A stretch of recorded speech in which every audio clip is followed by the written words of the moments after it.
Okay, welcome everyone. Dr. Goldhamer, I'm just going to stop your streaming, your screen share for time temporarily.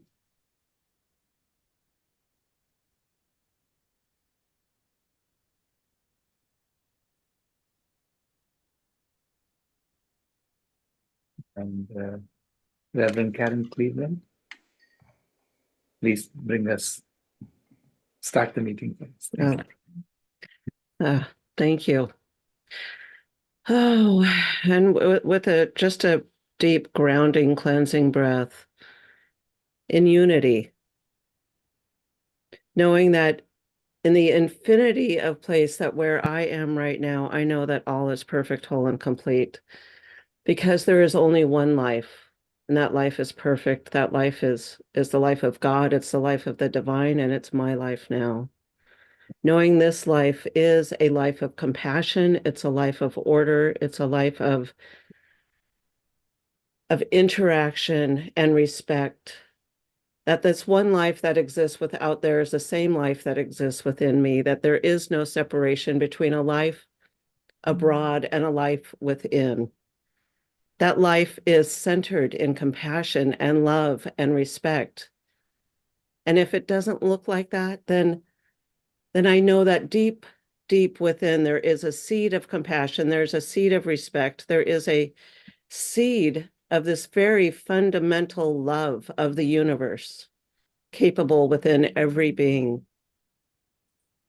And I know if that's true of me, if I have this universal life and love and God and compassion within me, then I know it's possible that every single person out there has this within them. Every person on this call is blessed with that seed of compassion and respect. Every single person that doesn't even know what we're talking about, they have it. And we talk, we share, wait for it to bloom within them.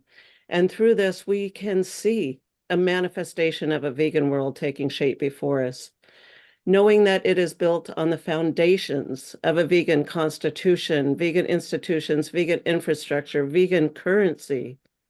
Each reflect the universal values of respect, of compassion, of order,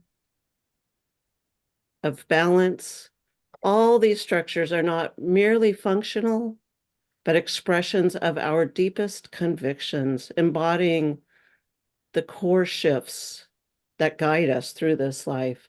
And I am grateful that this is the truth of every single being on this planet, that we are able to co-create this reality in which we see the compassion taking place, the respect in order, in practice, in life, knowing this love that circulates all is never absent.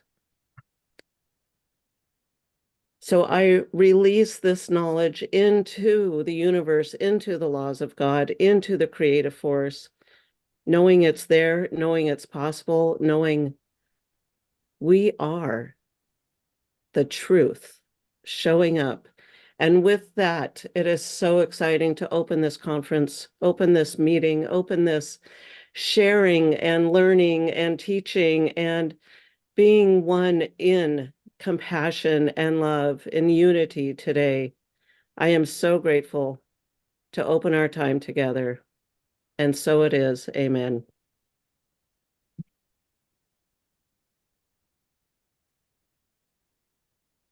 Thank you, Reverend Cleveland.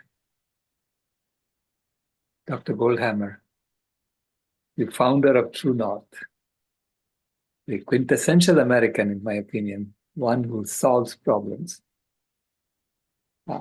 Please take it away.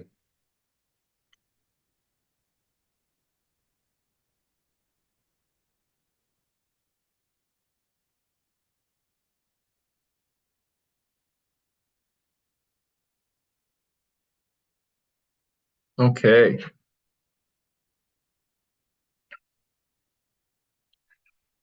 So today I wanted to talk about a hidden force that undermines health and happiness.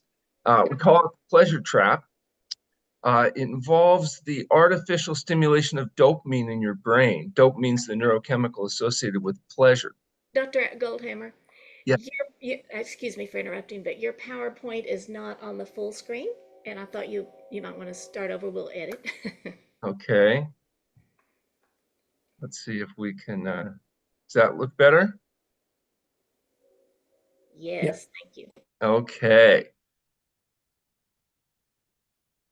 So this pleasure trap is this hidden force. It's actually responsible for why people are having many of the challenges they are with their health. And as I mentioned, it's involving a neurochemical called dopamine. Dopamine is normally the neurochemical that's associated with pleasure. So the problem with dopamine is if you artificially stimulate dopamine, as you would say, for example, in drug addiction, you can actually become addicted to it. You have to use this substance not only to seek the pleasure that's dopamine associates, but you have to continue to use it to avoid the pain of withdrawal, which is kind of the hallmark of addiction. Alcohol, good example. People drink alcohol, they like the way it makes them feel, but if they keep drinking alcohol, they can actually become addicted to alcohol. We call it alcoholism, and they have to keep drinking to avoid feeling very bad. Cocaine is another example. Cocaine, a highly concentrated substance that stimulates significant dopamine in the brain. In fact, it simulates so much dopamine. If you consider how much dopamine is released when you have an orgasm during sex versus smoking cocaine, there's 10 times more dopamine released smoking cocaine. You can imagine how reinforcing that is. I remember I was in Los Angeles giving a talk, and I mentioned this point about cocaine, and there was a woman in the audience. She was probably in her late 80s, and she interrupted me and she said, "Excuse me, Dr. Goldhamer, where would I get cocaine from?" But that's not the point. It turns out there's also chemicals that you can put into the food supply that will stimulate dopamine in the brain, and it will lead to overeating. For example, rodents given access to these chemicals will increase their body weight 49% in 60 days. Birds given access to these chemicals will get so fat they can't even fly. And it turns out that it works in people as well. And it's responsible for the obesity that's epidemic in our society and industrialized societies today. There are specific chemicals that are added to the food supply that make them more appealing and increase their consumption. That makes them more appealing because when you put them in your mouth, you'll get more dopamine stimulated in the brain than you would otherwise. One of those chemicals is C6H12O6, which is also known as sugar. Sugar doesn't exist in a concentrated form in a natural setting. In fact, you have to go through quite a bit of effort in order to be able to form it. But today, this particular chemical is consumed around 150 pounds per year per person, 60 pounds of which is in added highly processed sugars. When you think about it, I mean, I don't eat any of the added sugars, which means somebody's eating my share as well. So people are consuming an awful lot of this particular white substance. There's also this chemical, which is also known as oil. Oil also doesn't exist in a natural setting in a concentrated form. It has 9 calories per gram. It's highly concentrated. And what's even worse is we take it and we heat it at high temperature. And then we use it to turn potatoes and other substances into sponges and soak it up. I tell my patients, instead of eating fried foods, what they probably should do is find the deep fryer, just stick their head in it and suck, because that's what they're doing when they're eating fried foods. And there's also another white powdery substance called salt. Although it's an essential nutrient in the quantities found in whole foods, when it's added in concentrated form, it contributes significantly to ill health, not the least of which is obesity. And that's an interesting thought when you realize that salt has no calories, yet it makes people fat. And the way it does that is by stimulating what's called passive overeating. If you eat to satiety or till you're satisfied of any given food substance, and then compare that to eating the same substances when it's salted, you'll find you eat more of the salted substances before you feel satisfied. And people say, well, yeah, because it tastes better. Well, that's correct. That's what tasting better means, is that whatever the substance you're putting in your mouth stimulates more dopamine production. And so even though salt contains no calories, it's responsible for helping sustain obesity. American Heart Association says that you only need 500 milligrams of sodium per day, but the average American is currently consuming 3,400 milligrams per day. And this overeating is leading to significant challenges. We make foods with these chemicals added to our base. We'll take something like potatoes with 500 calories a pound and turn it into something called potato chips with 2,500 calories a pound. And that stimulates more dopamine in the brain. And so when you compare how much dopamine is stimulated eating, say, whole natural foods with 150 calories per pound, your brain responds negatively. And the reason is that your brain is designed for an environment of scarcity. So the higher the caloric density, the more valuable your brain perceives it. So salt, oil, and sugar, or SOS, are the chemicals added to food that are making us achieve obesity and its consequences. And that's why we advocate a vegan, SOS-free diet, a diet without the addition of these chemicals. The consequence of the salt, oil, and sugar in the diet are that 72% of people living in industrialized countries are now overweight or obese. And, you know, it makes sense. The biological imperative of life is get enough to eat and don't get eaten. Most human beings that were born on this planet did not live long enough to reproduce. They did not pass on their genes. The ones that did were the ones that were able to overcome this biological imperative of scarcity. It's not surprising that the two natural behaviors that stimulate dopamine production are feeding and sexual behavior, because it's food and sex that are the critical biological imperatives of life. Get enough to eat, don't get eaten. Food and sex, food and sex, food and sex.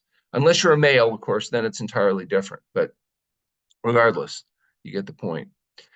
The modern human brain is biologically identical to the ancient human brain of, say, 100,000 years ago, according to the anthropologists. That 100,000 years is not enough time to see evolutionary pressures and change. So the brain in your head today is essentially the same brain in the head of a modern human 100,000 years ago. The way the brain works is it stimulates behaviors that favor survival and reproduction. It does that in an environment of scarcity, in the natural environment which the brain evolved. This is the environment that your brain lived in for 99,800 years of the last 100,000 years. This is the environment of scarcity that you were designed for. But about 200 years ago, with the Industrial Revolution, innovative human beings changed the face of the planet, and not the least of which they changed how our foods are processed. And so now our foods come from places that look like this. And we've dramatically increased caloric density, making those foods more appealing. Salad, for example, 100 calories a pound. So if you were going to try to live on salad, you'd have to eat 20 pounds a day in order to be able to get enough calories to survive. And honestly, even if you started eating salad in the morning at 6 a.m. and didn't stop till midnight, it would still be a huge challenge to get 20 pounds of food in a day. So when your brain experiences salad, it understands it's food, but it's not excited about it because it realizes that this is not a valuable food that's going to allow us to sustain our existence. Fruit, for example, has 300 calories a pound, 3 times the caloric density. It's more appealing to people than salad because it has higher caloric density. Although you'd need 20 pounds of salad a day, you'd only need about 7 pounds of fruit. And although it still would be a full-time job, theoretically, at least you could get enough calories in. Potatoes, rice, and beans, higher caloric density. It's used to dextrinize the starches, 500 calories a pound. You'd only need 4 pounds of potatoes, rice, and beans a day. And, you know, if you were hungry, your preference would be the higher caloric density foods. But what if we invented a food that does not exist in nature, but had 1,200 calories a pound?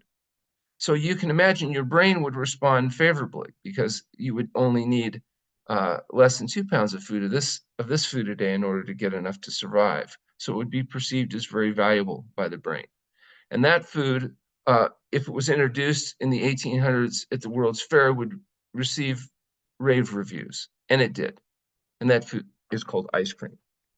Ice cream is a highly concentrated substance. In fact, if you melt ice cream into a liquid, it's described as sickly sweet. Yet when it's cold, it tastes very appealing. And the reason is when your natural tasting mechanisms are not designed for something artificially cold like ice cream. You've never, for example, fallen into an ice cream pond. It doesn't exist in nature. And it turns out when something's very cold like that, your taste perceptions don't work very well. So in order to make ice cream appealing, you have to super saturate it with sugar. So when you melt ice cream and you taste it and you describe it as sickly sweet, it has the same amount of sugar in it that it would when it was artificially cold. It's just now you can taste what's there.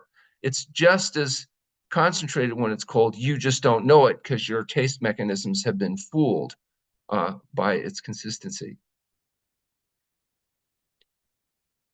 What if you invented a food that was a higher caloric density than ice cream? Do you think that it would have appeal? And do you think we would call it, I don't know, the staff of life?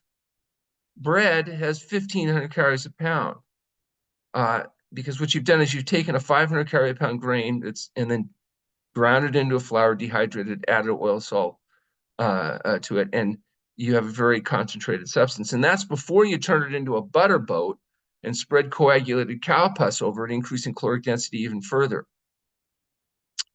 I mean, pure sugar only has 1,800 calories a pound. When you realize bread has 1,500 calories a pound, you realize it's very close to the same consistency.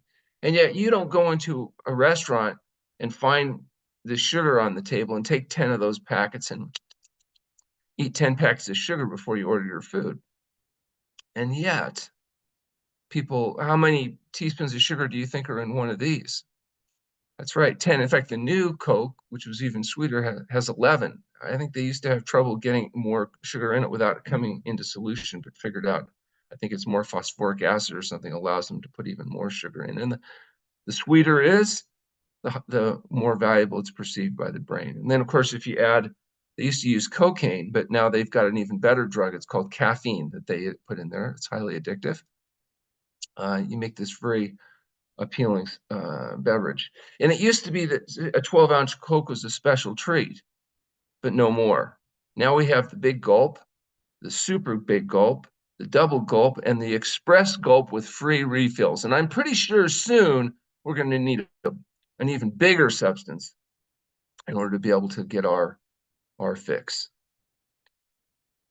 Today, 25% of calories of teenagers come from the sugar and soda pop alone. Just the sugar-sweetened beverages make up a significant portion of the calories of our young people, and yet we don't understand how it is that obesity is becoming so epidemic. Oh, and what about something with an even higher caloric density? How about 2,500 calories a pound? Do you think people would like that? What if we called it chocolate? Chocolate has 2,500 calories a pound. I tell patients instead of eating chocolate, they should just melt it and then rub it all over their belly and hips where it's going to end up. And that way they wouldn't have to wear it all day. They could just wash it off. There was actually, there was a survey of women, not men, just women. And they asked women, what would you rather do, have mad, hot, passionate sex or eat chocolate? And the two most common responses were, what kind of chocolate and how many pieces are we talking about? The problem with this dietary pleasure trap is that it makes us fat. And that fat has two components. It's your regular subcutaneous fat and also visceral fat. And visceral fat appears to be the specific problem. That's the fat that accumulates around your belly and your organs. And it's associated with the production of IL-6 and TNF-alpha and other inflammatory markers. It's hypertrophic, hyperplastic, and hypermetabolic. It's acting like a tumor.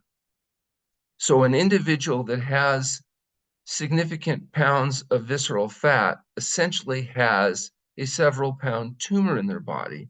And so it's not surprising that the higher the visceral fat, the higher the association of cardiovascular disease, high blood pressure, autoimmune disease, type 2 diabetes, and cancer.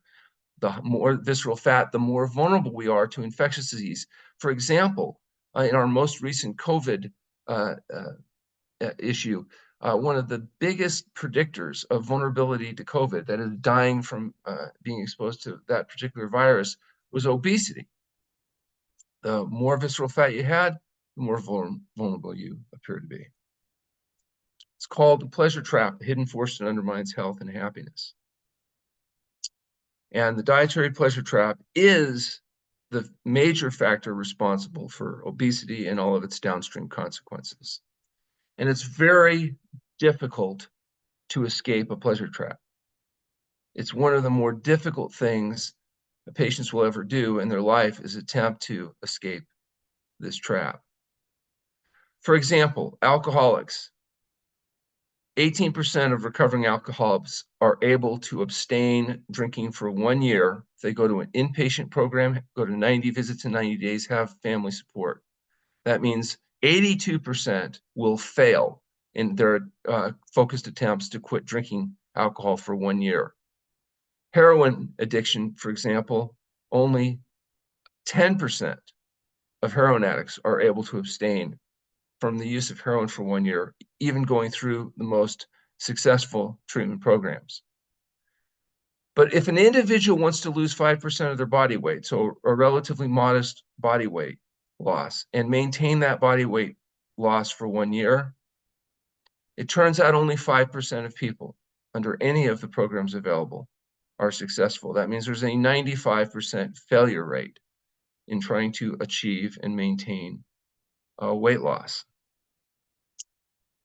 And if an individual has a BMI over 40, so they've got significant obesity, and they're a male, the chance of them ever losing their weight and achieving a healthy weight is 1 in 1,290.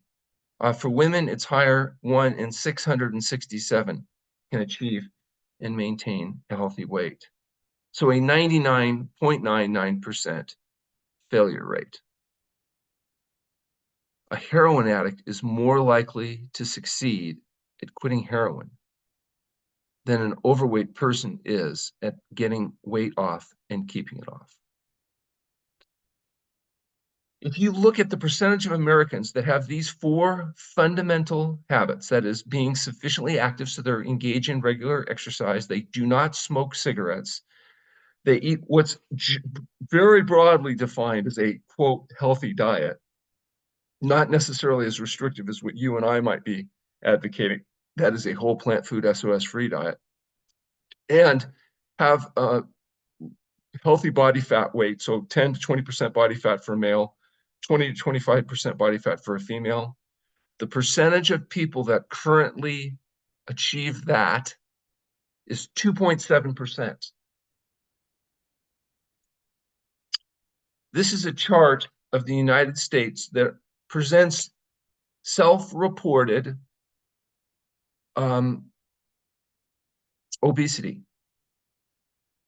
So these are the people that report that their weight has allowed them to achieve the exalted state of obesity. This is the percentage of people in the states that have achieved obesity. Now, this was presented by the Center for Disease Control, and it is proof positive that the people at the CDC are optimists. Because although no state has managed to achieve obesity in the majority of its patients, that is a BMI of greater than 30, the folks at the CDC are so optimistic that we will be able to achieve that goal that they've put it on the chart here. There are 3 states that are leading obesity here: West Virginia, Oklahoma, and Louisiana, kind of home of deep fried ice cream. But there's only a couple states, you can see the yellow states, that have a little bit lower percent obesity. The state in the country that has the lowest reported obesity is Washington, D.C. Now, what's interesting about this graph is this is self-reported obesity, and it turns out people lie. And when they actually analyzed it, it turns out these numbers are 40% lower than in reality, because the fact is people lie about their weight, and they almost always lie saying that they're smaller than they are. They never lie saying they're bigger than they are. So that means that the people in Washington, D.C. are either the smallest overeaters or the biggest liars.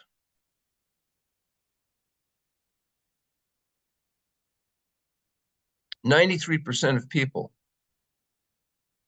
in industrialized countries, 93% of the calories of people in industrialized countries come from either animal food or highly processed pleasure trap chemicals. So that's meat, fish, fowl, eggs, oil, salt, and sugar. 7% of calories come from fruits and vegetables. And a third of that is potatoes, served mostly as French fries or potato chips. So fruits and vegetables are not even a statistically significant percentage of the calories of people living in industrialized countries. They've become the decoration on the plate. And what we do is we spend trillions of dollars on the leading cause of death: heart disease, cancer, and stroke.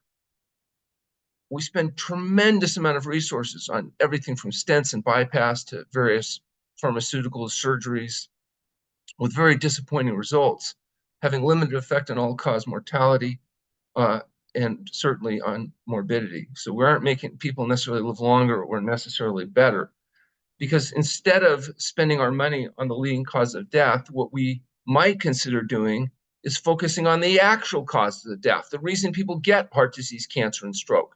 And the reason people get heart disease, cancer, and stroke, the actual causes of death, are the use of tobacco and alcohol and eating a diet high in highly refined carbohydrates and animal-based products. But what we do instead as a society is encourage people to eat health food: olive oil and red wine and dark chocolate and diet sodas and white meats and low-fat dairy products, and encourage, high protein, high fat Atkins diets and keto diets. What I think we should do is actually focus on healthy foods, which have nothing to do with health foods. Healthy foods are fruits and vegetables, grains, legumes, nuts, and seeds, a whole plant food, SOS-free diet. So the solution is focus on the diet exclusively from whole plant foods. It's free of added salt, oil, and sugar. Don't eat 3 to 4 hours before you go to sleep at night, so that the calories that you eat or have a chance to be burned rather than stored as fat, and that the quality of your sleep can be improved. And exercise. So whether it's walking, hiking, biking, swimming, getting regular aerobic exercise to maintain flexibility, strength, and endurance.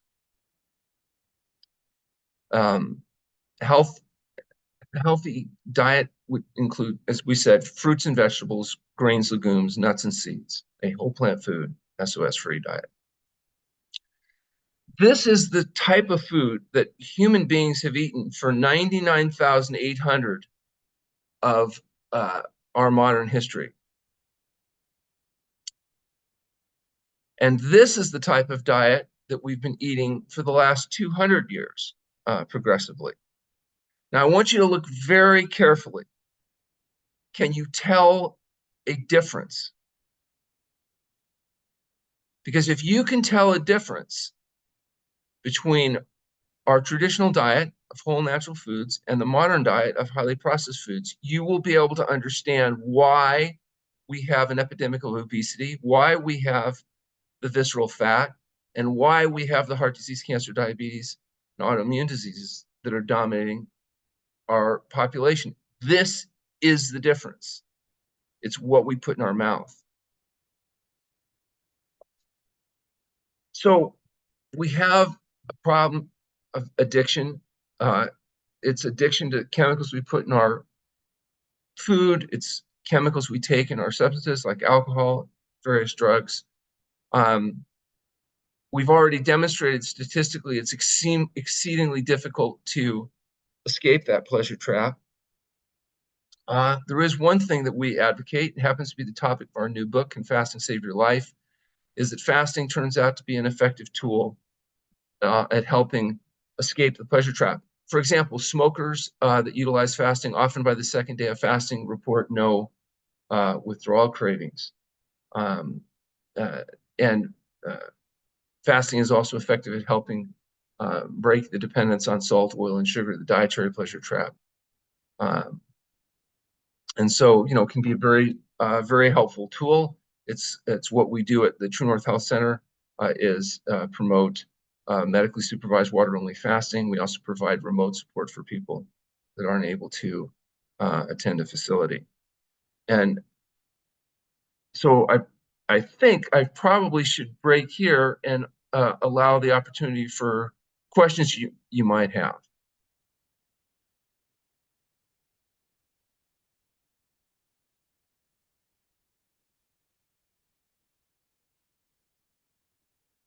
Thank you so much.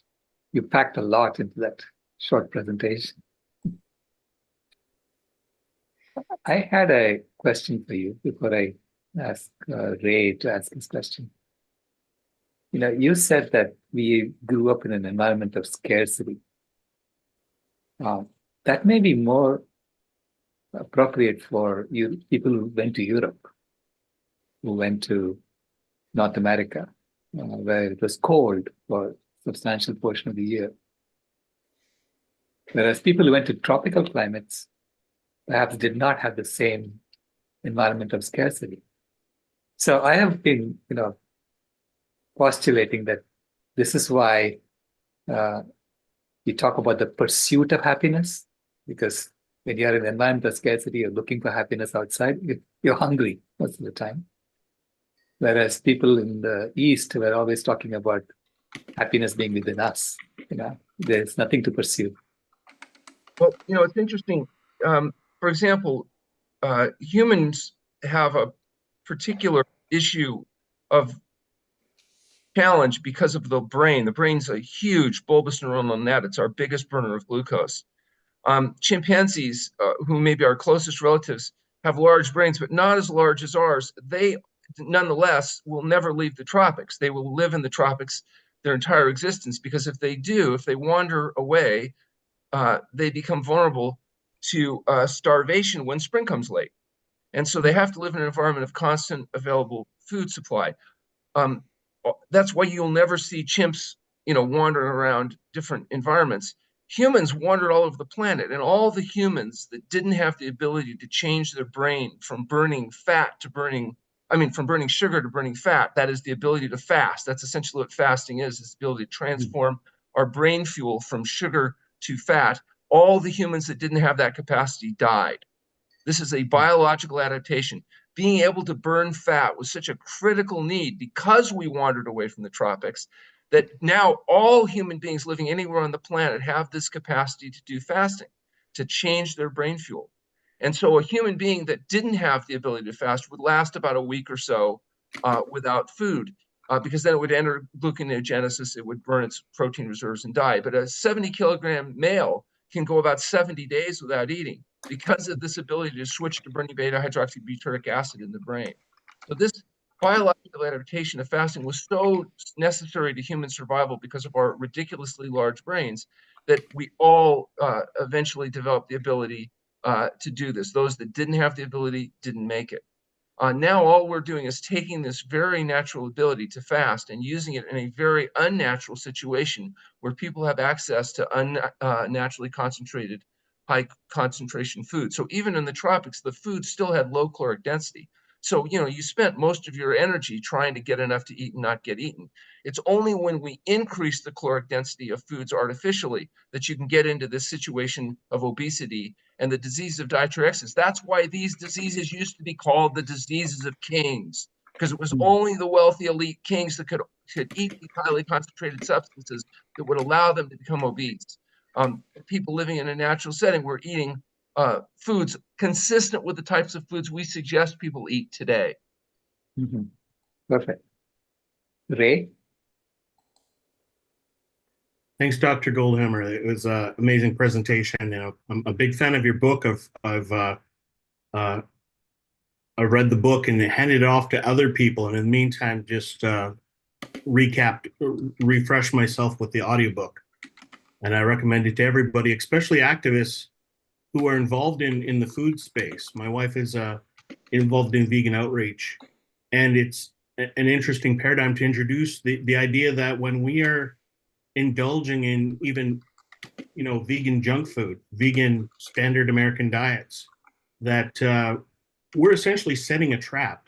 And sometimes we do it a bit tongue in cheek when we've got non-vegan family members who we want to impress with our vegan diet.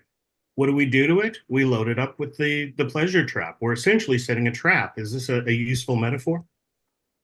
You know, it's interesting that vegans oftentimes, you know, a vegan diet, it just means there's no animal food, which is great. But, you know, Coca-Cola is vegan, Oreo cookies are vegan, potato chips can be vegan. You know, I sometimes get in trouble. I speak at national vegan conferences, and I point out that although, you know, a vegan diet may help you get into heaven, it will not delay how quickly you get there unless you also go SOS free. And there's a lot of resistance amongst vegans because they feel like they've given up a lot, you know, in order to accommodate their moral, ethical, and spiritual beliefs. But the health beliefs oftentimes lag in many vegans because many of them are driven by moral, ethical, spiritual, save the planet, save the animals, you know, do the right moral and ethical thing. But, you know, your own personal health can also be benefited, but you have to go beyond vegan. You have to go vegan, and then you also have to get rid of the chemicals added to food that are going to make you fat, sick, and miserable. A lot of vegans are very sick, even though they don't eat animal products because of these highly processed food components. And they're, in some cases, even more focused in trying to make up for the lack of animal products by using more sugar, oil, and salt. And so I like talking to vegans because, you know, there's only half the battle left to fight, but there's still half the battle. Yeah, I ask vegans to be compassionate to themselves as well. Self-compassion comes first. Yeah. That's a good, I like that. I'm going to steal that. Sure thing. Ken?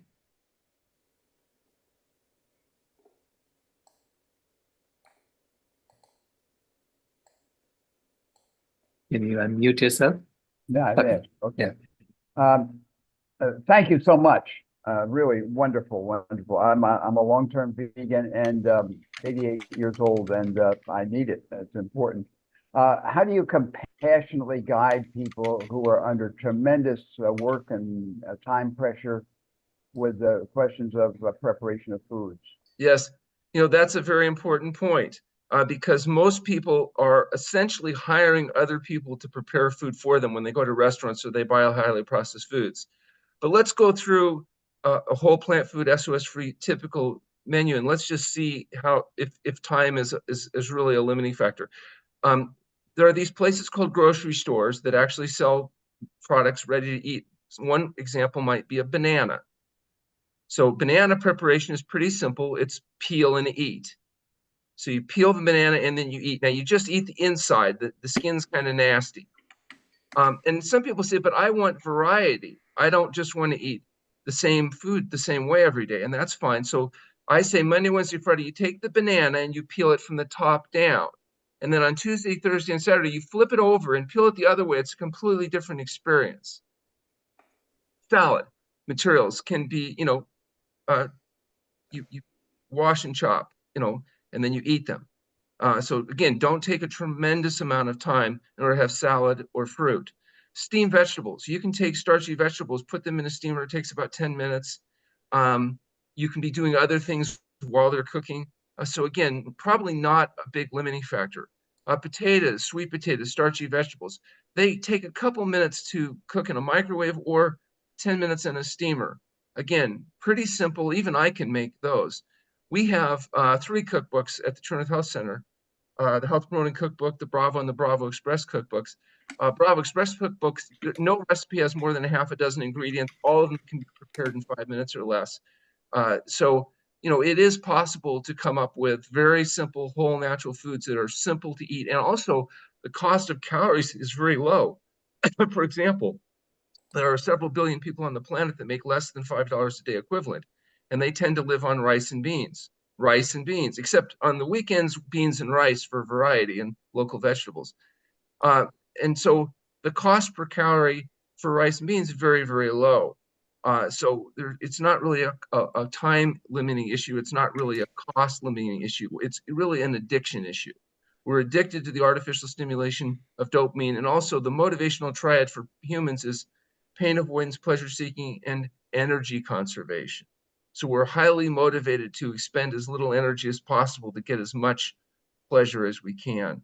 And so we have to overcome these natural tendencies because we don't live in a natural environment any longer. We live in an environment been modified by the Industrial Revolution. And so we have to be cognizant of those changes. It is achievable, and time and money are not the limiting factors. Thank you. Thank you very much. We also cook for multiple days, and we don't have leftovers, and we have encores. Right, and we also have these devices like freezers where you can batch cook and then not have to you can make big pots of soup. And also is we try to get people outside getting enough sunlight to get their vitamin D and get exercise so they can maintain strength, flexibility, and endurance. Gardening is a pretty nice thing because it does both. It gives you outside exposure, exercise, flexibility, stretching, and then you can grow food relatively easily. And even for people living in the city that don't have a lot of space, pot gardenings, you know, it's amazing how many cherry tomatoes you get off even one potted cherry tomato plant, how much greens you can grow. So you can make a substantial, and also people are spending tremendous amount of resources maintaining lawns and other things that may not be that environmentally sound. And that same space can be used to grow the fruit, the vegetables that a family eats. Fruit trees are particularly productive in terms of the amount of fruit that you can get. And now taking advantage of freezers and you know other food drying techniques, you can actually make it cost-effective, environmentally sound, and health-promoting activity that the entire family can be involved with. Yeah. Thank you. A question in the chat. Would you address being addicted to dried fruits like dates and nuts? Right. So, well, nuts aren't necessarily dried, but dried fruits are highly concentrated. So you increase caloric density. So they're perfectly reasonable food if you're using them without preservatives and whatnot, but they are highly concentrated. So if weight control is an issue, the more you process the food, the more careful you have to be about quantitative utilization. So it's easy to overeat nuts and fruits. So if you have the ability to regulate quantity, that's fine. For example, nuts, we advocate most people limit their raw nut consumption to 1 ounce a day because we're looking for their total percentage of fat in their diet to be 15 to 80% of calories from fat, around 10% of calories from protein, with the balance coming from a whole plant carbohydrates. So nuts and seeds can certainly be an important part of the diet, but again, because they're highly concentrated, you just need to be careful about quantity. Right. I recommend nuts be used in the shell because by the time you shell 6 walnuts, you want to move on with your life. You know, the tendency to overeat's a lot less than when they're processed into nut butters and things like that. True, true. Another question is, if someone can't afford going to a supervised fasting facility, is there a comprehensive book they could refer to? Yes, our book, Can Fasting Save Your Life, provides the information necessary for people to go through fasting safely. And it provides their doctors the information they need to be able to monitor this process safely. But the reality is that many people, though, need to be extremely careful because they are on medications, they have health conditions. This is something that they will want to do in conjunction with their doctor, but their doctor can utilize Can Fasting Save Your Life to get all the information necessary for people to undergo this process safely and effectively. Question from Carol, which is, what about sea salt? Some of us need it for our circulation. Yeah, sea salt is the advantage is it's contaminated with other minerals, so there's not as much sodium per serving. But the fact is that salt is salt is salt. Sodium chloride dissociates into sodium chloride, and you get all the salt you need from your whole plant food diet. You don't need to add salt any more than you need to add sugar, or you need to add oil in order to get enough essential fatty acids. And it's the addition of salt, including sea salt and Himalayan salt and pink salt and blessed by the guru salt, that's responsible for the passive overeating and the obesity. So, some people say, well, couldn't I have a little bit of salt and not have a problem? And the answer is, like, just as some people can have a drink and not become a drunk, if you're a drunk, it's not you. Some people are able to get away with a little bit of processed foods and not achieve obesity. But if you're overweight or struggling with obesity, it's not you. If you could have controlled it, you would have controlled it. It's not like you haven't tried. You've done everything you can. The reality is, just like an alcoholic has to learn, the answer is to not drink. A person that's dealing with obesity and its consequences has to learn they need to stop fooling their brain with the chemicals that make them fat and sick. Yeah. She also asks, olive oil, I thought there was some goodness in it. Well, olive oil may be less bad than some other oils, but something being less bad doesn't make it good. It just makes it less bad. Olive oil, like all oils, is 9 calories per gram of highly processed food. And so its constituents may have a more desirable fatty acid breakdown or something else. The answer is to eat whole plant foods, not highly processed foods. And olive oil, like all oils, will contribute to obesity and downstream consequences. It just has somewhat less bad characteristics than some other oils. Right. And of course, the same question about coconut sugar or unrefined sugar. Coconut sugars may have slightly less grams of sugar per volume, but it's sugar is sugar. And also the question is, what would you have to add sugar to? Highly processed grain-based products that you shouldn't be eating to begin with. Whole natural foods don't need to be sweetened in order to be able to be palatable. And so the more you process them, the more salt, oil, and sugar you need to have. What we've done is we've taken some federally subsidized grains like corn, soy, and wheat, and we've add salt, oil, and sugar to them, and that's what we call food. Go into the grocery store and just look at what most of the food is. If you go to Whole Foods Market, which was recently purchased for $16 billion by Amazon, you'll find there's not much whole foods in Whole Foods Market. Most of it's meat, fish, fowl, eggs, dairy products, oil, alcohol, and chocolate. There's a whole row of chocolate. So, yeah, there's some fruits and vegetables and grains, but 95% of sales and probably 99% of profit have nothing to do with whole foods. Yeah. Well, she covered all three, SOS, a good salt, a good oil, and a good sugar. Yeah. BJ, what is that fab.svm? Would you like to ask? Oh, I'm sorry. I apologize. That's something else. That's something else. Okay. All right. Another one is, what are your thoughts on dried real fruit as snacks, such as dried mangoes, dried strawberries? My kid always wants snacks. Yeah. Are highly concentrated, highly nutritious foods, particularly if you're getting them without sulfur and sugar and all kinds of other stuff. But again, because you've processed them, you've concentrated them, they have a much higher caloric density, so the tendency is to overeat. So if your goal is to get more calories in, for example, athletes and children, you're trying to build them up, that may have a potential role. But if your goal is weight control and fat control and disease control, then you want to be very cautious with dried fruits, just like you would with nuts and other concentrated foods, that you don't allow yourself to overeat on those substances. Right. What about mushrooms in your diet? So mushrooms can be highly nutritious foods. We recommend that mushrooms be used cooked, that there are some natural components in mushrooms raw that can be a problem, and some mushrooms can be quite nasty, shiitake mushrooms and whatnot in the raw state, and lead to some significant problems. But in the cooked state, heat breaks down many of the undesirable products, and so they can be products that add flavor, variety, and ostensibly healing components. So we utilize cooked mushrooms in the diet, and obviously you want to be careful that you're using edible mushrooms and not mushrooms that have toxic or hallucinogenic properties. Right. Another question is, do some programs have a better health and weight loss statistic than the 10% average you gave? Do some programs have perform better than the... Well, yeah, some of them do perform better than others, but they all have an overwhelming failure rate. And even gastric bypass surgery and some of the most radical changes don't reduce all-cause mortality. So you may be able to sustain a certain amount of weight loss associated with the procedures, but you don't live longer and you certainly don't live better. And so we want to get realistic that the only way you solve alcoholism is to quit drinking. The only way you're going to solve obesity is to stop fooling the brains of the creatures with the chemicals that make them fat. This is not fundamentally a psychological problem. This is a biological problem. The psychology issues just make it harder to make behavioral and lifestyle changes. So I'm not saying psychology doesn't play a role, but if you take even the most damaged person psychologically, put them in an environment where they have no choice but a whole natural food diet, they will lose weight. Now, we do know that there are some people in our society that have more trouble losing weight than others. Those people are called women.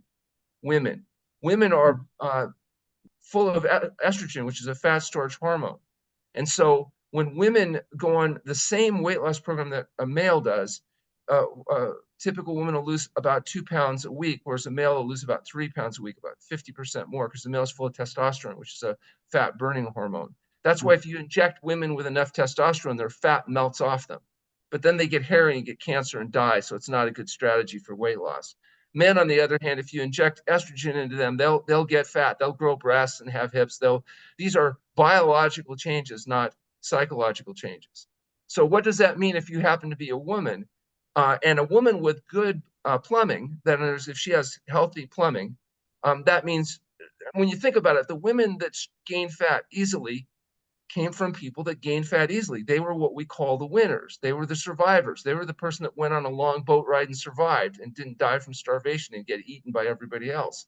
The bottom line is, if you gain fat easily, that's a good thing biologically. It means you absorb what you eat well, and in a natural setting, you would be the winner. But in the modern environment with highly processed foods, you're screwed, because if you eat your fill of those foods, you will get fat easier than somebody else. Not because of psychology, but because of biology.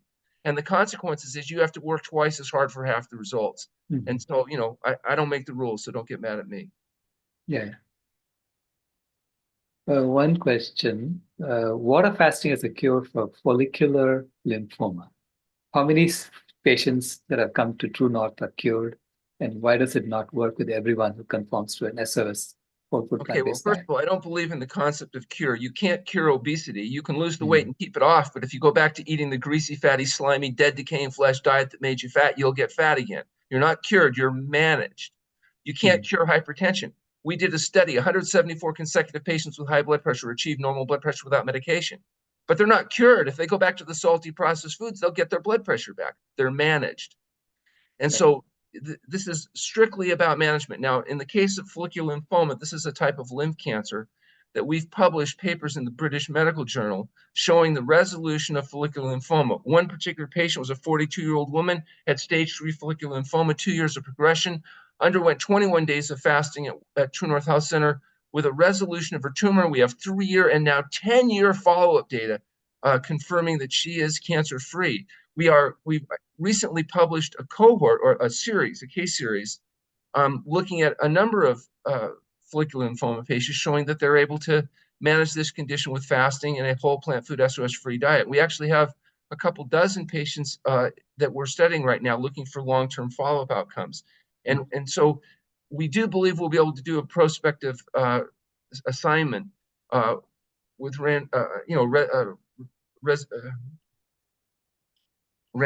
controlled randomized control trial. That will show that follicular lymphoma can be best managed with fasting and a diet. So for people interested in looking at these studies, they can go to our website at truenorthhealth.com, and all of our studies and data is freely available there. So yes, it is a condition that responds to fasting, but unfortunately, people have to do dangerous and radical things. They have to keep eating well, exercising, and go to bed on time in order to maintain the results. So it's not that fasting cures it. It's fasting creates an environment where the body gets into remission. Diet, sleep, and exercise keeps people in remission. And as I said, we've got some cases now we've been able to show 10-year follow-up data. So very impressive, because under conventional treatment, even when you get temporary remission from chemotherapy, it tends to come back, blow up, and does not affect all-cause mortality, which is why it's considered ethical for us to do something like get people well. I see. What about the blue zones? Have you So in the benchmarked blue to the zones, Seventh-day Adventist community?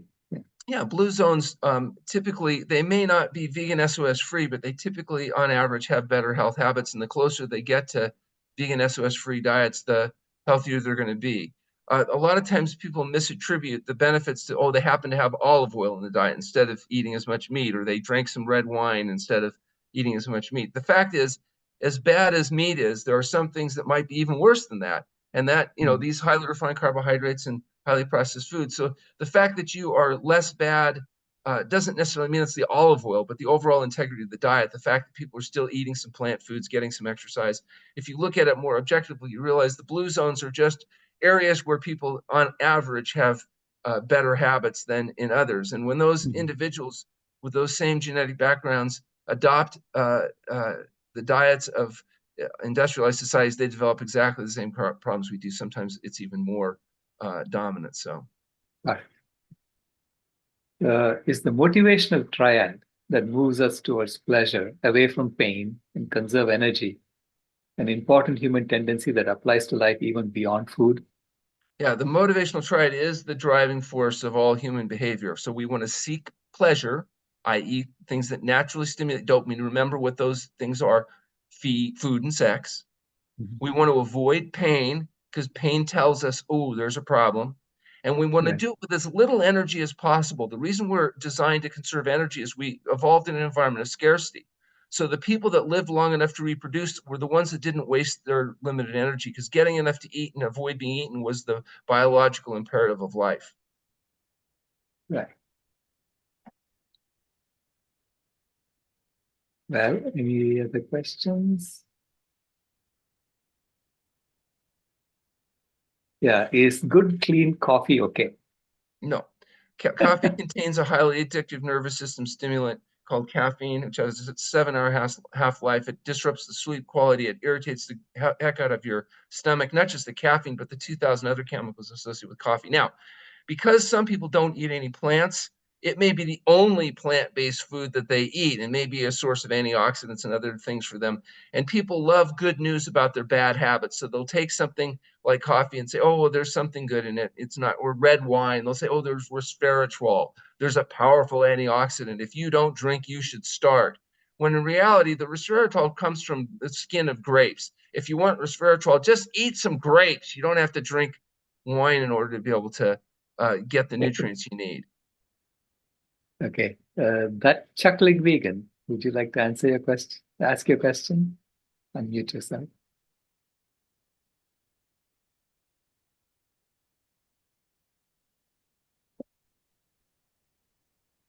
Go ahead.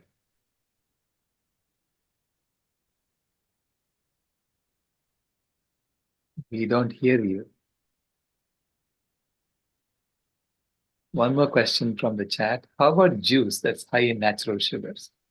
So, again, the problem with juice is that, again, highly processed, and so it's higher in caloric density, easy to overeat, doesn't have the fiber that helps slow down the rate of absorption. So if you're trying to increase caloric density, it might have an advantage.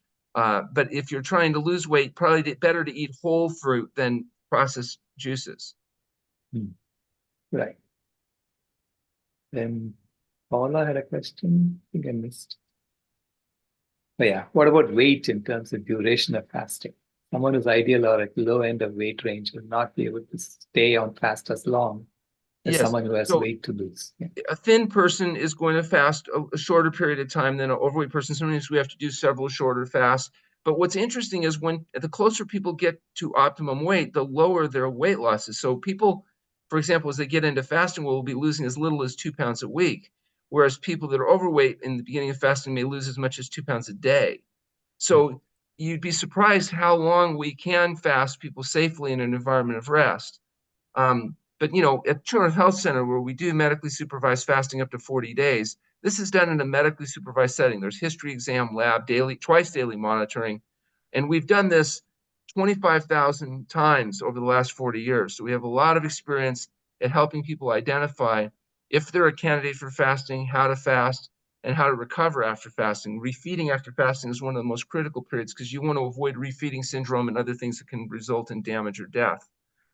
interestingly enough, for people that want to know if fasting is a good thing for you, we offer a free service. They can go to our website at truenorthhealth.com, complete the registration forms. I'll review their medical history, offer them a no-cost phone conversation to help point them in the right direction.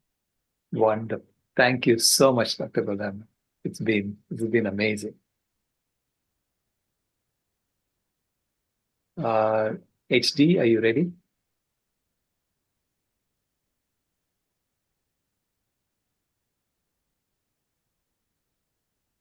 We're waiting for Kelly, who's going to introduce him. Okay, hold on a second. Let me make, yeah. Kelly is here.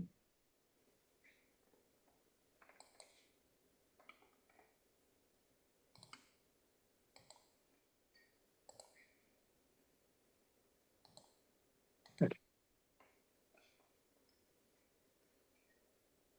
Take it away, Kelly.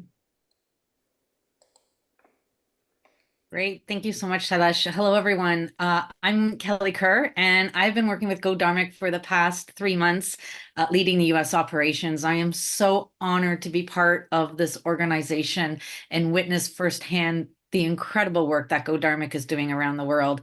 And I'm thrilled to be part of the VCOP and Climate Healers volunteer team for over the past 6 years. Dr. Rao is a member of the board for Goldhamer, and we're truly grateful to have his support. Goldhamer is a humanitarian organization. It's a movement for compassion and action. We are founded on the principles of Dharma, love for all beings. Neem Karoli Baba, who is a source of inspiration for Goldhamer, said, "Love is the strongest medicine. It is more important than electricity." And we are based firmly on the premise that love and compassion for all beings is the greatest pathways to a better world for a global community. We have over 10,000 volunteers around the world working tirelessly to serve people wherever there is a need. And we're always looking for people to support us in whatever way they are able to. By becoming a monthly patron, your support helps us in our mission. It helps us feed more people healthy plant-based food. It helps us support people who are facing disasters or other life-changing events that's beyond their control. It helps us serve more people now, and that support helps them make better life choices. And in making better choices, they are making the world a more kinder and compassionate place. So welcome everyone to our family. As Shailesh says, Vasudhaiva Kutumbakam, the world is one family, and that includes all beings on this planet. And we embrace this wholeheartedly at Goldhamer. And if there's anyone who would like to get involved or support Goldhamer by becoming a donor or a patron or a volunteer, or in any way that you are able to serve, please reach out to me or Shailesh, and he can put you in touch with me. And with that, we'd like to share a short clip from our Goldhamer's documentary that we released last year, Ahimsa in the Environment, before HD speaks.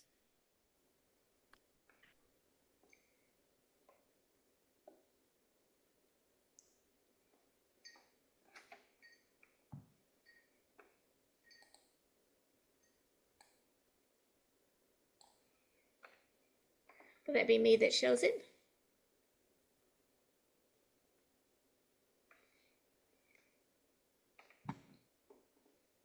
Shailesh, will you be sharing it or do you need me to? Yeah, go ahead. Great. Yeah.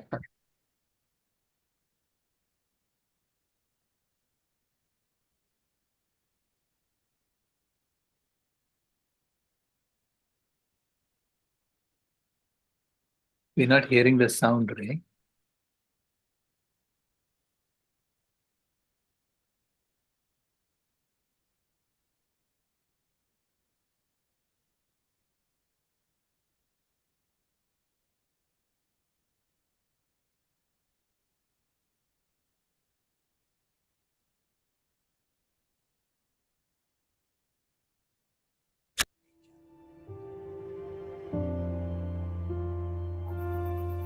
Ahimsa is the opposite of himsa, and it has a very broad meaning. Namely, you can relate it to slaying, injury, hurt, harm, or causing pain to another.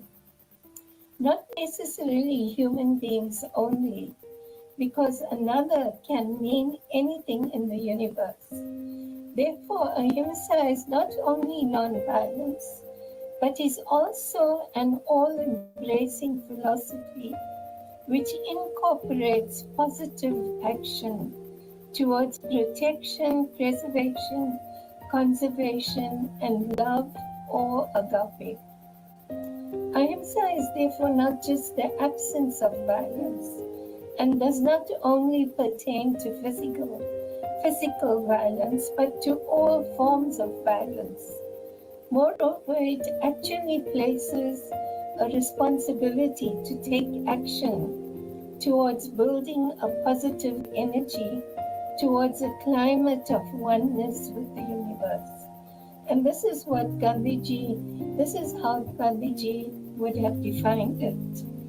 Ahimsa requires us to conserve and restore our earth and our environment and encourage respect and compassion.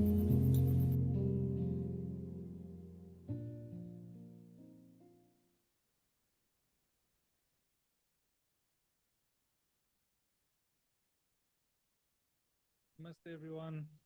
And I think, can you hear me okay? Am I audible? Is everything okay? Wonderful.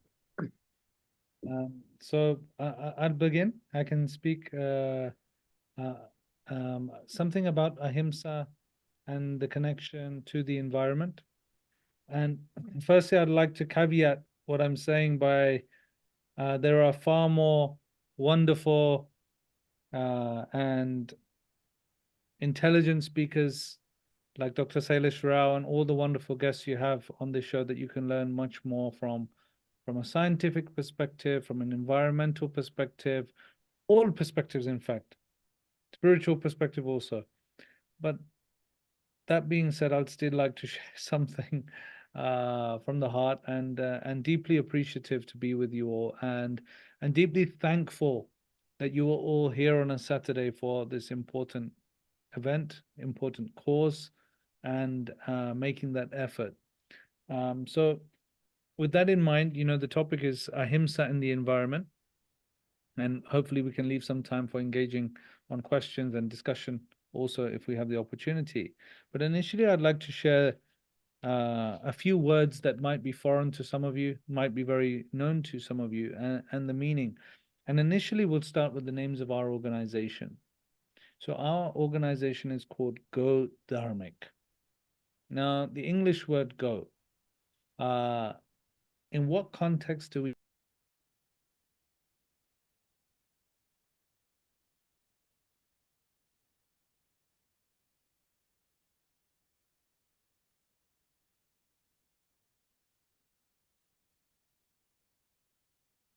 lose him?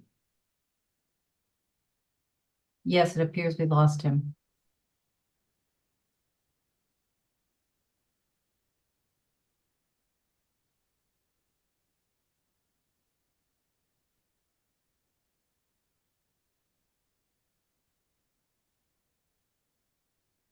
Yeah, I think he was talking about the English word go, word, action. But it also, in Sanskrit, go means the cow.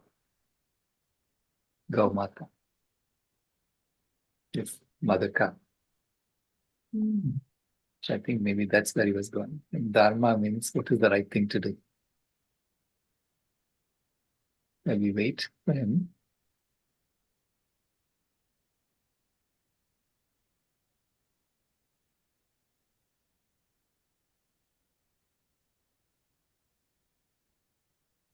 I just tried calling him to just let him know in case he didn't know that Higgins is still talking. Oh, I see. Okay. Yeah.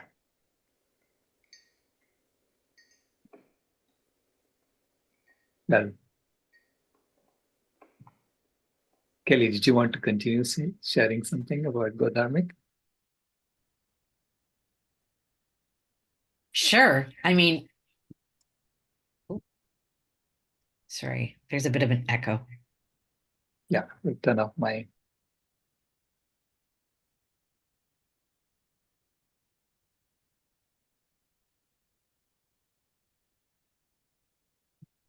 Sorry about that. Yeah. So like I said, I'm still new to the organization, you know, but the work that they do is just incredible, you know, like I said, you know, they serve to be wherever there's a need, you know, and they have volunteers around the world.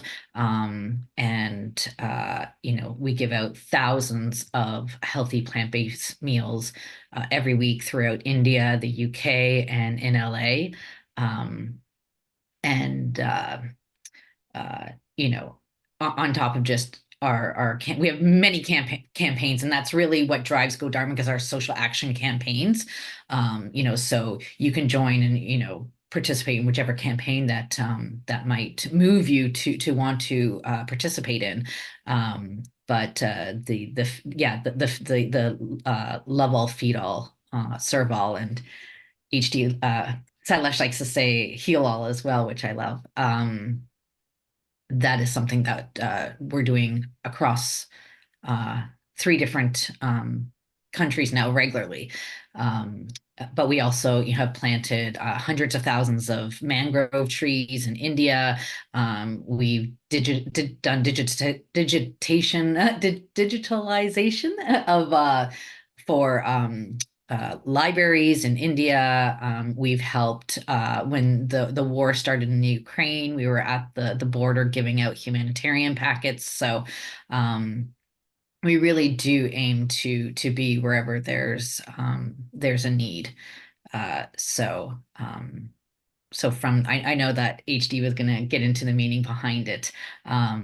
So I'm not going to speak to that, because that's stuff that I'm still learning. But just in terms of what we do, you know, for a small organization, we do incredible work, and we hope to just grow that and bring that, especially the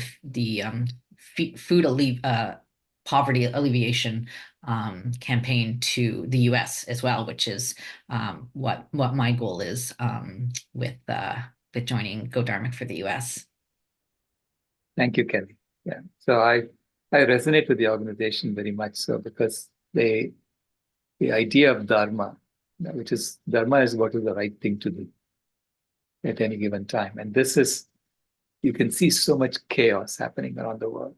You know, you see all this violence, you know, unnecessary wars, and people are being starved to death. And you know, it may feel like it's overwhelming when you see all this violence around you. But when you start acting, when you start asking the right questions, start asking, is it possible to feed everyone? And the answer is absolutely, it's possible to feed everyone. Why? Because we are already feeding 90 billion land animals and killing them every year. So can we not feed 8 billion human beings? Yes, we can. So then the question is, how do you go about doing it? And we have to start, right? Start feeding them healthy plant-based foods. So is it possible to get every human being healthy? That's what Dr. Aaron Goldhamer was talking about. Yeah? Yes, it's possible to get every one of us healthy. We are being misled and made to eat things, do things that destroy ourselves, destroy our health, because our health is being mined for profit at the moment. So fundamentally, if I look at why is our government feeding our children unhealthy food? They know to be unhealthy food. What happened to make them do that? It's because then you realize that there is this big push between corporations and children. There's a big battle going on as to which way should we pull the world. Do we make them make the customers for the next generation of diabetes and heart disease patients and stroke patients, because there's so much money being made, you know, trillions of dollars being made. So do we grow the economy or do we heal the planet? And the governments are siding on the side of let's grow the economy instead of healing the planet. And our children are stuck. And so we as adults have to choose sides now. Which side are we on? Are we on the side of corporations, or are we on the side of the children of the world? Children of all species, not just, you know, human children. The children of all species are impacted by our actions. And when we have, you know, agency, then we can choose to do what we want to do. I believe that we have an obligation to side on behalf of the children of the world. And, and say that these so-called people, corporations, I think all this started when the Supreme Court declared that corporations are also people. So then governments of the people, by the people, for the people became governments of the corporations, by the corporations and for the corporations. And corporations are also made up of people, but then they have a certain motivation and objective, which is to make money and profit. And they see others, lives as collateral damage. If children are getting sick as a result of that, that's collateral damage. We need to make our money, right? And so now we have to ask our governments, are you really on the side of the people? Did we not elect you to be on the side of the people? And you can get results when you ask such questions.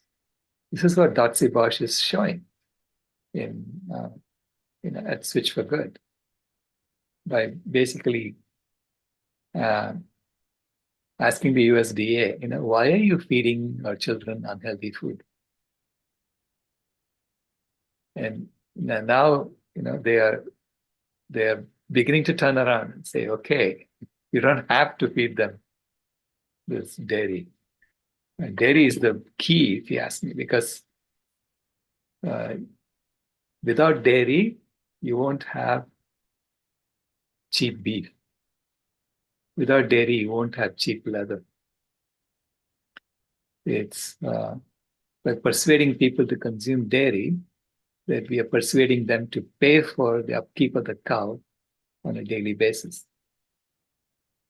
And so then when the mother cow finishes giving milk, when she's considered spent, so to speak, she's all paid for. Okay? So this is how they view it. And she's all paid for, and therefore her flesh becomes cheap beef. So to me, dairy is the desecration of motherhood on the planet. Of all mothers, it's a desecration of motherhood. And so Mother Earth is screaming at us saying, stop this. Because if we stop it and we go create a plant-based economy in a vegan world, and this is why I say this is the right time to be doing VCOP17 and the vegan convergence of the peoples, because we are saying stop the destruction of the planet and start being serious about solving our environmental crisis. Because right now they are sort of trying to distract us. Go focus on Gaza and all these other things, right? And fight among each other while we make money off your body. So I say that if we can get rid of the dairy industry, we will solve all our problems immediately, meaning everything will collapse around it. That's the core of it. And in Goldhamer, I've been trying to get Goldhamer, to see that importance of the healthy plant-based diet, healthy plant-based foods being given to everyone. Let's have a question and answer, while we're waiting for HD. We're trying to figure out what happened to him. I don't think, I'm hoping he's coming back in. Okay.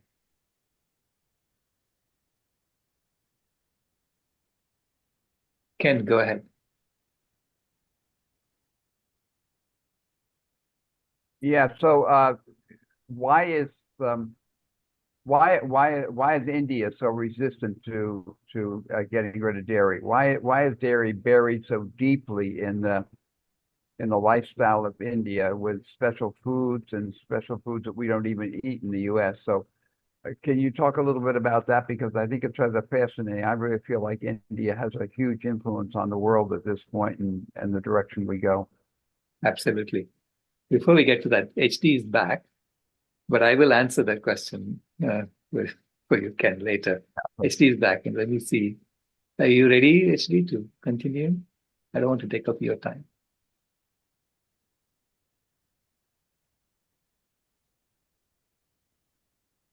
Yeah, India has a long association with the cow and dairy because India has a long association with lots of stories that involved cows. But there you are. Okay.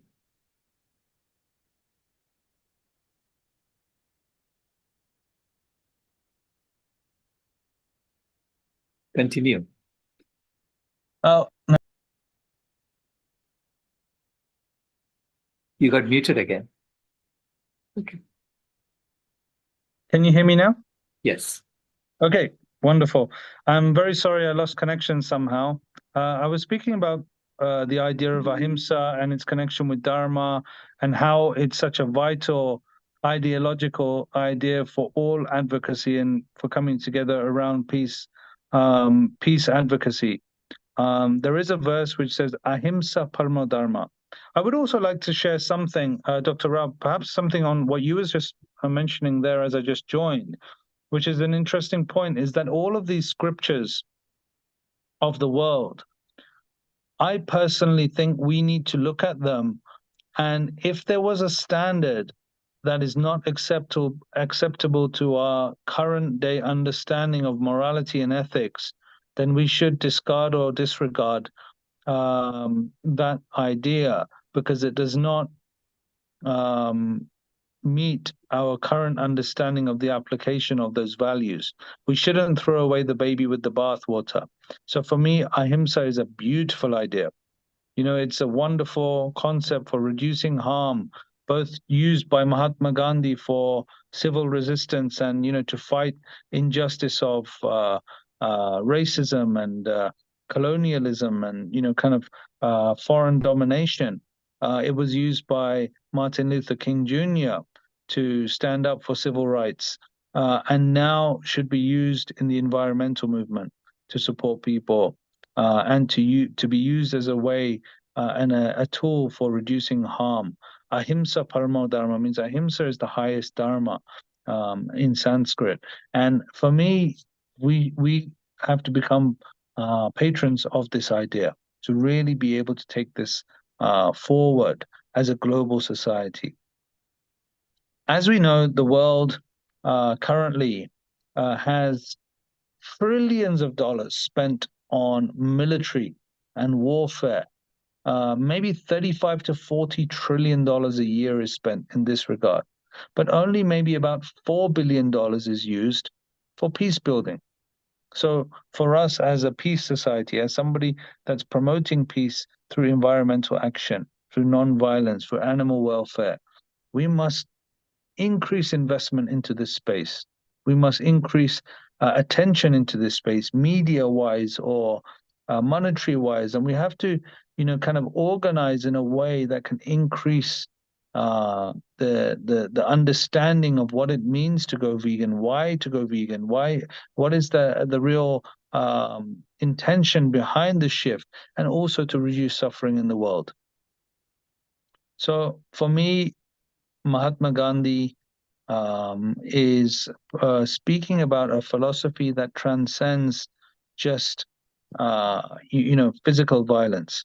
It goes beyond just the physical violence.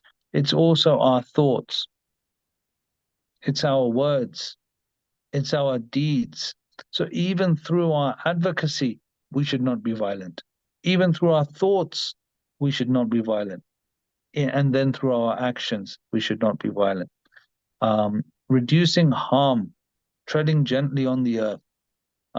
When speaking to another person about even the environment, about animal welfare, are we being violent in our method of communication? Can we be more loving? Can we increase love in the world through our smiles, through our eyes, through our hearts, through our deeds? For me, that is creating a softer, gentler, more loving world. One who is not envious, but is kind friend to all living entities, who does not think of himself as a proprietor and is free from false ego, who is equal in both happiness and distress, who is always working for the welfare of the world. That person understands the nature of reality. These are the words of the Bhagavad Gita. And for me, a great example for how we can act and work in the world. So how can we apply this ancient idea of ahimsa to environmental action? One is understanding and sharing the interconnectedness of all life. The idea that harming the environment ultimately harms ourselves. Now, maybe we live in a world where people are very much self-occupied and they should care for oneself. I think we have to love ourselves and we have to love the world. And so ultimately that idea of self to widen and expand to increase the whole world. So as the whole world is understood to be our very self and we are all interconnected, then the idea arises that harming our environment ultimately harms ourselves. Now, examples of environmental violence: deforestation, pollution, habitat destruction, exploitation of animals. Now, if we just think about one example that Dr. Rao shared with me when he was in London, that wild mammals are only down to 4%. Now, when do we stop? At 3%, 2%, 1%? Where do we stop? 96% farm animals, factory farm animals, and human beings. It's a madness of violence that is. My friend Professor Peter Singer actually said that he argues it's one of the worst crimes of humanity what we have done to the animal kingdom, and I agree with him. It's one of the worst. So how we apply the philosophy of non-violence to understanding the animal kingdom. And yes, as Dr. Rao mentioned, many people in India or many people understanding these Indian values and ideas have a great reverence for the cow. But actually, I believe that we need to consider not what people did in the past or what are doing. When we really think about the application of the idea of non-violence, then there is no doubt. In the modern day, just apply this principle of non-violence. How can we reduce harm in the most maximum way possible? Then there is no doubt, there's no argument. Because here there is never any argument. Only argument exists here. Debate exists here, argument exists here. Love only knows love. And we all know what the right thing to do is. It's not to eat animals. It's not to harm animals. It's to take care of the animals that can't take care of themselves, and to give back the land and give back the forests and give back nature to the animals so that they can coexist alongside us. A place that we work with Goldhamer, the Dharma Forest in West Bengal, a beautiful biodiverse region where 60% of the forest has been destroyed. Now, we were serving the very poor people who live, many of them with less than $5 a day in this forest region, many tribal people. They every year are flooded and hit by cyclones because the forest is not there to protect the people who have lived there for thousands of years because of deforestation. And this is the home of the Bengal tiger, huge biodiversity, fish and fauna and various animal species, and even dolphins existing in the Ganges rivers there. And when I see this beautiful place being destroyed, it's an act of great violence. So one of our projects is the Dharma Forest to help try and replant this forest for protecting the environment, for protecting the people, for protecting the animals. And it's a great act of compassionate action. So it's something that we need to do more of. We need to help increase the reverence for nature, spiritual reverence for nature, viewing the environment as sacred, viewing the environment as our very self. And ahimsa in daily life now. We can talk about how does one take these high-minded ideals. Gandhiji called it practical idealism. He called his the nature of his work actually practical idealism. So we can go vegan. Number one thing we can do to reduce the harm from an immediate perspective to the world, we can do. This event is for that, but I think we're using different lenses or sharing different ideas and different touch points which can add value to that choice. We can reduce the waste we produce individually. We can conserve resources. We can support eco-friendly initiatives rather than as Gandhiji said, the whole world has enough for everybody's need, but not enough for a single person's greed. Reduce our overall consumption and look to help others to uplift their lives from the privileged perspectives that we have, and make that a priority rather than more and more and more, which is only destroying the planet. So a form and application of environmental ahimsa is mindful consumption, being conscious of the environmental impact of our purchases and the actions we do, and taking these kind of practical steps. Another very easy step today is we are connected to the world. How can we use these digital platforms like this wonderful event that we're doing for supporting advocacy initiatives that reduce harm to our environment and increase animal welfare, increase ahimsa and dharma advocacy around the world? That is something that we feel very strong about at Go Dharmic, and it's one of the main areas of our work. One of the 6 key areas of our work is advocacy, education, awareness, spreading the message of ahimsa and the relevance to the modern world.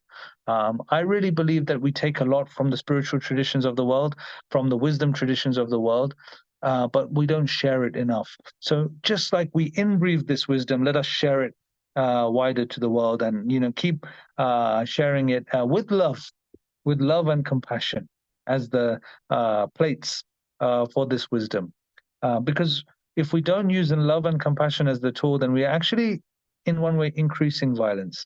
So cultivate compassion, cultivate empathy, cultivate mindfulness in our interactions with other living beings, and then expand that love and compassion through our heart-to-heart interactions.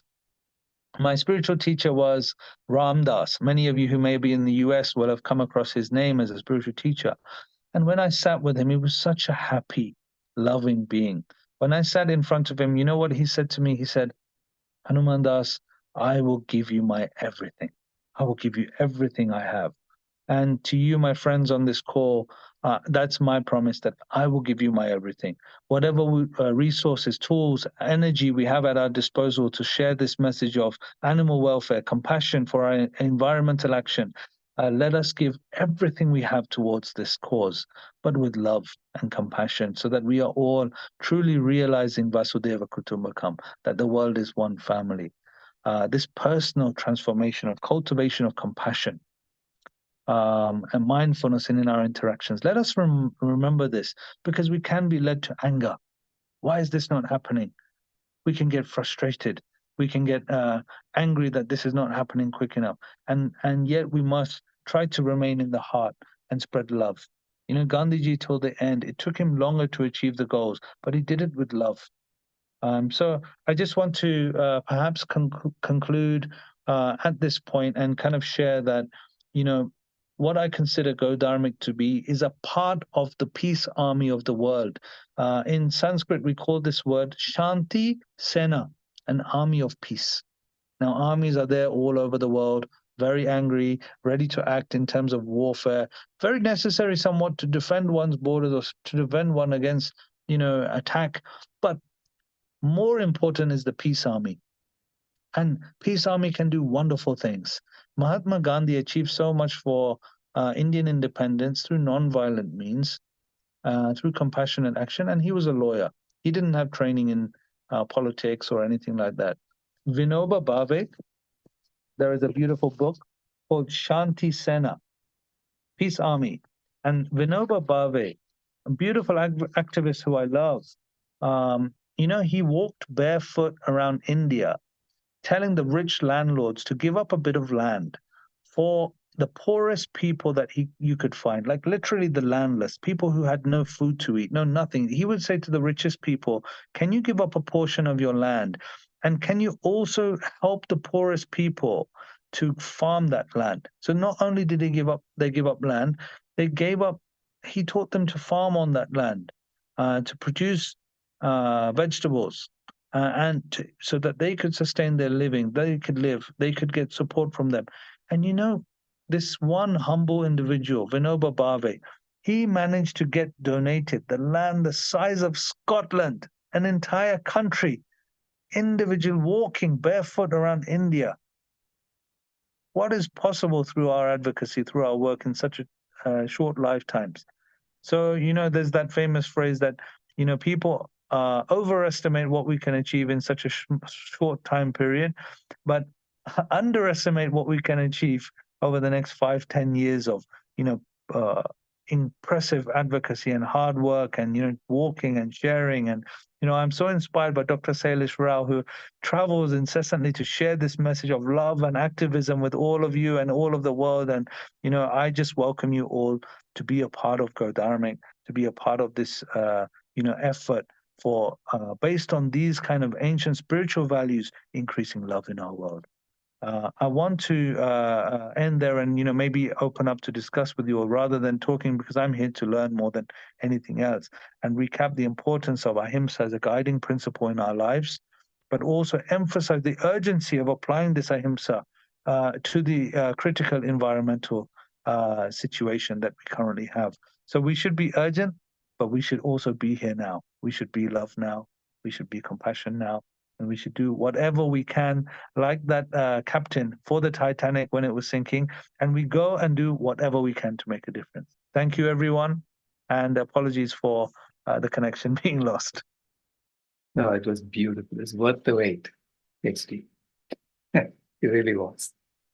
I'm reminded of Dr. Melanie Joyce saying that you need the 3 C's in order to be effective as an activist. And you exemplify that. Those 3 C's are curiosity, so your mind is open; compassion, your heart is open; and courage, your chakra is open, that you can transform what's necessary. So, thank you so much. Tammy?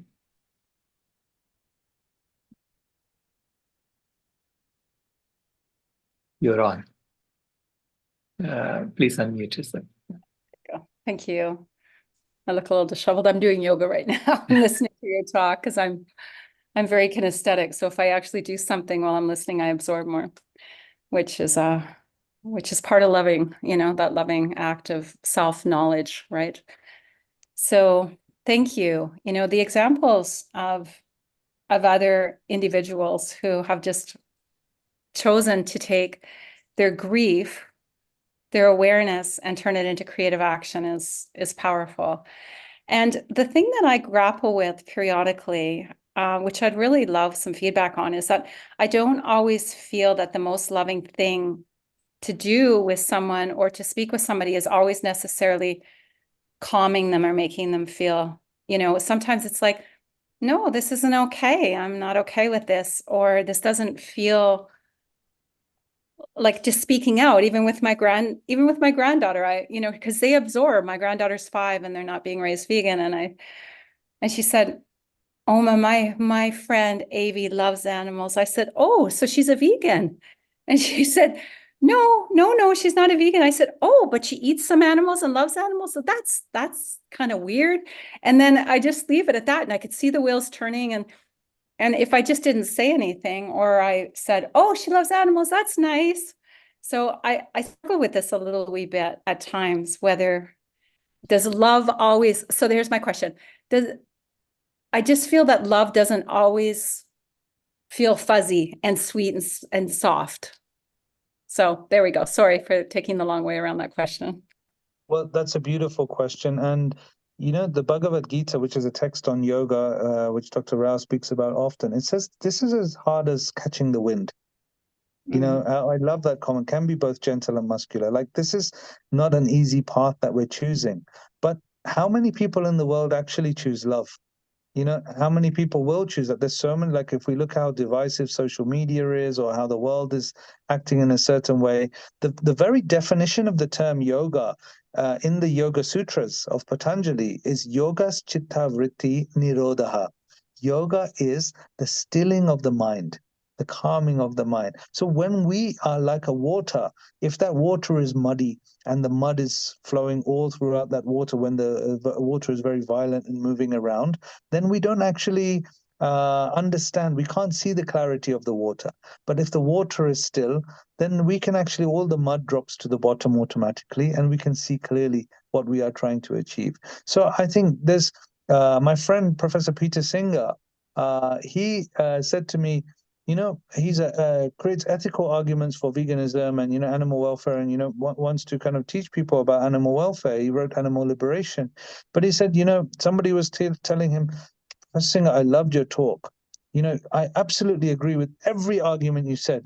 And he's saying that while he's cutting up a chicken and eating it. It's complete, going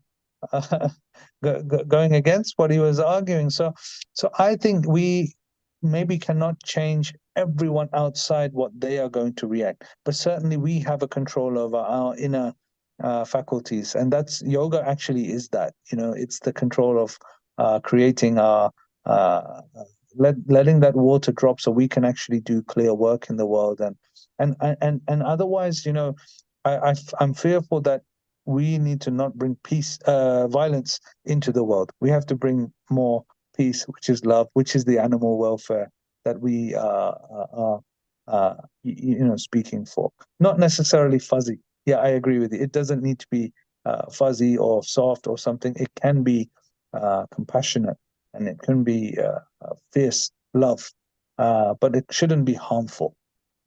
Right. Fierce love instead. That's in our pledge of the Million Vegan Grandmothers, is our fierce love for the grandchildren of all species. It compels us to act. Compels us to act. Yeah, we must act. Yeah, there's another verse in the Gita which says, "For the benefit of the world, you should act." It says clearly that. So it doesn't say to go away to the Himalayas and just sit quietly and not do anything. We have to be engaged, applying this knowledge that interconnectedness exists. We must act for that interconnectedness. Yeah.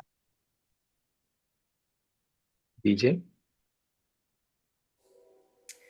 Thank you. I had a question in the chat, and I'm going to elaborate. I'm going to say a little bit more about it.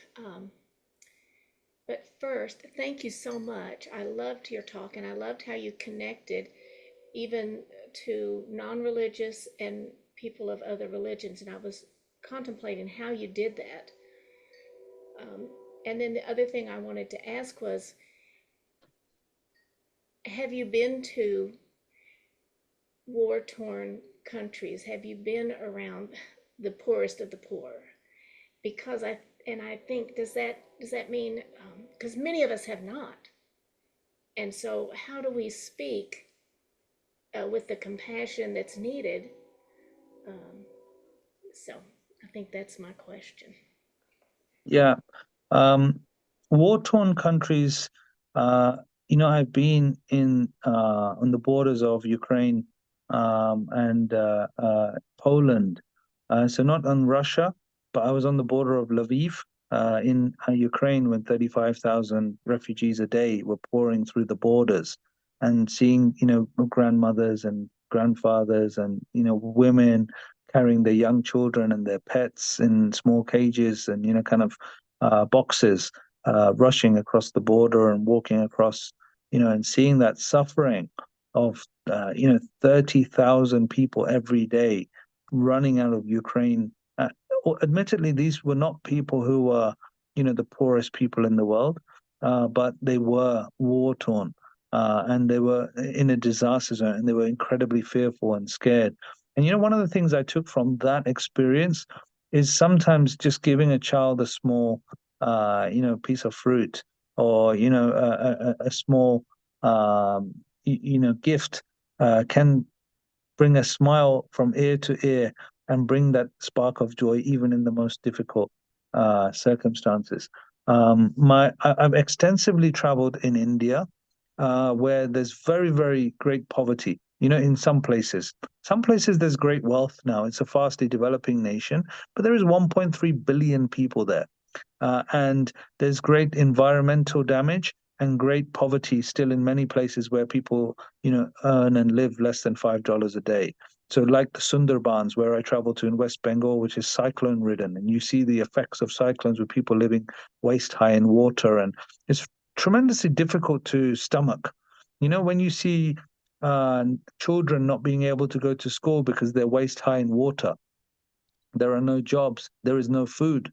So sometimes, it can be very difficult to stomach and to live with, but it does give you perspective. on how privileged we all are in our lives, and with that privilege, the responsibility for the rest of the world that we sometimes close our eyes to and we kind of, ignore. I would just quickly share that Peter Singer, he would often ask people, tell people a story of a car in China. And he said that, this car hits a young baby and the baby falls on the floor. And all the cars are driving around it, the baby, and just moving on. And then he would say, who thinks this video is awful? Like, he shows them a video of this incident happening, and he asks, and everybody in the crowd puts their hands up. And then he said, what if I told you that we are these people who are driving around it right now for the animals, or for the children in Nigeria that could die of malaria, for wanting of a $15 net that could protect their lives, or $50 to cure somebody's blindness. Like, we're allowing that to happen every day in our lives as a rich civilized society. So I feel like, although it's important to be there and to experience it firsthand and to be there present, actually now with technology the way it is, we can make that difference to those people directly. Yeah. And I think you touched upon the key to it, HT, when you talked about organizing the peace army. Basically putting some structure to it and making sure that people have a way to contribute and know that they're causing the planet to get better, the world to get better as a result of their deployment. So Nancy asked this question. It's rather long, so let me read it to you. So thank you for your work. You're speaking to us, mostly gentle, compassionate vegans who are facing a whole system of capitalism, imperialism, the foundations of which began and continue to function by measuring wealth on the caps, or the heads of cattle, and based on confinement, enslavement, torturing, and killing our sister brother animals for profit or pleasure, and wage slavery of workers, and exploiting and abusing the planet. What, in your opinion, can dismantle this whole system, which maintains its enslavement of animals, wage slavery, profit-making through violence, maintained with armies, weapons, prisons, the death penalty, the legal system, etc.? Do you think vegan activism can succeed against this corrupt, overwhelming system? So yes, I think it can. Yes. I'm optimistic. I'm hopeful.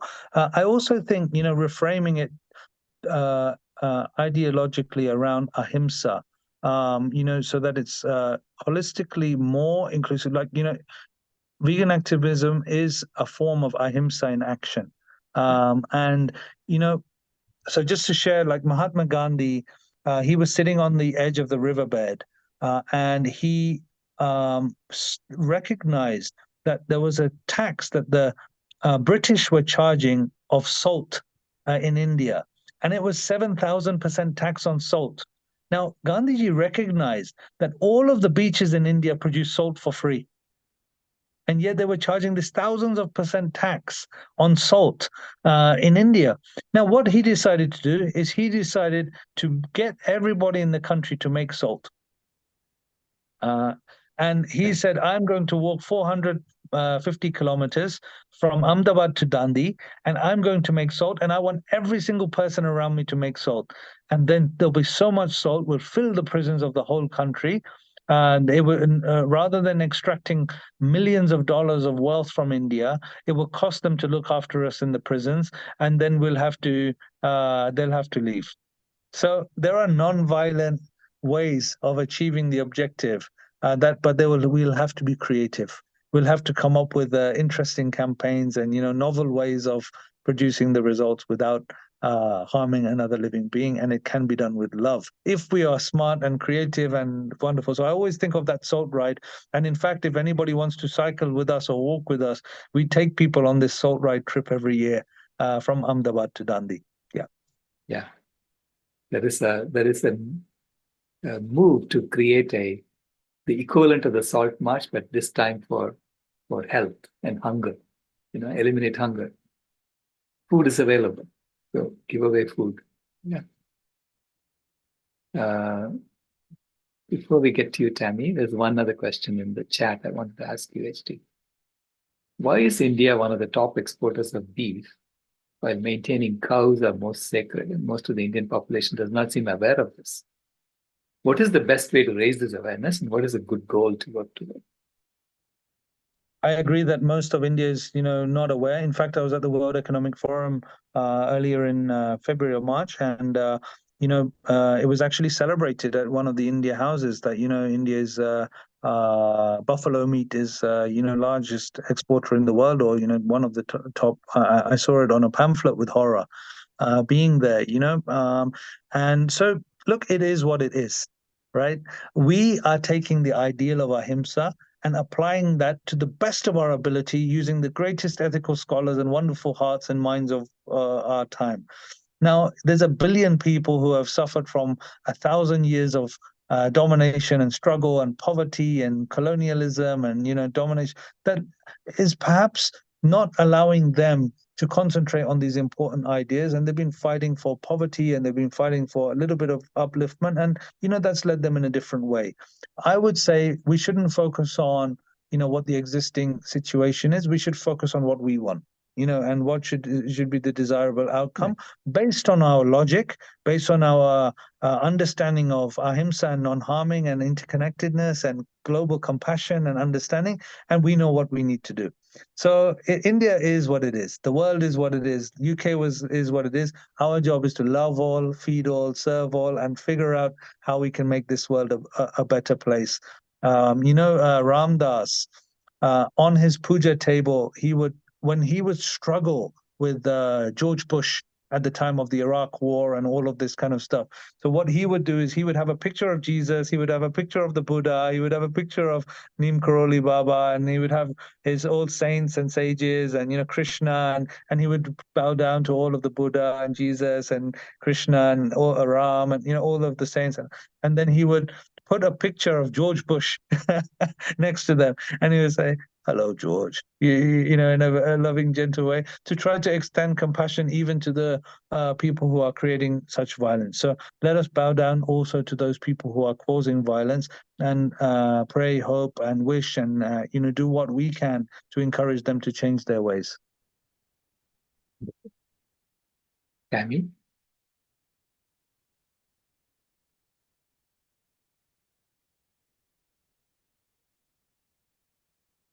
Thank you. I see Ray had a question in the chat too, so I can just ask that first, and then I will share something from the grandmothers. But so Ray had asked, we're a volunteer organization, the Million Vegan Grandmothers, Climate Healers, and all these convergences. We start organizing as soon as one ends. We start organizing for the next one. So how does that relate to Dharma? Was Ray's question, and then I will ask mine after. Could you elaborate on the question, if possible, Ray? Like, what do you mean? How does volunteering relate to Dharma? What is the connection between Dharma, volunteers, addressing current suffering, and changing harmful systems? So, and volunteers take a big role in what Goldhamer does as well. So I'm very interested about that. Sure. I mean, I bow down to the volunteers first. For me, volunteers who give their time, their talent, and not only just they give their time and their efforts, or something, they give their treasure as well. They earn money in their jobs, then they commit it towards, helping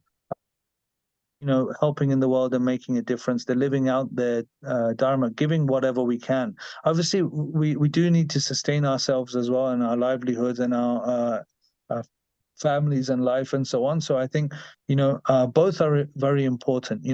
Volunteers who give everything towards the cause are the bedrock of the progress, that's necessary. I think if you look at civil rights movement, majority of people who are engaging in marches or, standing up for good causes or, everything, they're all mostly volunteers. So I think it starts with the volunteerism of that inner action to want to do something selfless. Just quickly on the Gita, selfless service is everything. When we doing it for the welfare of others, That for me is everything. Now, you can still be selfless and, have some benefit. Like, they say the helper's high, right? Like, science is showing that people who are volunteering are happier than people who are not volunteering. So sometimes you can say that, volunteering can actually be selfish because it makes us feel very good for volunteering. So I love that. That's good selfishness. The Dalai Lama will say, let's all be selfish and help others, help the animals, because we'll feel better for ourselves. I had farmer crying on my shoulder. He didn't want to let the cows go anymore. He was a beef farmer, 20 years beef farming, his family farm and stuff. He was crying on my shoulder. He said, Hanuman, I don't want to do it anymore. I don't want to do it anymore. I love these cows. I look after them. I know them by names. I know them. And then he stopped doing it. And he was so happy, caring for the cows. So good, selfish volunteering is a good thing, Ray, I think. And I just bow down to people. We have all these volunteers around the world who come forward. They work in disaster zone, in Turkey earthquake, in the Pakistan floods, in all these disasters around Lebanon when there's a big disaster. So many volunteers working around the Gaza situation from all different organizations around the world serving. Wow. Incredible. They're giving their life to it. And whatever we can give, we should give, in our capacities. Thank you. Yeah, it's also such a great antidote to that idea that everybody sees problems and goes, whose job is it to deal with this? Well, if you're a volunteer, you have a volunteer heart, you realize it's your job, that you can be part of that solution. And, who can't be a volunteer? It starts to become a world project rather than just Goldhamer doing something. You're channeling so much energy and that goodwill, and that's such an important part. Yeah, thank you. I agree, and I would request all of us to stay in touch, to work intermittently, and work. We have to. I think Steve Jobs defined it like this: we have to tumble together. We have to keep going back and forward and move forward. Okay, what do we do now? What's the next step? What's the next step? It's not about having a nice conference and, then our work is done. It's tomorrow morning. What's the Monday morning thing? What's the afternoon? What's the evening? Dr. Rao, when he came to my home, he came, I invited him for dinner. He immediately sat down and said, I'm giving a talk for 1 hour on ahimsa, and then Bhagavad Gita, and talking about environmental action presence. So like that way, it has to become a part of our daily existence and everything we do for the thing. So we become the Dharma, we become the ahimsa, we become the vegan ideal, which we are trying to promote for me, and that's why I love this community so much. I was very excited to kind of be with you all and share that energy and kind of thankfulness and gratitude to this work. And we would love we need all of your support. Frankly speaking, to do more of this and share this, we need your support. We need your energy. We need your goodwill, your desire, your assistance to be able to reach more people and feed people who are so that no children are going to school hungry, not only in India or in Africa or in faraway places, but also here in the US or in the UK or in, locally. There's more than enough food for everyone. We shouldn't, nobody should be going hungry. So that's the first thing, healthy vegan meals for everybody. And let's share. I'll leave it for Kelly to share the social. I just saw a comment about social media and all of this thing. Maybe Kelly, you can share some details, and happy to speak with anybody about the work that we do, and kind of how we can be further engaged in any way, Dr. Rao. But I want to also be respectful of time here, because I do tend to go on a lot. Thank you. It was all good. Thank you so much.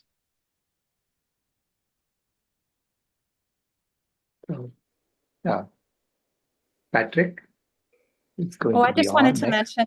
Go ahead. I just wanted to mention Judy Carmen, one of our grandmothers, wrote a book called Homo Ahimsa, Who We Really Are and How We're Going to Save the World, Hanuman. And I don't know if you've read that book or maybe wanted to interview her somewhere in your circle, but it's such a beautiful read because it really is about being who we actually are and how just being our authentic, compassionate self is what's going to save the world. So thank you very much.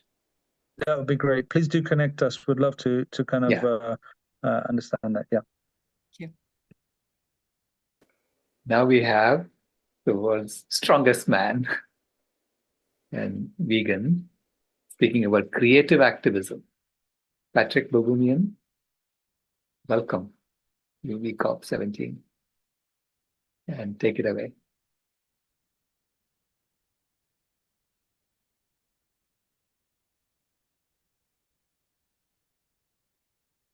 Hold on. We don't hear you. Don't hear you.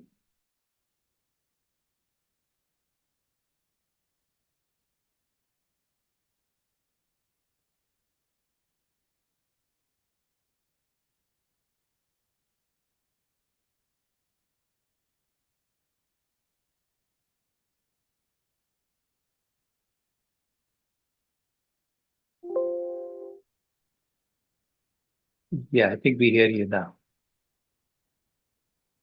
No, sorry. It was some sound we got.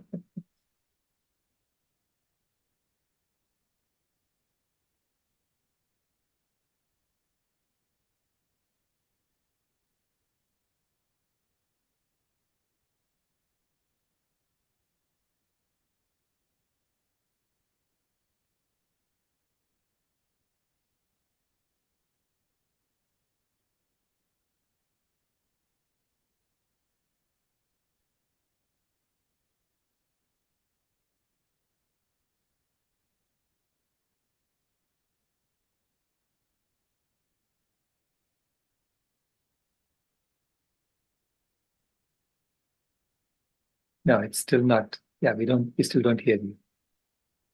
Yeah.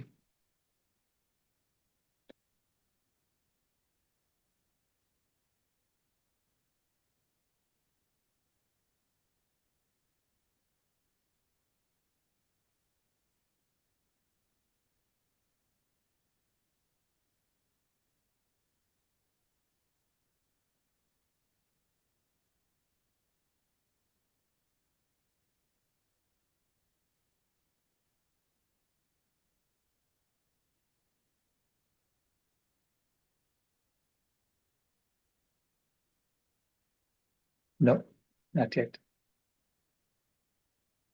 So, did you want to log out and come back in again? Let's see if it helps.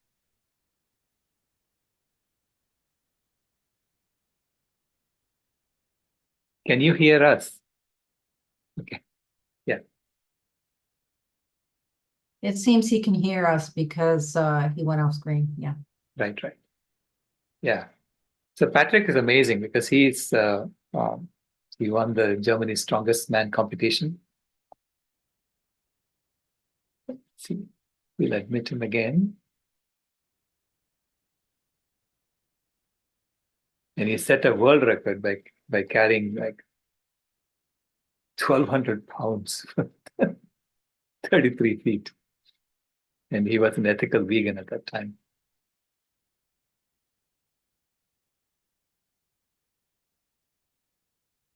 Let's make you.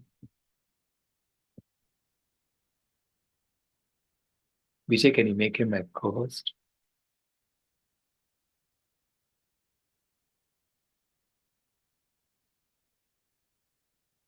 You're muted now. Let's see.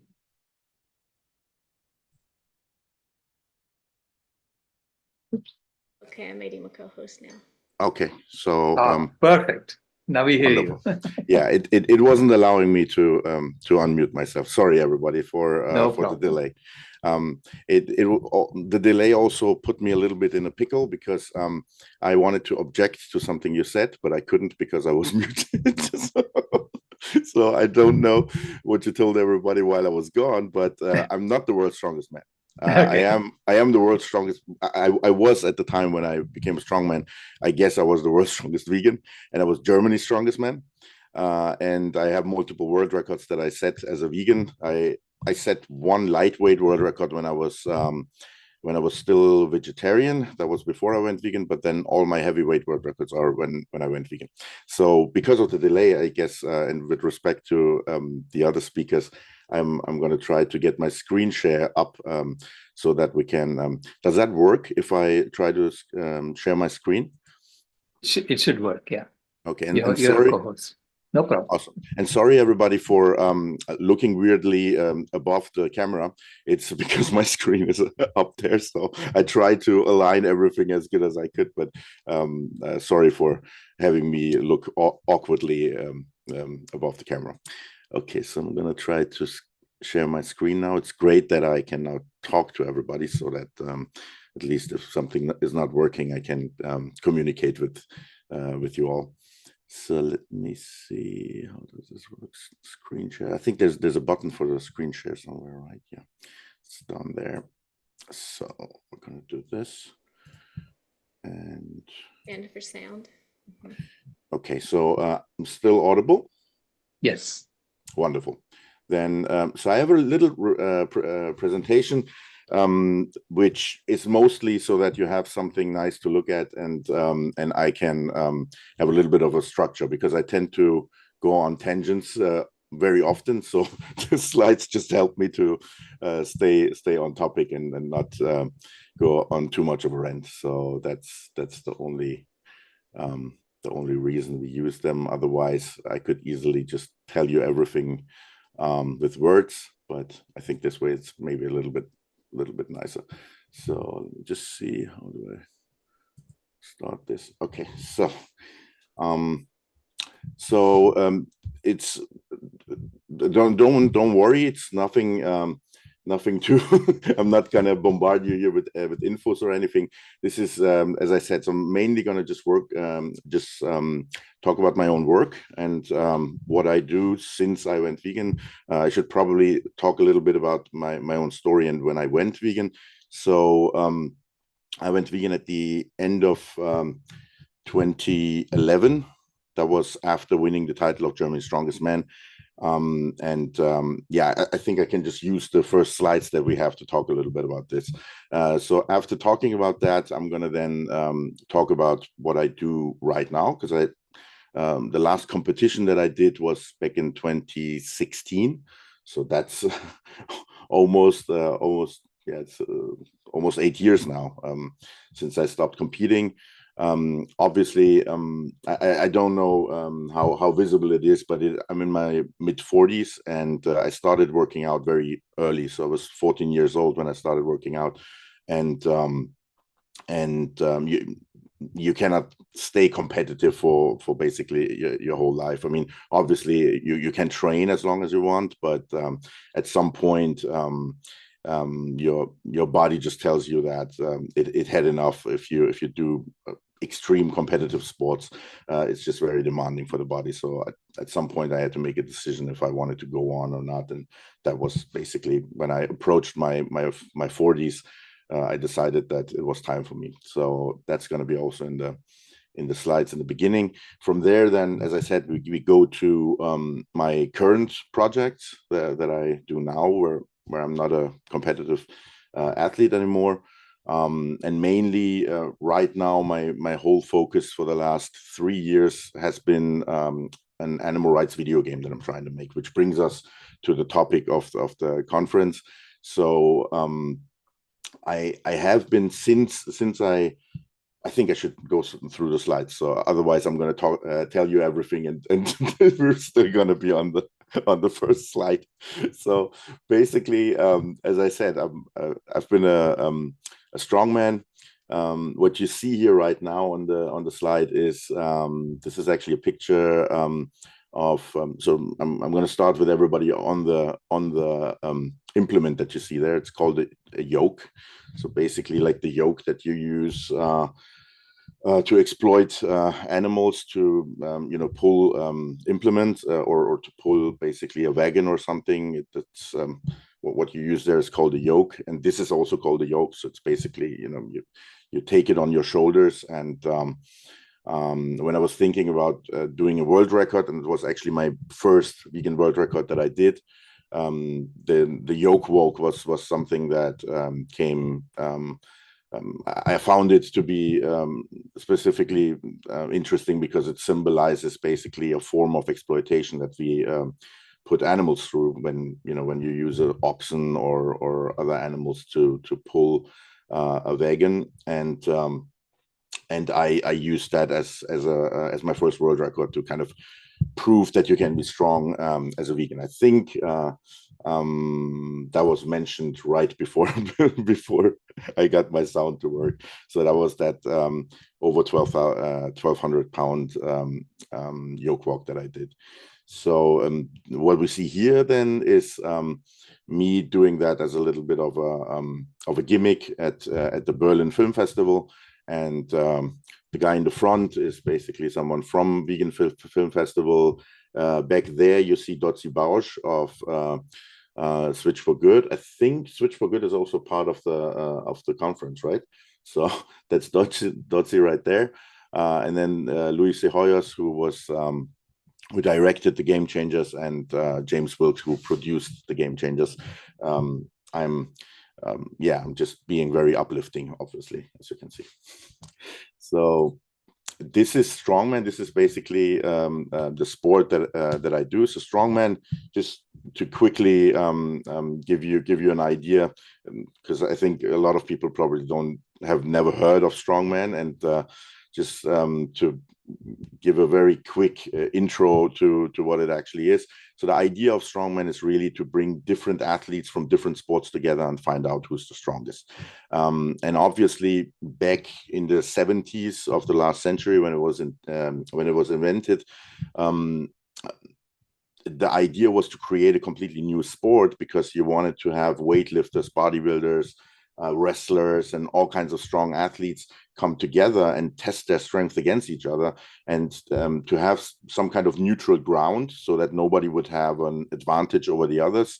The idea was that they created completely new disciplines, basically, and that has stuck with the sport until now. So while in other sports, every event is very standardized, and basically, if you have a tennis tournament, for instance, and you play in one event, and then you play in a different event, the rules are the same, the game is the same.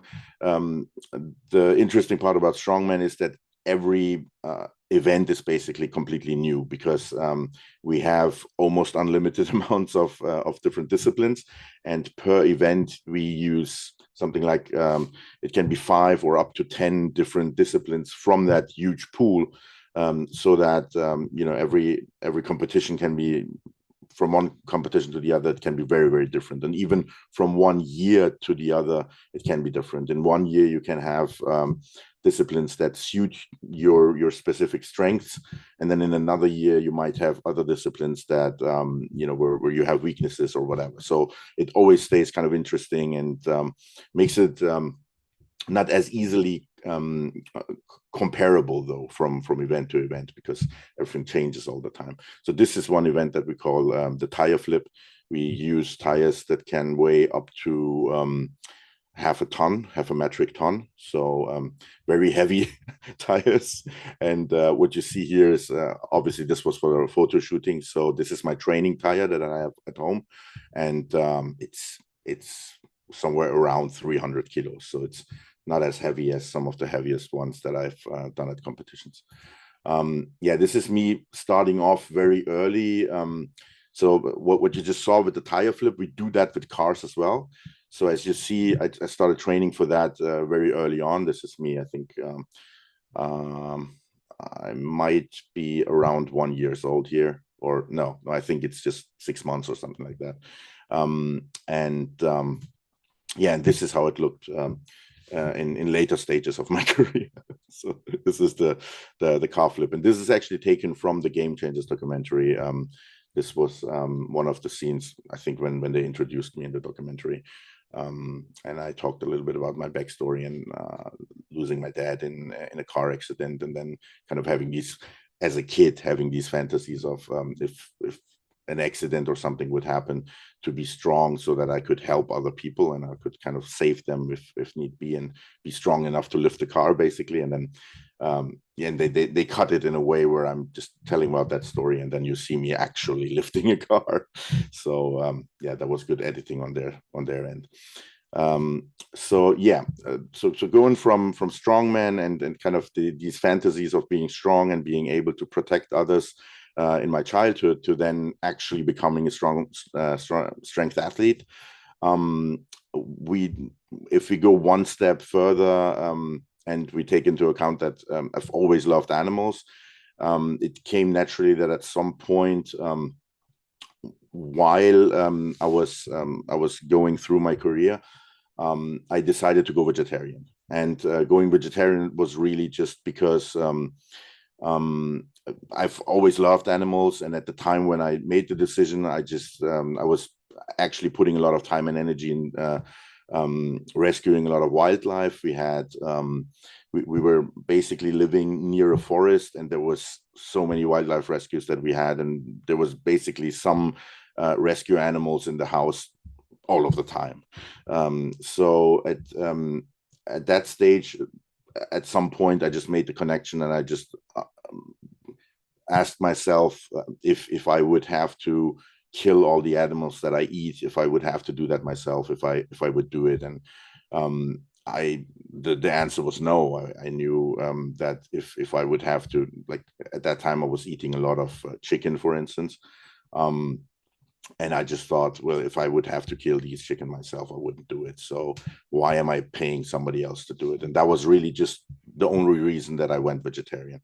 And at that point, I didn't know anything about animal rights or about what happens in the production of eggs, in the dairy industry, and so on. So going vegetarian for me at that point just solved the problem of me not being in line with the fact that I knew I loved animals and I was still eating them.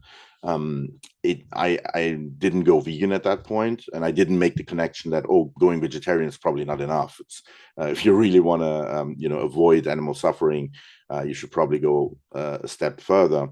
That took me a few years to get to that point. So one problem was really that I didn't really know, I didn't have all the infos basically. And then the other problem was also that even if I had the infos, I would have probably thought that that being an athlete in the sport that I was doing and doing that as a vegan, at that point, I was still convinced that it would be impossible. To be honest, even when I made the decision to do it, I was actually still very much thinking that it would probably be impossible. I just, there was other factors that kind of pushed me to making that decision. And yeah, maybe we can get to those. Oh, I'm going too far ahead. So I stay here and talk about, what brought me actually to the point to make the decision to go vegan from there.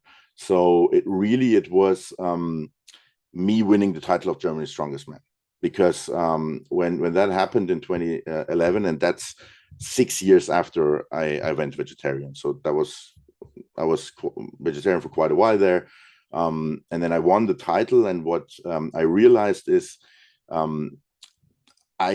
as a vegetarian, I was never seeing myself as an activist or anything. It was not that, like, the decision that I made was a completely private one, and I wasn't trying to convince anybody or to kind of,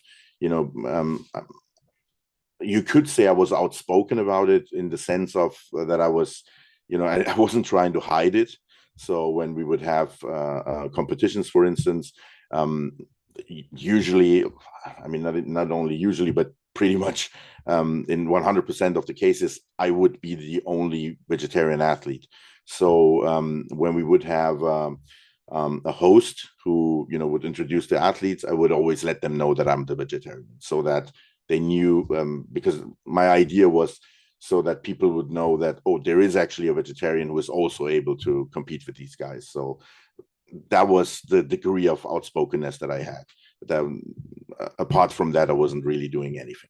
So that changed when I won the title of Germany's Strongest Man, because what I realized at that point was that because it started in German media, and then it actually jumped to international media as well. For the media, it was kind of a unheard of thing to think that the guy who isn't eating any meat now all of a sudden is the strongest of all of them, right? And basically, with the title of Germany's Strongest Man, you kind of have this right to call yourself the strongest guy in a country of 80 million people, which is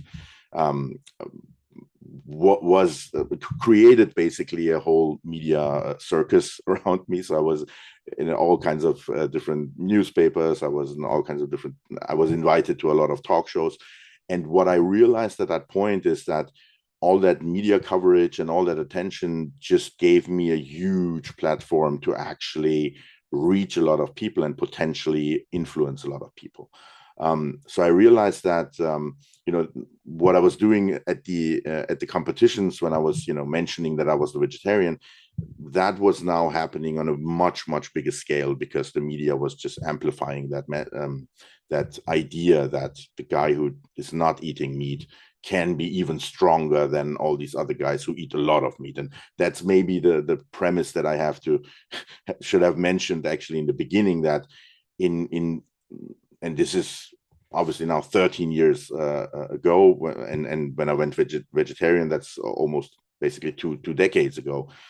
So back in that time, it was in the strength community and even in the broader fitness community, it was completely unheard of that nobody would have believed me when I would have said, oh yeah, I'm vegetarian and I'm going to actually at some point be able to beat all these other guys who eat a lot of meat. Because I've been growing up in the industry and in the sport with this dogma that you have to eat a lot of meat, you have to eat a lot of animal products to actually get all the protein that you need and then be able to build muscle and build strength on that level.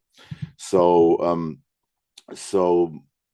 I was trying to be, so when I realized that I now had this huge, basically this huge megaphone via the media, and actually I think mostly it happened when Peter approached me. So Peter then approached me and asked me if I would be willing to do a pro-vegetarian campaign. Like, they basically wanted to amplify that message even more and do a campaign with me about me being, the strongest guy and then also vegetarian. And at that point, I had already made the decision. So I told them, look, I think that if I want to do this right and use this kind of power and potential that I was given with the situation where I can, use these media appearances to open people's minds, I don't want to convince them to go vegetarian. I actually want to see if I can do what I do now as a vegan. And I have to tell you, that was terrifying. Like, I don't want to speak too much about that because I want to get to my projects now. But yeah, so back in that day, it was really terrifying for me because I was absolutely not convinced that it would work.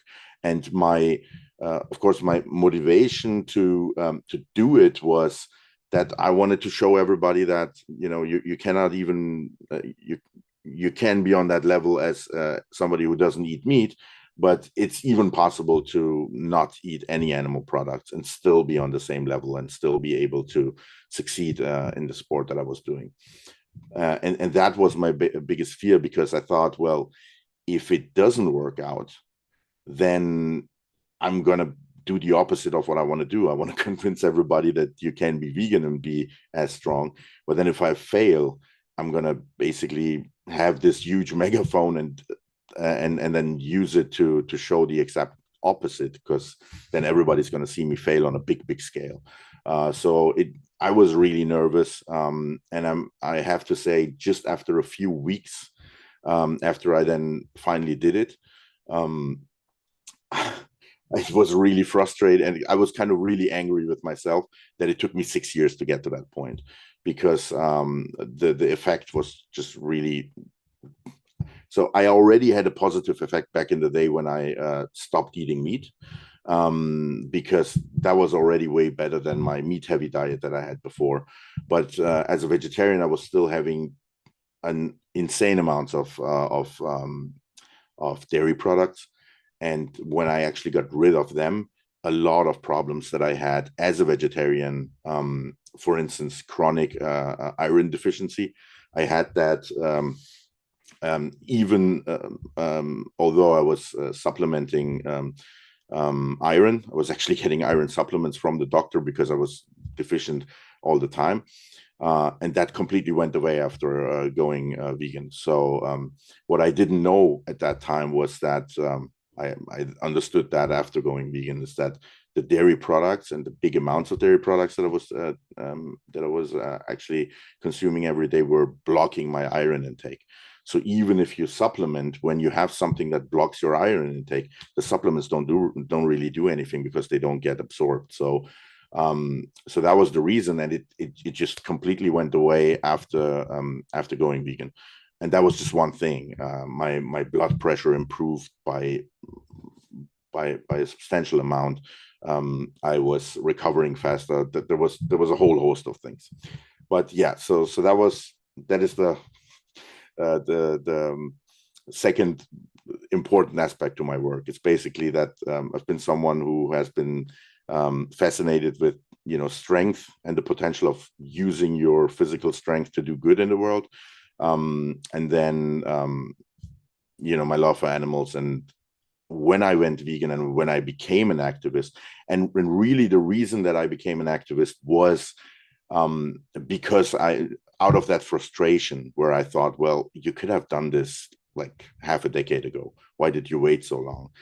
And that really, because there was an answer to that question, and I'm going to come to that in a few seconds when I go through the slides, or maybe I should jump there actually, because the answer to that is really in this slide here. So when I wanted to make the decision to actually go vegan, my problem was that there was nobody who had done it before. There was no vegan strongman. There were a few bodybuilders in more kind of lighter categories, so not hardcore bodybuilders or anything, and no really big athletes who had done it. So I had no idea if it was even possible. If nobody has if something hasn't been done before, it's and especially in sports, I feel like we as athletes are very kind of we have a community, especially in strength sports, because it's not a big sport, at least back in the day. Like today, it's much bigger than it was back then. Back then, it was really a subculture and kind of an underground thing. And when you have a small community like that, everybody knows each other, and you have a very strong sense of community. And those dogmas of, you need your animal proteins and you need this and that, that was very strong. And when everybody is basically adhering to that dogma, it takes a lot of kind of internal motivation to kind of say, no, I'm going to break with that. I'm going to be the guy who doesn't care and does it completely differently. And I was struggling with the decision a lot.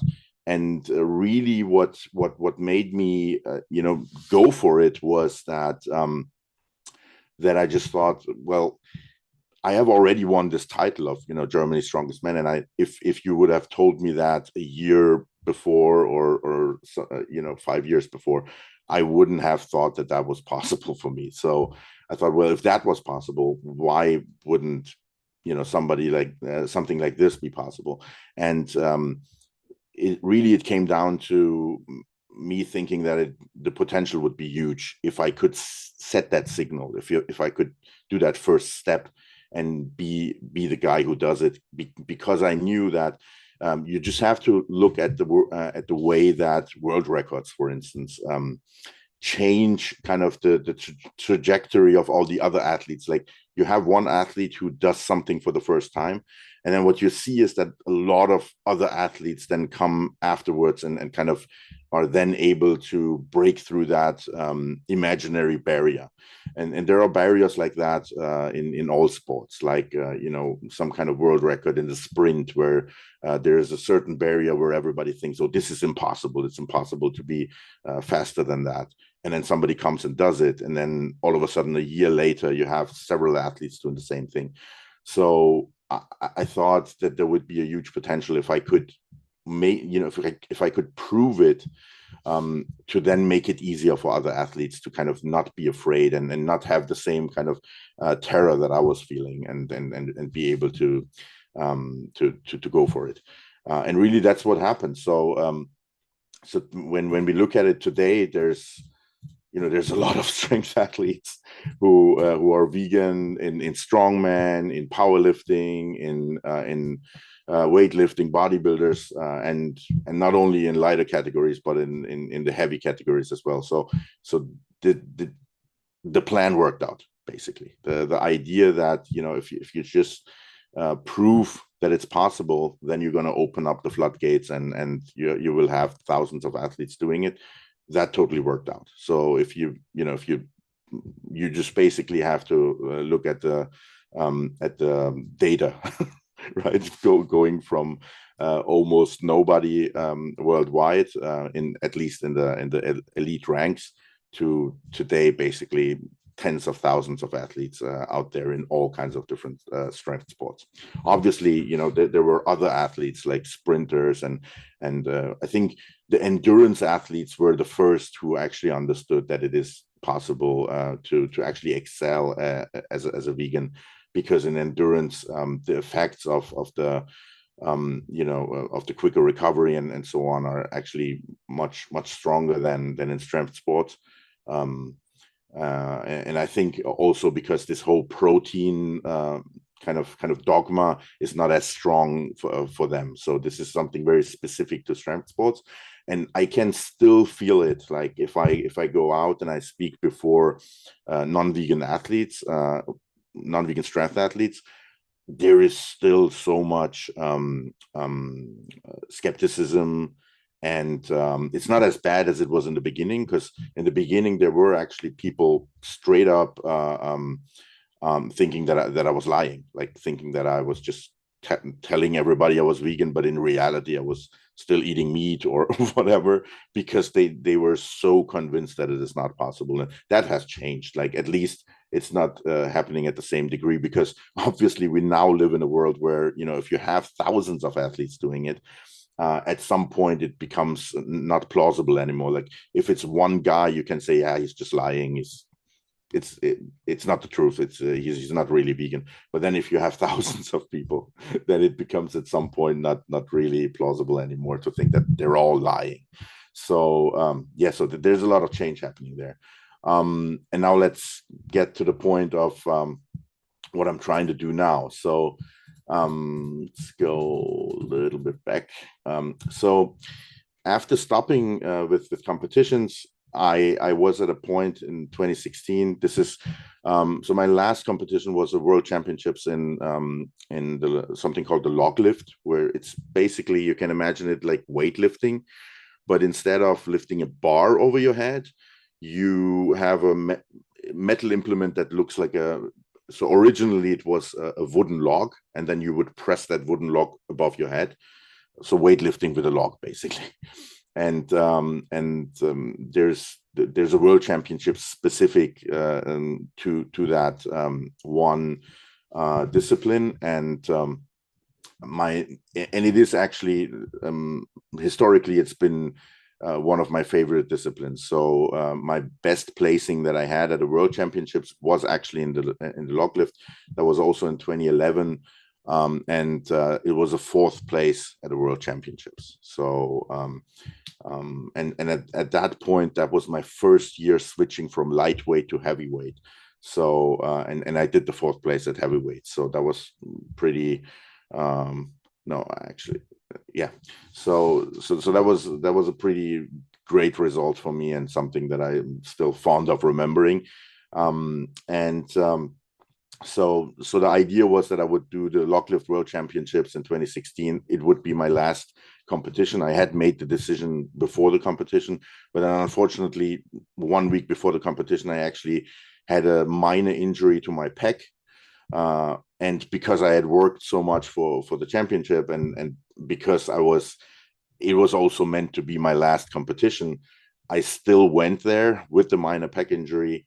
And to kind of take a little bit of the stress away from my pec, I tried to press more with the tricep, which resulted in me tearing my left tricep. So So then, unfortunately, that last competition became not as positive of a memory as I wished it was. But it then sealed my fate of, you know, being my last competition. And definitely afterwards, I had to get surgery done on the arm.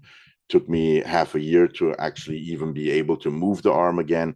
So it was clear that after that, I wouldn't do competitions anymore. And the reasoning behind that was, so there were several reasons, but one reason was in 2016, that's half a decade after I went vegan. And at that point, there was already hundreds of athletes. It was already visible that I didn't have to prove anything anymore, because there was already so many athletes out there who were doing the same thing that I was doing. So I thought, well, the world doesn't need me anymore. That was one reason. The other reason was that because I started actually training when I'm very early on, when I was 14 years old, and at this point I'm basically approaching my 40s. After 2.5 decades of competitive strength sports, your body at some point is in a place where first of all, you accumulate a lot of damage in those 25 years. So there was nothing major. Of course, the tricep injury was something more major. But before that, there was nothing big. But I had a lot of minor, smaller things that were just accumulating with the years. And that wouldn't be so bad. But the problem was that made it harder and harder for me year by year to actually be able to improve my performance. And to me, I had this logic in my head that I thought to do what I do, which was, you know, trying to come back every year and show that I'm able to actually improve beyond what I was able to do 1 year before that. As a vegan. So the idea was, well, I went vegan in 2011, but I was getting stronger year by year by year. So in 2016, 5 years after going vegan, I was the strongest that I've ever been in my life. But I was also feeling that it was getting harder and harder every year.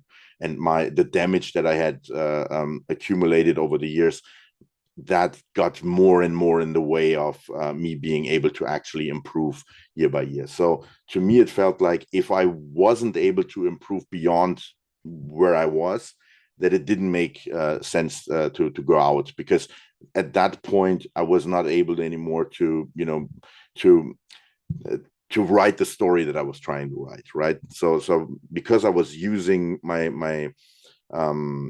work as an athlete as a form of activism, that activism obviously only works when you can write the narrative that you know, you're coming back every year and you're stronger than the year before, and much stronger than before you went vegan. That was, you know, the narrative that I was trying to tell everybody. And at some point, if you're not able to be stronger, that narrative doesn't work out anymore. And obviously, you know, you want to be honest. So, you know, with that honesty, it became clear to me that 2016 was the point to call it a day. So obviously, going, you know, coming closer and closer to that day, I started thinking about the future, and I was thinking what the next platform could be for me to tell a story that could inspire people, you know, for compassion and to open their minds.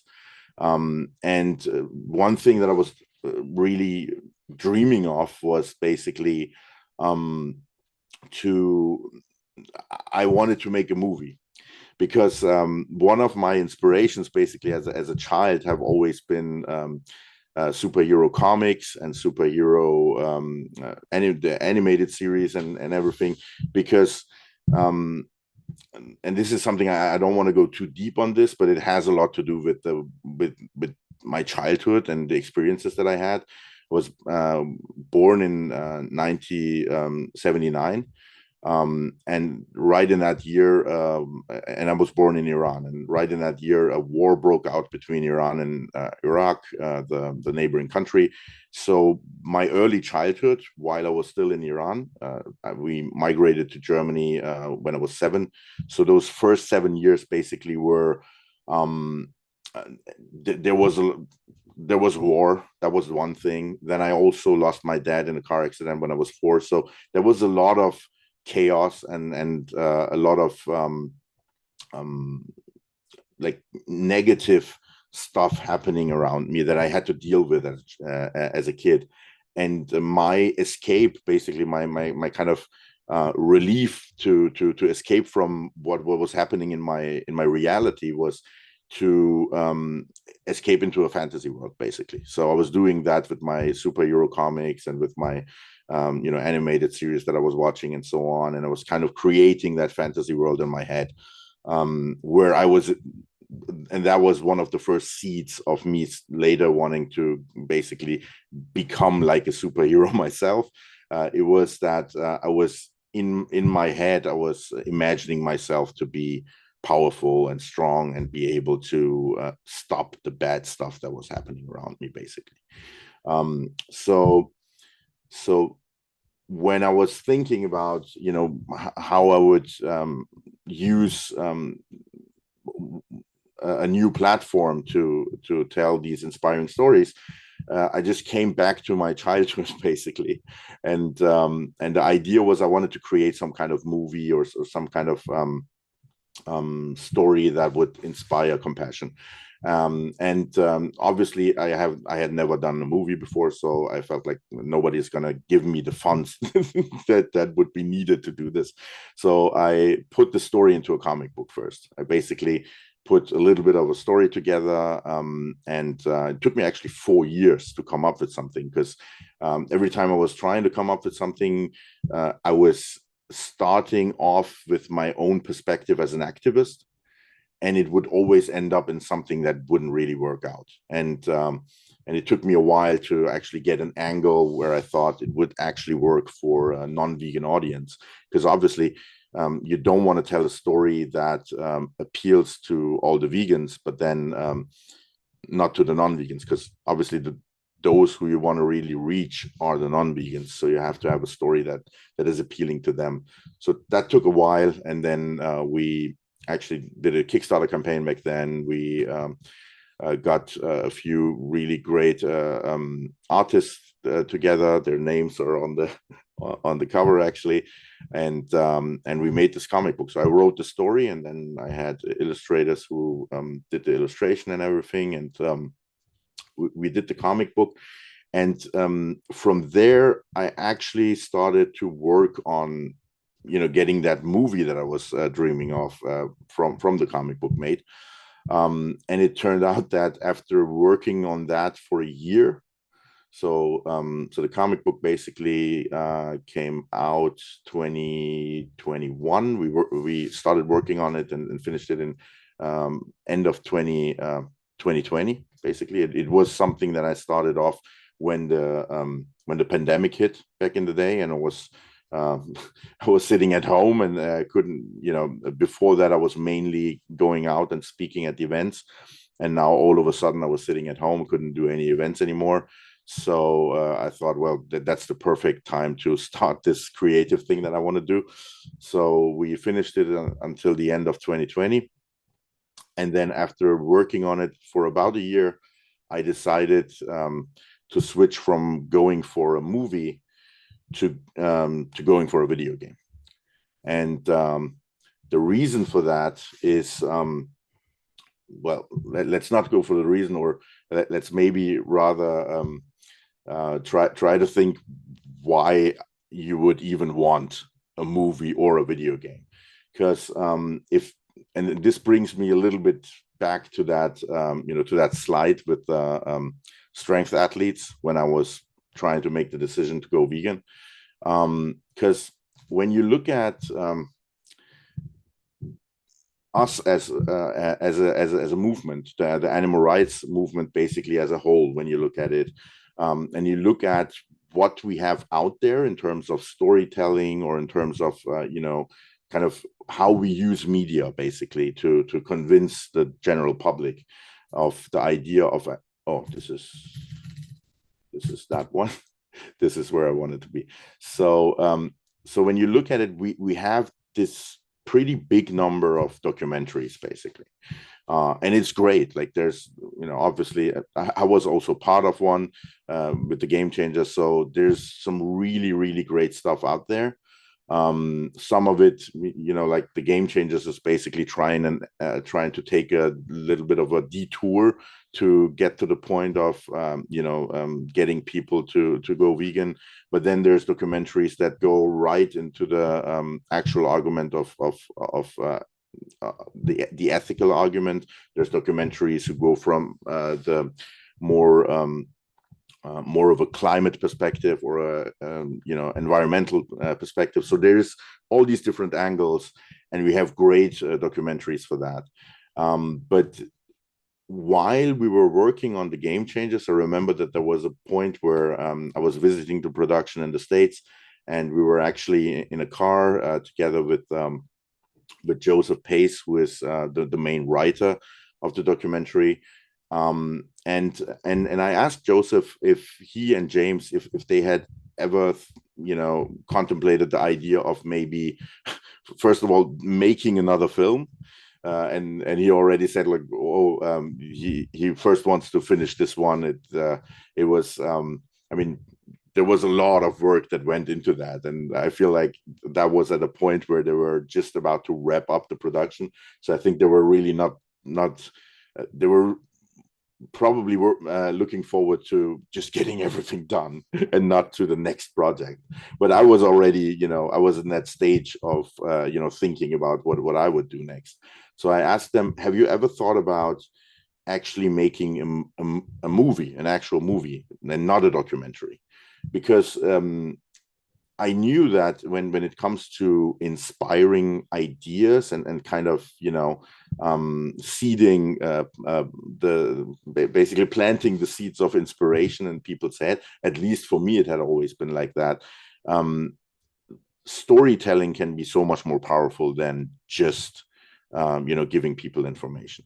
And obviously the Game Changers use that in the film itself. Like if you watch the film, it's not just information, but it's dramatized. They're basically showing you these athletes and telling some of their backstories. In my case, that we were speaking about my childhood and how everything came to be. So they are already using storytelling there, but you can go one step further, right? And you can make an actual movie. So I was thinking, maybe if they would think about that, and they said no. And obviously there are a few movies who kind of tackle the idea from different perspectives, but at that point, and that brings us back to the video games, I didn't know any video games that do it. So basically the number of video games that I knew at that point was 0. Today, I know that it wasn't actually 0. There is a handful of video games that have done this, like starting around 20 years ago. But those games are like really more like a casual games, more like sometimes kind of going for almost a satire or parody route to kind of, they're not meant to really inspire anyone. They're more meant like just games.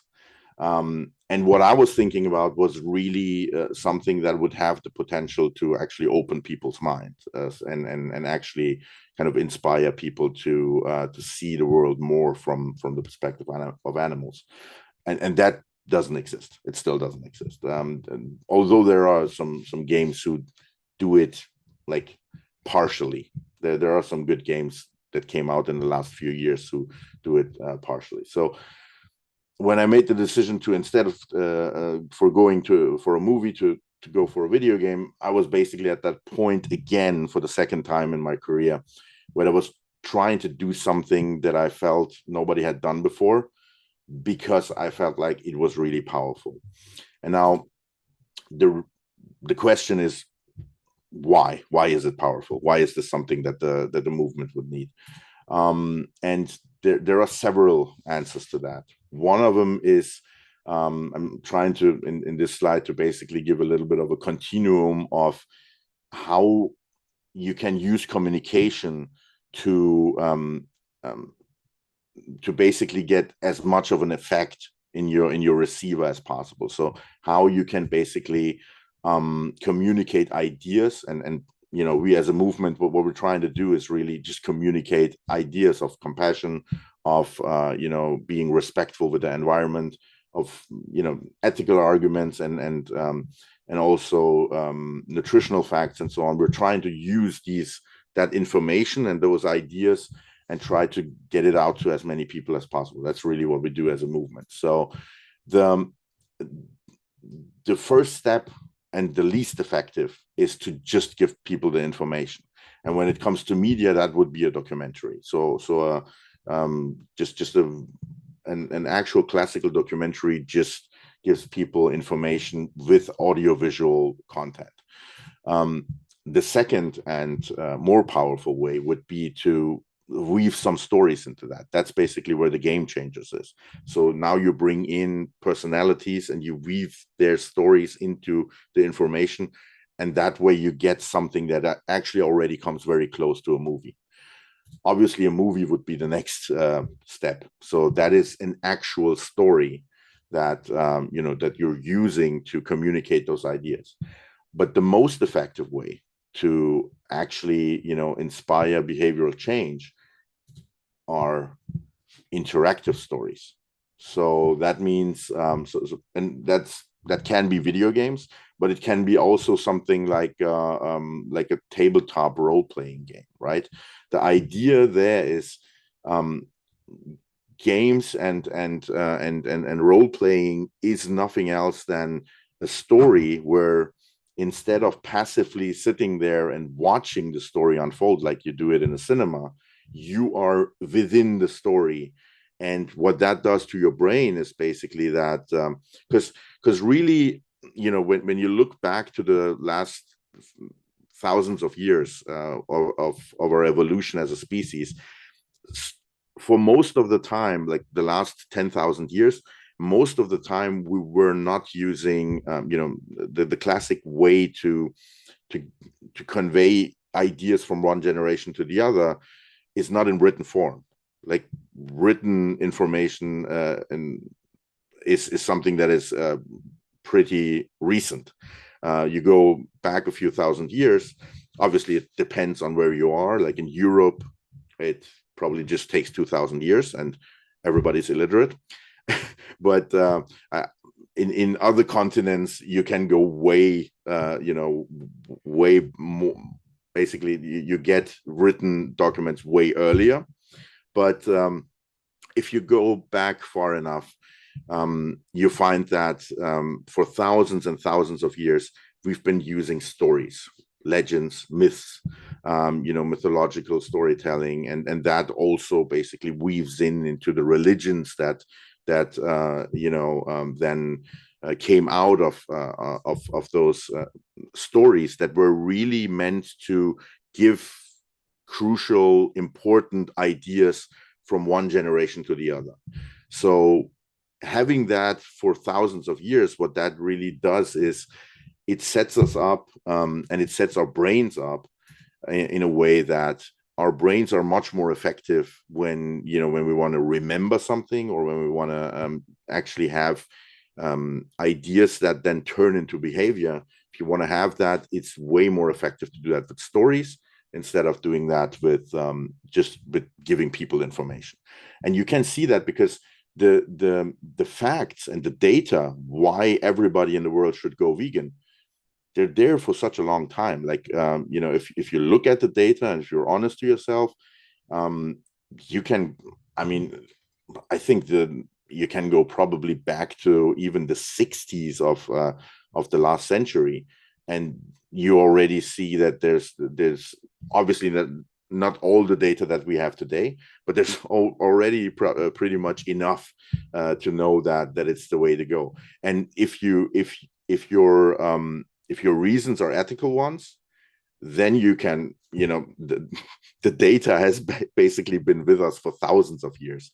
Because, if you look at an animal and you look how they work and you how they feel and how they, and the way that they have the same emotions that we have, and it is very clear that that's the case, then you don't need any other data to get to the point where you feel like, well, something that you wouldn't do to another human being, that you don't want to do that to those more vulnerable and actually more powerless beings that are exposed to, to us as the most powerful species on the planet. So the information is basically already there, but we're living in the year 2024, and we're still not, we don't even have a vegan majority worldwide. If you look at it, we were still a tiny minority. So there's something wrong, obviously. And I think that one of the reasons is that we as a movement, and this is also a bias that I think has to do with the fact that veganism has started off as a little bit of an elitist movement, in terms of that it is something where, thinking about ethical arguments and how to do things in a more ethical way is a luxury that you can only have if you're in a position where you don't have to worry about getting a meal on the table on the next day. It is a bit of a, and even in today's world, no matter in which society you are, it is a form of a luxury, because if you have to struggle every day, and if you have to basically, destroy yourself to be able to survive, and to have the means to, to provide your family with food and everything for the next week, for the next month, for the next year, if you're in that kind of a vicious circle,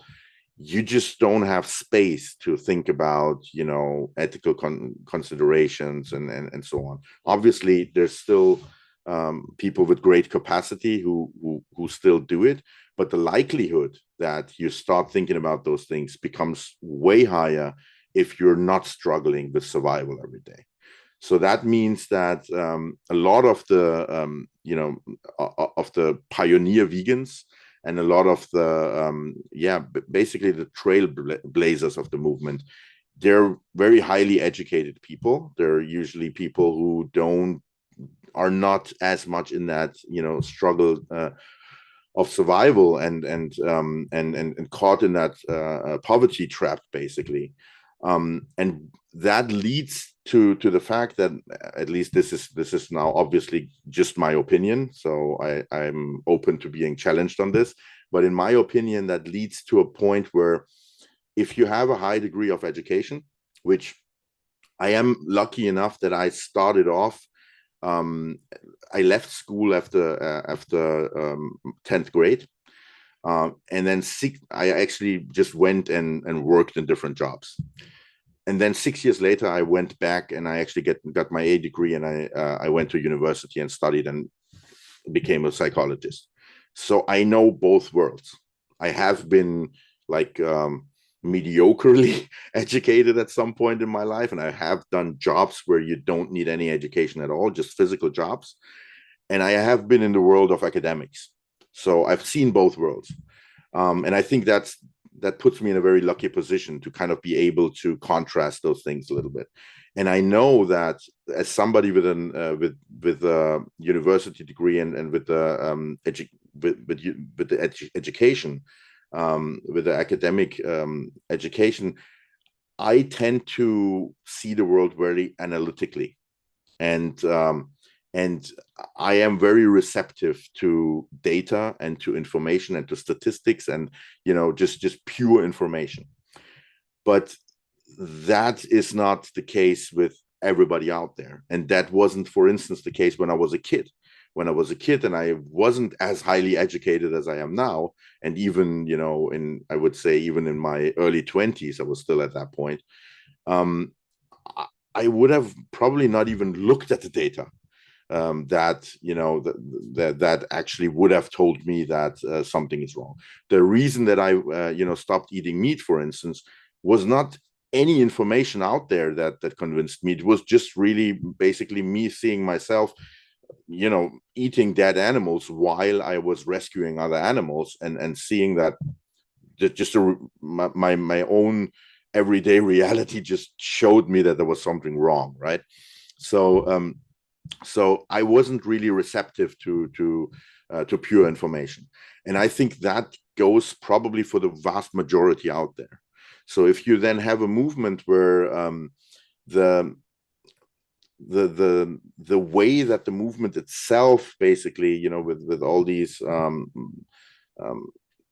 I just think that there's basically a kind of a bias towards thinking that pure information and data is more effective than it actually is, because it is definitely effective in reaching decision makers. So if we're trying to influence politicians, well, with politicians, I'm not that sure, because there's a lot of stupid politicians. So let's leave them out of the equation. Patrick, can we wrap? You need to wrap up a bit. Of course. Because thanks. Okay. Yeah. So so when we're trying to reach out to decision makers, I think with information we can actually reach a lot. But when it comes to trying to reach the general audience, basically your majority out there, I think that storytelling is way more powerful. Yeah, so I'm gonna wrap now, obviously, and I haven't actually really talked about the game at all, but yeah, maybe we get some time in the panel tomorrow to actually show some of the game as well. So I'm working on it for 3 years now. And yeah, maybe we can talk about that in the panel a little bit tomorrow. Wonderful. Thank you so much. Thank you so much. Thank you so much. Yeah, and if there are questions, we'll compile them and send them to you. Awesome. Because we have to move on to Claire's presentation on the game of money. Thank you. Yes, absolutely, to be continued tomorrow. So tune in at 1 o'clock tomorrow to hear more about Patrick's game. Okay. Hi, everybody. I hope you can all hear and see me correctly. Yes, we can. I'm just okay. Super. I've given overwhelming responsibilities and tasks on my plate work-wise. I haven't put together a specific presentation, but I'm going to pull up one that I've used for the Beyond Investing business, which is obviously in the money markets, and we'll lean on a few of those slides as I'm talking through about the financial system and, well, the game of money for what it's worth. So I'll just pop that up.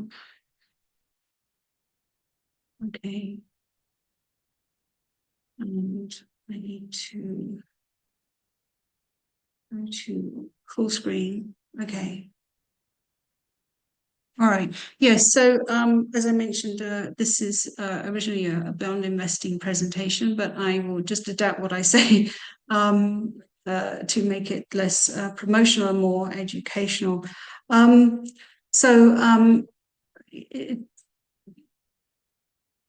Just going forward, just one second, just moving us forward. Okay, so I mean, as many of you know, I've been active since 2017 when I left my kind of proper job in the financial markets, creating a group of companies which are delivering portfolios, so aiming to invest in a vegan fashion. By excluding as far as possible and practicable exposure to all forms of exploitation of and cruelty to animals for food, clothing, or any other purpose, and there are many other purposes. We have been creating portfolios which promote the development and use of animal-free alternatives and promoting direct investments by marketing other deals for companies in our portfolio and other companies to other investors. And the overall idea is to accelerate this transition to an economy free of animal exploitation. And I just really want to stress the fact that basically the vast majority of harm to animals is as a result of a commercial exercise, and is because a large part of our economy is actually embeds that exploitation into their business models. If we get onto those slides, you'll see that approximately over 30% of we exclude about 50% of companies for various reasons, including some environmental screens, but over 30% of the companies, over 30% of the stock market, we are excluding for reasons of animal exploitation. So this is a huge part of the global economy.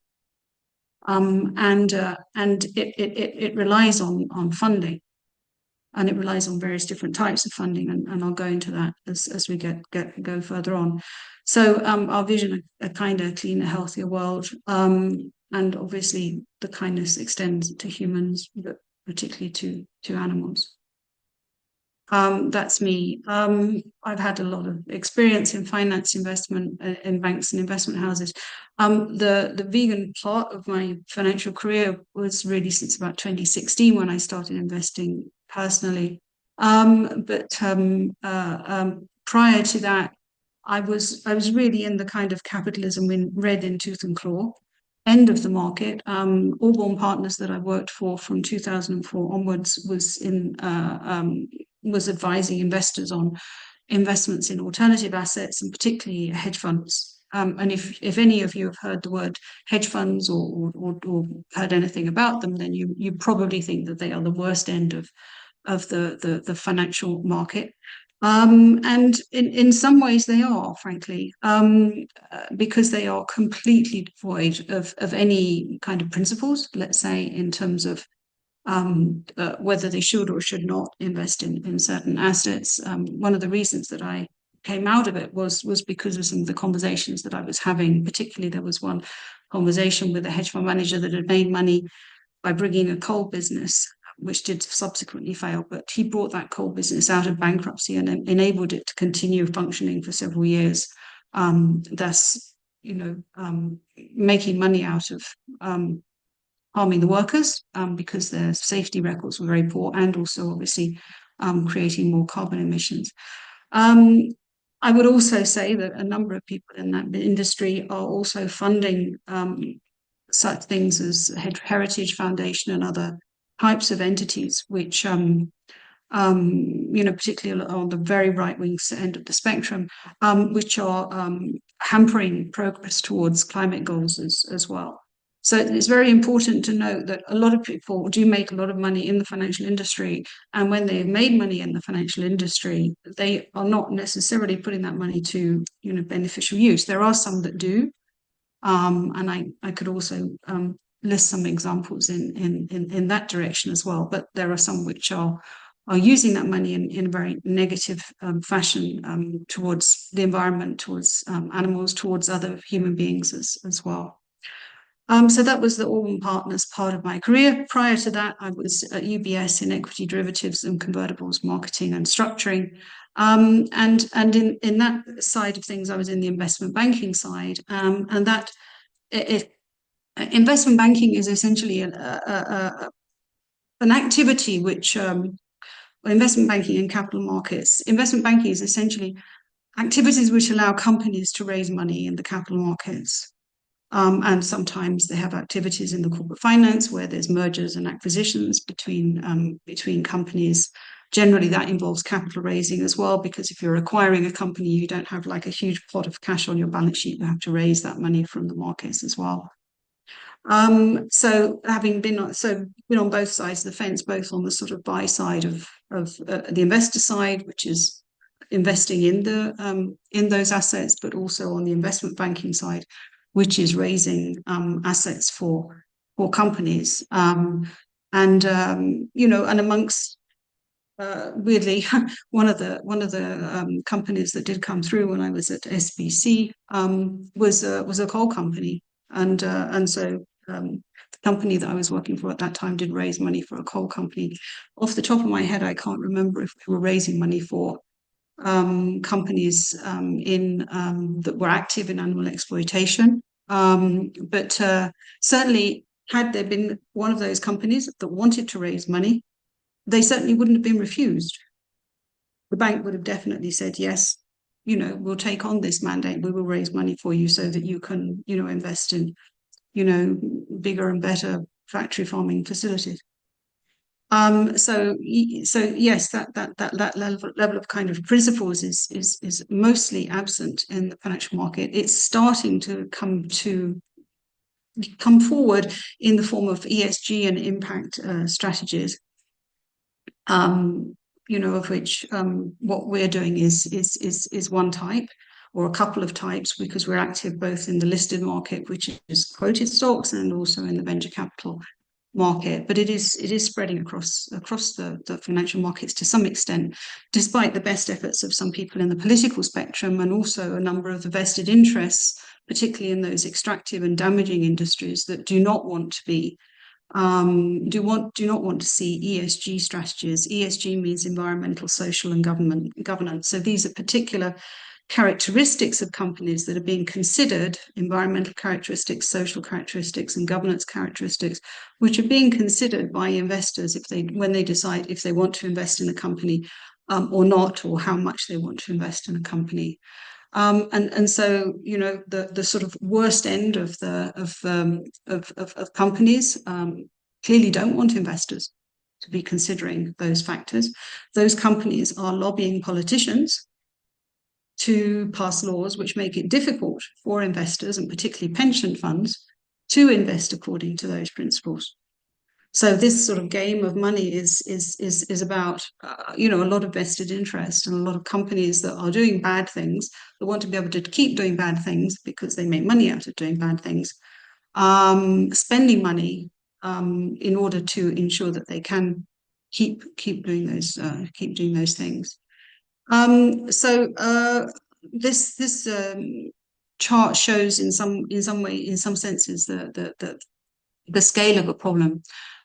Because if I'm saying that 30,000 animals are spared by, if somebody is investing in our global index in 1 year, what that means is that for every million which is invested in a standard index, 30,000 animals are being killed. And that is because of the comment that I made earlier, that the animal exploitation is endemic in our economy, and a lot of companies are making, you know, a lot of money out of it, either quite directly, like the Tysons or the Hormels of this world, or let's say the pharmaceutical companies which are using animals for testing, or they're doing it quite more indirectly. So is a clothing company that has wool, you know, jumpers on the shelf, they're indirectly benefiting because obviously that wool has had to be taken from an animal at some point, even if they're not doing that specifically. And I would say that the 30,000 is actually quite it may be on the conservative side, because we are maybe a little on the low side in terms of the fish caught and farmed, and that is into the trillions. I saw the SDG 18 sort of pop up in the chat. So where this is important is not just that the SDGs are kind of, you know, nice things to have, and you know, they're things that you know, people generally may be aware of, that there are such things as these SDGs, Sustainable Development Goals, which have been developed by the UN. Where it's super important is in two ways, which is that the Sustainable Development Goals which were created in 2013 with the target date of 2030 to have achieved the specific targets in those goals. It's quite likely that most will miss. Where that's important is in two ways, which is that obviously it was developed by the UN and, you know, in concert with various groups, countries signed up to it. It means that the precepts of those goals should go into law, the law of those countries. But the other way that it's important is that it's the SDGs have kind of assumed a life outside of that sort of governmental action, towards also the financial markets to some degree. And that's because investors, some investors certain groups of investors, not every investor, but an increasing number of investors over the last 10, 15 years or so have been looking to invest their money in a more impactful way, in a kind of at least do no harm way. And I would say before 2010, we had socially responsible investing, which was largely a little bit sort of values driven, somewhat religious, let's say, because it was, Catholic entities not wanting to invest in sort of pornography and whatever. Maybe Islamic entities not wanting to invest in alcohol, gambling, all of the sort of vices. So that's where it kind of started from. And then over the course of the last 10 to 15 years, it turned into this ESG, where a number of other aspects were being taken into consideration.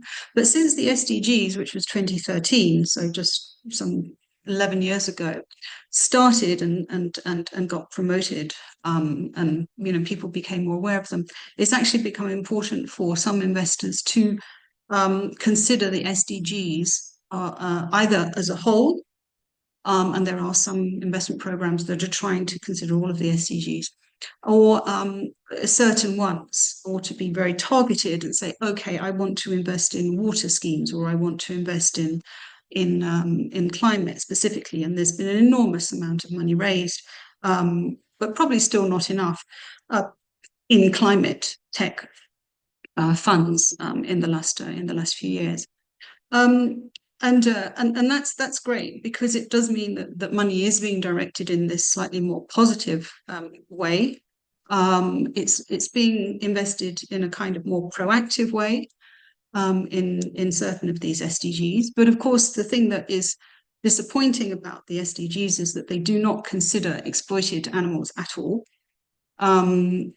They don't seek to improve the position of exploited animals at all. There is actually almost no reference to animals other than within life below water in a reference to overfishing. But obviously, as we all well know, the fact that animals are being exploited is very damaging for quite a number of these SDGs. The ones that are highlighted in colour are the ones where it is most important, because they are the ones which are very much more around the environmental aspects, the aspects of consumption and production, the decent work one as well. I think that's very important when you consider the abuse of humans as well as animals in agriculture, farming, fishery. But the fact that there is no consideration of exploited animals led us to create our own SDG, SDG18.org. Obviously, it is not officially authorized in any way, shape, or form. It is more of a campaign at the current time. It has not been adopted by the UN, but the campaign is using the tile and the concept of an SDG in order to make people aware that A, the animals are not included within the SDGs at the current time, and B, that without the consideration of animals, it will be extraordinarily difficult to achieve most of the goals, and particularly those which are highlighted on this screen. So I've talked a little bit about financial markets. I don't have very much time left at all, but the chart is the most relevant part. On the left-hand side, I've discussed a little bit about what our approach is in terms of imposing vegan screens and proactively investing in order to achieve a vegan world. But in terms of this chart on the right-hand side, this is really how investors look at the markets and how companies also understand their interaction with the markets to the extent that they have a need for capital or funding of any other type. So you've got, along the bottom axis, you've got risk, and along the y-axis, you've got return. And essentially, the higher risk you're likely to take, the higher return you will be demanding, because you're putting more of your money at risk. So you want to get more money back, not just the money you've put in, but multiples of that if possible. And just looking at that, I won't go into everything in detail, but there's a game to be played across all of the financial markets. And this game is played by hedge funds, it's played by other kinds of traders, day traders, played by the traders within the dealing rooms of banks and all types of financial institutions. And in each of those dots, there will be a game that is being played. In a sense, the game, this is something that's just kind of hit me. The game becomes even more kind of Wild West the further you go up the chart there. That arrow pointing at a 45 degrees or whatever it is. The more risk you're taking, the more return you want, and the worse you're likely to behave, frankly, in terms of trying to make money out of the markets. I mean, just in the cash and cash equivalents area, there's a and the short-term interbank market. There was a big scandal a few years ago in LIBOR, where there was LIBOR price fixing going on. So everybody who's at any of those points will be trying to make money. And at each of those points, there are different investors and there are different counterparties on the other side, which I think is important to note. So in the cash and cash equivalents, short-term bonds, etc., you're really much more talking about government and banks and maybe municipals, so government-like entities or quasi-government type entities that are able to raise cash very short-term. And then you have obviously depositors in banks, etc. But as you go further up, where you get into corporate bonds, this is where you get involved in companies. And of course, if anybody is investing in a company, either lending to a company, so corporate bonds are basically lending money to companies. They're called a bond because they're securitized, so they're turned into a financial instrument. But essentially, you're lending money to a company, and you only lend money to a company if you think that you can, the company is going to be able to pay you interest on that and give you your money back. And obviously, the more dodgy a company, let's say, or the lower the credit rating of the company, the more interest you'll expect to receive. So these are the kind of things that investors are thinking about. I'll jump over the gold real estate index funds and equity funds. Those are really talking about companies whose stocks are already listed on the stock market. And those are liquid, and that's a very important aspect as well. With everything below the sort of derivatives, let's say, to the left, you can instantaneously get your money back, or get all your money back necessarily, but you can instantly liquidate that asset and turn it into something else. With equity funds, index funds are really a construct, and we've constructed obviously index funds in order to demonstrate that it is possible to invest according to our precepts. So an index fund is basically a set of rules for investing in a stock market. And you can make those rules as easy or as complex as you like. But as they get more complex, the idea about that is to make more money, generally. Or sometimes it can be to reduce risk. So what you're trying to do is to shift your place on that curve. With the other equity funds, these are maybe the more active funds, so where you are trying to research a company, decide whether it's going to do well or do badly, and then invest based on that.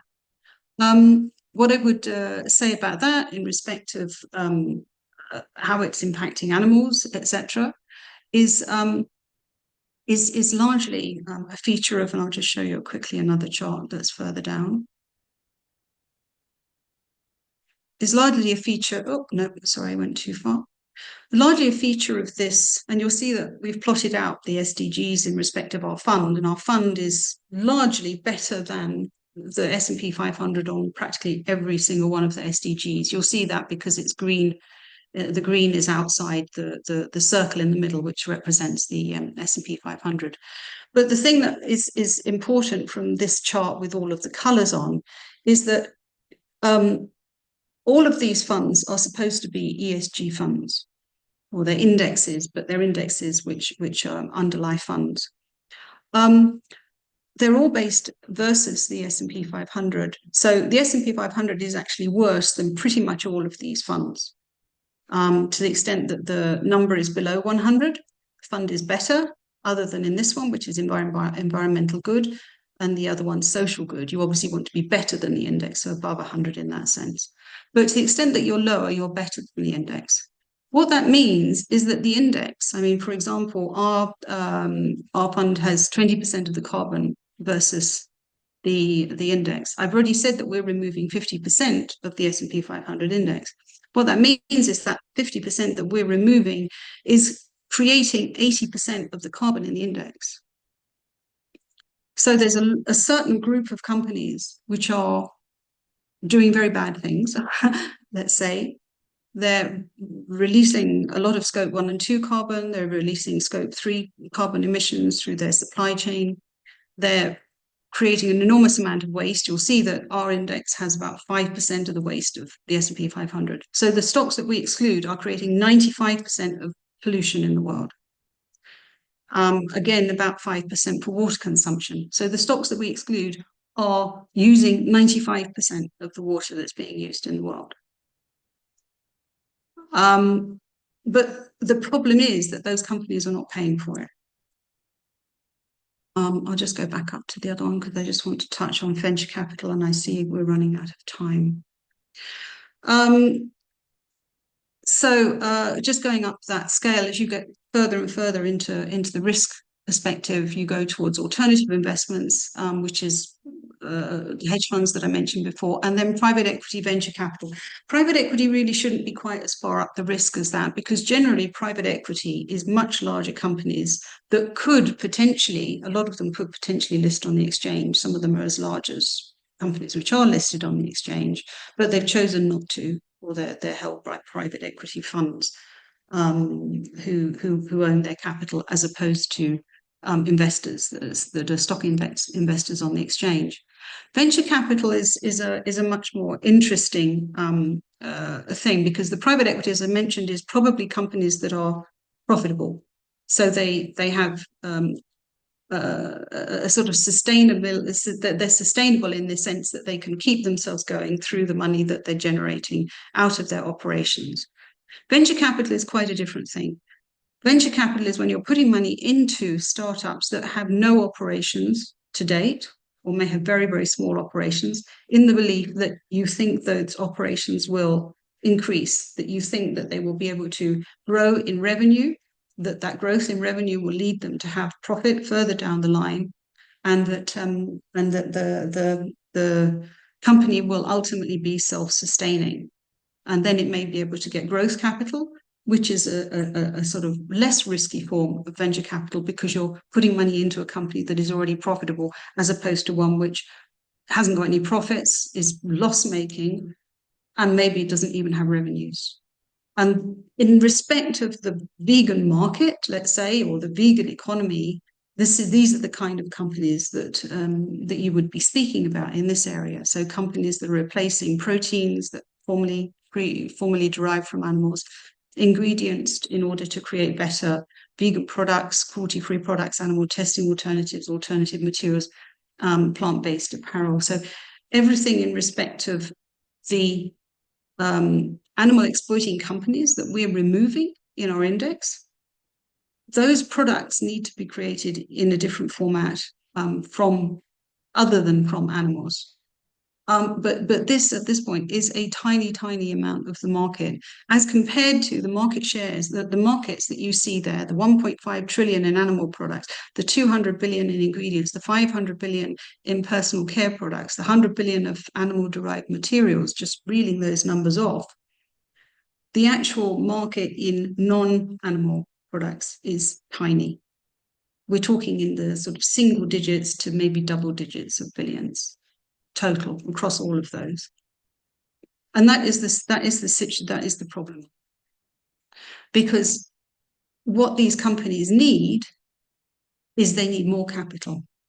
What have we seen in the last 2 years? We have seen interest rates, we've seen oil price go up, we've seen the interest rates go up. We've seen investors who now if you go back to that chart, if you can remember that chart so that I don't have to keep flicking back to it, if you can remember that chart, venture capital was right at the very highest end of the risk chart and demanded a high return. What has changed with interest rates going up? You may get more money on cash. So the problem that we see is with cash and bonds, investors getting a lot more money back for investing in that with practically no risk. Tell me why they would invest in venture capital in that case. Out of the goodness of their hearts, because they believe in these companies, because they care about the environment. No, I'm sorry. Very, very little money has gone into venture capital in the last year. Into venture capital funds, and companies have been really struggling to raise money directly because venture capital funds have been unable to raise money from the end investors, the pension funds, the very rich people, family offices, etc., insurance companies, endowments, foundations. And in addition to that, as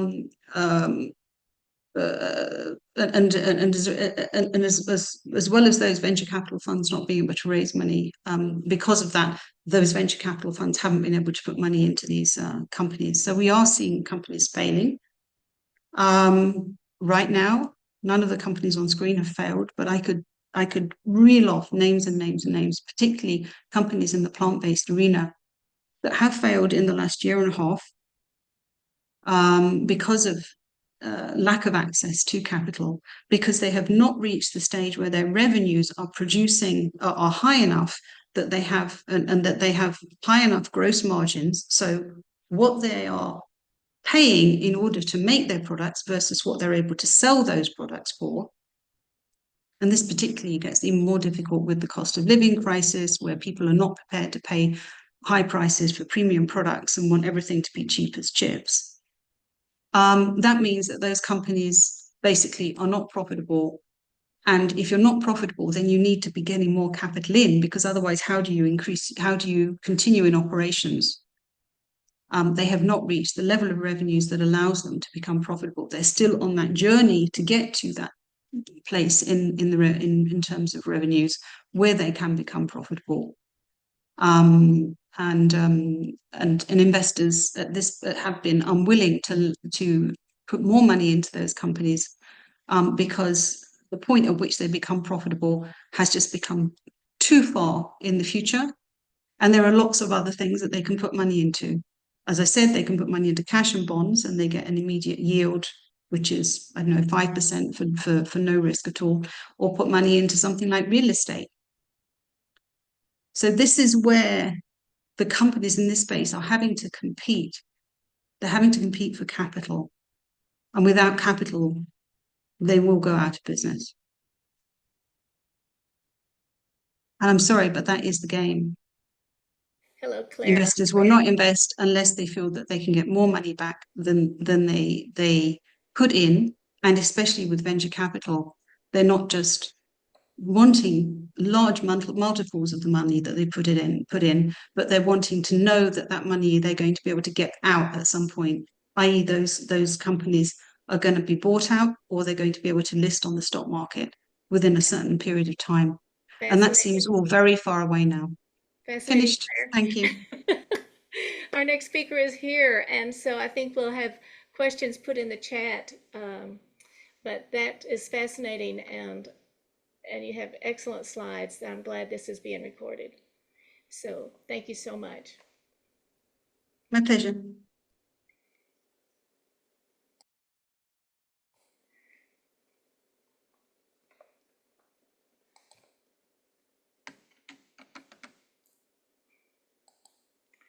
And now I will put, if Gail will come on video, then we can put her on. Dr. Rao, I think I couldn't bring on screen because he was off camera. So that's why I did that. There you are. I'll bring you back in here. No, please go ahead. I think Gail's, yeah, please hi. Oh, okay. Yeah, Dr. Rao. Okay, I'm looking for Gail now. Hello, Gail. Hey, BJ, so nice to see all of you. Nice to see you too. This is a perfect time for you to be here with us. The timing is just perfect. Thank you. We're lucky to have you. Oh, thank you. It's nice to see the work that Dr. Rao and all of you are doing.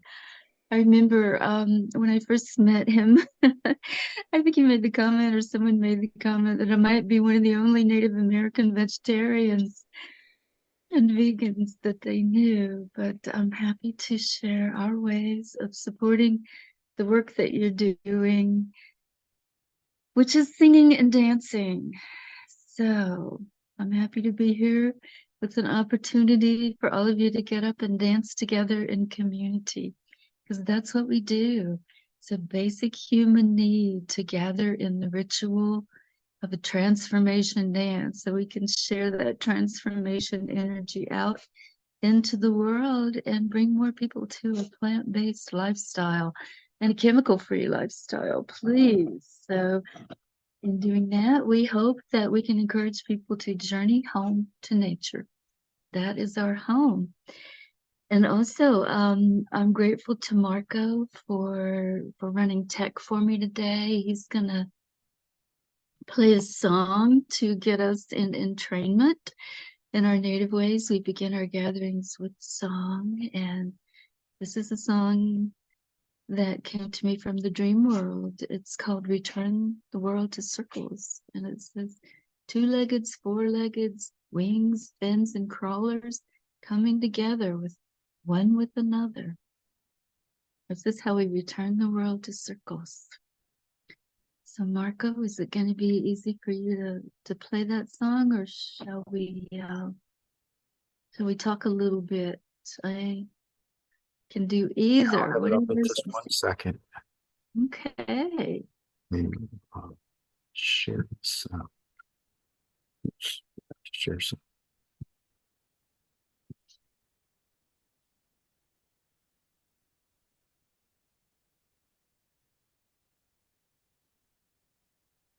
My songs are on YouTube at the channel Singing Mist 1, and they come from the dream world in our native ways when they can help us heal. And this song, hopefully, and the dance will both help us all heal the wounding that has been so prevalent in this dominance culture. Whenever you're ready. We can share the sun. We can share the sun. All can share the sun. All can share the sun. We can share our heart. We can share our heart. With all who share the sun. With all who share the sun. Connect us with your warmth. Connect us with your warmth. Connect us with your stillness. Connect us with your stillness. Time back in our human original instructions.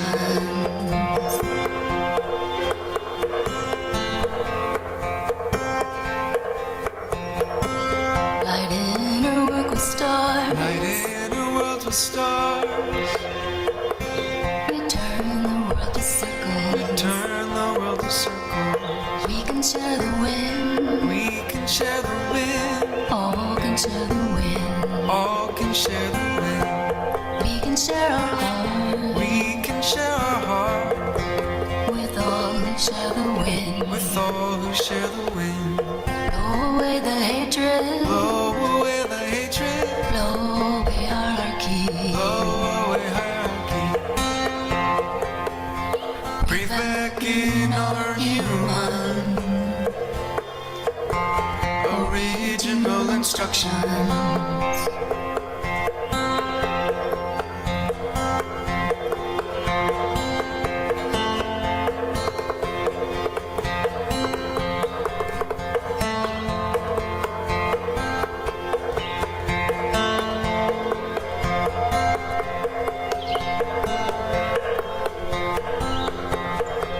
Remove the corporate ladders.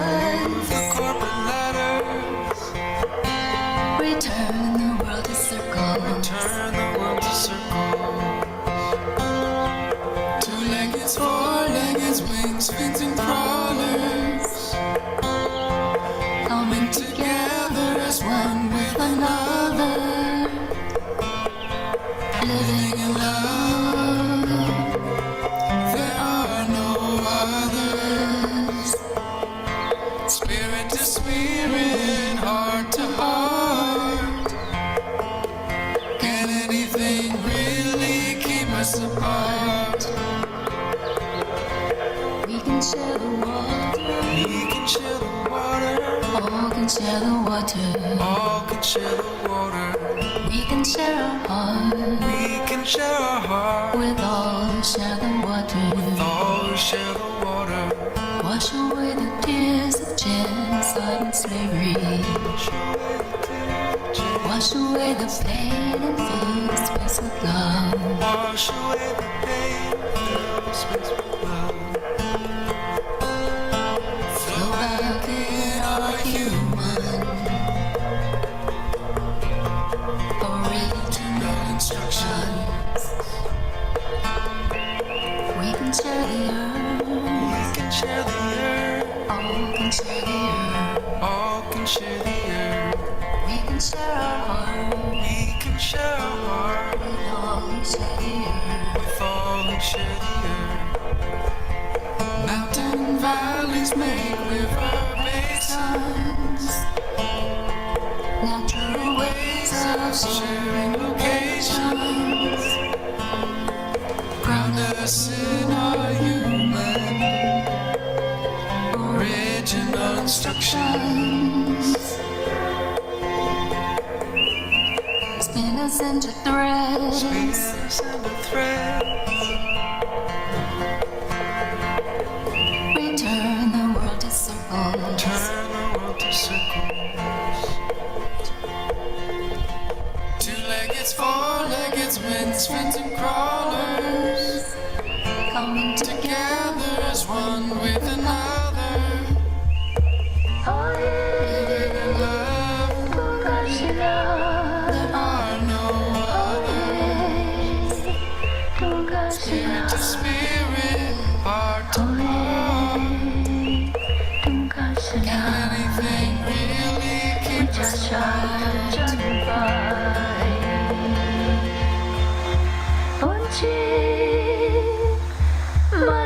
Okay, Marco, if you want to turn that one off. I guess we need to, Marco, if you want to stop that song. It's another song on YouTube, and it's our pipe song that sends our voice to ancestors. So I guess we need to send our voice to ancestors today. I'm really happy to see people are dancing already, and you're feeling the rhythm and the movement that we need to create. So let's just go right into our guided ritual transformation dance so that we'll have a little time for you to share your experience of the dance afterwards. So I'm going to show you the movements. There's 4 simple movements.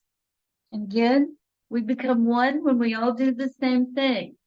So we do the same thing with our hands. We dance our way, however we're comfortable dancing. We do the same thing with our hands. And music kind of tells us. And we start by going into the forest and just blowing kisses to everything in the forest. Blowing kisses. And then we reach out and we invite everything, all life around us. We call it in. We invite it into our life, into our world. Okay? And then we climb to our highest and best. We climb those trees. We reach up to our highest and best so that we can stay there, so that we can really function at our highest and best. We climb and we keep our awareness with this. Okay? And then we want to tune in. We want to listen. We want to hear the voices of our ancestors and the voices spirit to spirit of all life around us. So we feel that energy and we use our hands, our palms, like an antenna. and we listen to all life around us, spirit to spirit. Doesn't necessarily speak in English. That's a commerce language. It speaks more in feelings and mystical, magical, synchronistic events that just come into life. This is the way all life comes together and we help each other. Okay, so we feel this with our palms for a while. And then the fireflies come out and we sparkle like the fireflies. When we connect with nature in these ways and we journey home to nature, our spirit sparkles with the fire of the actions in our heart. And this is when we become vegan. This is when we step into feeling with sensitivity and compassion for all life around us. Okay, so whenever Marco's ready, he will mute everybody. I encourage you to dance together in ritual, a basic human need. That's part of the original instructions we came in with. And we can all reach back to the beginning of this wave of humans and share ancestors in these waves. We all came in this wave of humans, and we know there have been many waves of humans. So we want to do our best to reach our ancestors and integrate those original instructions with today's world that we are dealing with this little frog that my dog is playing with. I'm going to have to put this somewhere. You went journey home to nature, correct? That's right, Marco. Yes, thank you. Whoops. We don't have the video with that. And let's dance together. Be aware of your surroundings, but let your body move.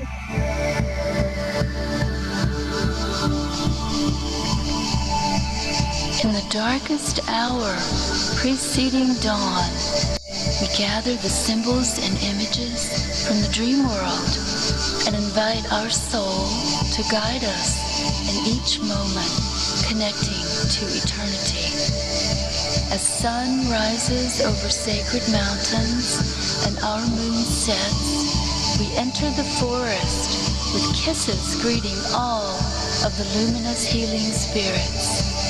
We begin this dance blowing kisses to sky, sun rays, dewdrops on spider webs, and moist earth beneath our feet. Blow kisses of gratitude and connection to all around us for one more minute, please.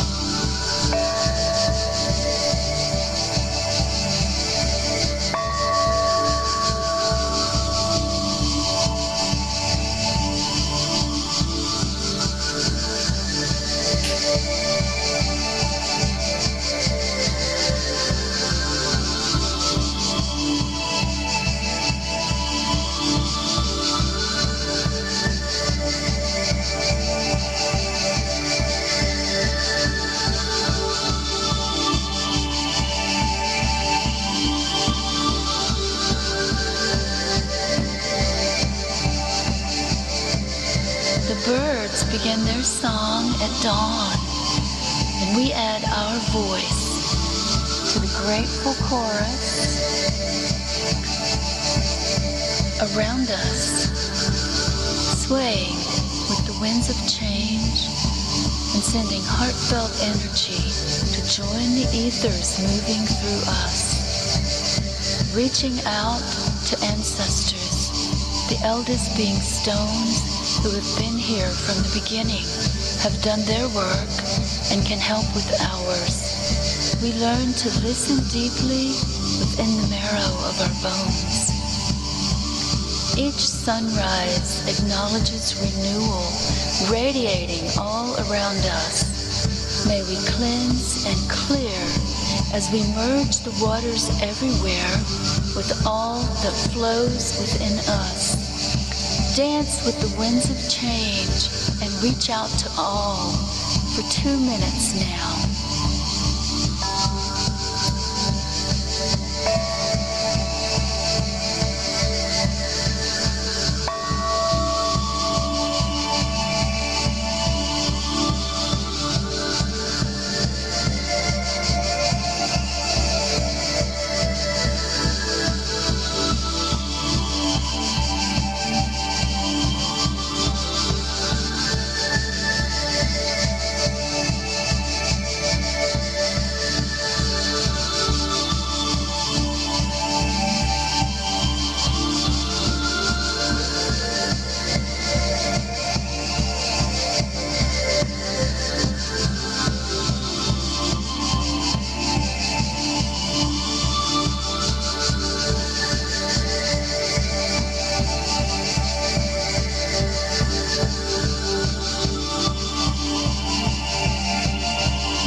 we climb to our highest and best. Their rooted, yielding example beckons our bodies to loosen the grips we cling to and relax into the truest trust, with the mother archetype providing just what we need, just when we need it. The pre-verbal knowing that sustains new life and all life. Climb to our best for 2 minutes now.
Open fully in the path of the sun as we acknowledge our own gifts in their times to shine within community. Peak fruition of the full flavors call to the animal helpers. In this fourth world, as they prepare us to step fully into humane actions, relaxed palms turn like antenna, perceiving and blossoming into receiving nature's abundance within balance. Thunders feed new life in spring. Falling leaves return nourishment to our seeds in the soil, just like we share our experiences in the fall of our lives. And snow blankets and snuggles Grandmother Earth in winter. Feel the energy around us through our palms for another minute, please.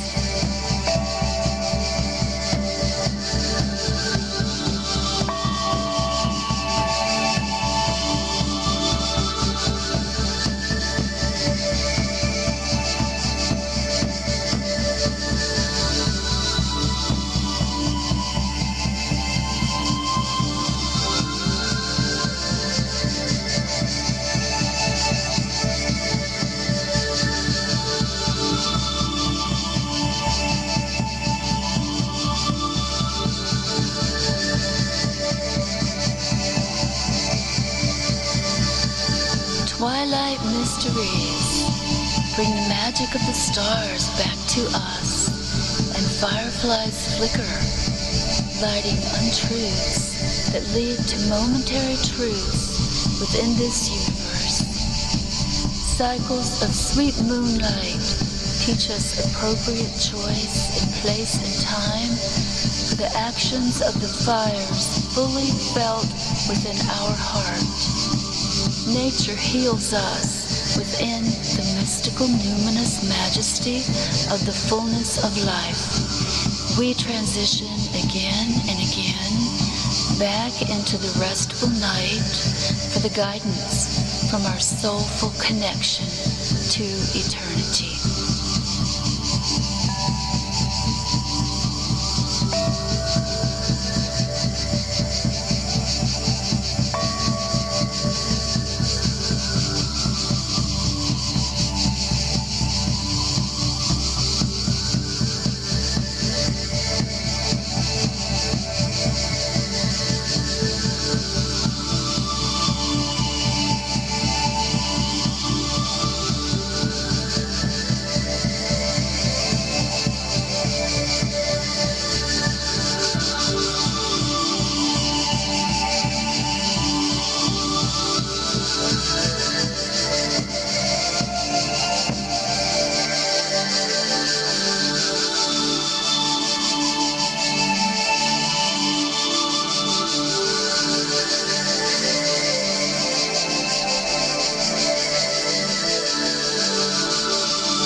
Thank you all so much. Thank you, Marco, for taking care of the music.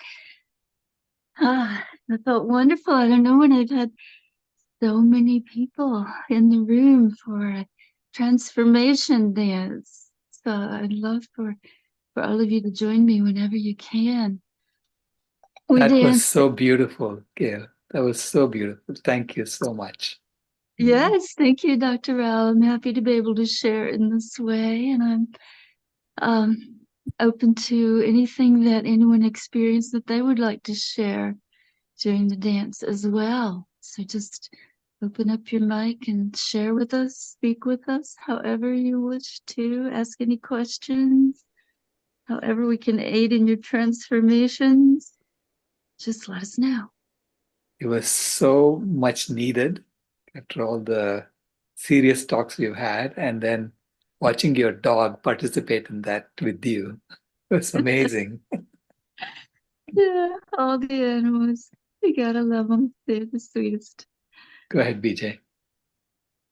Thank you. I don't need to be on screen. I just wanted to say I loved it. And I think one of the parts that moved me was the acknowledgement of all from the rocks, our ancestors all, and the dancing that expressed that.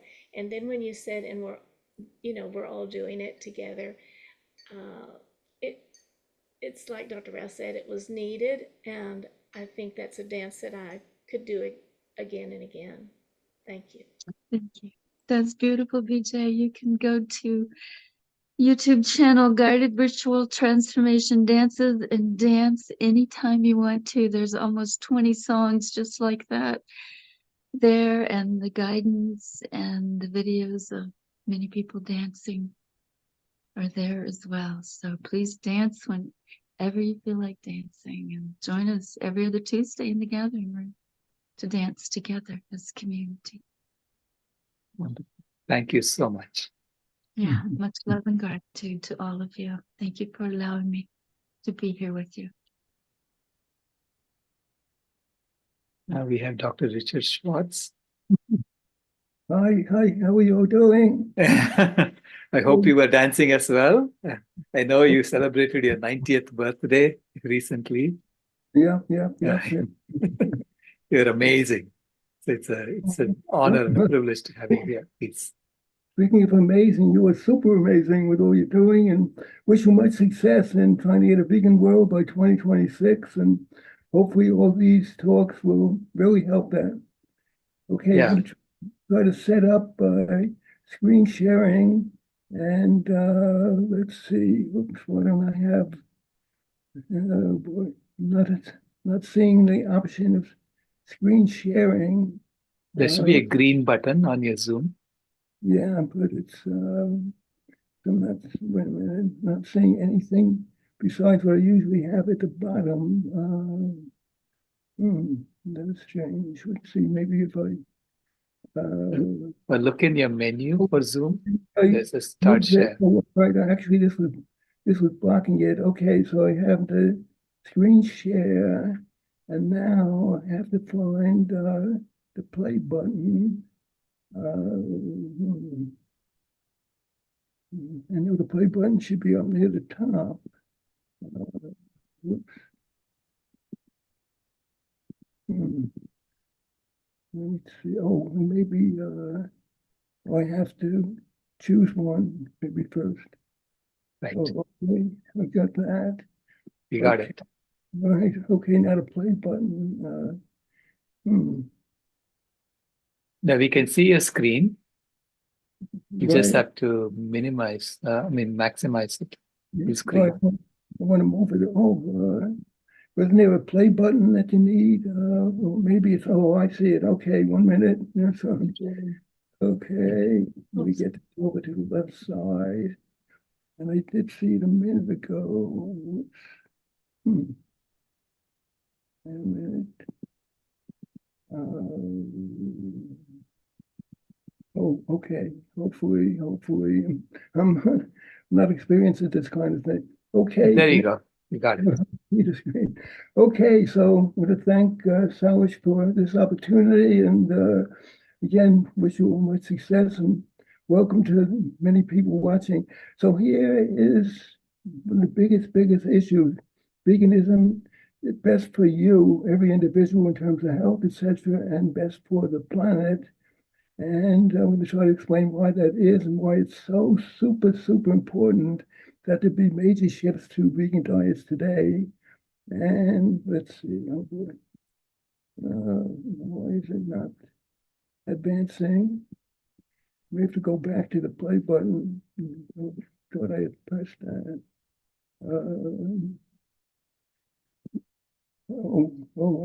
I guess it did advance now. Wait a minute. Oh, sorry about that. Okay, so sorry. Okay, just a bit about me. I'm a professor emeritus of math at the College of Staten Island, retired now in 90. I'm president emeritus of Jewish Veg, and I was formerly known as Jewish Vegetarians of North America. And just a little background, how I got involved with that. I was teaching courses in math at the College of Staten Island, and one of the courses was on liberal arts mathematics. Students were poorly motivated, fully prepared, but they had to take one math course to meet a degree requirement. So I came up with an idea for the course mathematics and the environment, and no textbook. So I wrote this textbook, Math and Global Survival. This is actually the 4th edition. And in that course, we tried to tie it into world events. One year, hunger was a major issue. So we concentrated on that, and I just felt at that time they were saying there were 20 million people dying of hunger and its effects. So what can we do? We're just not growing enough food. Then I read this wonderful book, as you can see here, Diet for a Small Planet by Frances Moore Pay. And she pointed out how wasteful animal-based diets are. That, for example, 70% of the grain grown in the US, maybe 30 or 4% worldwide, fed to animals destined for slaughter, rather than feeding people. And therefore, we also have almost 10% of the world's people chronically malnourished. And so after that, I authored a whole bunch of books, but rather than mentioning all of them, I'll just focus on a couple. Judaism and Vegetarianism. Actually, this is the 3rd edition that you're seeing. The 1st edition was 1982. So you can see I've been involved in this for over 40 years because the issues are so super urgent. And more recently, so you can see Vegetarian in 1982, Vegan Revolution. And these are two of the most important things to me: saving our world, revitalizing Judaism, and actually all the religions. Because every single one should be focused on veganism and environmental sustainability, for example. So we see that change.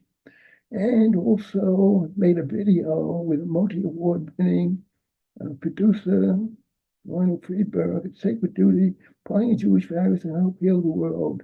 So it's Jewish values, religion values should be applied. In fact, I did not. I have another book called Who Stole My Religion? Because religions should be very radical in making changes, but often they're very conservative. And you can see the shirt I'm wearing now. You can't see all this part, but these are some of the issues. This is part of my stick. I have all kinds of fruits, all kinds of vegetables. Wearing a yarmulke here, also with all kinds of fruits. And I kid people saying, most important, I'm wearing Fruit of the Loom underwear. So that's the stick that I use to get started. And let's see. And I had an article, cover story in the Jewish Report. Here it is, Richard H. Schwartz, that's me, arguing that not eating animal products violates Jewish teachings. So I've had a whole bunch of articles on that, trying to get rabbis to respond just to sort of dialogue, couldn't do it. So the arguments I'm presenting are really irrefutable. Okay, moving right along. Okay, the main reasons for veganism, I presented usually from a Jewish perspective, but universal, all super important, preserving our health. Everybody's concerned about that. Treating animals with compassion, protecting the environment, serving natural resources, reducing hunger, pursuing peace. I'm going to mention the negative connections for all of these to veganism? Well, again, research, and that means many peer-reviewed articles in respected medical journals shows over and over again vegan diet can help do many things positive. Weight loss, vegans are generally much slimmer, healthier, reduce the risk of heart disease, and we're going to see actually it can actually reverse heart disease, lower the chances of getting all kinds of cancer, and managing diabetes again we can reverse that as well. So that's the bottom line. That enough should be known, but we're going to see many other reasons that everybody should be vegan as a minimum, vegetarian as a path. Okay, you may have a little trouble reading all of this, but this is the bottom line right here. Per capita meat consumption, when it's high, heart disease rates are high, bowel cancer rates are high. When it's low, in maybe a third world country, instead of heart disease way up here, it's way down here, bowel cancer way down here. So this is, as I said, many studies like that. And Dean Ornish, some of you may have heard about, he showed you can reverse heart disease on a very low fat, almost vegan diet, and plus meditation, some exercise, and the control group, making no changes at all. 82% who were on it showed tremendous decreases in coronary arteriosclerosis, etc. And initially, insurance companies wouldn't cover it, only if you had surgery, drugs. Later on, they realized that this is more permanent, more effective, and can reduce costs. So again, not only can plant-based diets, vegan diets, sharply reduce medical costs, it can also reduce diets in many cases. And Neil Barnard, head of the Physicians Committee for Responsible Medicine, showed, at least for type 2 diabetes, he can reverse it with this plant-based vegan diet, and it can help quite a bit with type 1, but we're generally not reversing that.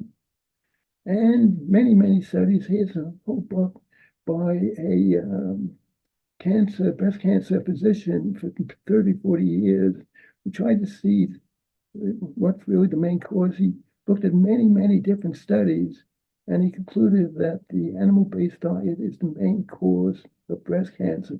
They raise a lot of money very often for animal experimentation, which has failed many times in the past, but it can definitely be prevented. Okay, so many studies, I'd say, the epidemiological, here's a wartime study, and you might think in war, of course, what would be more stressful, that the disease rates would be very high, but here it is in the World War II years, and let's see, here it is that the fat content, the meat content went down. The Nazis, when they controlled the country, took the meat products for the main part.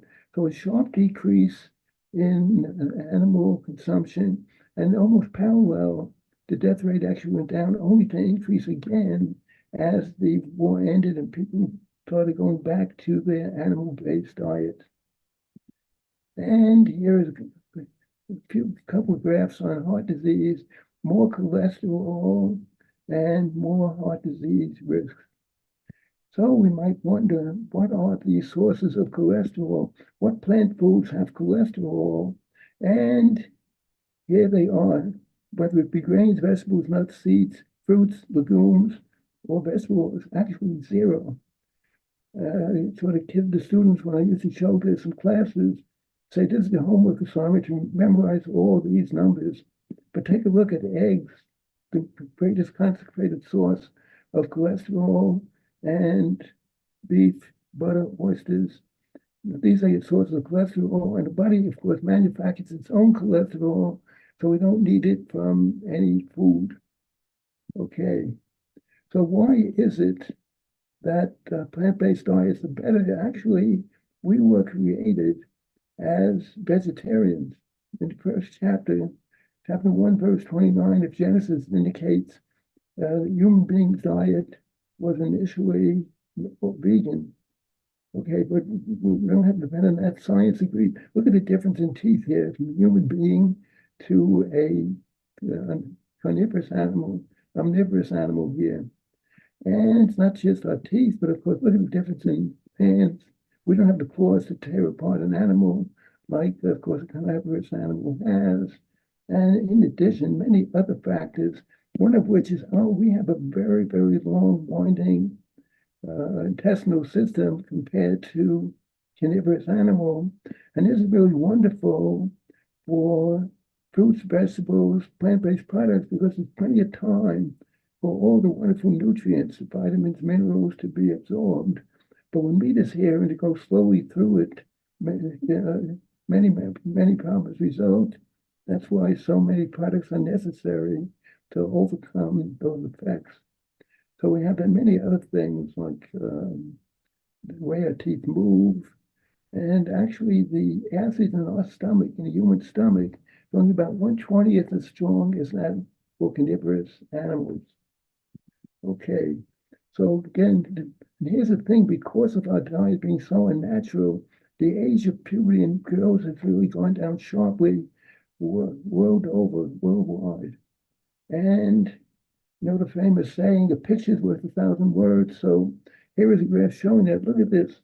Norway in 1840, average age of puberty, first period for women, looks like roughly 17 over 17 years, down, all the way below 13. And of course, Sweden, the USA, and that's 1960. More recently, continued to go down. So many young ladies are getting the first period early, able to have a baby, but certainly not mature enough to be able to take care of that. Okay, so one of the big problems we have is the so-called protein myth. Sure, everybody watching this has been asked the question, what's your source of protein? How do you get protein? The biggest question that vegetarians, vegans get. But there are many very good sources, as it is shown here, vegan protein. And the fact is that it's actually negative to get too much protein, especially from animals. Take a look at this. For the human baby, doubles his or her birth rate in about half a year, 180 days, only 5 or 6% protein. But a rat who doubles his birth rate only 4 days compared to 180, maybe about 48%, almost 50%. So a lot of experiments initially were done on rats, and that's why people have the misleading idea that they need plenty of protein. Okay. And again, there's a calcium myth. You've often heard we need plenty of dairy. And of course, the dairy industry pushes that idea, milk mustaches and all. Okay, but plenty of plants, as we'll see, have plenty of calcium. And the important thing is, I don't know if it shows it in the next one. Okay, that the countries like the US, Scandinavian countries that get the most calcium also have the highest rates of osteoporosis, most bone breaks, etc. And here's a graph that shows that, because the reality is when the human body can absorb all the carbohydrates, all the protein, all the fat, but there's only a limited amount of protein. And when there's excess protein, it's going to be excreted, and it's going to take out with that calcium, because that calcium is needed to buffer or neutralize the excess protein. So you have here high protein, much calcium lost in the urine. So somebody can be taking in a lot of calcium and still have a negative calcium balance because they have so much protein. And as it goes down, from medium to low, less and less urine lost in that. And that's why, for example, people in the Eskimos who take in a tremendous amount of blood and have a high meat diet, the women even in the 40s are getting osteoporosis. But the Chinese and others who are lactose intolerant and therefore have very little dairy, far less calcium, still have far less osteoporosis. Okay, and we know that unfortunately 2-3 years ago, the terrible corona pandemic And I think that was caused by what's it called, wet markets in China like this. And as a matter of fact, many previous, like bird flu, and that's coming back, that's back again. Many chickens, unfortunately, have been killed in order to prevent that from spreading. Swine flu, MERS, SARS, Ebola, AIDS, and coronavirus, although there's some dispute about that. Okay, so these are negative effects. And here it is. Recently, that bird flu is coming back. Many birds killed or killed, and most inhumane way. And before we go way beyond health, another important thing is because of the terrible ways we're going to see that animals are raised, tremendous amount of antibiotics are used to try to preserve their health. And therefore, people, there's finding antibiotic resistance. And of course, this is very negative for the future in terms of curing diseases. Okay, so that by itself could be enough, but the next thing is terrible way that animals are treated, contrary to teaching Judaism or the religions. Here we have egg-laying hens, and you can see very small cages, so small they can't even raise a wing, but very unnatural. The natural pecking order is destroyed, so they end up in frustration pecking each other, sometimes harming them, sometimes even killing them. So the industry, in terms of increasing space, and they've been forced to do it to some extent, but it's still far too small. What they do is a very painful thing without antiseptics, without painkillers. They debeak the birds, so when they peck at each other, they won't harm them. And that's very harmful. Some of them so bad that they can't eat in the future and they die. But the industry feels, again, rather than increasing the space, they still make more profit this way. And if that's not bad enough, for the male chicks, they're not given a chance at all because, of course, they can't lay eggs. They haven't been genetically programmed to have much flesh, so they're killed right away, sometimes being ground up here, sometimes put into plastic bags where they suffocate to death or they die from being crushed by the many birds above them. And it's not better for the dairy cows. They're again kept in indoors mostly, closely confined spaces. And here's what's called a rape rack by the industry itself. So it's not the nicest picture in the world, but here is an example of being artificially inseminated. They're artificially impregnated every single year in order to constantly be able to give milk.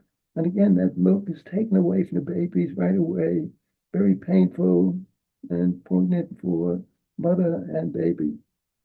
So the way animals are treated are far from humane. And just as, of course, every mother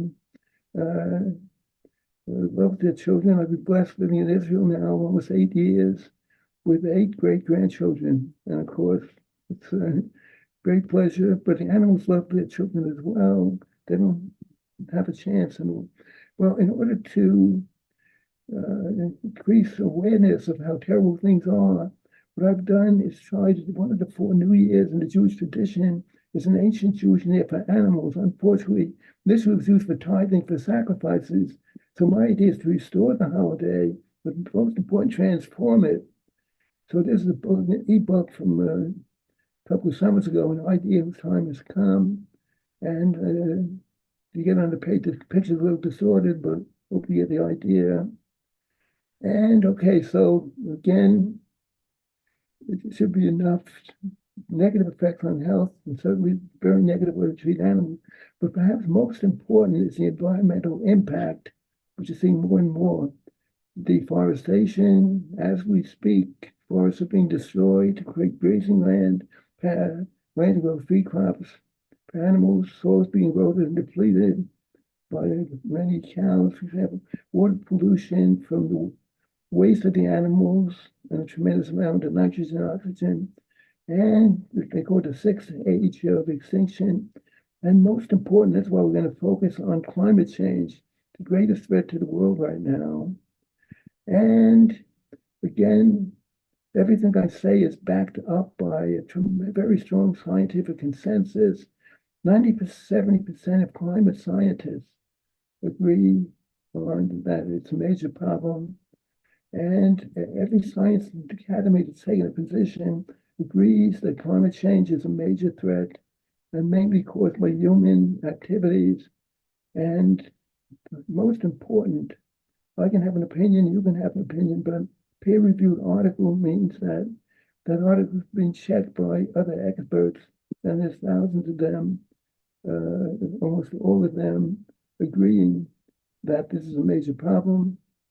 Okay, it's so bad. The UN Secretary General recently said it's a code red for humanity. Really a tremendous thing. We're on a highway of climate, let's see, the word is cut off, but a climate catastrophe. Delay means death. More recently, he said we shouldn't talk about global warming, but global scorching.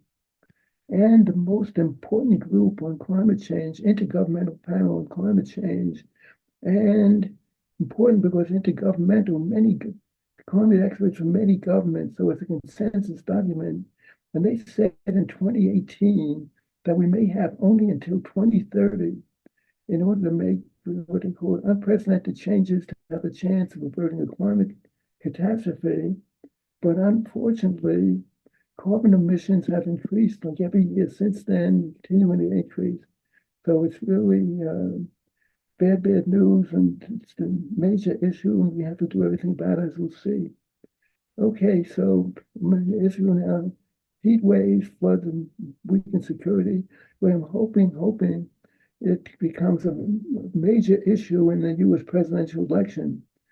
I'm not going to mention names, but one of the two candidates is in denial about climate change. It's appointed people to the Environmental Protection Agency, other key environmental positions that are in denial, and doing everything possible to turn back regulations designed to reduce greenhouse gas emissions.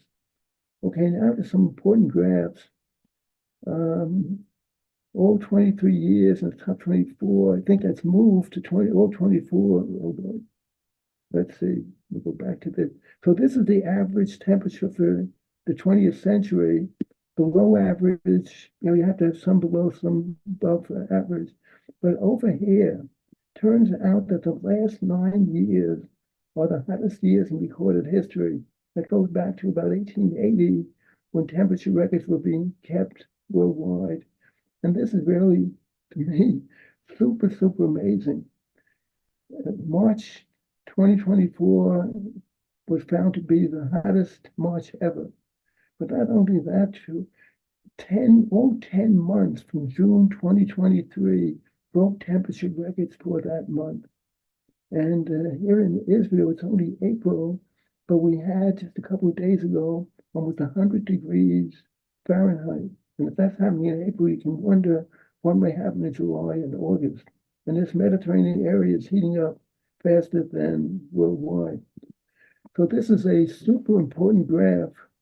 We're now, of course, 2024 about here, and that's roughly we've hit about 1.2, 1.3 degrees Celsius above the temperature at the beginning of the Industrial Revolution.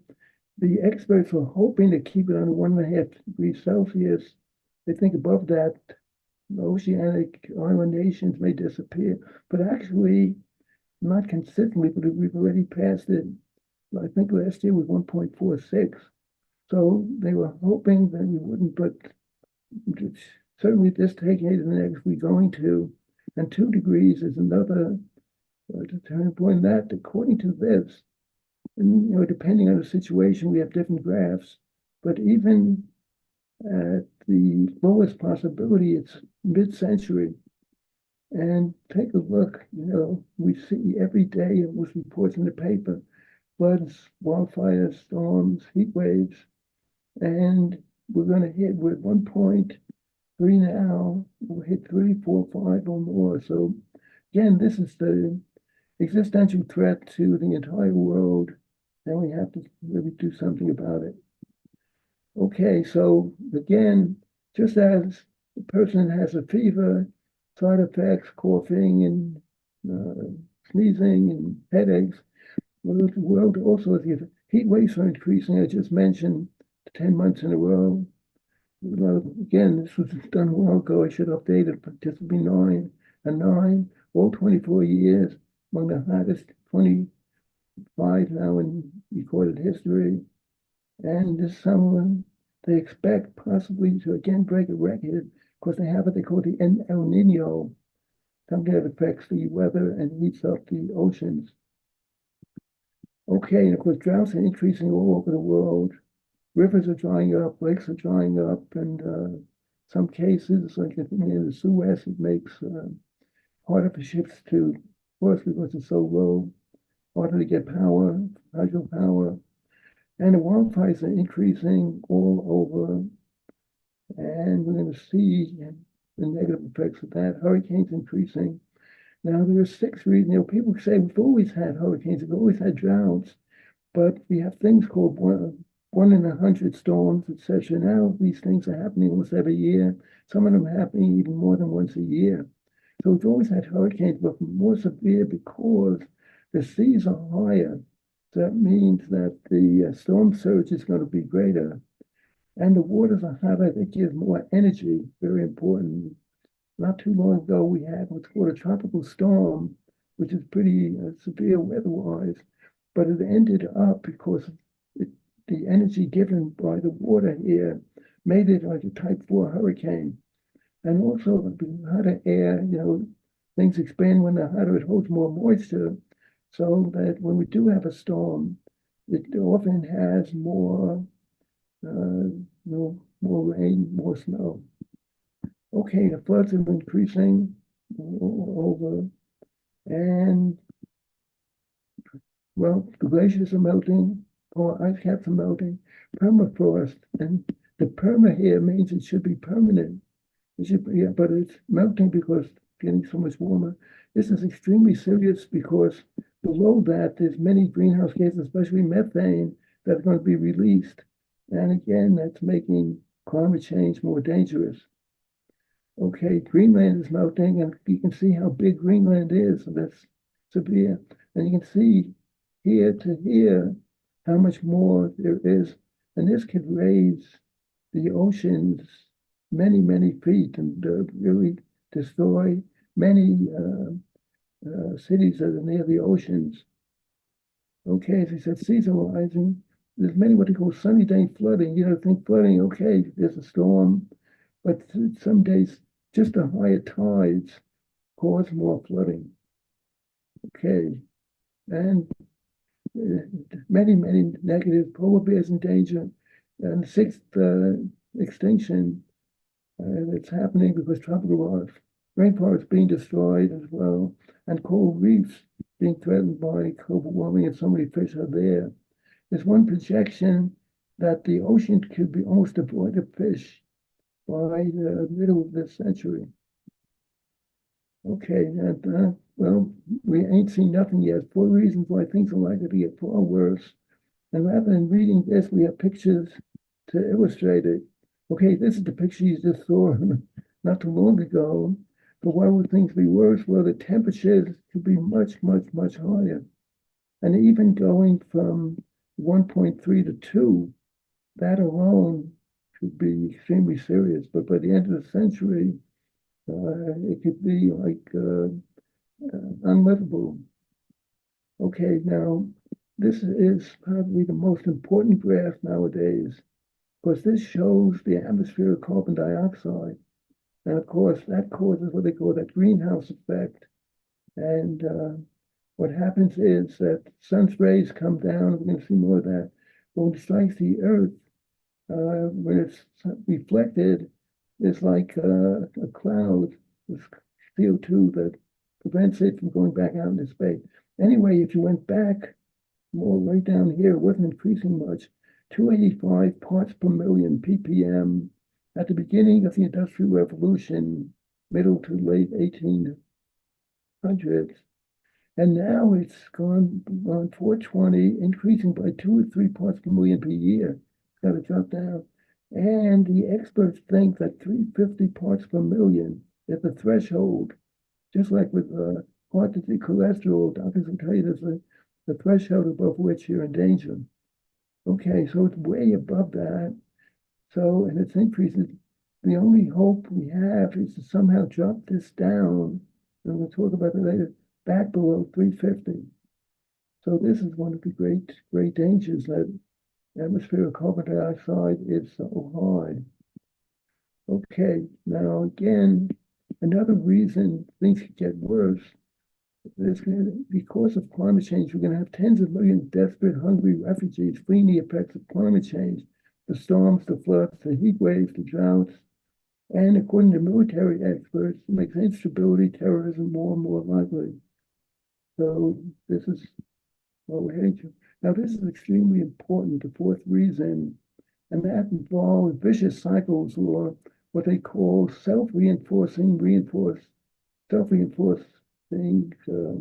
positive feedback loops. And we've seen, unfortunately, very great increase in California, Canada, Greece, many parts of the world of wildfires. So that's a triple threat, because the trees absorb carbon dioxide. It's like a sink. When they're destroyed, we no longer have the carbon dioxide being sequestered or absorbed. To burn trees that had a lot of carbon dioxide, they're destroyed. That carbon dioxide goes up in the atmosphere, and many houses and cars are destroyed, and need much energy, and that means much additional fossil fuels. Okay, so here's another reason that we have this vicious cycle, or self-reinforced positive feedback loop. When rays of the sun in the frozen north, there's snow and ice, instead of being absorbed, 90% refracted back into space. So not too bad. But eventually that ice is going to melt, the snow is going to melt. And then when the sun's rays hit on much darker land or water, it was 90%, now it's only 6%. So you can see that means it's going to heat up faster and force more and more melting. Okay, and in addition, one other thing is, of course, when it gets warmer, hotter, more people can use air conditioning, and that again means more fossil fuel, more carbon dioxide emissions. Okay, so I've been trying to make a change. This is a cover story I had in the Jewish Report with another author. Climate change, existential threat for humanity, how we can survive. So how can we survive? Well, the experts talk about something very important. We need renewable energies. And unfortunately, because being used more and more, prices have decreased sharply. And of course, wind power, hydropower, definitely we have to get away from fossil fuels. But what's being missed, you'll probably know the expression is an elephant in the room. Something very important is being overlooked. And more accurately, perhaps, there's a cow in the room. And that is, and we have Salish here, who once promised his granddaughter to see the big world by 2026. And he considers the opportunity cost lost by not reforesting. And says that at least 80% of greenhouse gas emissions from animal agriculture. Before that, by the way, there was a World Agricultural Organization, and they said that there's more greenhouse gases from the animal-based industry than from all the transportation combined. But they were talking about maybe 23%, maybe even lower that, 14%. Then there was a report by two experts from the World Bank, and they put it at 51%.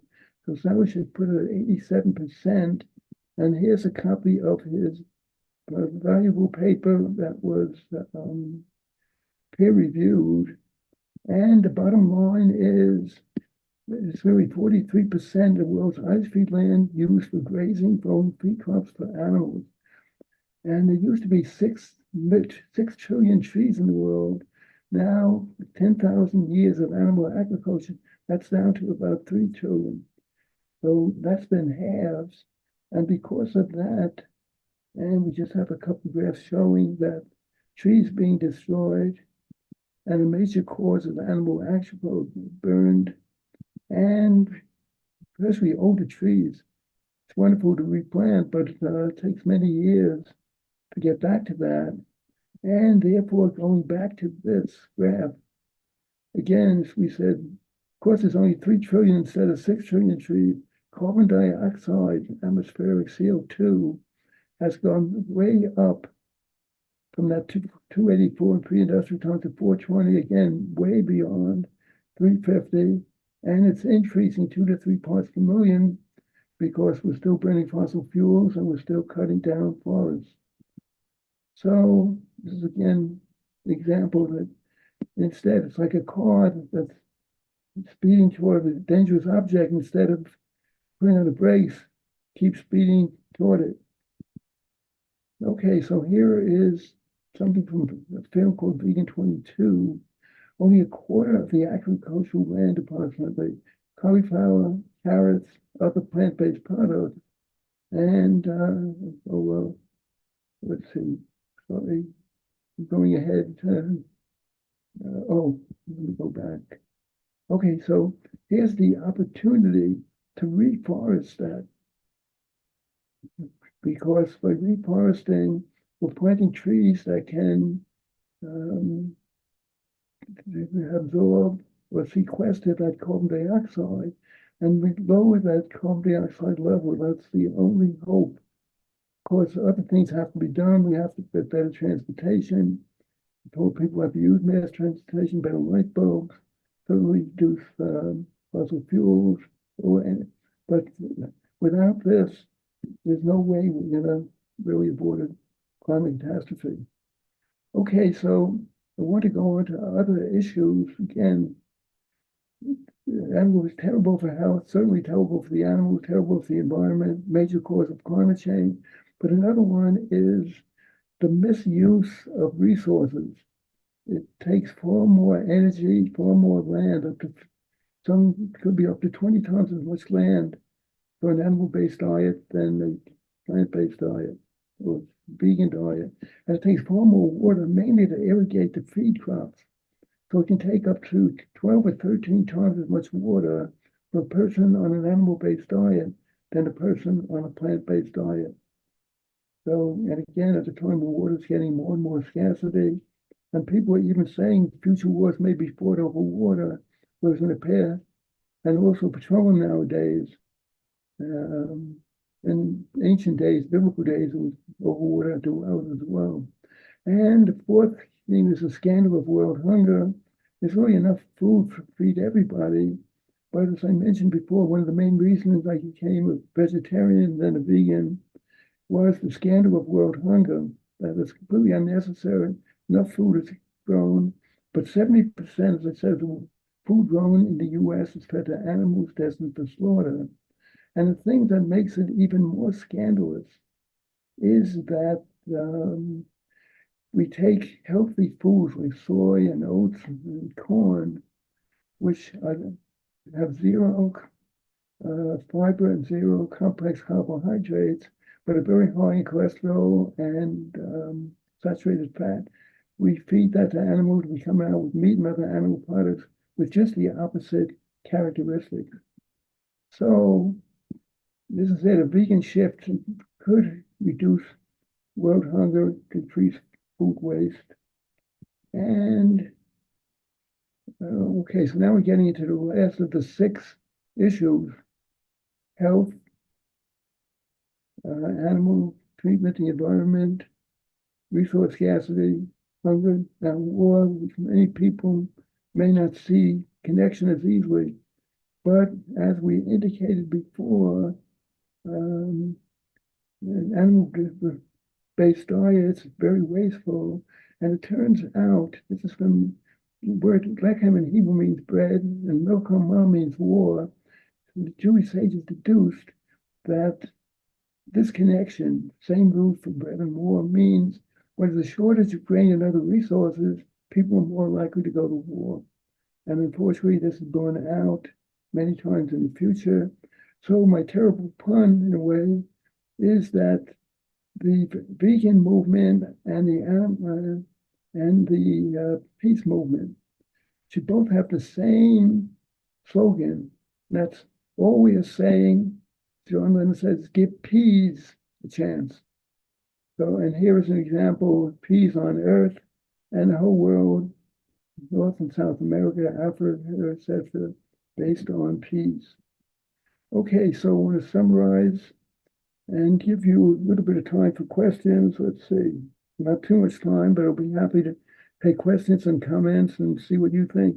So we've talked about how animals based on can preserve our health, treat animals more compassionately, protect the environment, and most important, really reduce climate change, the greatest threat to humanity, conserve natural resources, reduce hunger, pursue peace, and again, really there's a choice, a maybe vegan world and a destroyed world. So that's how we have to, I'm showing a low battery, but I'm charging it now, so hopefully we'll be okay. All we're saying, give peace a chance, as it says. And this is something I have posted outside my apartment here in Israel. If you love animals, stop eating them. It's such an inconsistency. Somebody wrote a book, Why Do We pet pets, right? And eat sheep and wear leather from cows. So the inconsistency. But one important factor is it's much easier to be a vegan or vegetarian, at least today, because there's so many plant substitutes beyond burger, beyond beef. They say the texture, appearance, and taste are so close to that of meat and other animal products that even people who have been a long time meat eaters can't tell the difference. They've done taste tests showing that, and many more examples. Austria, those food chains, all vegan stores happening more and more, and especially here in Israel, and 100% vegan Burger Kings in Iberia, Burger King, plant-based all over London. So there's many examples of that. And the momentum's on our side, but we still need a lot of changes. So anything a lion can eat, well, a carnivore can eat, we can eat vegan. Of course, we have soy milk and rice milk and almond milk, coconut milk, all kinds of great substitutes. Okay, so what kind of world are we leaving for future generations? Again, I've been fortunate to have 4 great-grandchildren married, and each have 2 children. So this is a bit out of date here. And here are 5 of my great-grandchildren, 3 of my granddaughters, well, 3, actually 2 of my granddaughters and 2 granddaughters-in-law, and you wonder what kind of world. So I've been pushing this. Here's my special tie. This was at a vegan pride parade in Manhattan that I used to attend. Okay, here, an article about me, Israeli environmental activists trying to save our world. And again, thanks for watching, and please be in touch at veganveg@gmail.com. And I have now just updated my website. I have 300 articles at my website. I'll be happy to share PDFs of some of my books. And website title, by the way, is jewish-vegan.org. Jewish-vegan.org. Contact me. I'll be happy to send you PDFs of my books and many articles. Again, many of them covering all of these aspects that I've been talking about. And I'd be happy when you contact me, any comments. And we still have maybe a little more than 10 minutes with questions. So I'd be happy to take questions. I don't know why my screen is so not sharp. So any comments, questions, disagreement? As always, a very comprehensive presentation. Thank you so much. Oh, my pleasure. And please, everybody out there, share these messages. I became, by the way, amazing thing, the #1 letter writer in the Jewish community here in Israel, mainly because I'm sharing different views. And I guess they're trying to be a little bit more I don't know why. I hope my screen doesn't go. It's showing me a low battery, and I plugged it in here. Maybe it's not a good connection. So hopefully it'll last for the final 10 minutes or so. But so anybody have any comments, questions? A lot of appreciation for you in the chat. Yeah, the Make great sure- presentation and all your activism. Okay. Let me make sure this is tighter. Maybe that'll help the connection. It looks like it's out of focus or something. Oh, yeah, wondering why that is.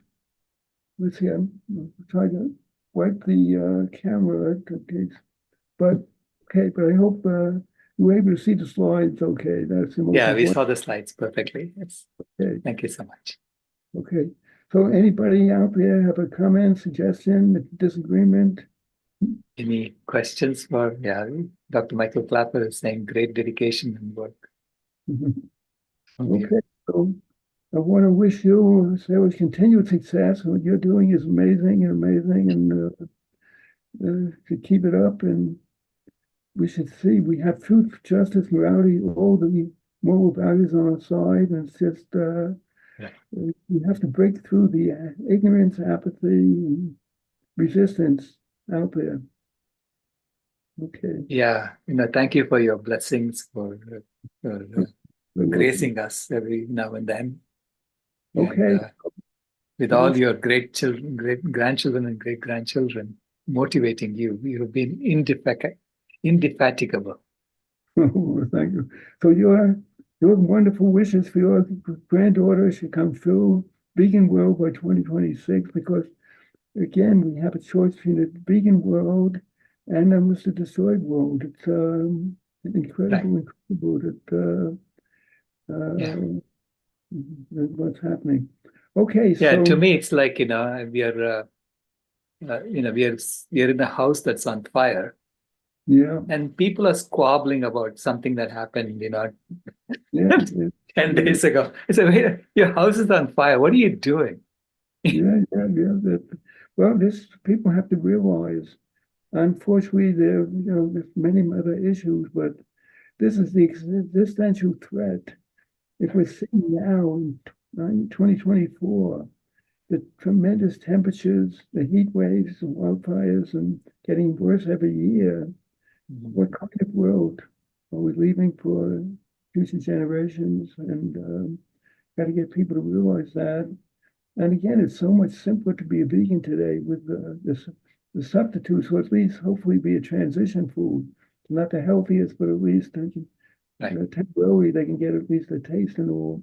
And there's such an abundance, fruits and vegetables, whole grains, and the fact that there's so many peer-reviewed articles about the health effects, and the fact that doctors do not get the training on that. They may get 3 or 4 hours of what they call nutrition, but that's basically, have a well-balanced diet, eat some fruits, some vegetables, and unfortunately, many of the environmental organizations, I think from your own experience, even at the climate change conferences, right, that they're serving meat, to the environmentalists, I think they're starting to speak out at least in trying to show that, I guess I have to mention it, Donald Trump, if he's elected, with his denial and his pulling out of the Paris Agreement, where 195 nations all agreed that climate change is a major threat and that we have to do something about it. And at least, and the good news is that the awareness is growing and that we are, wind power, solar power is improving. But again, that's that elephant in the room, the cow in the room, that's being ignored.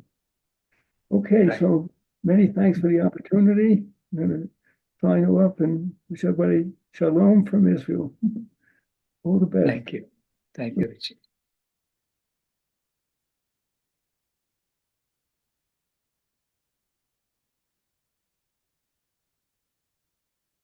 Next, we are going to have Jane Willis-Mitchell in 5 minutes, 6 minutes. And high octane presentation that you always had, this convergence.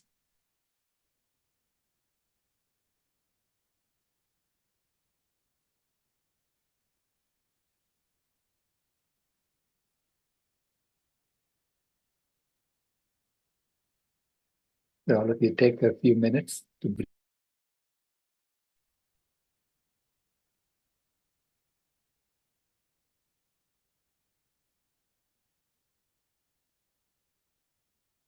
We'll have a short break and we'll be back in.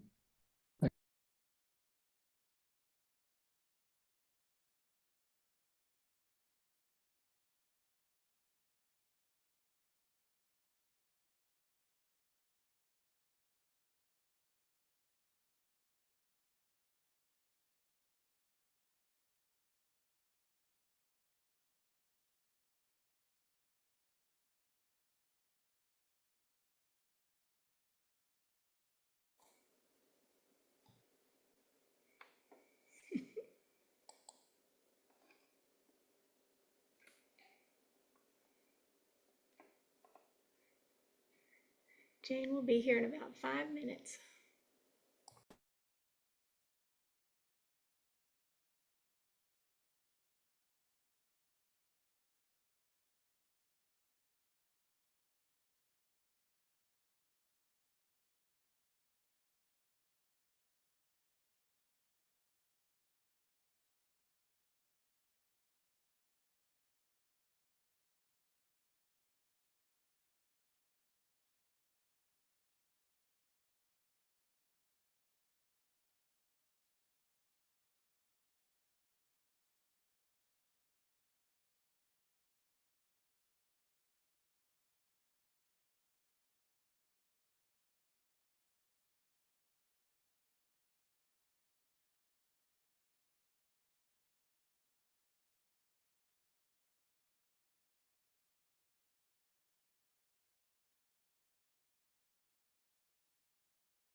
Jane, I'm making you a co-host right now.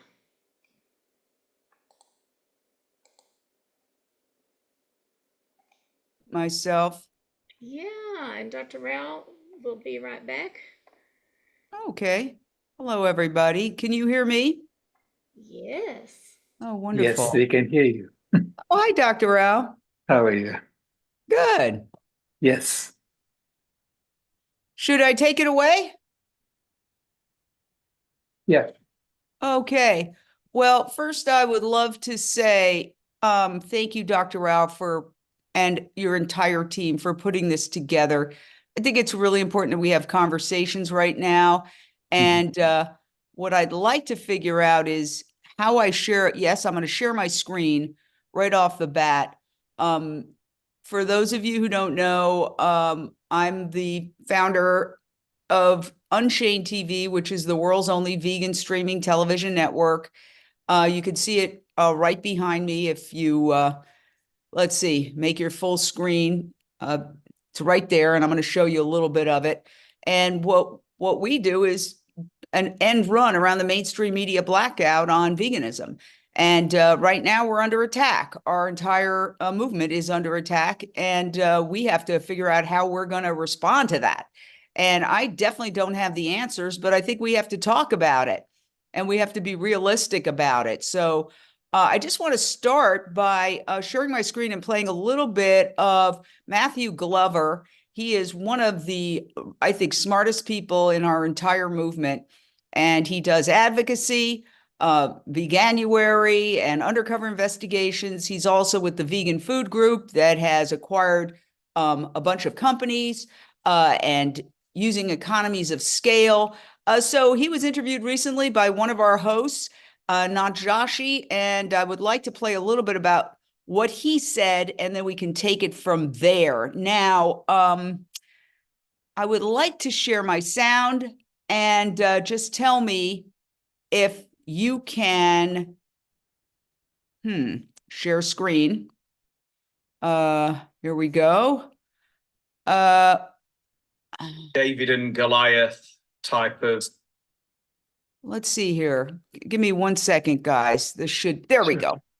So let's listen to what he has to say just a little bit. It's a David and Goliath type of scenario where you've got this huge meat industry, this animal industrial complex with thousands of lobbyists and lots of money to be able to create doubt. And they've done a great job over the last couple of years in creating doubt about meat alternatives. I keep thinking, what is our slingshot? What is that tool that's going to beat the Goliath? I feel like the stone is truth. We have truth on our side, but what I don't know is what is the weapon, what is the tool that's going to deliver that truth?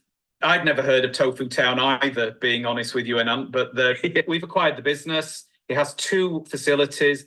The one in Lundberg near Hamburg is massive. I mean, I got my 10,000 steps in just having a tour around the factory. It's just to give you an idea on the scale. It's got warehousing with up to 5,000 pallets. It's got huge lines. Over the years, this business has invested tens of millions in machinery and in equipment. They're a major supplier into Aldi, Lidl, Edeka, DM. They supply HelloFresh, all of this in the German market. So they're more of a private label supplier, which is why they maybe have gone under the radar a bit. But I think the Lundberg factory, as far as I'm aware, it's the biggest plant-based factory in Europe, possibly the world. I mean, I need to double check it, but it is, honestly, it's massive. So we're looking at that from a Vegan Food Group perspective and thinking, hi there, I've got some great guests coming up in the pipeline. So do please subscribe so you don't miss out. Now back to the show. Hi there and welcome to Plant CEO. In today's episode, I'd like to welcome back Matthew Glover, the Chief Mission Officer from the Vegan Food Group. He owns several brands such as VFC, Meatless Farms and Clive's Pies. And he's already come on once, so if you haven't seen that episode, please do go back and watch it. He was also the co-founder of Veganuary and helped launch Veg Capital. Hey, Matthew, how you doing? Hey, Anand, thanks for having me on the podcast again. I'm looking forward to our conversation. Yeah, me too. And you're joining us from Cape Town and you're working from there. All right, guys, I wanted to give you a sense because honestly, I was watching this last night and I was like, it's an hour broadcast. You can go in and see the whole thing from beginning to end. But basically with the Vegan Food Group, he has now consolidated purchasing these other companies, including this Tofu Town, which, as he said, was more private label, so you might not have heard about it so much. But the whole point, he's trying to achieve economies of scale and, in his way, fight back against what's happening right now in the vegan movement, is that we're under attack. So I would urge all of you to watch that because it's really educational. And as I was watching it last night, I was like, you know, this is what we should be talking about. We should be talking about how to develop strategies to counteract what's happening today. So I know the theme is the stories we tell, but it's really also the stories they tell, the lies that they're telling about our movement. So let me see here if I can share my screen again. And I can. And just go through some of the pointers that I wanted to discuss. Yeah, the stories they tell. Let's focus a little bit on some of the lies that are being told about our movement right now. Now, Piers Morgan, who I don't know why he so passionately hates vegans.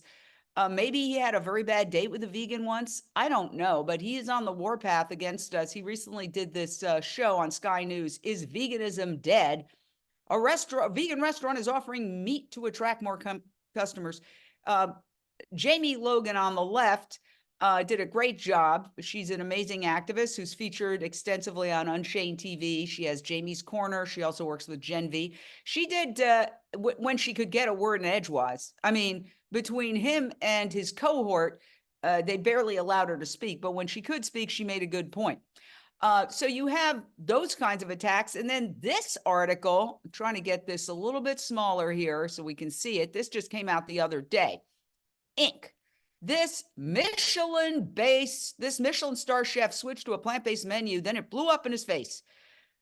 I'll make it even smaller so we can read all of the details. David Humm courted disaster when he leaned into sustainability and reinvented 11 Madison Park with a vegan menu.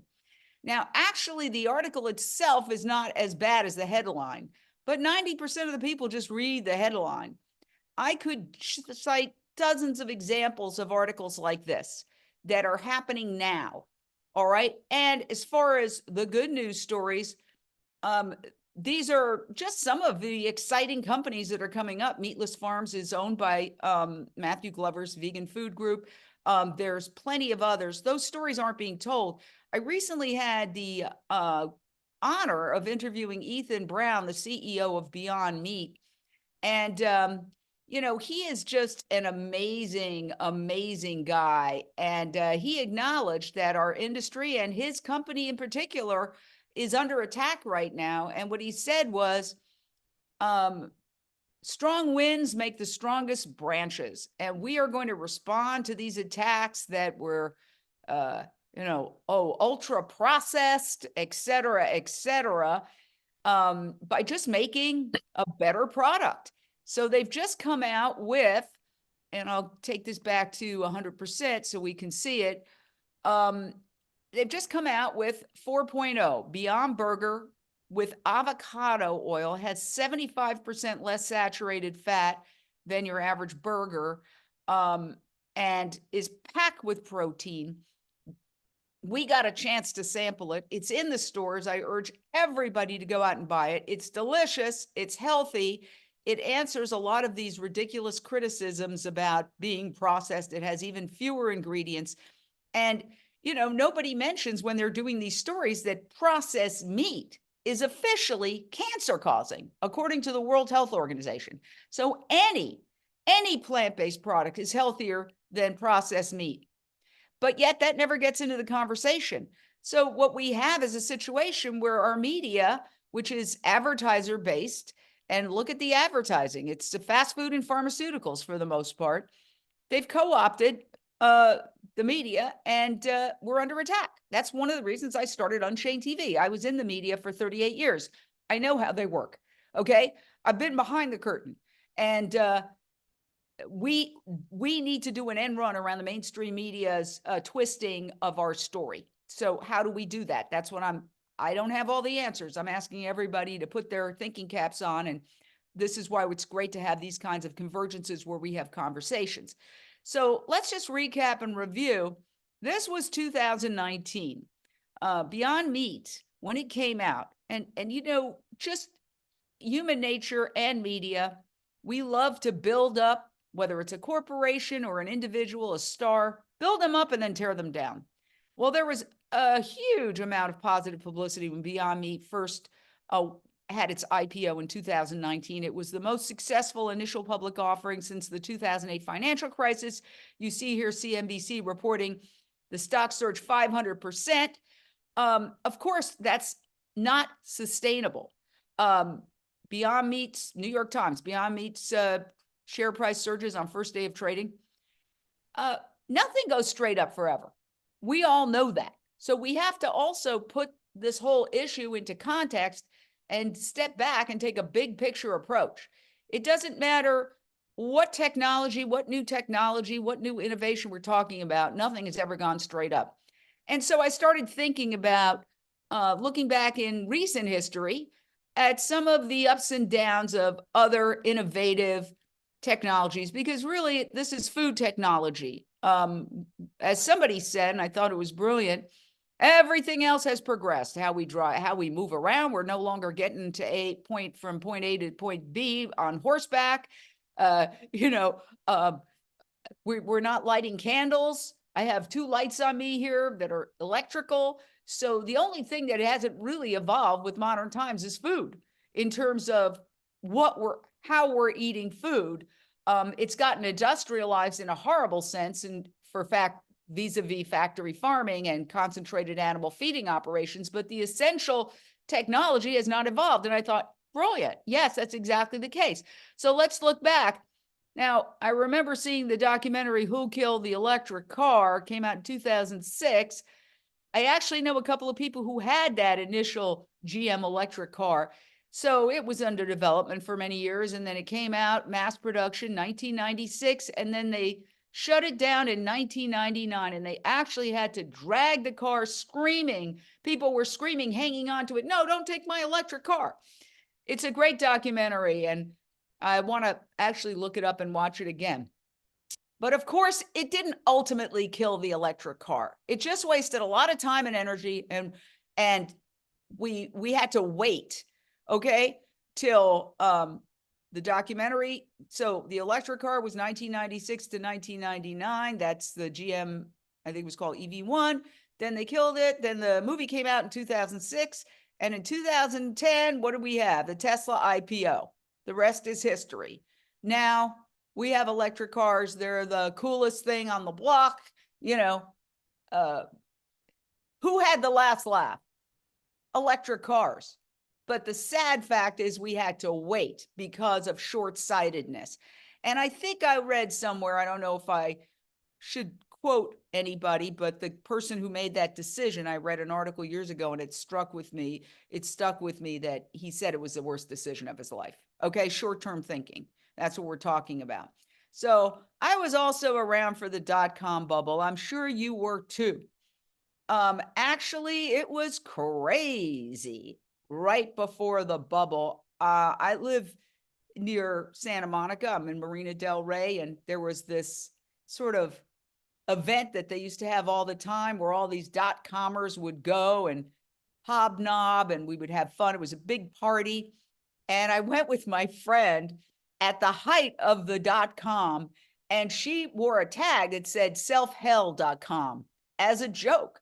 But it was so crazy at that time that people actually took her seriously, and they were like, tell us about self-hell. What's your valuation? I mean, you got to laugh, right? Things get crazy when you're hitting that bubble point, and then boom. However, the internet had the last laugh, okay? It came back, right? And so obviously we all know of companies that had we invested at that time when everybody thought, oh, the bubble and the World Wide Web is dead. We would all be, billionaires if we had just chosen the right companies at that time of mass hysteria that it was all falling apart. The reason I say that is to remind everybody that we will win in the end. But the question is, for me, how long is it going to take? Because we're running up against the clock.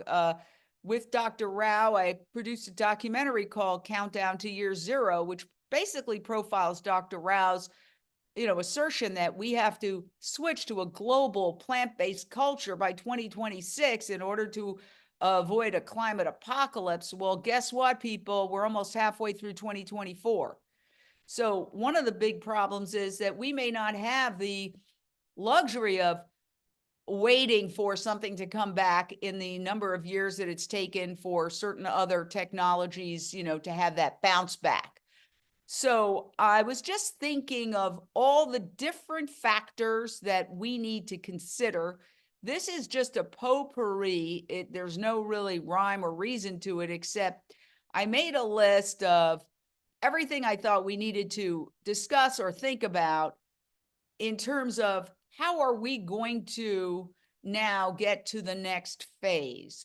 So first of all, I think we have to acknowledge that there is this retrenchment happening now because we're under attack by the meat and dairy industry and the big pharma industry.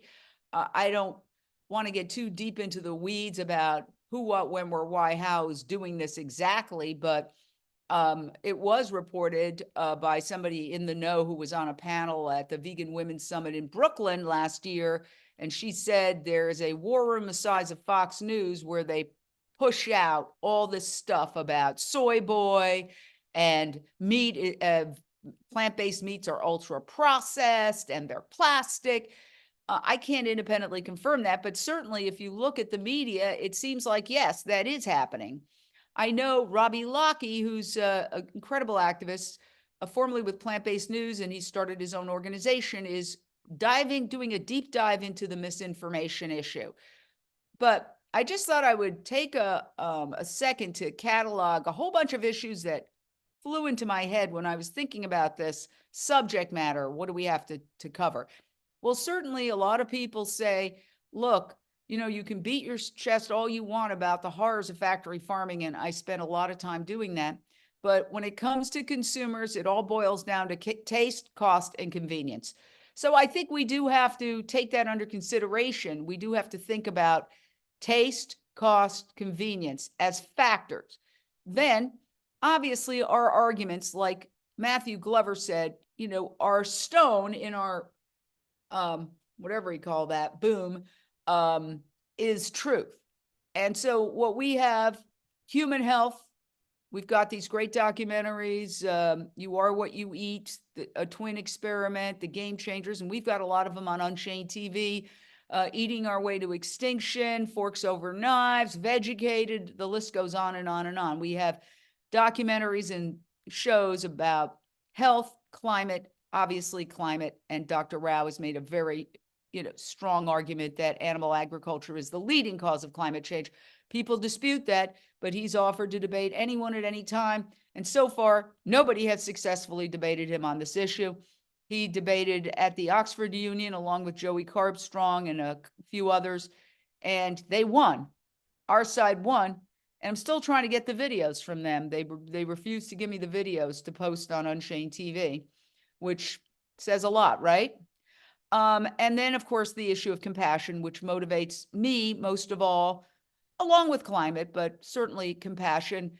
All three, but I'm motivated primarily by I can't sleep at night thinking about what's being done to these animals, these innocent animals. So then other aspects of this, we have to think about the media. I just talked about the media.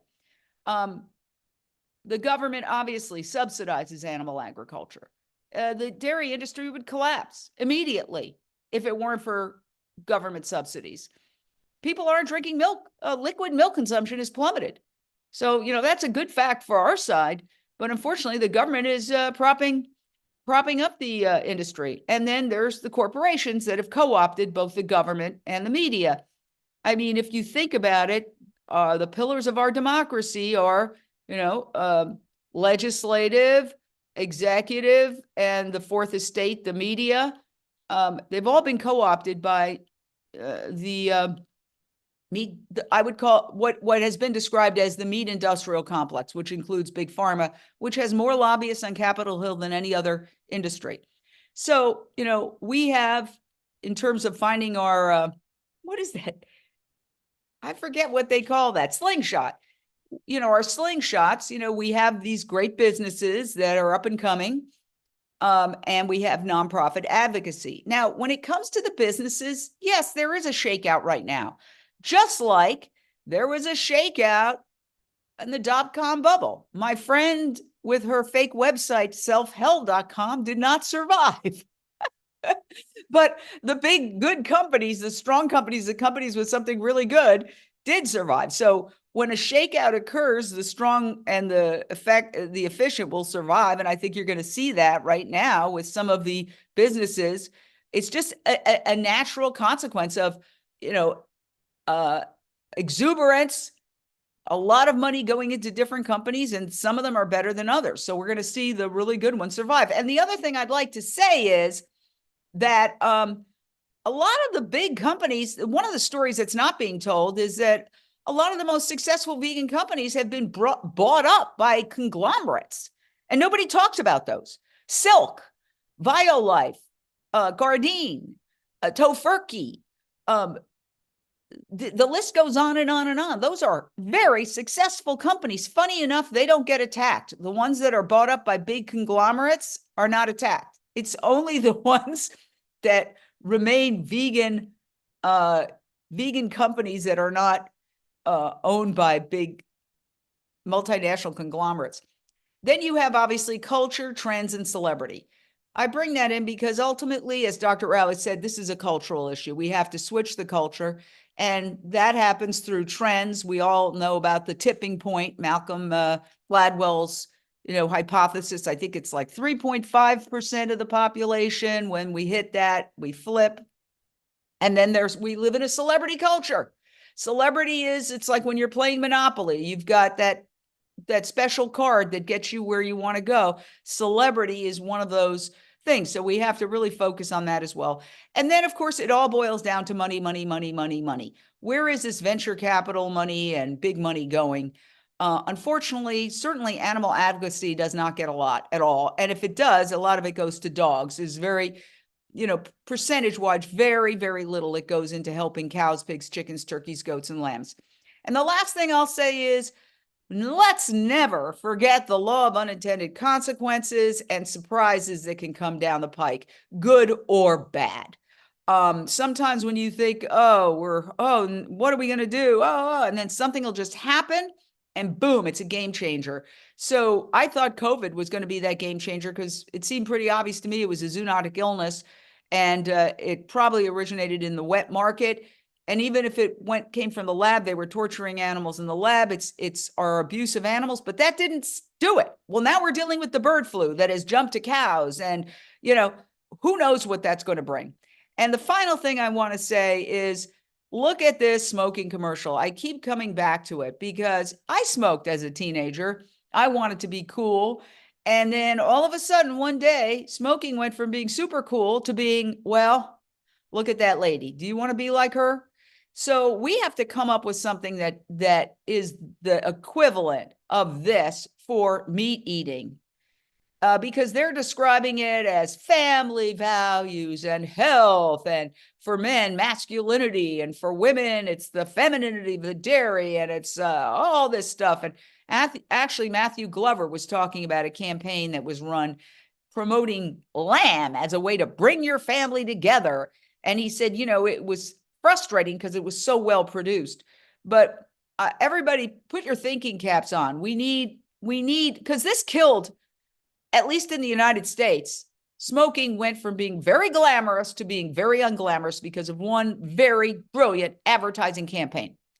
So I've kind of given an overview of where I think, we're at and what we need to talk about. And I would love to open it up for dialogue, what people think, where we need to go. Oh, I want to say two other things. Well, one very, very intensely.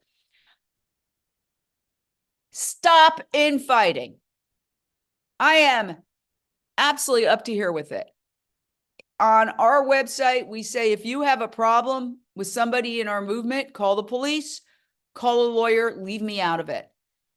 Keep it off social media.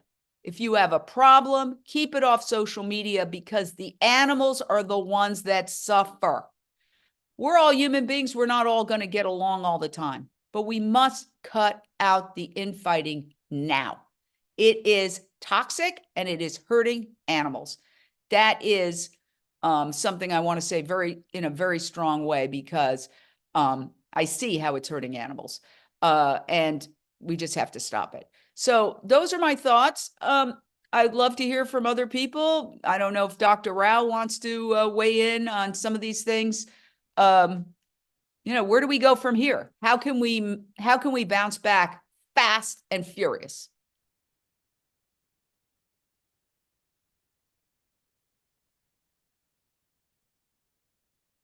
Hello, anybody home? Yes, we're here. We're thinking about your. Oh, good. Well, I will just say, I think that, and I'll go ahead and come on, I guess. Hi, Jane. Hi. It's brilliant. And I think that your idea of making it less glamorous, I mean, just like that smoking campaign, you look at the older movies and the women are very glamorous, and that's the whole idea. And so I think you're right on, but how to do it, I don't know. But I mean, we've seen some cute little videos of people digging into some animals and then the forest dying in the background. I saw that one time. So. Yeah. And the other thing I wanted to say that I forgot to say, I said two things and then I just said one thing. I'm begging everybody, stop repeating the meat industry talking points. I have to tell people all the time. I have a friend who comes in here, oh, I would never touch that. It's processed. She's hearing these talking points and repeating them. And I basically said it in a nice way, shut your mouth. Shut your mouth. Because when you're talking like that, animals are dying. Okay? Any vegan product is automatically healthier than any meat or dairy product. All vegan products are zero cholesterol. And the word process is being thrown around and misused. If you take a mango and a banana and stick it in a blender, it's processed. All processed is not equal. So when you look, I eat vegetables too. I get Farm Fresh to You, delivers vegetables. I just made some vegetables. I'm not saying don't eat vegetables. What I'm saying is don't trash plant-based products that are on the market. Please don't do that, because every time somebody doesn't eat one of those and they eat an animal suffers and dies. Continue on, please. Hey, Jane. Hey. Of course, we love all the documentaries and the truth that's shared on Unchained TV, but there's also the opportunity to tell stories through fiction. And you just said that the truth is important, and fiction is hopefully has some truth behind it. Sean Monson was on a call, and he's of course the director of Earthlings, the documentary otherwise known as The Vegan Maker. And he was saying documentaries can only go so far. And he said we need some sort of a Trojan horse to get behind the opposition to veganism and install our values into society in ways that are kind of sneaky, a little bit, go to where people are being entertained and let them learn, because documentaries influence a lot of people. They're very important, but they're kind of that second step, that they're the seed that's already germinated and somebody sits down and watches a documentary and has a transformational experience. But how do they get there? People will avoid documentaries when they don't want to learn. Well, I agree with you. I think we have to offer everybody all sorts of alternatives. A lot of people, and we have Earthlings streaming on Unchained TV, as well as Dominion and other hardcore films, along with some lighthearted ones like Vegucated, that's much easier to for people who are squeamish, and Forks Over Knives. So there's a whole variety of documentaries, and I agree with you 100%. That's right. That's why right now, Jamie Logan and myself and Justina Adorno are writing a screenplay that's a comedy, and we'll see how that goes, right? It's very hard to produce fictional video content. Everybody thinks, I liken it to writing a nonfiction book versus a novel. I've written both, but the novels I threw in my fireplace. Much harder. And screenplays are even harder. Nonfiction, which I've written 4 and 2 were New York Times bestsellers, you know, you have a subject, you research it, you break it down into chapters. It's doable, but anybody can write a novel, anybody can write a screenplay. It's writing a good one that's hard. And I personally think screenplays might be the hardest of all because every single word, every single action has to move toward arcs that are going to lead to, you know, there is a formula there. And so I think we should do it, but I also think people should do what they're good at. And just like I wouldn't open a restaurant because I set things on fire. And I don't know if I'm qualified to write a screenplay. I mean, we're doing it as a project because of that very reason. We have to have something uplifting. One of the reasons is there's too much depressing content. We struggle with that at Unchained TV. We have a lot of fun content, a lot of talk shows and a lot of fun cooking shows and a lot of travel shows, but there's also a lot of serious, it's hard. I have to upload them and watch them and it's difficult. And I don't want to traumatize myself again. One of the reasons I started Unchained TV is that I've been to a gazillion screenings where every single person in the room is vegan and we're watching this hardcore, traumatizing animal abuse. I don't want to see it. I want non-vegans to see it, pre-vegans to see it. That's the whole point. Another one of our challenges is that we're in a vegan bubble, talking to each other all the time. And that might be the case right now. But it's important to strategize. But I would say, we have to use mass media. There's 8.1 billion human beings on this planet. And take all that energy that you spend trying to deal with that one cousin who will always order a steak and put it into social media or support Unchained TV. Look, I don't take a salary. We're a nonprofit. We need monthly donors. If you want to give $5 a month, $10 a month, $25 a month, we could really use that. We're very low overhead, but we're doing what companies, I just read the other day that one of these big networks lost $2 billion, $2.5 billion 1 year on their streaming network. I mean, we made ours for like $45,000, but we do need support. So I'll put it in the chat. It's actually fun to be a part of it. We do, special events. We have parties. We have Zooms where we tell you in depth what we're doing. We have some exciting things coming up. I don't want to reveal it yet, but we've got some exciting developments in the pipeline. I think they're going to be pretty mind-blowing, knock on wood, if they come to fruition. I never want to promise before something's done, but I'll just say unchainedtv.com/donate. We are 501c3. Anything you donate is tax deductible. But yeah, I mean, we have to tell our story more effectively to the mass media. So Liz Gary, who does TikTok lives for Unchained TV, what are your thoughts, my dear? Oh, you got to unmute. Unmute. You got it. Okay. Hey, Jane. Hi. Nice to see you. I'm so in agreement with you about the urgency that we need to do everything we can right now to move forward, and that the infighting and all that stuff is really not going to help us at all. Yeah. So celebrate all vegan foods. And one of the things that I think is most important is that we go to where you can't get the information right now, and that's our schools. And schools limit children's access to information about the foods that they're serving in the cafeteria.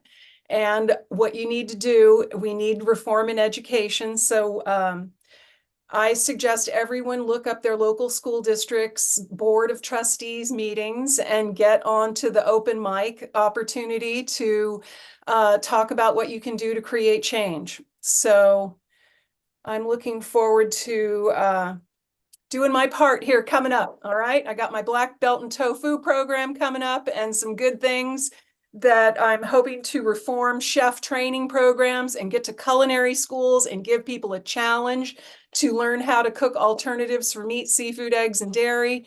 And I'm glad to be on the team here, but like you said, yeah, we need to get out of the bubble. We need to go into the community. We need to leverage resources out there. And they're there, like teaching free vegan cooking classes in the public libraries. They're waiting for us to come and do it.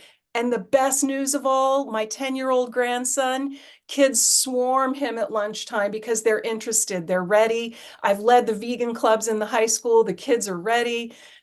We just need to bridge that gap and help reform education. Children need consumer education. Chefs need training in plant-based foods, and we need to continue to see our doctors focus on food as medicine. And we'll get there. We're going to get there, but we need reform in education because people have been brainwashed so long and so hard that it's too inconvenient and frightening for them to make the change because they feel like they're not going to fit in.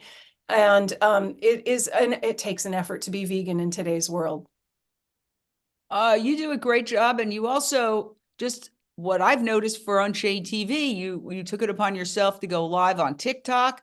You know, you're reaching thousands of people on TikTok. So anytime you're going to take that effort to have a long conversation with one person, pivot and put it on social media. Because we've got to reach more numbers. And so I appreciate that, Liz, and keep it going. Keep it going. Well, let's do help us out, Jane. We need like a tutorial on how we can maximize our airtime. And I still don't know things like how to even exit a live TikTok program. I have to turn my phone off. So little stuff like that can be. Yeah, well, I'm not a wizard of all that. We all have to figure it out on our own. Like I say, everybody's an assignment editor. You know, I wake up every morning and there's 14 different assignments. Do this, do that. I'm like, you do it. I can't do all this stuff. Okay, I'll keep trying. Thank you so much, Liz, but I appreciate you a lot. I appreciate you. Oh my gosh, and I appreciate you too, Jane, because there are days that I wake up from this struggle, you know, because it feels like a struggle. We've been working at this for years and years, and I'll watch one of your interviews and I will feel like, oh my gosh, I'm not alone. We can do this. We can do it together. So your work is actually helping to fuel my confidence to continue moving forward and creating change. So that's where it all comes together. Thank you, Liz. It's a team effort, and a lot of the team members are on this Zoom. So thank you to all of you who participate. So who else is weighing in? I can ask you something, Jane. Oh, sure. I know that you've been covering some of the most important events in the vegan movement, and no one else is covering. You know, it's like you're the only one covering. It's like you're sort of creating these footprints in history.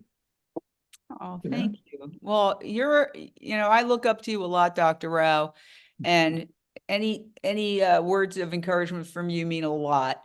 And I've always said, the first time I heard you, I knew, oh my gosh, this person has the key, because I had remembered reading that until you articulate your goal, how are you going to reach it?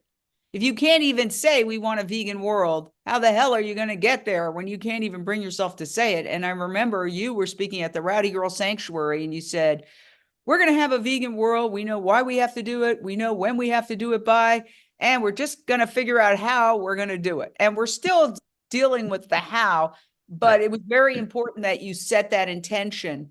And so if you want to learn more about how Dr. Rao develop climate healers and the convergences, you can watch Countdown to Year Zero on Unchained TV. And for anybody who doesn't know, it's free. You can download it on your phone by just going to your app store, completely free. There it is right on your phone. You just put in Unchained TV, one word. You can put it on any Samsung TV. I'm going to move this. It's been bugging me. The Samsung TV behind me is it's just right there, right next to Netflix and Amazon Prime. You just put in, you go into the App Store. These new modern TVs are just like they're like desktops for computers. They're giant desktops for computers, and you just go into the App Store and put in Unchained TV. And if you have an Amazon Fire Stick, a Roku device, or an Apple TV device, you can do the same thing. Just click on it, go to the App Store and put in Unchained TV. And you can watch it online at watchunchainedtv.com. Just watchunchainedtv.com. So I'm going to type that in too before anybody forgets. So please do that. And, everybody who downloads it helps. It's a community. It doesn't belong to me. It's a nonprofit. It belongs to everybody. And any films that you know of that are great, that are in the category, please bring them to me. We would love to add them. And I just spoke yesterday with the International Vegan Film Festival. It's taken over by a very, very bright young woman, Emma. I'm not sure of her last name, maybe Schwartz, but she's doing very dynamic things with the International Vegan Film Festival, and we're going to be collaborating with her on a lot of those things. So we've got a lot going on. But Dr. Rao, what was your question? You said, things that we're covering. Yes. Right. Okay. Frankly, put me out of business. I would love so many people to be covering these issues that I could go out to the beach and be reading a trashy novel and eating some vegan chocolate bonbons. Okay. The reason I'm doing all this is that these stories aren't getting covered. And I hate to say it, but you almost have to get naked or get arrested and risk jail time to get covered in mainstream media. Okay. So, for example, Wayne Shung, who is a former constitutional law professor, the founder of Direct Action Everywhere, was facing 16 years in prison in Sonoma County for alleged conspiracy. He was convicted. Conspiracy to trespass and trespass. I mean, this is a dynamic story. There were all sorts of demonstrations outside the courthouse. There was all sorts of drama inside. No reporters, day after day. We were live with a panel. Right. Because I used to do court TV along with CNN Headline News. I also would fill in when people went on vacation. I would go in and fill in at court TV. So it's exactly, we've been doing exactly what we did on court TV. We have a panel, we have a reporter at the courthouse, and we cover it. And it's actually fun and exciting. We had a breakthrough just about a week ago. Wayne Shung was in a Wisconsin courtroom demanding a special prosecutor investigate a laboratory beagle breeding facility there that he alleges has committed violations of law and cruel treatment of animals. We were able to go live inside the courtroom during the court proceeding, which was a first for us. And that was very exciting. That really brought me back to my days covering trials, big trials like my gosh, the Jodi Arias trial, Michael Jackson, we were still outside the courtroom, but Jodi Arias, there was cameras in the courtroom. And so it was very exciting to have that breakthrough, and we'd like to do more of that. But the truth is, the point is, where's the media?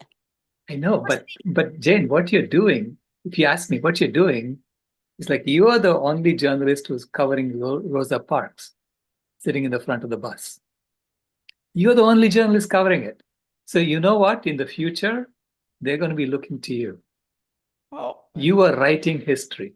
This is what I want you to feel amazing and awesome for who you really are, because you are doing it. Okay? You are doing it. Thank you. And it's a team effort, as I said. It's not just me. Like Carla Cabral, who was at the courthouse, Tiffany Brunelli, all the, it was such a team of people, the people who came on as panelists.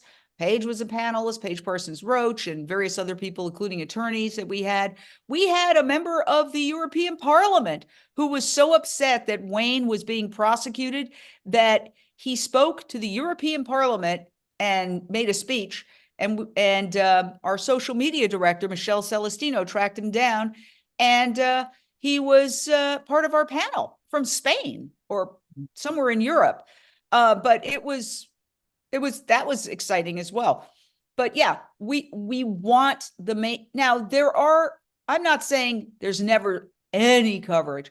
when he was convicted, like I said, you have to get naked or risk prison. There were articles, Vox, The Intercept, some local papers, they do report on the big development, but these trials should be covered a day in and day out when they're happening. And they're not. Yeah. No, it's no, but I'm saying, I have patience and I have faith that whatever you're doing is going to be viewed in history. Thank That is you. one of the most important things that a journalist did during this era.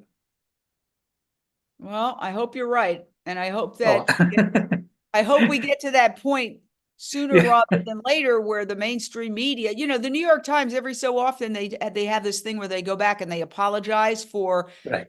racist, sexist, terrible writing that was considered culturally acceptable when they, at the time, and they go back and they look and they're horrified by their own articles, and they call themselves into account and they say, oh my God, was this sexist? Wow, did we write this in a sexist way, or were we disparaging or dismissive of this group or that group? So they're going to have to go and write a lot of apology articles about what they are not covering and how they're covering this movement. Because the other thing that people are doing is, if anybody in our movement makes a mistake, okay? So Sam Bankman-Fried is a vegan, and they can't stop talking about that. But what about all the other people committing crimes or accused of committing crimes who eat meat? Do we ever discuss that? Okay, no. So it's almost like we're supposed to be absolute saints, and if anybody does anything wrong, all of a sudden it's because they're vegan. No, it's not why. We're a big enough movement now that we have people who have all sorts of character defects. Thank God. Right. Emek has a question for you. Oh, sure. She's asking, can you do like a what's happening in the vegan world daily news? Like a 10-minute segment at the end of the day or something like that.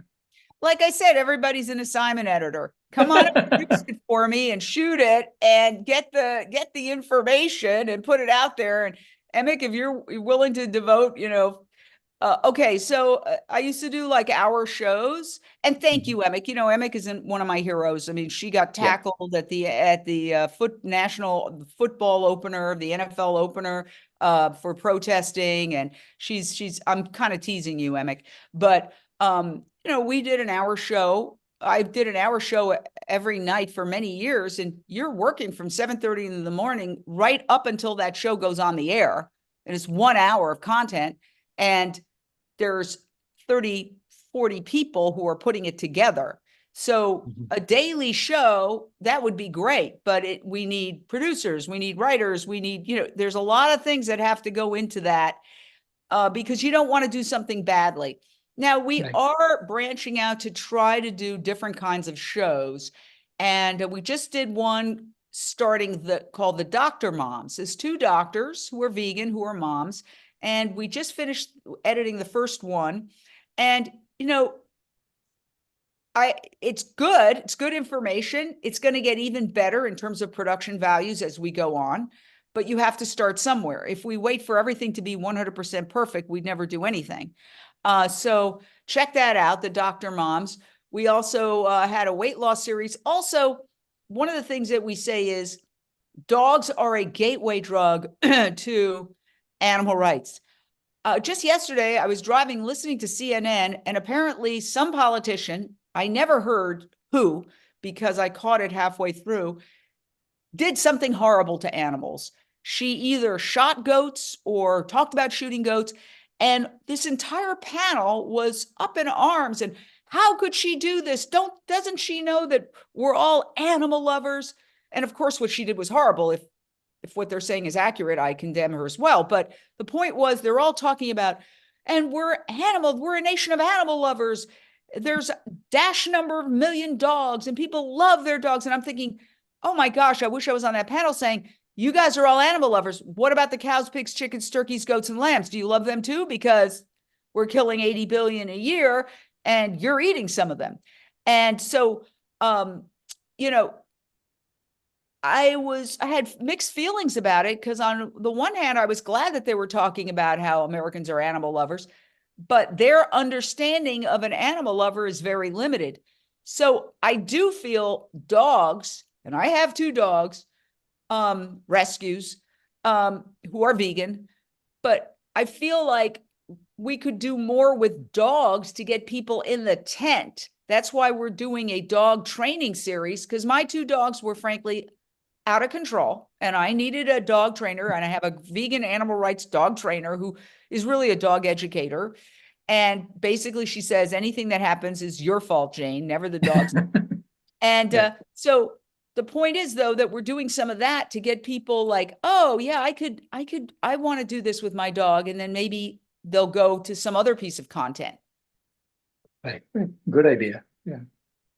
But I mean, the good news is that it's more and more, I see the mainstream opening up. I spoke at 3 different Unitarian churches, for Earth Day.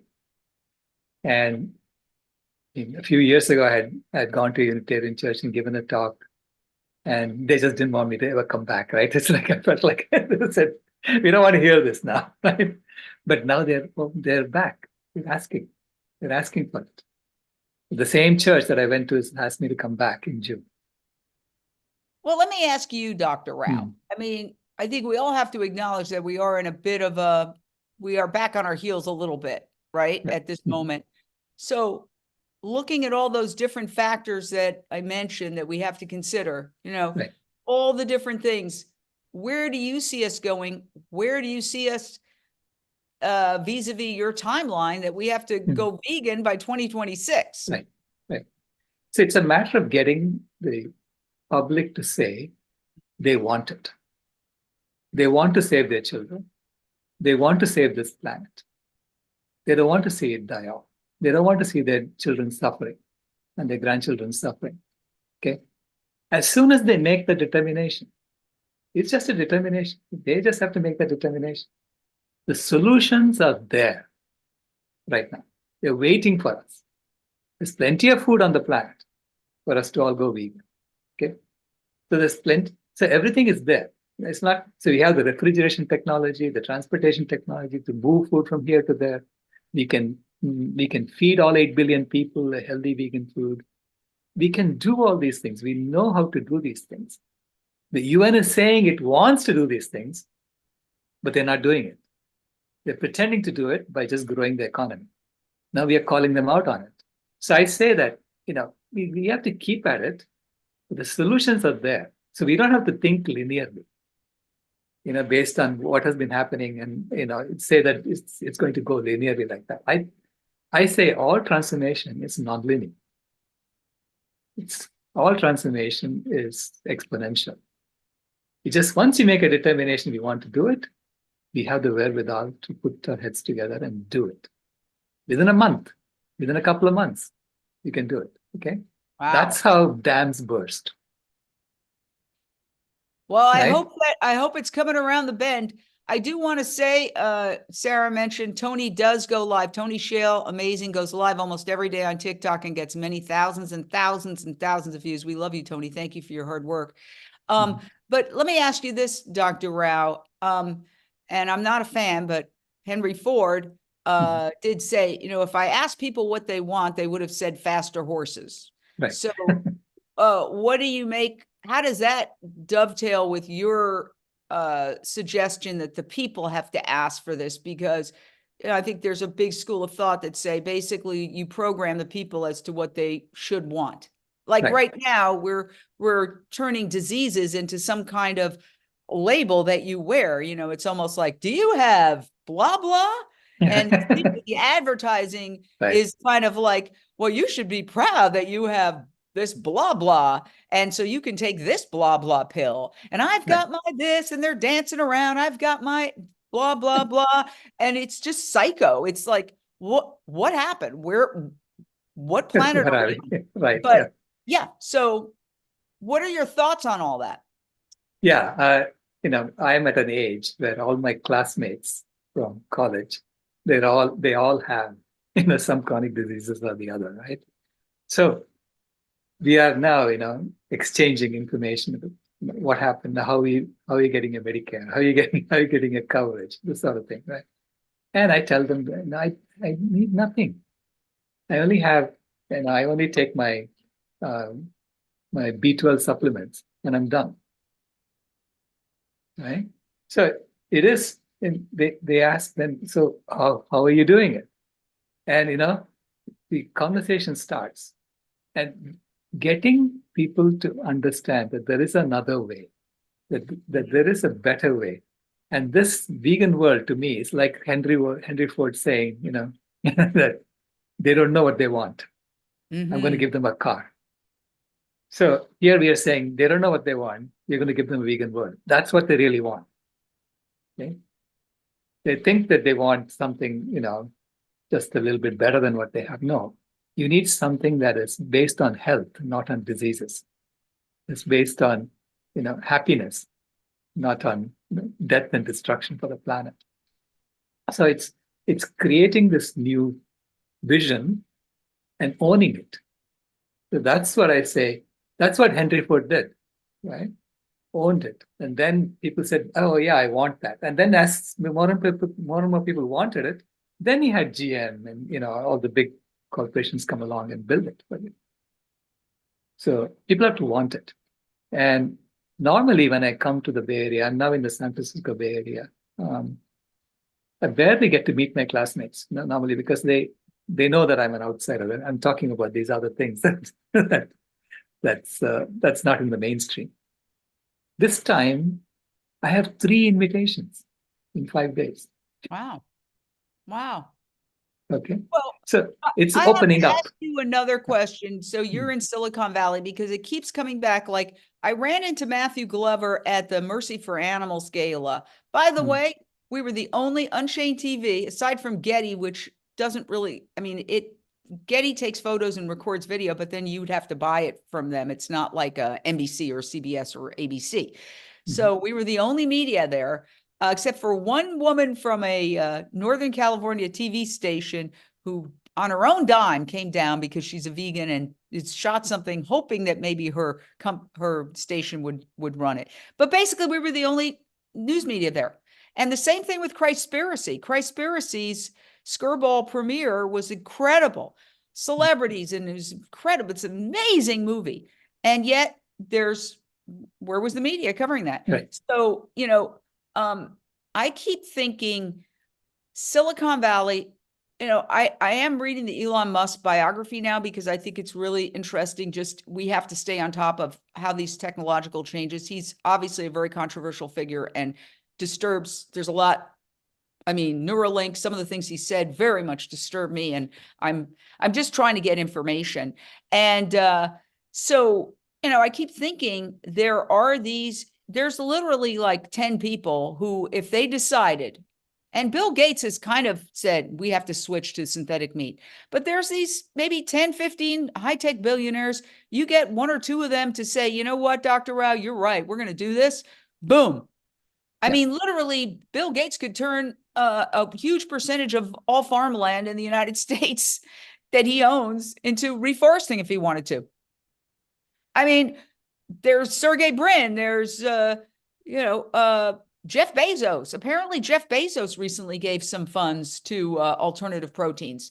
So maybe you could, because all of them talk about wanting to solve, save humanity. Right. By going to Mars. Right. Well, that's not the answer, going to Mars. The answer is don't destroy planet Earth. And so is there any way we can get to these people? Because you have the answers. As I said earlier, you've said that animal agriculture is the leading cause of climate change. You will debate anybody. And so far, nobody has debated you. People say that's not true. But then you say, well, come and debate me. And they either don't debate you, or with the Harvard Union, not Harvard, the Oxford Union Club, you won. And I mentioned they didn't give us, I keep asking them for those videos and they don't give them to us. So, and they're great. Your debate was fantastic. I would love to stream it. I'm happy to come and stream it just for you. Just do the same debate just for you. to set up a stage for me. Yeah, but you had your whole outfit on and the, Yeah, the yeah. whole place I still looked have like those outfits Harry with me. Potter. It was, you can't replicate the whole scene. That's true. The Harry Potter bit I My cannot question, replicate. somebody has a question, Trojan horse, cheap production. Yes, that's what we do, cheap production, right? That's what we try to do, cheap production that looks expensive, but that's very difficult too. But yeah, so you're filled with hope. You're not concerned, Dr. Rao. No, I have faith more than hope. Hope comes from a position of fear. Faith comes from a position of love. I love the planet. I love my children. I love my grandchildren and all children of all species. And it is, I imagine that you've gone to Mars and you have managed to create the carbon cycle, the water cycle, the oxygen cycle, and you've created all the conditions for life to thrive on Mars. And you managed to grow some plants, and you managed to grow an insect on Mars, birth the first few insects on Mars. Then somebody comes along and steps on the insects and chops down all the plants. How would you feel? I'd say you would treat life as precious on Mars. Elon Musk would treat life as precious on Mars. All we have to do is to use the same mindset here on Earth, and the planet will be fine. So can we not do that? Of course we can do How that. do we get to these people, the people who control the information supply? I mean, we all know who runs these big companies. There's probably 24 people if we got in touch with, if we managed to convince one of them. I don't understand how people who are that smart, okay, to build a rocket or to build a computer or to build an electric car, or to build a platform that can deliver a most obscure product overnight to your doorstep, you've got to be smart. How is it that these smart people don't get what is so obvious to all of us? Oh, they get it. They just don't want to see it yet. So they get it. It's not that they don't understand. The arguments you're making are very, very simple. Half the trees are gone, so bring them back and you can solve the problem. That's not complicated to understand. Yeah, I don't get it. I don't get how they don't see the urgency. If you're going to devote your life, for example, to try to make electric cars purportedly, not just because you're a car freak, but because you want to solve the climate crisis, how you couldn't see the other side of the equation. What Matthew Glover was saying on this interview, which I urge everybody, go to Unchained TV and watch it. When we get done here, I'll make it more prominent so it's easy to find on the featured section. And, he was saying that, I lost my train of thought, but he was saying something to the effect of, I lost it. It was something about all of this concerning these people of influence who should know, who should know better. Like, here's what he said. He said that if you look at the media, the animal agriculture impact on climate change is just not being reported. That's what he was saying. And when it is reported, it's reported the wrong way, basically about the cost of not having animal agriculture, not how the benefits of not having animal agriculture. So there's also another video we have on Unchained TV where somebody's talking about how AI poses a threat to animals because they're taking all the information that's available.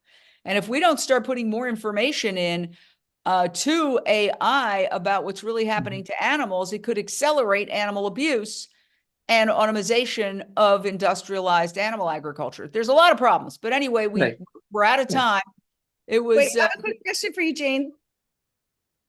If you don't Go mind. ahead. Go ahead. Hi, Jane. It's for Dr. Rao and Jane, actually, because how I found out about Dr. Rao was through you, Jane. And then I heard about this pinky promise. So I wrote in the chat something about the pinky promise. Somebody's asking me, what did I mean by that? So Jane, did you know about the pinky promise when you told me about Dr. Rao, or did you learn about that when we went to the first VCOP? I think I learned about it in progress. The only thing I remember when I first met Dr. Rao at the Rowdy Girl Sanctuary was he came on stage And it's kind of to your point, Dr. Rao, not that many people were listening to you because there were all this great food booths and everybody was eating and, Right. you know, playing the banjo and whatever they were doing. And you said, we are going to create a vegan world. We know why we have to do it. We know when we have to do it by 2026. We just need to figure out how we're going to do it. And when I heard that, it was like my head exploded. I was like, finally, somebody's saying what we want to do. That was the main thing. And then Dr. Rao, the pinky promise for everyone is, what is it again? I'm not going to do it justice. Right. The pinky Go promise for is a promise that I made to my granddaughter that we will all stop eating her relatives, the animals, before she turns 16 in Aw. 2026. That's November 19th, 2026. Okay. And she's told me, I've told you what to do, just go do it. She's also inspired me. All right. Well, thank you, everybody. Thank you, Paige. You're an amazing activist. Thank you, Dr. Rao. Love you all. Hasta la vista. Feel free to stay, Jane. I will. I'll stay for a while. Sherry's cooking up something delicious. I don't even know what it is yet. That's awesome. Thank you so much. Take it away, both of you. Are we going right into it? Yes, you're going right into it. Okay. Hi, Sherry. Hey, what's up, Paige? Hi, everybody. Let me go to speaker view. Oh, there we are. Okay, let me go there too. Hold on. Okay, so we can kind of see. Also. Can you hear me? Yes. Perfect. Hey, All right. Sherry, the only thing is, I think it might be good if you raise up a little, only because it's cutting your head off. I know. I need No, to. no, that's good. That's good. Okay, cool. Oh, my phone's. Hi. What? Siri's talking to me. Are we ready? Should we get started, everybody? Let's get started. Let's get started. We're plant-based Just one quick question, Paige. Is there a third person to be spotlighted or a third camera to be spotlighted? We're not going to do that today, after all. Okay. All right. Okay, take it away. Welcome, everyone. We're plant-based in the burbs, and I'm Paige. Hi, and I'm Sherry. How you guys doing? Today, we are going to be talking about composting. Oh, nice. And go ahead, and I'm going to make something delicious, inexpensive, like we want to say cost-effective, but packed with nutrients. So, shall we go right into it? Let's go. We're going to go. Okay. Take it away. All right. So look, I am a social media junkie, and I love to scour social media for plant-based recipes. I found this one, and let me tell you, it's a keeper in our house. So if you have a Trader Joe's near you, you want to go get their Greek chickpeas, okay? Already seasoned, you don't have to do anything. Really inexpensive. I think it's like $2.99. And then we're going to add some doma. And if any of you don't know what doma is, it's basically grape leaves wrapped with goodies inside. This one has rice, okay? So we're going to put all that together and we're going to make something really delicious. So I will lower my camera so you can see. This is what the chickpeas look like. So it's already seasoned. Don't have to really do anything to it. I'm just going to dump it in the bowl. And once I get in the bowl, I'll show you what we got going on. Let me tell you about these domas. So this is something that I want to eat right out of the can. As soon as I open it up, I want to put them in my mouth because they are so delicious. So let me show you what a doma looks like. If you're not familiar, it's a grape leaf, okay, wrapped with some good rice inside. So we're going to dump like 2 or 3 or 4 in these because I really like them. And while I'm thinking here, I think I forgot a couple of things in my refrigerator to get out. So let me just kind of show you what we got right now. So here's our chickpeas and the doma. Get your potato masher. And we're just going to go ahead and mash them up. Now, if y'all don't know this already, we're plant-based in the burbs. So those of you that just came on or just watching it, just dropped in, we have 8 cooking shows on Unchained TV with Jane Phyllis Mitchell's Unchained TV, the streaming network. So this is a unique new recipe that Sherry's launching right now, y'all. I don't even know this one. I am so excited to see what's going on here. So, all right, so let me kind of show you because I couldn't figure out how to do the camera view.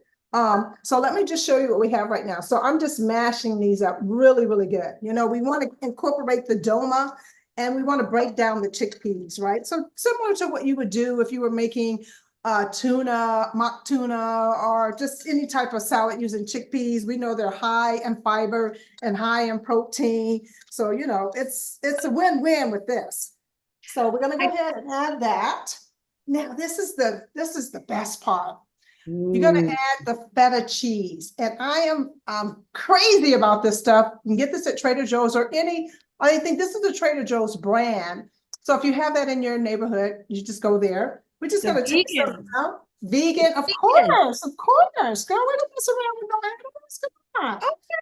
Only to save them, not to eat them. All right. So all right.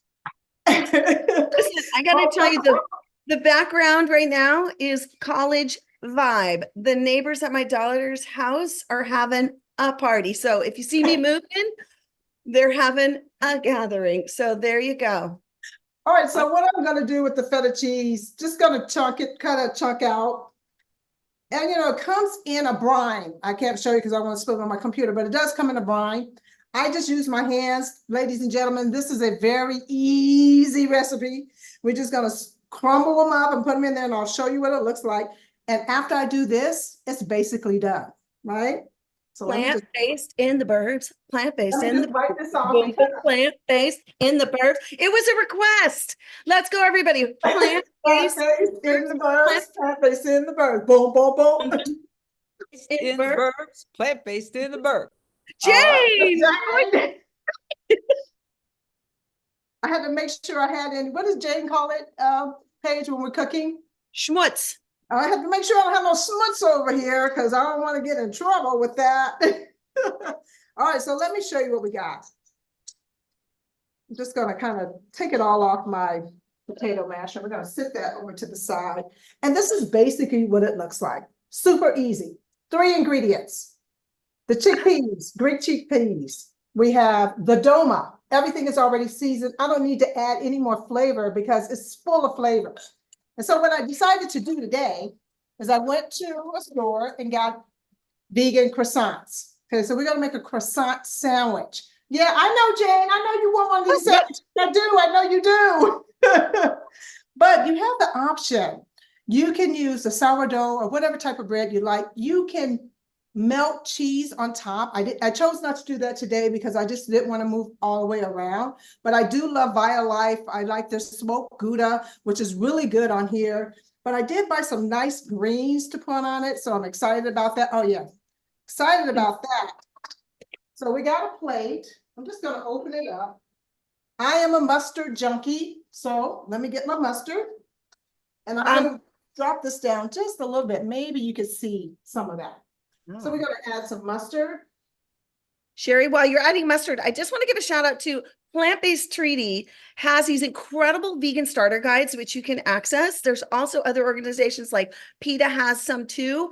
There's also Challenge 22. Like for anyone who has a friend or you're on here and you're in the transition of, learning more about how to get more plants on your plate, these guides are incredible. There's really good recipes in them and options for you to, figure out what you can buy at a store, perhaps. I mean, this is a global vegan conference. So I know you got to just find out what is in your area, but shout out to this vegan starter guide. I bring them everywhere. I leave them at restaurants. I happen to be in San Luis Obispo right now. Brought some up because I plan to leave them around, for those college students. But yeah, what you got there, Sherry? What's going on? Let me just tell you. All right, so look, we went on and we added the chickpea to the sandwich. I put some mustard on it. I'm going to add some avocado. I have some microgreens. So we have, these are broccoli. I think that's broccoli. No, this one's broccoli and one's arugula. We're going to add some tomatoes, right? I think that's all I have to add. Oh, and some lettuce, right? So Sherry, no mayo? No vegan mayo? I have it, but I didn't get out the refrigerator. Oh. The vegan mayo only goes on my sandwich. It doesn't go into the dish. The dish is made. It's only really 3 ingredients, just snap, crack on pop. It's done, right? Especially if you're in a hurry, you know, this is a great dish that you can prepare beforehand. You can even add it for a dinner and make like a melt, like sort of like a patty melt, but it's really a chickpea melt.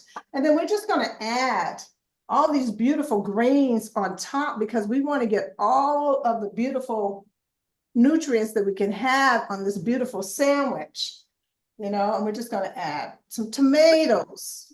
You know, I mean, this thing gets pretty big, and if you were to melt some cheese on this baby, come on, bam, bam, bam. Yeah, so that's my sandwich. And what I chose today, let me get rid of all my schmutz. What I chose today to go on the side of my sandwich is some fruit. So I've got some strawberries and berries. I'm just gonna put it on the side. You know, you can choose, you can make a potato salad, you can do chips, you can do fries, you can do onion rings, whatever your choice is. You can have a big, beautiful salad. You know, it is your choice to do whatever you want, but I'm just telling you, look how quick this meal is. I have it done already, and it's just falling all over the place. It looks delicious. And here we are, we're done. Super quick, super easy. Put some fruit on the side, you know. You be keeping that right there because I'm going to get a photo. Let me tell you something. There's questions in this chat. We're going to find out. Okay, hold that up for a second. Sherry, that looks so flavorful. It's so good, you guys. I'm telling you, when I first saw this on Instagram, I thought, oh, this can't be good. I got it. My son is vegan. He's 29, you know, and he's really not into alternative meat. So I said, okay, let me make this. And when I got it, he wanted to eat it up. I'm just telling you, that's how delicious this is. I think it's under $10 to even make maybe 4 sandwiches. So there you go. So it's affordable, easy. That was so easy breezy. I mean, come on. I'm going to cut it in half because, you know, I can't just sit here and not let you guys see me take a bite. For real. That's not happening. Here's the thing. We're going to save some questions while Sherry eats because I'm going to jump right into composting, y'all. Here's the thing I wanted to point out. If my daughter and her roommates can compost in their busy schedule, 6 girls in a house in college, all seniors, so can we. First of all, you just want to get yourself something fun. It doesn't have to be sexy. Sherry's is super sexy, but this happens to be my daughter's. And I go, honey, save me the compost because I'm not going to bring my bin up. And so she did, and it's full, and it has onion peels and banana peels and flower stems and such and coffee grounds. If you want, so we're going to get right into it. Here's the thing. We need to pull out our food scraps from the trash. Why? Because it creates methane gas. Is methane gas a good thing? I think we all know it's not a good thing. Imagine a banana peel stuck between a baby diaper and a couch cushion. That's what's going on in the landfill, right? Stinky gases going up into the air. So we're learning to take those food scraps out of the landfill and put them into a closed loop system. What does that look like? That might be complicated. All I'm saying is just get them out of the trash and then we'll figure out from there what to do. So get yourself one of these cute compost bins. Sherry's is sexy, right? You could put it in a jar like this. I did bring this from home so you could see, yeah, Sherry's got some, you know, all the food scraps are going in here. Now, with this, you can put the lid on. This is a freezable jar. Stick it in the freezer until you can take it to the next step. But the first step, what's the first step, everybody? What's the first step? Food scraps out of the trash. Food scraps out of the trash. Let's do this. Okay, kind of sounded like plant-based in the verbs. We got the same music. That's all. That's all we know. But I do have a new song. I'm not going to sing it today, but it's to Montel Jordan's "This Is How We Do It." Boom, boom, boom, boom. This is how we compost. Take your food scraps out of the trash. Take your food scraps out of the trash. Boom, boom, boom. Food scraps out of the trash. Food scraps out of the trash. This is how we do it. This is how we compost. We compost. Okay, you're gonna help me write this. We're gonna write this. Okay, girl, you need my help. You need my help. Honestly, that's why we make such a good pair. Because if I was left to my own devices, it would sound like that. All right. So, now, The first step, right, is getting the food scraps out of the trash. Now, the other thing, let's say you don't have a jar. Let's say you have a bag, an old bag of something, a bread bag. Put them all in the bread bag. You know, once you're done with the bread and you've eaten the heel, and you can make croutons out of the heels, by the way. Cut it up, put it in a pan, put it in a toaster oven, make croutons. Don't waste those heels. I'm also really big on no food waste. Everyone knows that about me. I'm always taking everything home, you know, like that. We do that. But anyway, let's put it like this. Now, you have a Ziploc bag. Put all the food scraps in there. That's step one. Food scraps out of the trash, okay? Into a system, a jar, a container, a baggie. You can put it in the freezer. Next step, where to take them. In the state of California, it's the law. It's the law. Did you hear that? In the state of California, it's the law. Hopefully the law is going to spread. Countries are doing this too, whereby they require, I think New York is this way too, require that you compost. So they provide a system. The next step in California is the green bin. You could just take it out to your green bin, like Sherry, right? Do you want to share something about that? Yeah, so what I do with mine is, since I don't have a compost system in my yard, I go ahead and fill it up. You know, I have some in here. I just dumped it because our trash was just this week. I bought some flowers. I took my flower stems, I stuck them in there. And then when it fills up, I just take it out and dump it in my green. And then they pick it up on Friday. But I'm just going to tell you, just to understand this, the gases, when you open up your compost container, you can smell how it's emitting out of your own compost, the gas and the smell. It's something. But I'm happy that I was inspired by my good girlfriend to start doing the compost. It really has made a difference, and everyone knows to put their waste in here, and then we dump it out. You know, so it's been great. And by the way, if you drink coffee or tea, or you have lemons in your yard or oranges or any kind of citrus, put that in there with it to take away the stench. Yes. Because it'll help a lot. Now, some of them, I don't know what happened to her. Well, I guess she has a filter, kind of need to clean it. But there's a filter in there too. Yours is so pristine. Oh my God, gorgeous. I'm talking college. But listen, before I leave, I'll be cleaning it up. But that helps also with any fruit flies. Now, let's say you have fruit flies. You shouldn't in your house, if you do the combination of the nitrogen and oxygen and why am I forgetting the other word?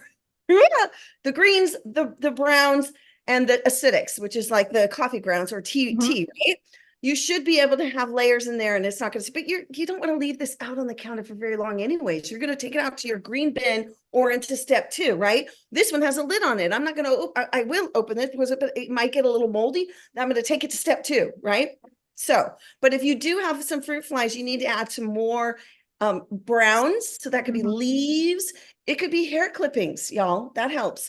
It could be hay. So just so you know, there's different things you could do, but you can also look at this all up online. I don't know. I'm the kind of person that I like to hear it first, and then I'll go look and do more research and see when I might dryer lint, but some of the dryer lint does have plastics in it. So I try to keep that out of the, I don't mean to cut you off though, but you know what I've been doing lately, and I don't know if it's okay. So I'm going to ask you because you are pretty much an expert. I take a sprinkle of baking soda.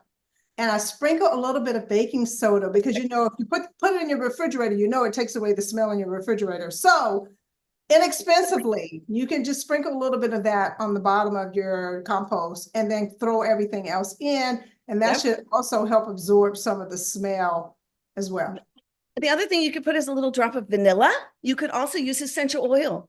So essential oil comes from a plant. So if you wanted to put that in there. So those are just some thoughts for the scent. Okay, so step 2, green bin, or maybe there's a sanctuary near you, okay, that you can bring the food scraps to. They might want them, or they have compost.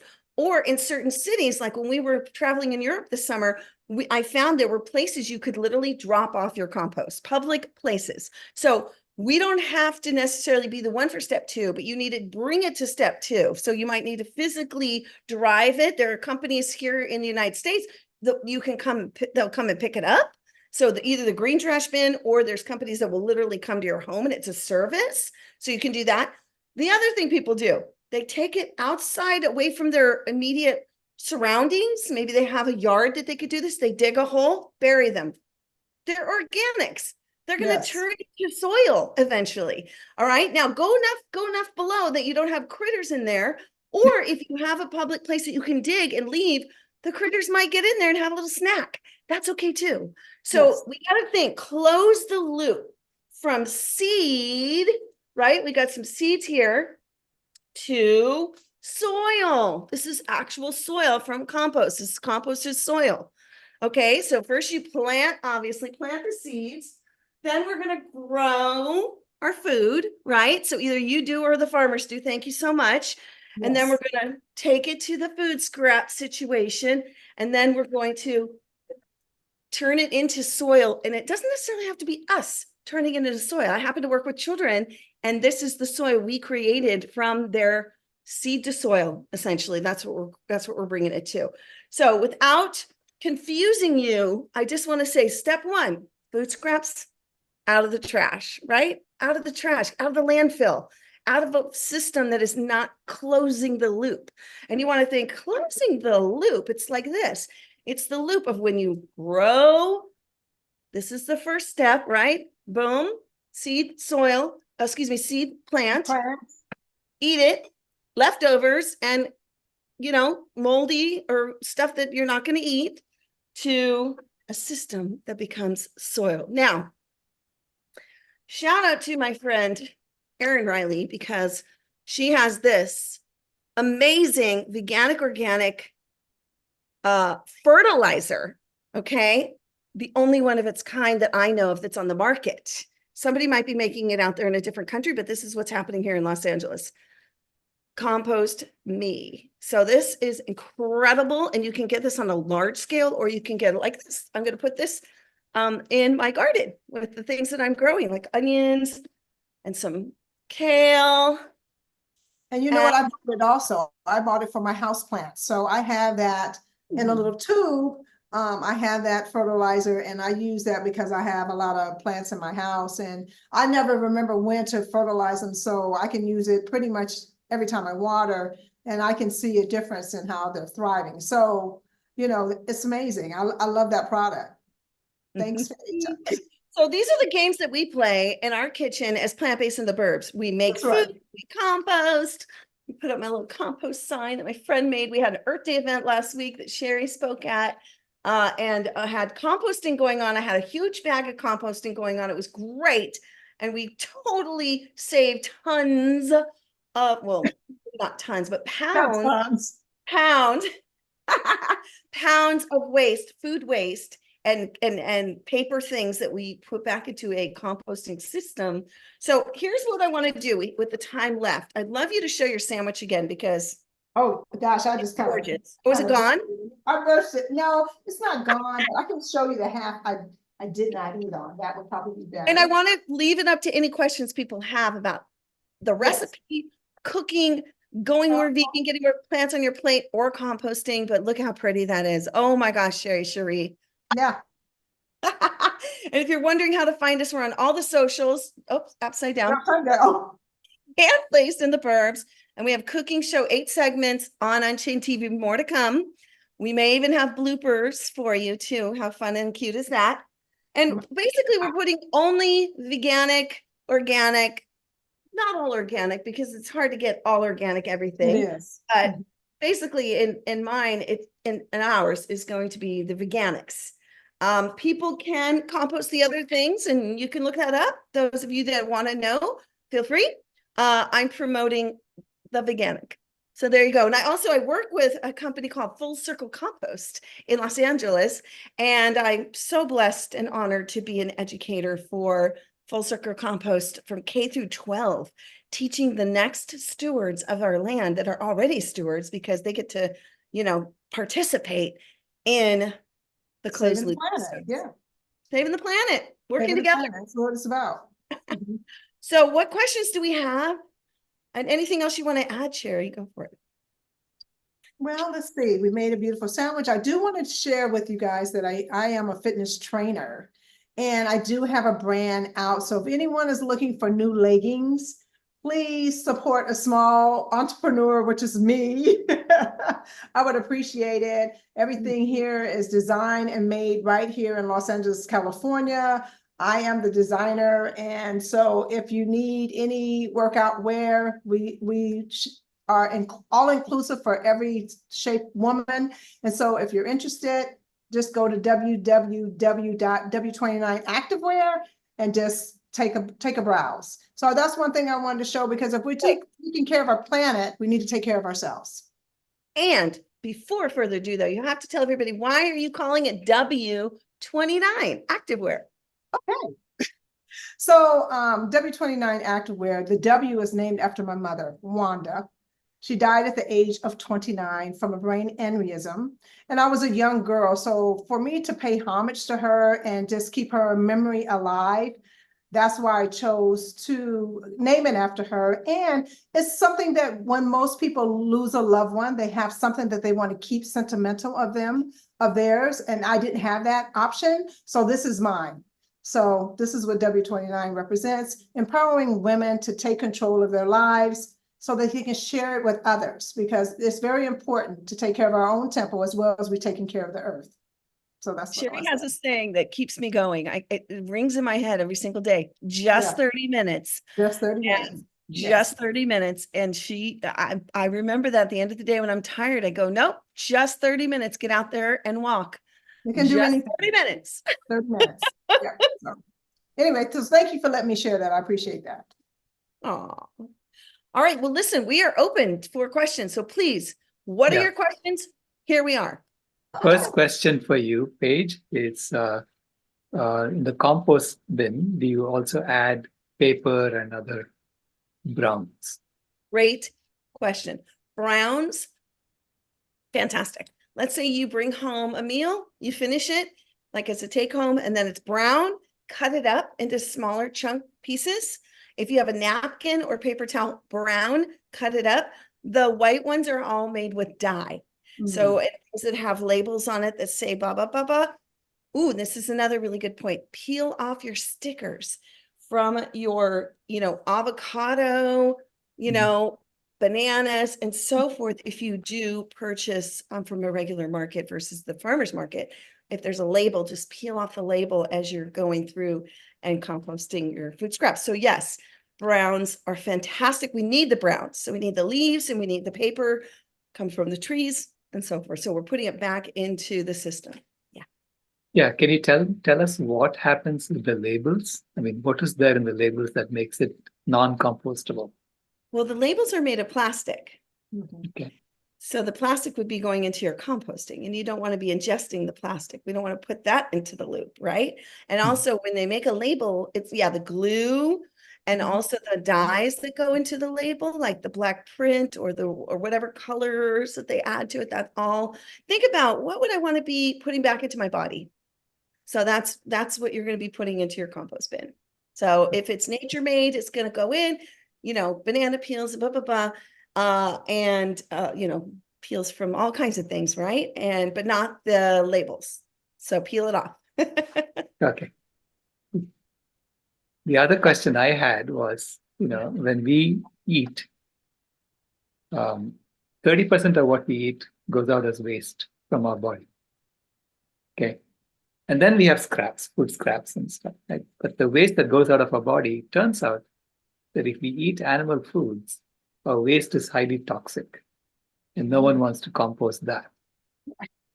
And when you're vegan, your waste can be composted as well and turned into soil. So that's what they do in Southern Forest. And what I found out is that the reason they insist everyone who comes there has to be vegan is that they don't want to add toxins to their soil. Smart. Yeah. Yeah, I have a friend who has I've stayed in a place that had a compost toilet, and also I have a friend who has that as well on her property. So yeah, that's great. This is why the world is going to be vegan. There's no question. You can't even recycle your own waste. Yeah, that's something. for sustainability, right? Yeah. Right. I was just thinking of Dune, the movie Dune, if anybody saw it, Dune 2. It's interesting because when someone passes, they use their liquids and they recycle it back into the system. So Just saying that could be something for the future. So the same thing, just kind of, poop in the loop. So there you go. Yeah, there you go. Danny wants to know, what were you drinking, Paige? Oh, my daughter made me a little chai, a little, little cute little thing with some, plant-based milk in there. It's really cute. Okay. I got up early today, so I there think you she go. wants to eat whatever you're eating and drink whatever you're drinking. And then, of course, just a fresh glass of water. Definitely make sure you stay hydrated. Oh, for sure. Hydration is key, y'all. So you said paper, they add dye to make it white. Yes. Is that right? I thought they bleached it. Oh, I'm sorry, bleached it. Yes. Okay. Yeah. Of course. Well, dyeing and bleaching, I guess, if you think about it, they could be synonymous. No, bleach means it's taking out the color of the brown color of the paper and turning it white. Oh, okay. So they're adding bleach. Okay, gotcha. So, okay. Yeah. Because the brown is natural, right? Yeah, brown is tree barks are naturally brown. They're not white. Yeah. I haven't seen trees that are white. Now we're talking chemistry. Chemistry, I love it. I didn't do well in that subject. I kind of failed my labs on that. So there you Go ahead, Ray.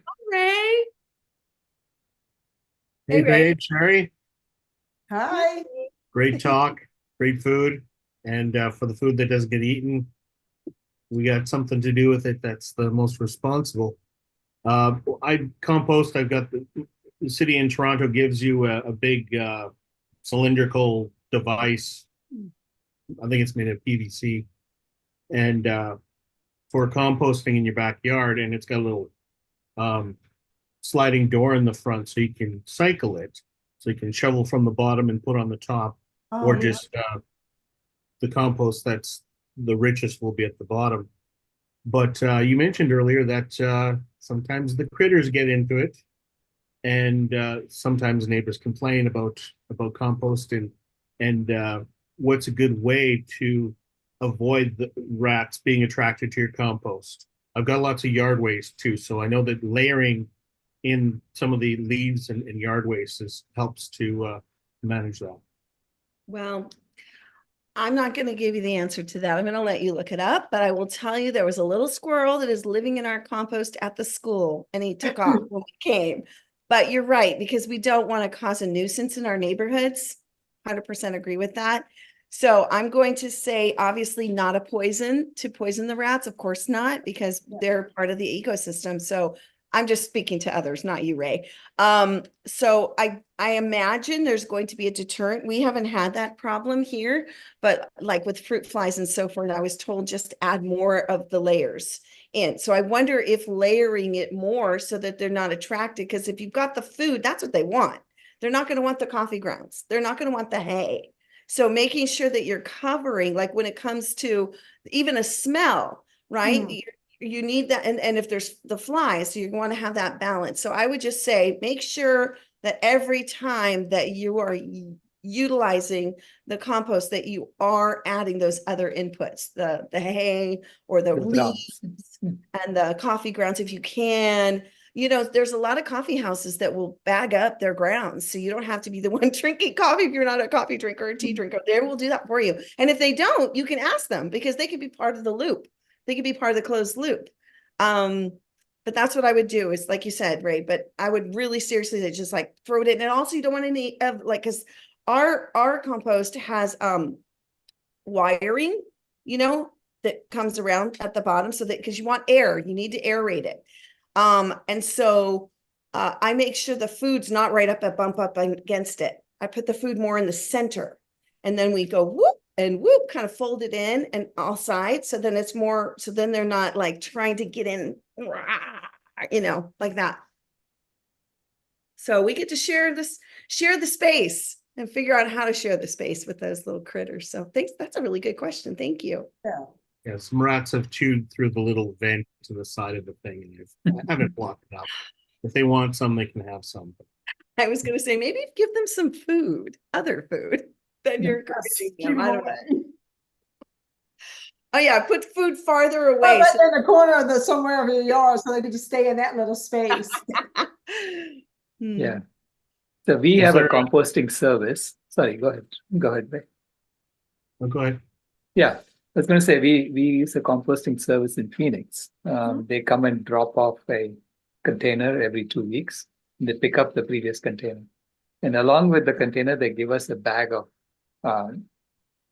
wood shavings or sawdust. And so they say as soon as you put some scraps in there, food scraps in there, just sprinkle it with sawdust. And it actually gets rid of the smell as well. So it doesn't smell much. Perfect. That's great. And you can make your own sawdust. You can make your own sawdust, you know. Right. That's another thing for Google, but that's easy to do, I think. I mean, it takes time, but if you're getting a drill out, there's sawdust. Right. Sawdust. You know, maybe you have an old table around that it's not chemically treated or something. You got sawdust right there, you know. So, but you can also go by like a place where they sell hay. You can use the hay too. So sawdust and hay are great. Yeah. Good. That actually fit into the question I was going to ask earlier, because I was going to say that is there anything you should do to your yard waste to prepare it for composting, mulching up, chopping it up, and I saw somebody gave the advice to put your lawnmower on bricks and put the yard waste under it and chop it up before you put it into the compost. So then it's a little bit got more surface area and it's more going to break down a lot quicker. It is. That is true. I mean, we take our shovel and we're like, but it would be, you know, to cut up the pieces, like if there's sticks that we add in there and things, it's like, you know, like I said, but yeah, that's smart. If you have a lawnmower, we don't own one. So yeah, that's great. Any questions about Sherry's recipe or any of the recipes that we have produced and put out on with Plant-Based in the Burbs on Unchained TV? I'm getting hungry. That sounds good. Smart. But you've also made chickpeas with some seaweed, right, Sherry? Yeah, made it like an tuna. So you can just add nori to it, you know, and you have like a tuna sandwich. I mean, there's a lot of things you can be really creative in the kitchen to swap out what you normally would eat when you were consuming animals or meat. And so there's an abundance of plants that we can eat that will give us the same type of flavor and satisfaction just by using plants. You just have to be creative and just have an open mind and be committed. Oh, I like that. Wait, say that again. What? That was so good. Wait, you said 3 things there. You said I told you open mind. I said I forgot the other one because I'm just committed. Open mind, creative, and committed. I love that, Sherry. Oh, well, thank you. I didn't think I was doing anything, but okay. I think Rebecca had her hand up. Rebecca, did you have a question? Come on and join us. Thank you so much, Paige. That was wonderful. And thank you, Sherry. You're welcome. I wonder if you, that is so simple what you did, you put together. And I wonder if you've made some of that cream cheese before or not. Oh, the feta, I have not made it, but you know what? I have been searching recipes to make my own. I do my own milk now, so I'm really into making my own plant-based milk. And then I looked at the cheese, even sour cream. I mean, not sour cream. Yeah, cream cheese and cheese. So I have looked at recipes. It looks very simple. I just have to be motivated at the time. But I have recipes that I pull up that I want to challenge myself to make. And that way I can really be in control of the food that I consume and not worry about all the extra additives because I know I've done it here at home. Right. Well, I tell you that, you have a cream sauce. You have a cheese that you make with potatoes and carrots. Yes. I've never done that though. That sounds really something. Yeah, that goes in my mac and cheese. I do that for mac and cheese.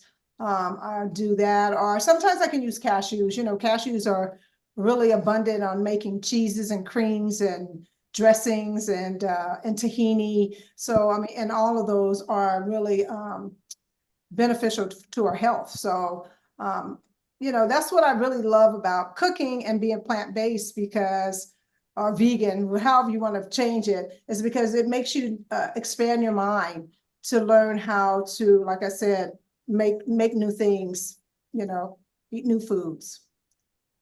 What is your husband's Hi, favorite thing? Anita, it's Ray. I'm just checking to see if you're ready to go. Your presentation's in 15 minutes. Okay. Oh, wait, who are you talking No, about? he's talking to Anita. Oh, okay. I thought you were talking about okay, No, not to you. Oh, wait a minute. Wait, Sherry, here's my question though. Sherry, Yeah. what is your husband's favorite recipe of what you make at home? And I'll share mine.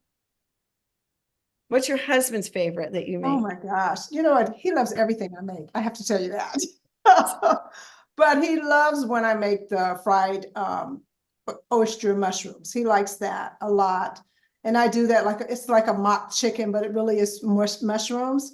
He likes to eat that. And we just made a new recipe from it came out of the book Forks Over Knives, and it was grits chopped up with kale and tomatoes and pinto beans laid over the top.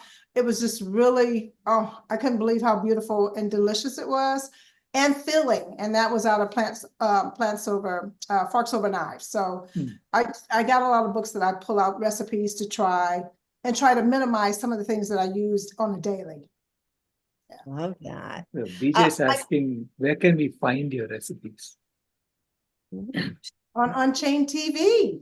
Yeah. Okay. So you can go right now. You can literally type in either one of our names or even Plant-Based in the Burbs in the search engine on the website. If you want to watch the recipes, you're going to watch them on the app, on the streaming network, Unchained TV. And we're going to be adding those recipes in writing on the app. But in the meantime, each of those recipes are on the website. So you can just go to the website, unchainedtv.com, and type in our names, Plant-Based in the Burbs or Paige Parsons Roast, Sherry Cherie, and you'll see our recipes. Because Donnie loves my zucchini polenta. Say that that's my favorite. I like that one too. That one's pretty good. Now wait, my poke bowl that's inspired by that's good too. Charity Morgan, that turned out pretty good. Yeah, that's pretty good too, Paige. I do like the polenta lasagna. That snuck up on me. That one was really good. And I also like the tofu salmon I made. I made a tofu salmon. I'm telling you, it's remarkable. When you look at it, you're thinking, oh my God, is that real? But it's nothing but tofu. It's really delicious with some beet juice to kind of give it added flavor. Put some nori over the top to give it that crispy seafood taste. And it's just tofu. And again, that's cost effective. Tofu costs what, $1, $2, so, you can get at least 2 fillets out of that. So out of one tofu. The poke bowl I make with tomatoes. Yeah, and that's incredible. Marinate those tomatoes, y'all. So lots of creative recipes you can find. Plant-Based in the Burbs. Yes. And just so you know, real quick, because we do have a couple seconds here, I'm just going to tell my quick origin story, my vegan origin story. My daughter was 13. She came home. She had been doing some research on food waste and ran into videos about animals and said, I'm vegan. And I said, okay, good for you. And then I brought home stuff that was vegetarian. And then she said, Mom, this has casein or gelatin or cheese. And I said, you got to come shopping with me, come on. So we went shopping together and I started learning how to cook. And I realized it wasn't that hard. Then I saw Cowspiracy, which is Cowspiracy, the Sustainability Secret. You haven't seen that movie yet? You absolutely need to see that movie. It's incredible. Incredible film. Dr. Rao was one of the executive producers on that, and that's what changed my life. And that was 9 years ago. Sherry? I started on a church fast. Had no idea about veganism or anything. Did a fast for 14 days. And I thought, wow, this is incredible. And from there, it just started to grow. And then my son came home, kind of like you, Paige. I never said, my youngest son came home and said he was going to be vegan. And I'm like, okay, you mean you're not going to eat any eggs? What are you talking about?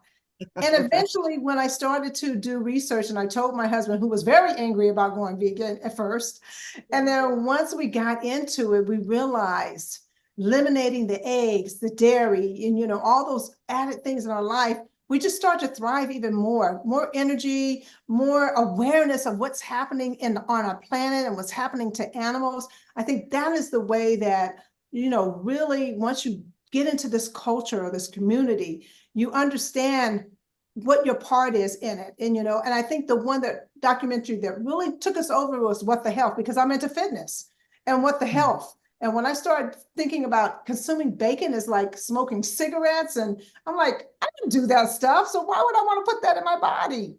So that's what happened. And now I'm just so happy to be here. I'm happy to contribute in any way I can. I just want to do my part, you know, and every little baby step or every baby thing that you do is a part. It doesn't have to be something huge. To stop eating animals would be a major thing. Huge. One day a week, meatless Monday, meatless Wednesday, don't drink dairy milk, switch to plant-based milk. I mean, it's acquired taste, but hey, we all acquire taste for things that we want to try, right? So that's all I can say. Go vegan. Go vegan. Just 30 minutes. Plant your seeds. If you're up for it, if you need more information, obviously you can just search, but make some kale happen.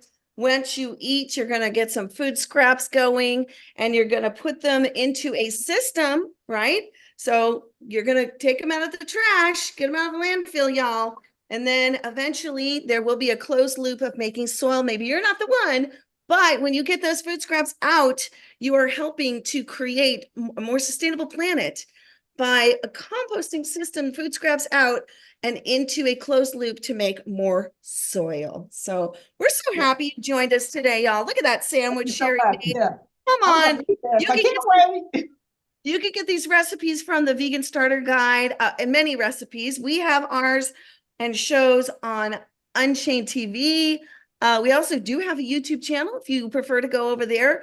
We're loading our recipes up in there, and you know, we're just so grateful. So thanks for watching, everybody. We love COVID healers. Thank you.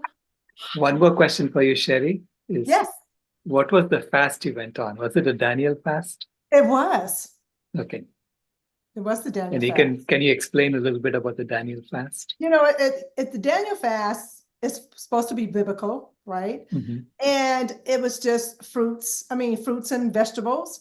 And from this Bible, you know, the story is that Daniel decided not to partake in any of the rich foods and that he could sustain himself just on plants alone. And if you see the documentary Christspiracy, it touches on that about the Daniel fast. And so after that, it really does change the way you think. So that's how we got on it, Dr. Rao. Mm. Yeah. Does he also then go into a den of lions? He did. Okay. He did. I mean, I'm not going to tell the whole story, but yes, he did go into a den of lions and nothing happened. Yeah, Well, you're going to be cleaning. Is going to be shown here tomorrow, and Right. you know, we have Don't miss that. That's great. Don't miss that. You definitely want to see that. We got to see that live and in person with a group of people in Los Angeles. It was so inspiring to be with all those people and to see that film. It's really changed my life in a lot of ways. So there you go, everybody. We're here to give you value, and we're so grateful you're here and continue to join us in the fun that we continue to have. Yeah, speaking of Christspiracy, I noticed that Cameron Waters came into the room. Hi, Cam. How you doing? Oh, hi, Cam. Cam, come join us. What are you doing? Yeah, we just talked about your documentary. Yes. Are you here for you're going to be talking tomorrow, right, Cam? Nice to connect. Hi. Yeah, unfortunately, we don't have too much time after the movie because we have 2 hours for the Christspiracy. And so thinking that maybe during the open mic, if Cam can come back, we can ask more questions, assuming he can come back. If you want to come on for a moment, Cam, I do have a question for you. I hope I can join you tomorrow, but only if you want. You may not be camera ready. I don't know. It's kind of on the spot, but my brother watched your film, and oh yeah, that's a great story. lots of questions. Yeah, there's lots of questions. There we go. So I hope he comes. There I you hear are. him. I Hey, hear him. hey, can you see me? No. Hold on a second. Yeah, I think someone has to highlight you. Let me see. Oh, Maybe. okay. Oh, There there you you are. Uh, Hi, sweetie. yeah, I thought it was today, so that's why I signed on. But Oh, pleasant really? surprise. Okay. Yeah, It's pleasant tomorrow. surprise. It was perfect because I signed on right as you were talking about the Daniel fast, which is how I got my start. So yeah, Yeah. pretty cool. Me too. Yeah. Yeah. So show us a show of hands in the chat, y'all, with these 65 people or 70 or whatever it is. How many of you have seen Christspiracy so far? So if you are willing to raise your hand, put your hand up in the chat, and we'll see because and how many of you are going to watch it tomorrow and tell your friends, because you can promote it out and let other people join in, and they can join in for free, which is really cool because it's not out in the public yet. Far and wide. It was on a short run in the theater for 2 days. One being whatever the date was, the 20th of March, and then it was like Easter or it was Passover. What was it? Was It like a was very special day that it came out on 20. Palm Sunday. Yeah, Palm Sunday. Palm Sunday. Yeah, it looks like there's people that have seen it 3 times or so in the I've comments. seen That's it, awesome. yeah, I've seen it a couple of times now too. Yeah, it's always better the second or third time because there's a lot in there, so you catch more the second time. That's absolutely true. I can attest to that. And so you miss it.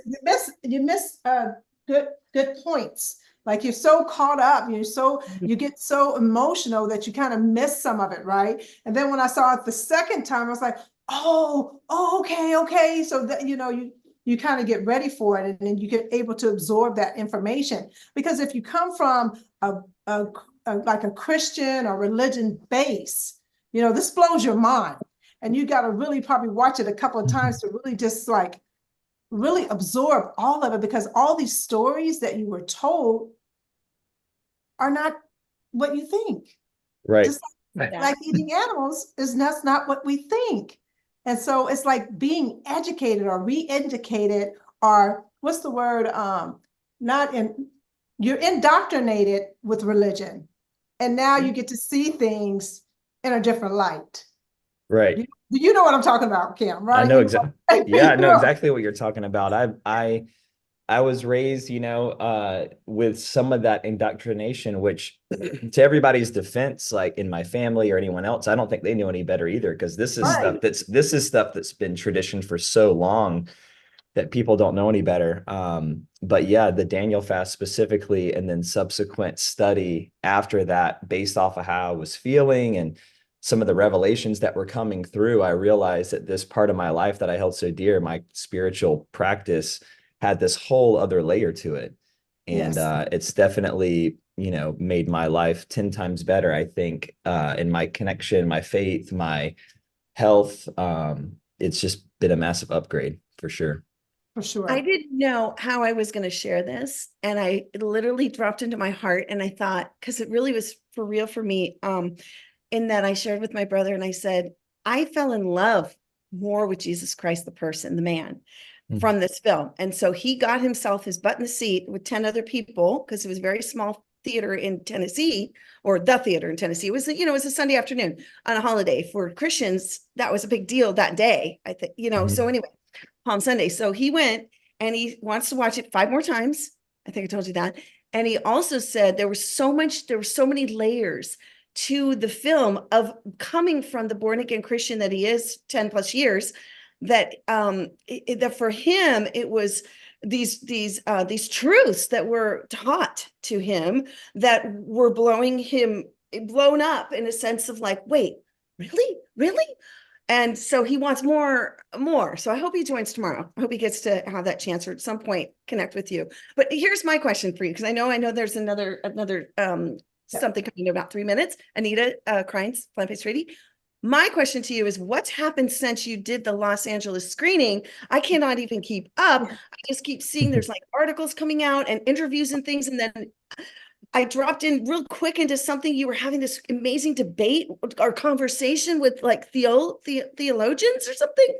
Take us through what's been going on since the screening and the film.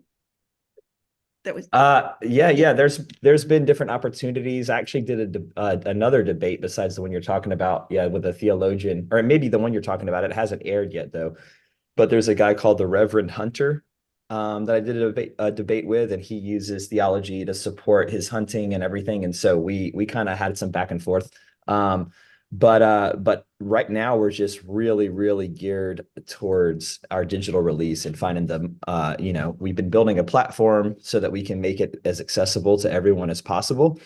And so I know there's a lot of people that are just like itching to see the film, and we get messages all the time. When's it going to happen? It should have already happened, but we're working on it every day. So that's happening, and there's really cool stuff in the works for potentialities around a tour across America, maybe some other countries as well, where we'll show up and do some screenings in person. I'm going to go do some kind of activism stuff across America in a few places to promote some really exciting things in the works. So we're just getting started. I really see this as a film that's going to be, over time, it's going to peak in conversation, especially I think just around holidays and all of these things. There's so many relevant pieces that, it'll have a life of its own, and different moments that through the next, years we'll be discussing it. And then future films to come, we're already talking about that too. And you said tag your it at the end. So how can we support you? Those of us that are, there's a lot of leaders in here in the vegan space. There are a lot of leaders who are into animal liberation in the space. So how can we support you going forward? Like that. Yeah, I mean, the number one thing is when we go live digitally, just telling everyone about it and sharing it. We'll even have some mechanisms built into the platform that we launch. We're launching on our own platform first, because again, we want to keep it as accessible to everyone as possible. Plus we, censorship, these other kinds of things. We've even been dealing with it on the Meta apps, Netflix, Instagram and all that. Certain things, if you push it just shadow banning, all this stuff. So to get around that, we're going to build our own platform. And then we're going to go to every other platform as well over time. So that it's accessible everywhere. But when we launch on our platform, we just want everyone to share it massively. And if you really want to go really deep and be a part of the community, there's a platform that we have called School, SKOOL.com. They're kind of like an educational social media. And so there's a Christspiracy community in the school. It's really like a robust Facebook group, kind of is what it's like. But it's got a lot more bells and whistles with education and all of this. So we're going deeper there and talking about, the subjects that we couldn't fully scope out in the film. We're getting into the nitty gritty there. I think I it's can also, tell you it's, sorry, go ahead. I was going to say one thing. I think one thing that left me is not a religious bashing film. It's not. No, it's not. So just not. saying that, it's just clarifying a lot of things. So that's, I'm still a Christ follower, so I wouldn't make a religious bashing come film. on, me too. Right. I have people ask me that, and I'm like, no, it's not. But it is in a short span of time. You see what for me personally was a, probably 10-year journey, give or take, where there were moments because of especially getting into the ethical piece of what happens to animals in the industry, and then also seeing a conflicting narrative with my own faith and the way people kind of will use scriptures and certain things to justify that. And it kind of made me pull back from it for a certain time. But then as you see in the film, it all comes full circle to where I'm just closer in my faith than I ever have been, but with new eyes and greater expanded compassion. And I think we cover all faiths, all the major faiths in the documentary as well. So, I feel the same way. We show how ultimately at the core of all faiths, there's this compassionate thread that, is there if you look hard enough for it. I agree with that too. And I think with that movie, it would give you the ability to expand, like you said, expand your compassion. Because if we're supposed to love is like the most powerful thing. We can't just pick our love for one being. It has to be for everything that's on this planet, as that's where our love is supposed to be. And Christ says, you love yourself as you love your neighbor, right? So and every other being on the planet. That's what people we can't pick and choose how we share our love like that, especially being in this space. The compassion is everything. Yeah. Well, I didn't mean to disrupt this thing. It was this is wonderful. Thank you so much, Ken. Yeah. Like tomorrow, if you can, come back same time, you can do the Q&A, and then after that, we have an hour later.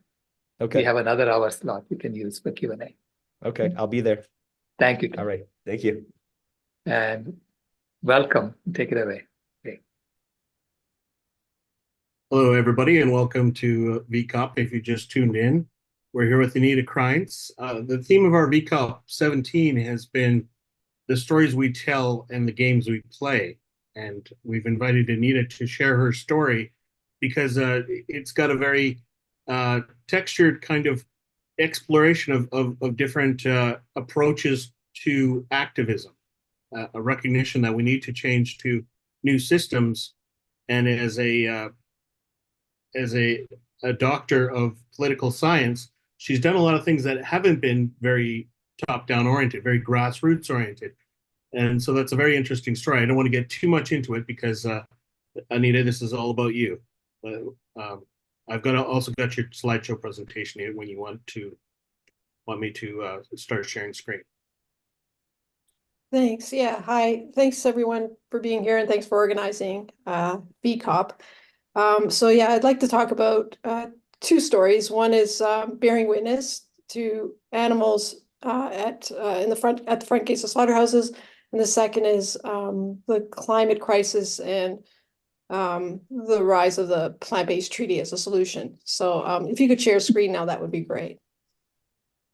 So what I did for the first part of this presentation is just focusing on photos, mainly photos, and I just started with this one, Toronto Pig Save. So Toronto Pig Save started in 2010, so about 14 years ago, with the adoption of a dog, Mr. Bean. And I lived in the area 3 years earlier, and I was vegan and I was an activist, and it never occurred to me to go to the slaughterhouse. In fact, I even contacted an active group outside Toronto in Hamilton to see if those activists would come to Toronto to do outreach. But when I adopted a dog, Mr. Bean, that's when we started holding vigil. So the founder of Toronto Pig Save is really a dog, Mr. Bean. Are you able to share the slides, Ray? Thank you. So yeah, so that photo is on what we call Pig Island. It's an traffic island where the trucks would stop at a set of lights and then turn and then go a few hundred meters to the slaughterhouse. So the next shot is of Brenda bearing witness. If you can go to the next slide, please. So it was very easy and safe. Next slide, that's Mr. Bean at the front of the slaughterhouse. Next slide, you can see a person, that's Barbie bearing witness to a very frightened, terrified pig. Next slide, this photo I took to me, it looks like Mother Earth eyes, just incredible eyes, but very sad eyes. And somebody made a tattoo based on this photo. Next slide, that's Mr. Bean at the slaughterhouse. Oh, sorry, at a few hundred meters from the slaughterhouse, near just across the street from Pig Island, and people doing vegan outreach. Next slide. So the traffic island, and you see a transport truck there, was just beside what was called the exhibition, where you would have rides, amusement rides every summer. And you see an angel there on top of the Prince's Gates, and millions of pigs would pass there. So it's a very busy intersection. Next slide. And something that we learned when we were bearing witness is that every pig is an individual. And as a vegan and activist, I had a prejudice before I started bearing witness. I never really thought about it, and I thought, oh, all pigs are the same. I never really thought about the individuality of the pigs. When you bear witness, it's so obvious that they're individuals, just like the dogs and cats and other animals in your lives, and human beings in your lives. Next slide. This is Louise. Next slide, please. This is one before. This is Louise bearing witness. So she's still very active with our movement, and this was the first year we started bearing witness, 2011. Next slide. That's just since again 2011. She's very active in our movement now with the plant-based treaty. Next slide. So this is a woman who came from up north in Ontario and near Sudbury, and this was her. I don't know if that's north, but anyway, yeah, it is. She and her sister were bearing witness for the first time. Next slide. I just want to show you a few slides that just show the individuality of the pigs. And next slide shows how crowded they are. The next slide just shows when we first started doing vigils 3 a week, every week, even during the Christmas holidays. We never took a break, never canceled. In extreme weather, we would still do them because we want to show the conditions of extreme heat and extreme cold that the pigs were suffering in. We would often see very thirsty pigs. In this picture, you see the pig has sort of a bloody snout and sort of because they're gasping for air and just and dehydrated. Next slide shows a pig gasping for air and extremely hot. Next slide, again, showing the incredible beauty of these animals and it just makes no sense, you know, seeing them in these trucks. Next slide. It's the same pig. Next slide. It's Barbie bearing witness. She was an administrator for the Toronto Vegetarian Association, and we first started. They gave us a free table, and that helped us grow. In the early years, there were a lot of kind people that helped us. Joanne MacArthur, for example, gave us a number of her cards and helped us by taking photos at the vigils and bringing it to an international audience. Sue Coe, who's a world-renowned artist, gave us thousands of dollars of her artwork, which we sold for a fundraiser. So we were helped by so many people. And by holding, next slide, please. By holding 3 vigils a week, a lot of people eventually came. So a lot of people would say, oh, I'm too scared, I'll break down, I'll cry, I can't do it. But just by doing 3 vigils a week, people would eventually come, maybe 3 months, 6 months later. This is Jasmine, when she was a child, bearing witness. So the nice thing about bearing witness, it's a type of activism that anyone can participate in. Children, grandmothers, everyone. You know, it's not like, it's not as risky as like, say, going into a farm and things like that. So it's something, and it's also publicly accessible. Like this is on public streets. Next slide, please. There's Jasmine and Mr. Bean, who would often be at the vigils there. Next slide. It just shows a pig with his ear, you know, like a dog, just, you know, sort of observing us. On the other side, you could see the park there. That's where Mr. Bean and the people were. So it's just the contrast of, you know, in this dungeon, and then the first time they see light, they see this greenery in this park. Next slide, please. We would see a lot of injured animals. So just if you could just, you know, go to the next few slides. And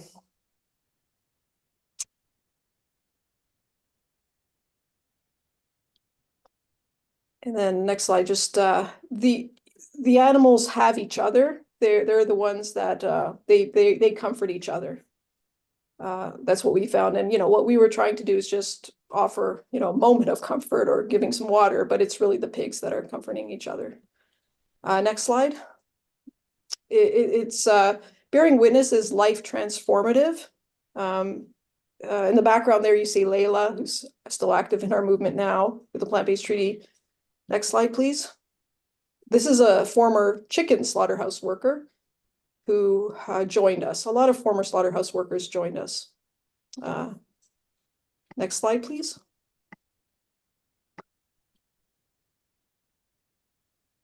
Next slide.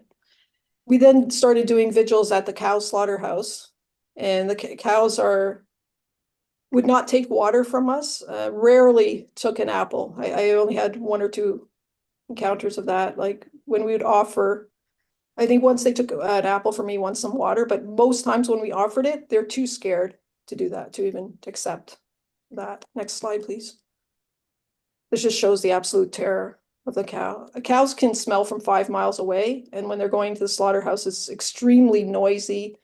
The skins of the murdered cows are, you know, driven past. The blood is being rendered. It's so smelly. It's like it's really horrific for these cows. Next slide. So for the first 5 years, when we started doing 3 vigils a week, that's from 2011 to 2015, we grew from 1 group to 35 groups. Almost immediately, a group in Burlington started within months of us doing vigils. Like we started in July of 2011 doing 3 vigils a week. In September, there was already another group in Burlington that started at FILMMAKERS. That's where Regan Russell was tragically killed. Then there was a group that started in Melbourne and the US, and a few groups started, 35. But then after this pig trial, where I got arrested for giving water to thirsty pigs, it was a 2-year trial, and then we got a lot more support, and we also got resources for the first time. And what we did with the funding was we prioritized sending organizing teams around the world to spread it. And then it grew, in the next 5 years, it grew from 35 groups to over 1,000.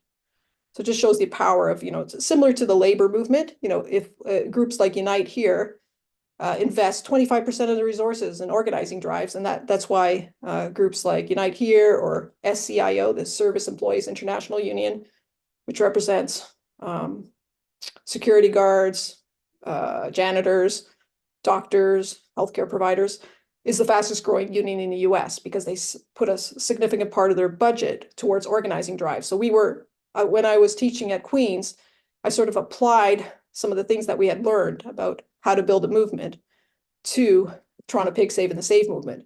So some of the lessons were stage frequent direct actions. Hence we had 3 vigils a week, every week. Community organizing, love-based organizing, connecting with other movements. So we were pro-worker. We looked at slaughterhouse workers as victims. And in addition to the primary victims, the animals, the non-human animals. We drew other lessons on how to organize. Some of the techniques we used to get new people to vigils is we started doing all-day vigils. And once we even did a 30-hour vigil at the cow slaughterhouse where people camped out. And so that was a stronger form of bearing witness because you'd sort of like sometimes the cows were held in the pen areas. And so just sleeping there and, sort of really being as close as we could be was very transformative for a lot of people as well. Okay, next slide, please. And this is going home with the signs, and we have the comfort of, bearing witness, which is very difficult. It's like you're going to hell and observing.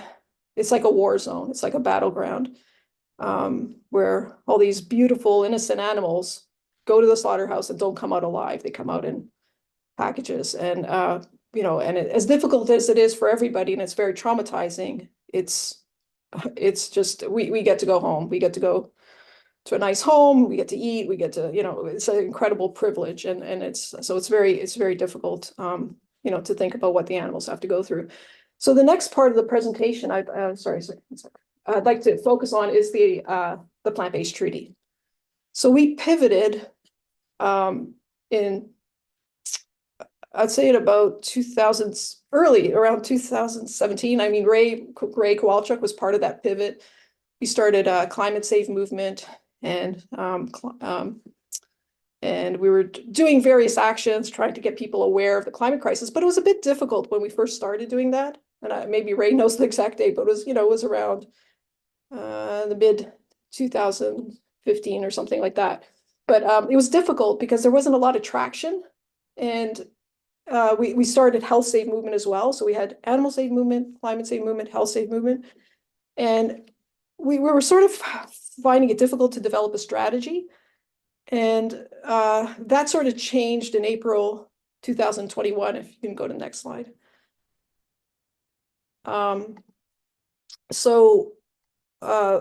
We met with Sephora Berman. She's the founder of the Fossil Fuel Non-Proliferation Treaty. I had known her in the 90s because I got arrested twice under her leadership. She was the blockade coordinator for Clackwood Sound, Old Growth Rainforest, and also the Great Bear Rainforest. And so I knew her since the 90s. And then, so we called her up in 2021 and said, how do we put animal farming on the global agenda. So she showed us the fossil fuel treaty, and we really liked it. So we basically copied it and have since adapted it a bit. So we published our first detailed report called Safe and Just at the last COP last year. And so if you'd like to take a look, you can just, point at the QR code and download it, or just go to plantbasedtreaty.org and you can get a copy of it. Next slide, please.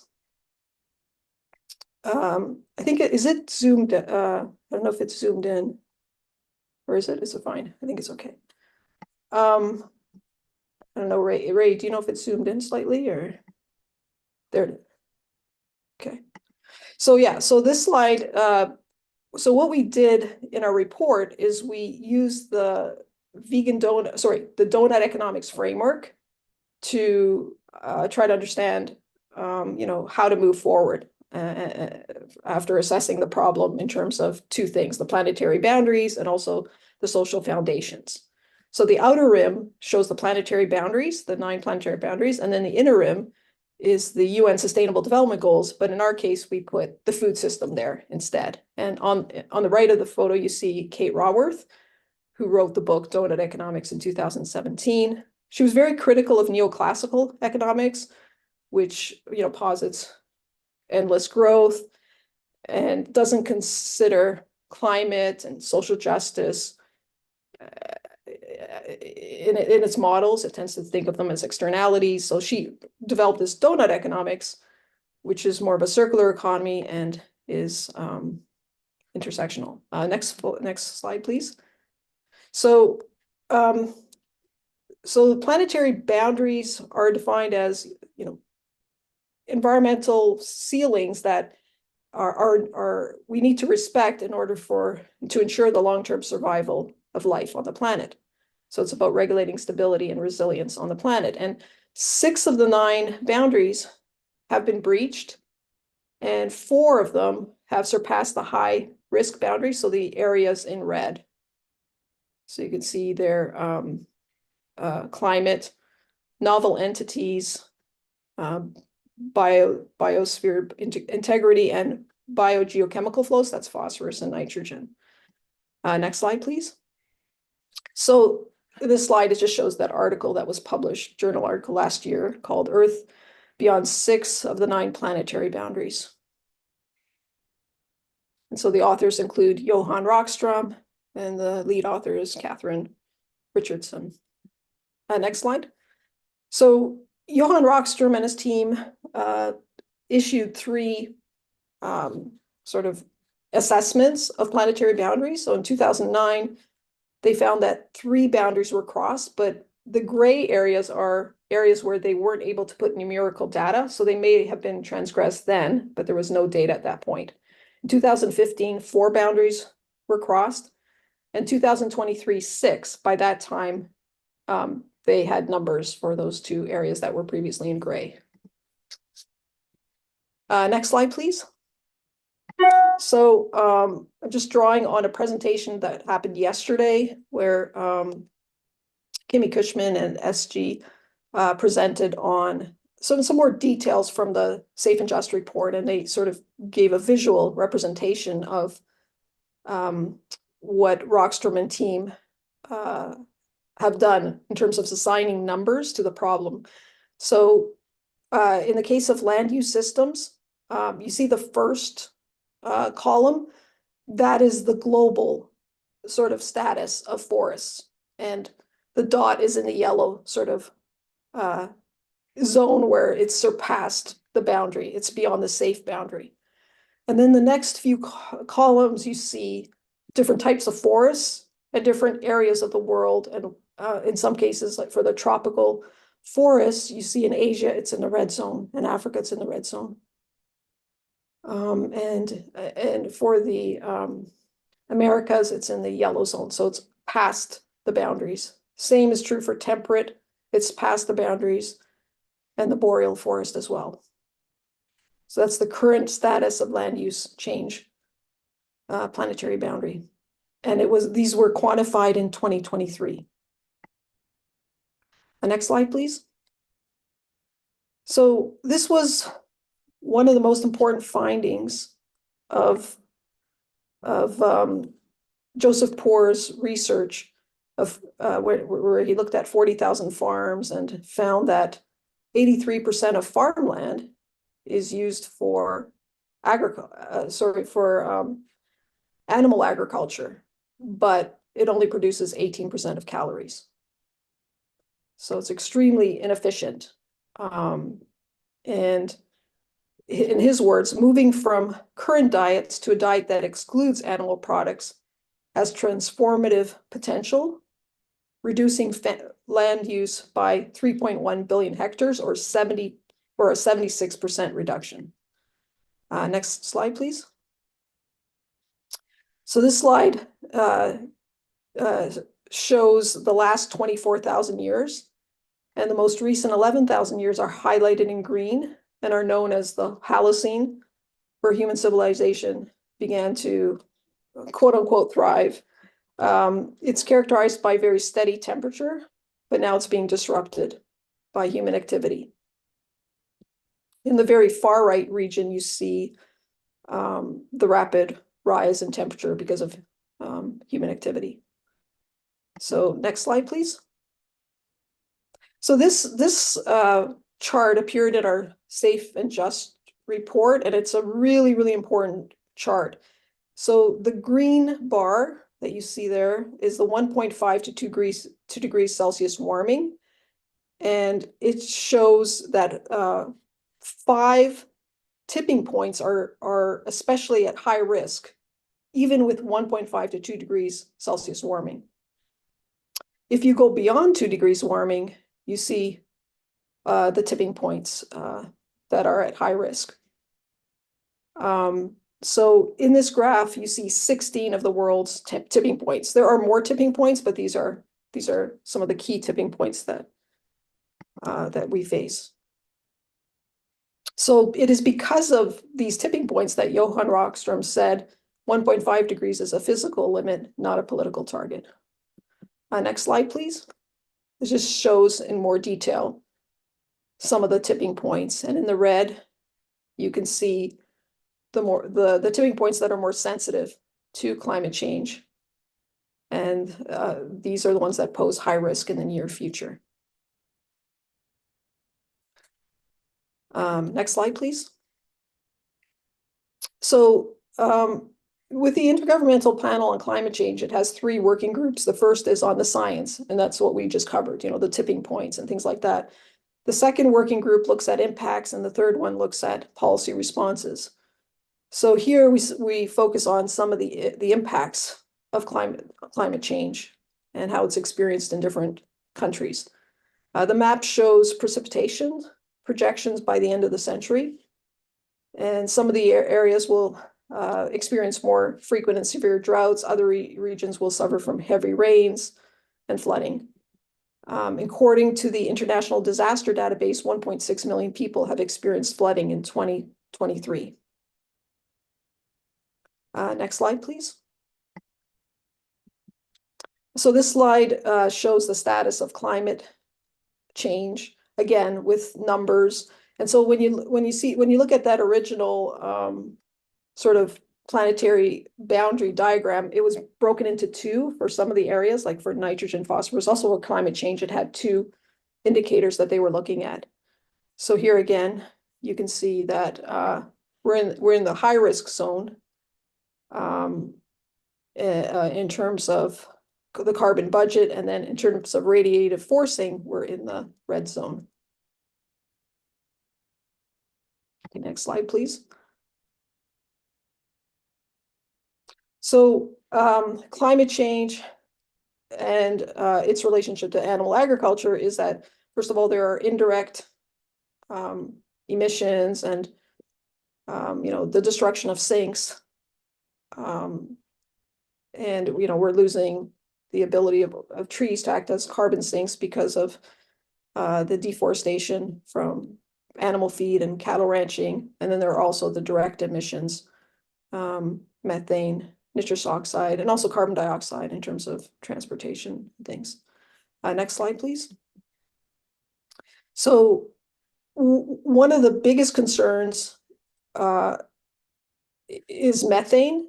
And in our report, Steve George, who wrote the first chapter mainly, found that about almost half of the warming that has occurred to date is from methane.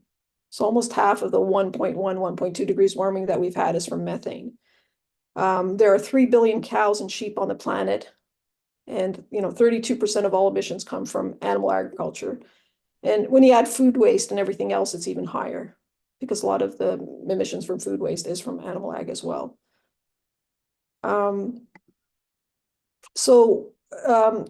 One of the ways in sort of considering the impact of methane is to look at its effect over 100 years. And if you do look at it over 100 years, it is 28 times as strong as CO2. But if you look at it a shorter time period, like 10 years or 20 years, then its impact is much higher. It's a short-lived gas, but the half-life is around 10 years, and for carbon dioxide, it's hundreds of years, even 1,000 years. Methane is much more potent. So it's very important to actually calculate the impact on a shorter time frame, because we're already at 1.2 degrees warming, and we're heading towards 1.5 and 2 degrees in the next few years or decades. So it's not relevant to look at a time frame that's 100 years. So if you look at the next slide, the top chart, that is, it looks like CO2 is the most important gas over a 100-year time frame. But if you look at a time frame that's shorter, like 20 years, then methane is almost as significant as carbon dioxide. And that's what we found was one of the most important sort of lessons, or that we need to consider. And there is a methane emergency, and not enough is being done to address it. And usually when there are policies, they do not focus on animal agriculture in terms of reducing the numbers of animals or switching to a plant-based food system. Next slide, please. So again, for biosphere integrity, there are 2 indicators that they looked at. So on the left side, it's the number of extinctions of species per million species, which currently is over 100 species. And so it is in the high risk category. So that is, each year there's more than 100 species per million species going extinct, which is, it's, I'd say, sort of a crime against nature. The right side shows a measure known as net primary production. Basically, it measures net carbon gain by plants or human impacts on the Earth's natural life cycles. And it's also in the red zone. Next slide, please. So the 2 core boundaries, climate change and biosphere integrity, are interconnected and self-reinforcing. So when they look at the planetary boundaries, they sort of, all of them are important in terms of the long-term survival of life on the planet, but some of them are more fundamental, and two of those are climate change and biosphere integrity. As climate change worsens, and the world becomes hotter, drier, or rainier in other parts, the wildlife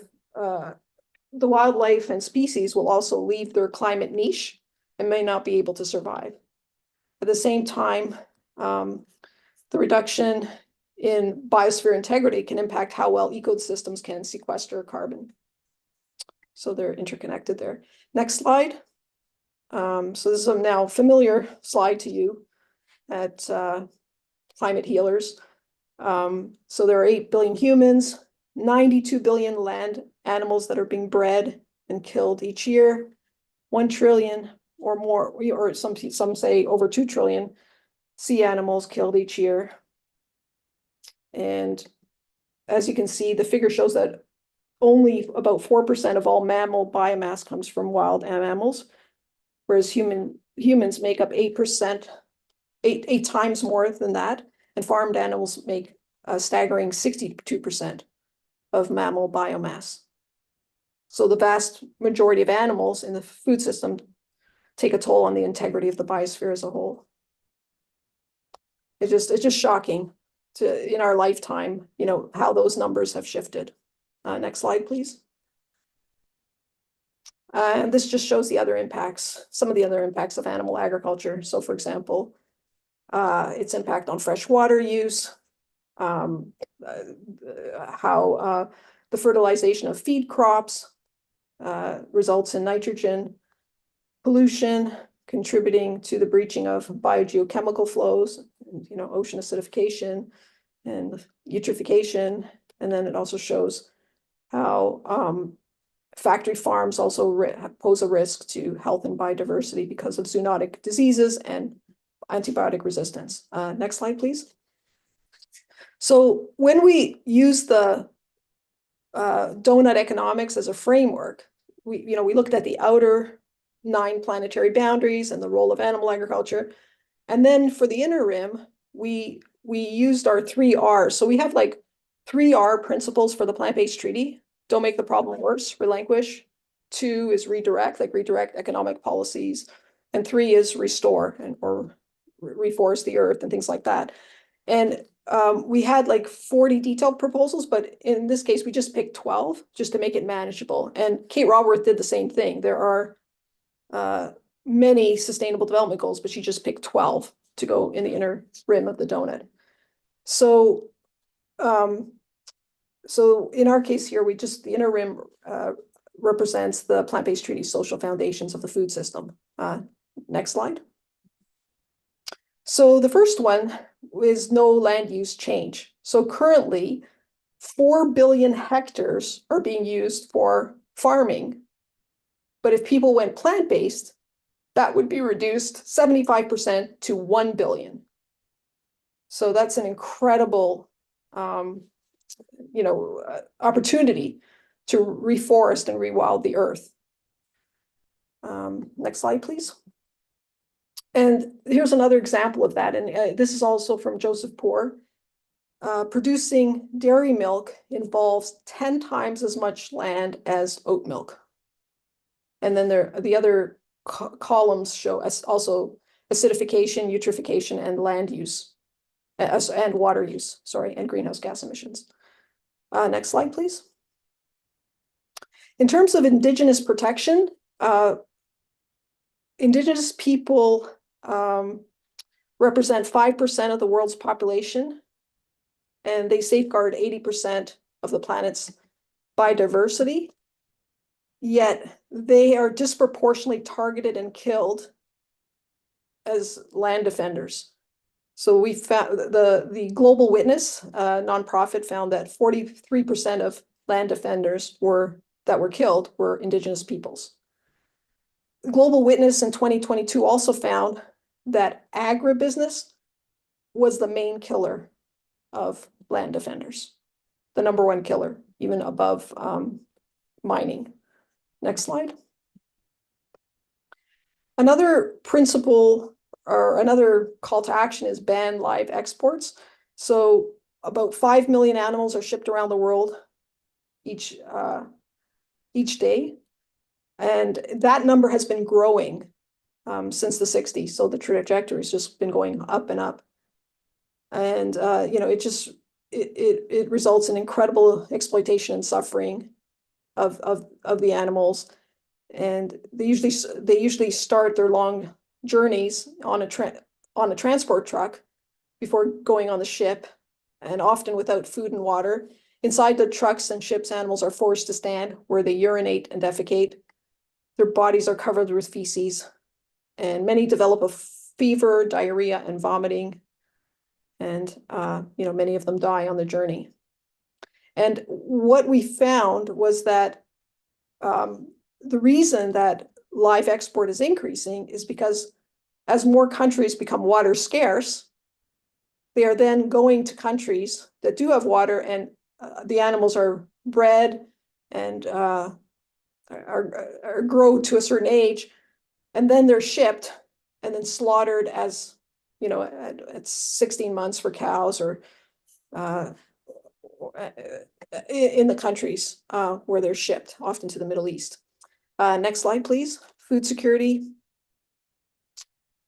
So in this social boundary, what we found was that people facing chronic hunger was going down, but then it sort of went up again, and now it's about 735 million in people face chronic hunger in 2022. So animal agriculture is an inefficient system to feed the global population because you have to feed 92 billion land animals while there is hunger in terms of the human population.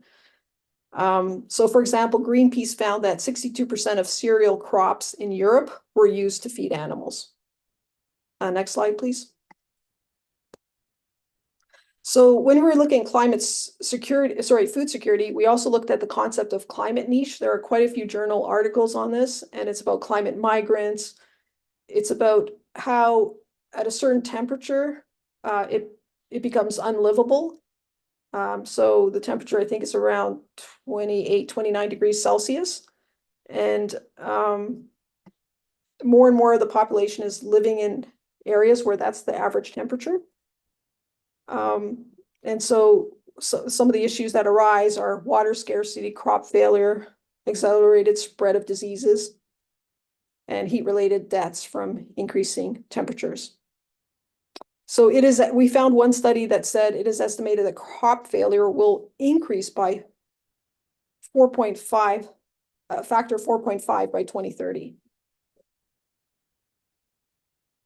The IPCC in its 2022 report found that mass migration of climate refugees would lead to land conflict along with failing infrastructure, and this might result in more political instability.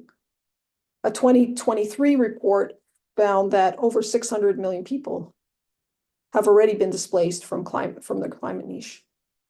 And so some journal articles project, by the end of this century, it could be 1 billion, it could be several billion people that are going to leave their climate niche. Next slide, please. So one of the things we were also looking at for this report was meat consumption, as well as global per capita consumption. And so here you can see the trends. This is from Our World in Data. So global meat consumption from 1961 to 2013.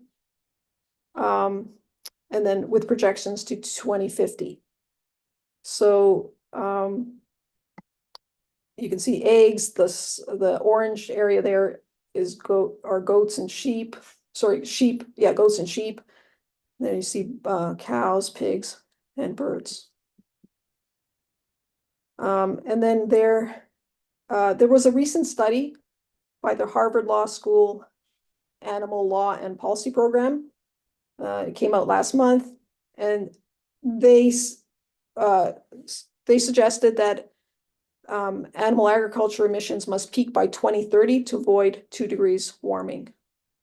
So there's that white line bar there that you can see that's where it should peak, but the projections are that they will keep on increasing. So unless major, policy changes are made. The next slide, please. This was one of the most disturbing findings that we found, the previous slide, in writing this report, and that's per capita meat consumption globally has gone up from about 30 kilograms per person in 1980 to 45 kilograms by the early 20s. There's just a small dip during COVID, but it's sort of back up. And that's a 50% increase. And we know that this growth in meat production and consumption has had devastating impacts on the world's forests, fresh water, biodiversity, eutrophication, and ocean dead zones, soil degradation, climate, public health, and of course the animals and wildlife. So there's an urgent need to transform the global food system to plant-based. And this is as important, if not more important, as ending fossil fuel use. Next slide, please. So a fifth social boundary or social foundation we looked at is education. And we found a poll called the People's Climate Vote, which is the largest poll on climate ever conducted. And one of the things they looked at is the relationship between food and climate change, and they found that people were unaware, and what they called an awareness gap. When people were presented with possible solutions to the climate crisis in terms of on an individual level, they chose diet change as the least important out of 18 choices, even though it was the most important in terms of having the biggest impact. There's also an issue with media. I think Faunalytics did a study that showed that there's very little coverage of animal agriculture in climate news. In terms of solutions, New York City, for example, launched a public awareness campaign. It was only 1 month, unfortunately, but it was called Eat a Whole Lot More Plants. So they were encouraging eating, plant-based, whole foods, plant-based. Next slide, please. Another thing we're looking at is health, antibiotic resistance. I'm just going to go quicker through this because I want to have a discussion. And then the next one is showing zoonotic diseases and pandemics. We looked at that in some detail. The next slide on health as well. We want to emphasize, what the plant-based health professionals in the UK have developed. They call this the plant-based Eat Well Guide. So the Eat Well Guide is sort of the official guide in the UK, and they did a fully plant-based version of it. And they show the proportion of foods in which different food groups are needed to achieve a balanced and healthy diet from ages 1 and above. The World Health Organization suggests that people eat at least 5 portions of a variety of fruits and vegetables a day, but what we should aim for more at eating 10 portions a day. That is double the amount because it has additional benefits. And that's what we get from this plant-based Eat Well Guide. Next slide, please. There's also the issue of transparency and honest labeling. And we know that, for example, Cargill employs a team of lawyers in Washington where their only job is to try to prevent labeling because they don't want labels to say made in Brazil so that we know it's coming from deforested areas because they know it would impact people. So next slide, please.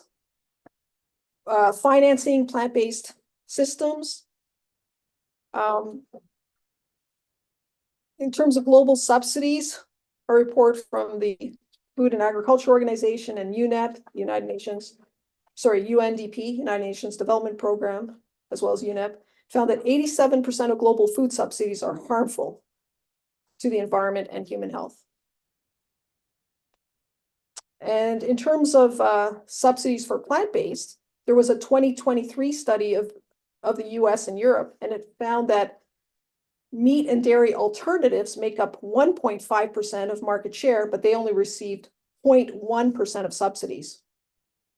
So it just shows you how unfair it is and how governments are subsidizing, the killing of our planet.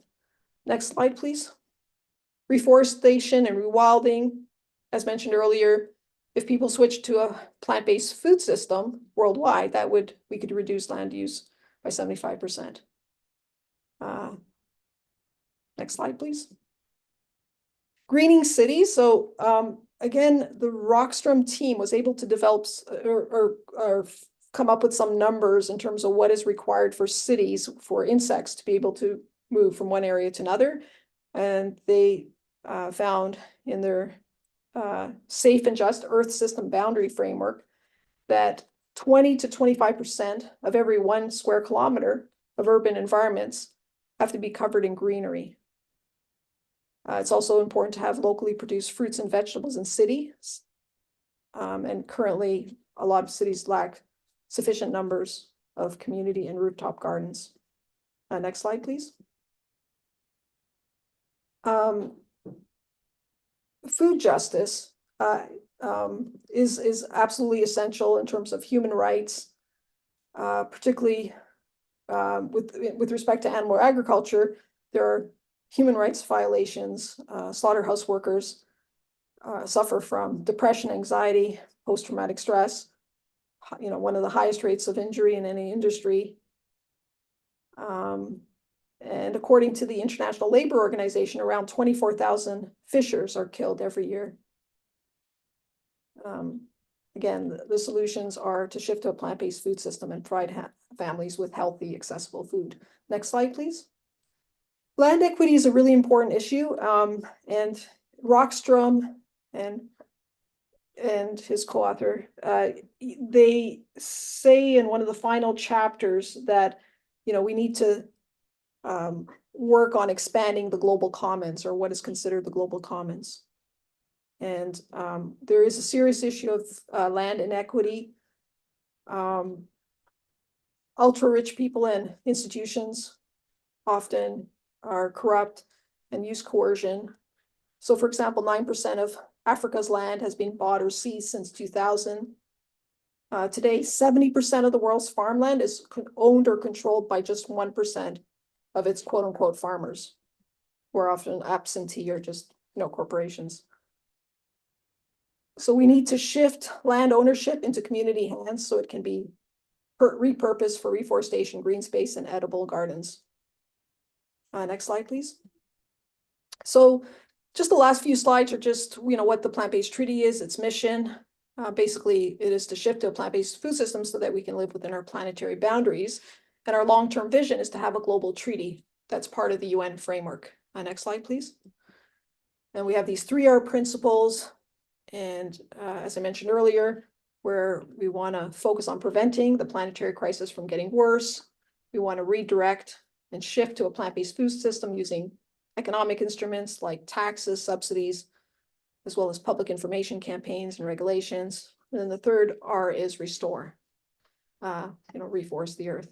Then we have some detailed proposals on our website. Next slide, please. We have 5 main programs. So we collect endorsements, or our theory of change is to collect endorsements from individuals, groups, and businesses to create pressure for change. We have a city program. We have menu change. We go to the global climate talks, and then training and capacity building. Next slide, please.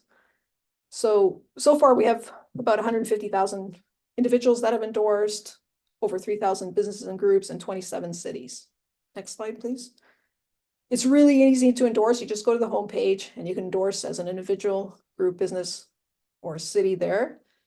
Next slide, please. That's the QR code to endorse. Or just go to plantbasedtreaty.org, and I'd really appreciate it if everybody could endorse. Next slide just shows the 27 cities that have endorsed.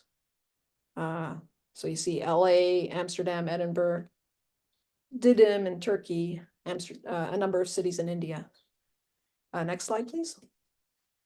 So one of the things that we do to get city endorsements is go through these 10 steps. So we set up a team, we email counselors, we map the city to see like how we can form a coalition with environmental, climate justice, social justice, worker, student groups. We have messaging, we do some direct actions, we do some actions in front of city halls, we meet with counselors, we do presentations, we develop partnerships, we do depositions. So if you go to our YouTube channel, you'll see probably about 100 depositions already that people do in front of City Hall. We launch petitions, and then we follow up with post endorsement and try to get an action plan. Next slide, please.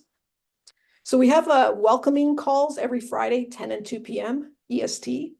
So if you want to get sort of the basics of what you need to do to be an advocate, or to start a team, just please join our welcoming call. The next slide is just the report you can download. And yeah, that's the last slide. So thanks a lot.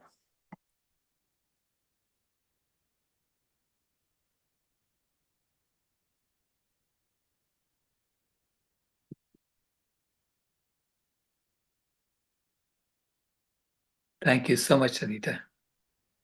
Ray, go ahead.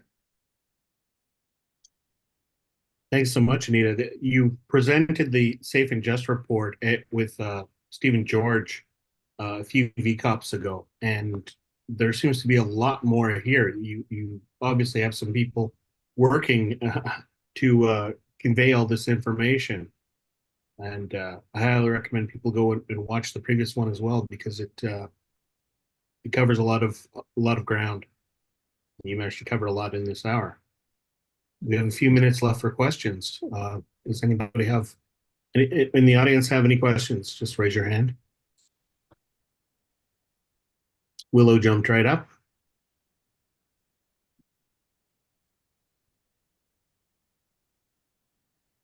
Go ahead, Willow. Wonderful presentation. I live south of Austin, Texas. And my question is, I saw at the end that you have a procedure and events that volunteers can participate in to expand the work. My question is, we do not have a lot of activists here, so action is not something in the board. But my thinking is, if I work on finding places to present this presentation that you just did, can you help with that? We really need to educate our town here, and I would like to know what would be the most direct, fast way that we can show this information to the public. Thank you. Thank you. Yes. So we have these Friday calls, welcoming calls. I'd strongly recommend you join one. They're every Friday, 10 a.m. and 2 p.m. EST. And we give you a lot of resources that you could use. And I put the presentation that I just did now in the chat, and it has speaking notes and everything. But we have many different presentations, shorter versions. That was a very sort of technical one that was just on the Safe and Just report and the donut economics. But we have ones that are geared towards cities that might just have a few slides from there. So yeah, we have tailored slides depending on who you're presenting to. But this is a good one just to sort of, this is a very overview of like the problem and the solutions. But yeah, it'd be also, 150,000 people endorsed the treaty. So we could find out like if there are people in your town or city that have endorsed. And then sometimes we do special newsletters. If you want to organize something, we say, hey, Willow's organizing something. Do you want to join her? So we can do that.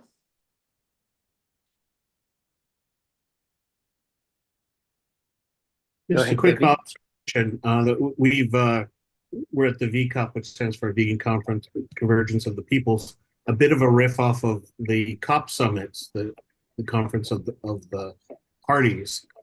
And part of it is born out of a frustration that we're not seeing enough things happen at the national level. I just want to point out that the plant-based treaty has approached things at the municipal level, engaging with cities and encountering like a completely different attitude towards climate change, which is pretty encouraging. Yeah, go ahead, Debbie.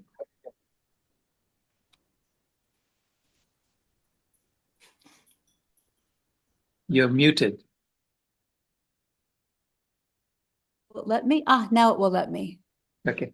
Great. Yeah. So yeah, I'm curious about why the plant-based movement, our movement, and the let's limit human population to 8 billion by educating women and promoting economic development. Why do we avoid each other? I've talked to population people who don't mention climate, and I wonder if we feel that by transforming the world to a plant-based one, can we have as many humans as the world can possibly hold? Because we humans do use up things besides foodstuffs. And it seems to me it would be like a natural, there'd be some natural meeting points, but they don't seem to be any. It's interesting. So yeah, I mean, when I read, say, donut economics, like there's definitely a correlation, as you said, with education and women empowerment and the reduction in the number of children. I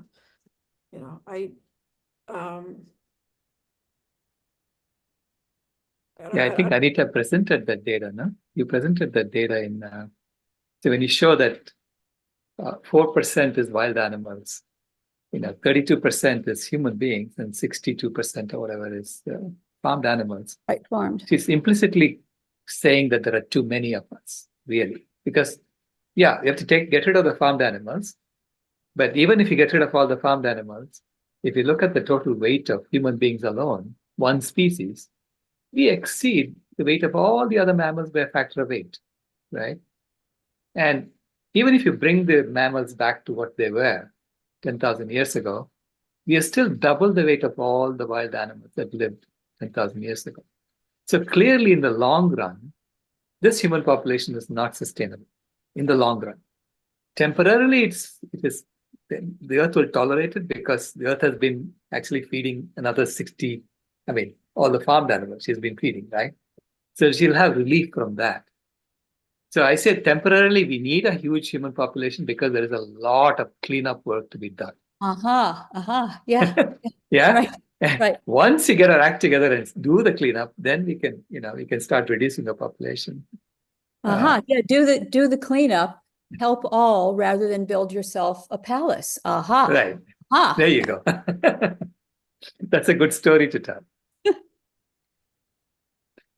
Thank you. With that, thank you so much, Anita. It was comprehensive and again, very inspiring work that you do. Thank you so much. Thanks, Elash, and thank you, everyone. Now, you can stay, I think, Debbie, because you're part of the Million Vegan Grandmothers, right? Yeah. Okay. Tammy?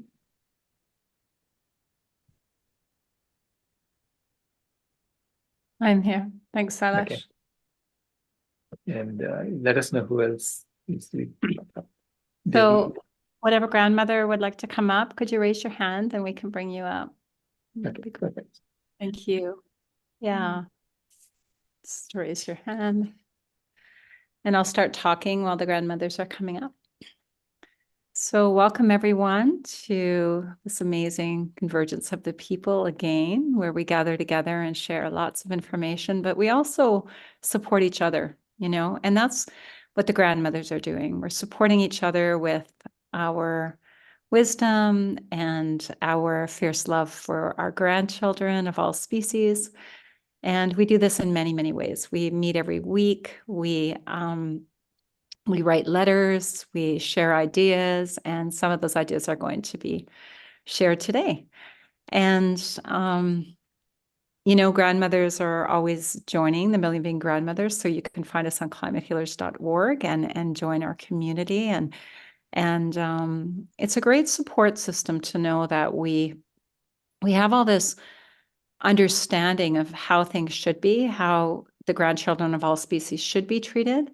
And when we're able to debrief and talk and take creative action, as we've heard through this whole convergence, it's about taking action. It's about taking action. I've heard that in every presentation. And so the way to move grief through our body is to feel the shock of what has gone on and feel the deep compassion and empathy, and then move into creative action. And that's what we do here. So thank you everyone for being here. And I would like to start Judy Carmen. And Judy, we were speaking of you earlier about your book because there was a presentation on ahimsa with Hanama Das. And it was on ahimsa. And I said, you need to read Judy's book, Homo Ahimsa, who we really are, because we are Homo Ahimsas, and we are born as children of compassion. So thank you. Charity, would you like to join us also? We would like to play your video. Charity is a new grandmother member. And Judy's going to start out by reading the pledge and the declaration of the Million Vegan Grandmothers. And then we're going to start out with Charity's video. Charity's a new member, and she did an amazing video that we're going to play. And then the grandmothers are going to share for a few minutes on some of the new stories they're telling, or some of the games that they're playing in the world that are a little bit of an upgrade from some of the games that other people are playing that create oppression and suffering. So thank you. Go ahead, Judy. Hi, everybody. Sorry about the lighting. I'm at my grandchildren's house, and this seems to be the best I can do. So, hi, everybody. This has been quite a day. My goodness, all of the talks and the amazing information that we have gained from today. Thank you, Silas, as always, for putting this together. I thought I'd start out by reading the Vegan Grandmother's Pledge and Declaration, just for anyone who hasn't heard it already. And it's a beautiful, beautiful statement of who we are as grandmothers, but also everybody has an inner grandmother. And so we're speaking for everyone, I believe. I want to start out by saying, for anyone who it doesn't know, although I imagine everybody here does know now today, that ahimsa is Sanskrit for non-harm, because I mentioned homo ahimsa in this pledge. It is our ahimsa pledge. I pledge to honor and protect all the animals, peoples, and Mother Earth herself by joyfully embodying and promoting an infinitely sustainable, cruelty-free vegan lifestyle that heals the climate and restores right relationships in the true spirit of homo ahimsa for all generations to come. So that is our brief pledge. And then our declaration is as follows. This is the Million Vegan Grandmothers Declaration. We, the million vegan grandmothers and wisdom carriers, join together using the power of love, love for the children and grandchildren of all beings and for Mother Earth. Welcome are all people, regardless of gender, age, and official grandmother status, who align with the values of veganism and this declaration. That was my grand dog. We affirm the right of all beings to live in a natural, toxic-free environment, which allows all to thrive and to lead sacred, liberated, sovereign, and joyful lives. The power of our love is unstoppable, and I think I speak for everybody here. We do not allow this planet and all who live here to be destroyed. We are creating a vegan world of peace, freedom, and loving kindness for all. We believe that the true nature of human beings and our highest calling is to be kind, compassionate, nonviolent, and partners with, not dominators of all life. We believe this is the time of the great awakening of humanity, to leave behind the destructive nature of Homo sapiens and become who we have always been destined to be, and that is Homo ahimsa. As vegan grandmothers, we are here to midwife the birth of the new compassionate human and bring in the new era of a vegan ahimsa world, so that our children and grandchildren and those of all species can thrive and be free. So that is our declaration. And I just had another little thing I wanted to share. I have been reading from the woman, Myrtle Fillmore, who was one of the founders of the Unity teachings. They did not call it a church back then, and this was at the turn of the century, 1900. I'm talking about that century. And they were mostly vegan, as near as we can tell. They called it vegetarian because the word vegan wasn't invented until 1944. And this would have been 40 years before that. But Myrtle healed herself from TB and some other things that she doesn't mention. Back then, TB was a death sentence, but she found healing, and that is how Unity Church kind of evolved out of her healing, because people wanted to know, how did she do that? Now, she was a grandmother. She was a mother and a grandmother. And so I kind of think of her as one of our vegan grandmothers. And even though we're talking about a news story, she was talking about a news story back then, a long time ago, when a lot of people were still deeply involved in, progress, and, domination and exploitation. She was looking at life a whole different way.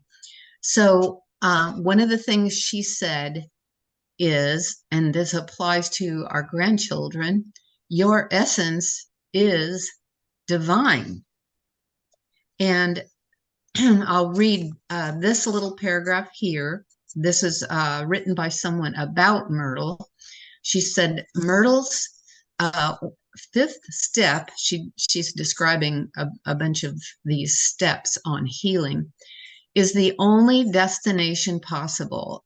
If you know you truly are an expression of the divine, if you keep your thoughts focused on the power of the infinite within you, and if you remember health is your natural state, then what could you be but one with all that is?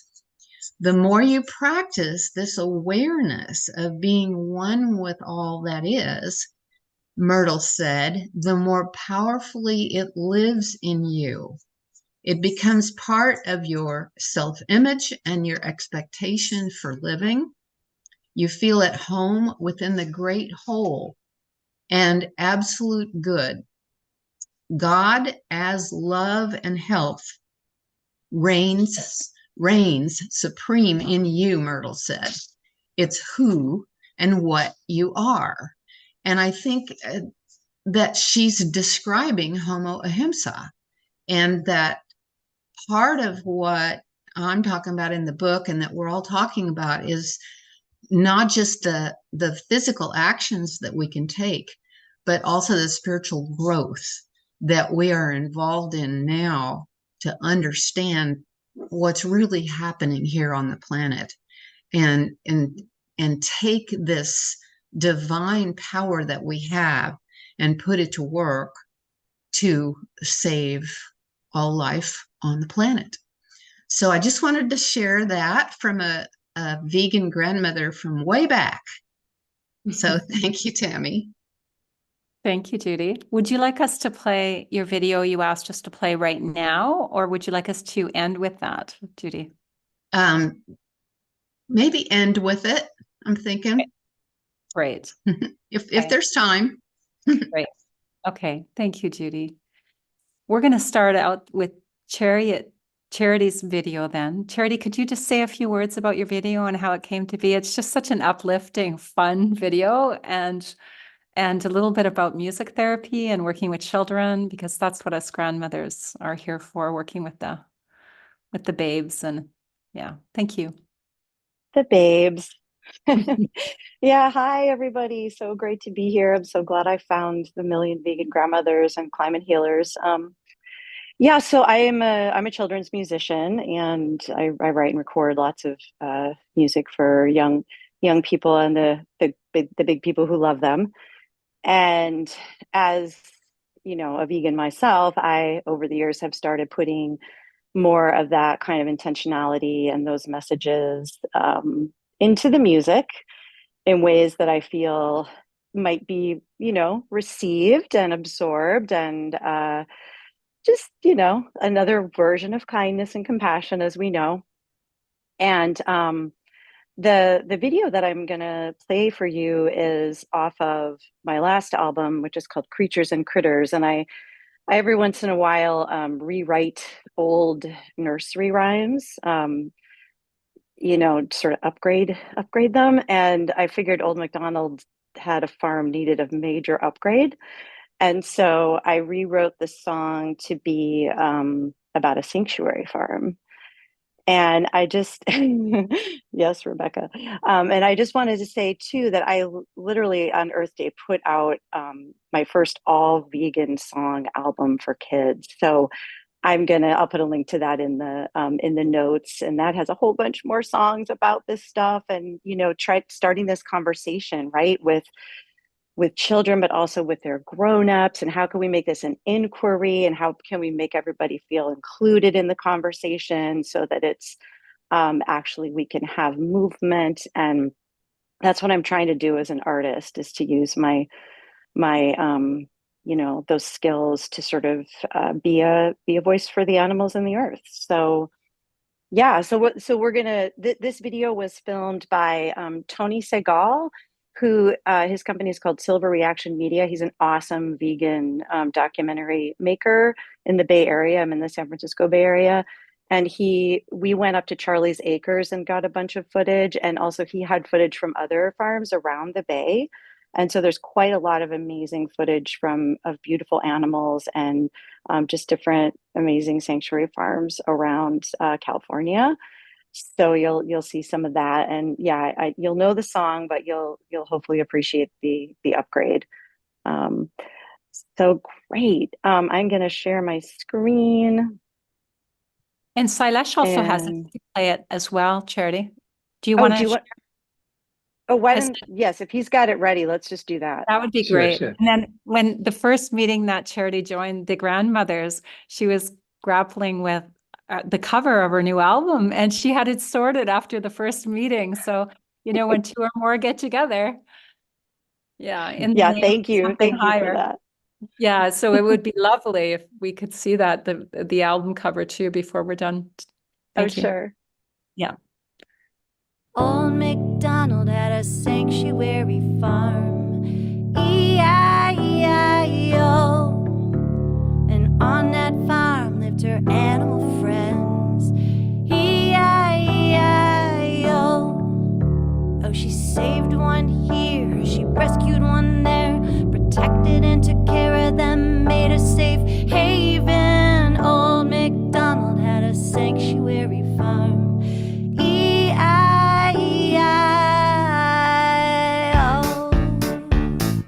and on that farm there lived a cow, E-I-E-I-O, with a moo-moo here and a moo-moo there, here a moo, there a moo, everywhere a moo-moo. Old MacDonald had a sanctuary farm, E-I-E-I-O, and on that farm there lived a pig, E-I-E-I-O, with an oink-oink here and an oink-oink there, here an oink, there an oink, everywhere an oink-oink. Old MacDonald had a sanctuary farm, E-I-E-I-O, and on that farm there lived a goat, E-I-E-I-O, with a meh here and a meh there, here a meh, there a meh, everywhere a meh. Old MacDonald had a sanctuary farm, E-I-E-I-O, and on that farm there lived a chicken, E-I-E-I-O, with a cluck cluck here and a cluck cluck there, here a cluck, there a cluck, everywhere a cluck cluck. Old MacDonald had a sanctuary farm, E-I-E-I-O, and on that farm there lived a sheep,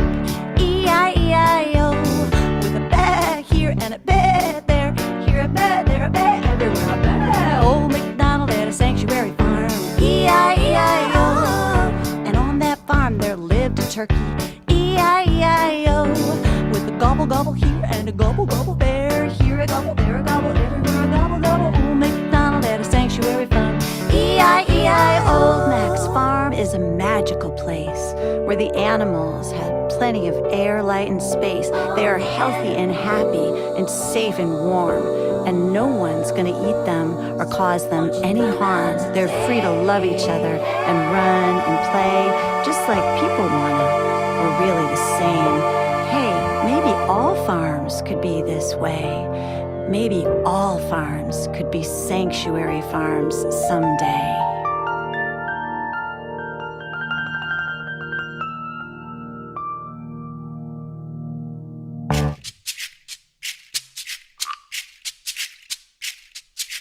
There's a happy duck going quack, quack, quack. There's a happy dog going bow, wow, wow.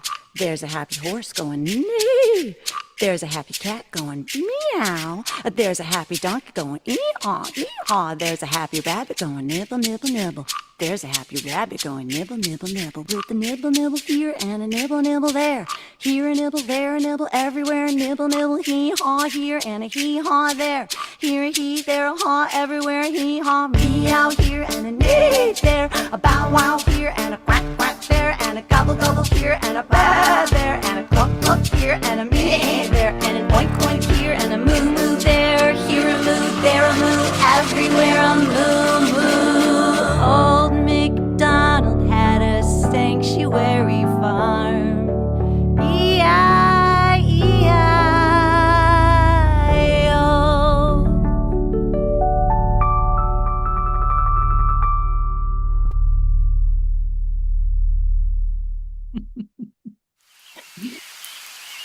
Yay, thank you, everybody.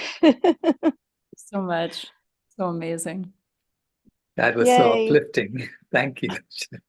All those animals, oh my gosh, they're just so amazing. Yeah, I'll put a link in the chat in case people want to share it around. And Tammy, how do you want me to show the album cover that the idea came from the vegan grandmothers? Yeah, that would be great. Maybe Sailesh can let you share your screen. Okay. You should And, be able to, no? I should Yeah. now. Okay, it should Yeah. be. I think we're live now, by Let's- the way. Great. There we go. Look at this. That's nice. So the grandmothers gave me the idea to use the flag on there. So, Beautiful. all right. Thank you. Thank you very Thanks, much. everyone. This is part of the news story. Maybe all farms can be sanctuary farms someday. Thank you. Thank you. Liz, would you like to share? My goodness, thank you all so much. Charity, that was so fun. And Dr. Rao, it's such a pleasure to be here once again. Thank you, Tammy, for putting on this Million Vegan Grandmothers group, because it certainly has been a catalyst of great opportunity and change, participating and stirring up the magic. So we're going to stir up some more magic coming up. We've talked about creating a grandmother's cookbook. So thinking of ourselves as grandmothers, sharing a family recipe, thinking of your grandmother, maybe a recipe you can veganize, or just being a friend of a grandmother and having a fun recipe you'd like to share. We will probably post something online soon to give you details about it, but what we would like to do is get the text and the images and compile recipes from around the world that represent the Million Vegan Grandmothers mission and goals, and give you a taste of what's available around the world. So, and show how our veganism is spreading and spreading the love through good food. So we will get to that soon. I'm looking forward to it, and have some prototype concepts for the cover and layouts and all that kind of stuff, and would love to share that perhaps maybe at the next VCOP meeting. We'll have that ready to roll. But in the meantime, the stories we tell, we've got some recipe stories. So please start thinking about a fabulous recipe that you'd like to share, a vegan recipe, maybe something veganized. I was sharing a story recently. My grandmother, neither one of them, of course, were vegans, right? But she used to like to serve an Easter glazed ham, and I mastered a vegan spring glazed ham, and I serve it with my other grandmother's angel biscuit recipe. So thinking of both of them, my grandmothers, and making a new world by substituting the animal-based products with plant-based, and showing that you can really have it all again. So let's celebrate. Let's take the next 2 years to really share and celebrate the good food in our lives. Share and celebrate. It's time to party to the finish line, and bring us your recipes. We want to put you in the collage of Million Vegan Grandmothers in our publication and get the love out there soon. All right. So thank you all so much for what you do to make this special place. I'm so grateful and so excited because I know we're stirring up the magic and I know that change is coming, but it is one heck of a challenging job. But we're doing it. Every time I feel discouraged, I'm like, oh, they're talking about meat again. But you know what? They're leaning in that direction, right? We're not getting the flush, full deck of cards that we want to see right out the bat, but we're getting signs that change is coming.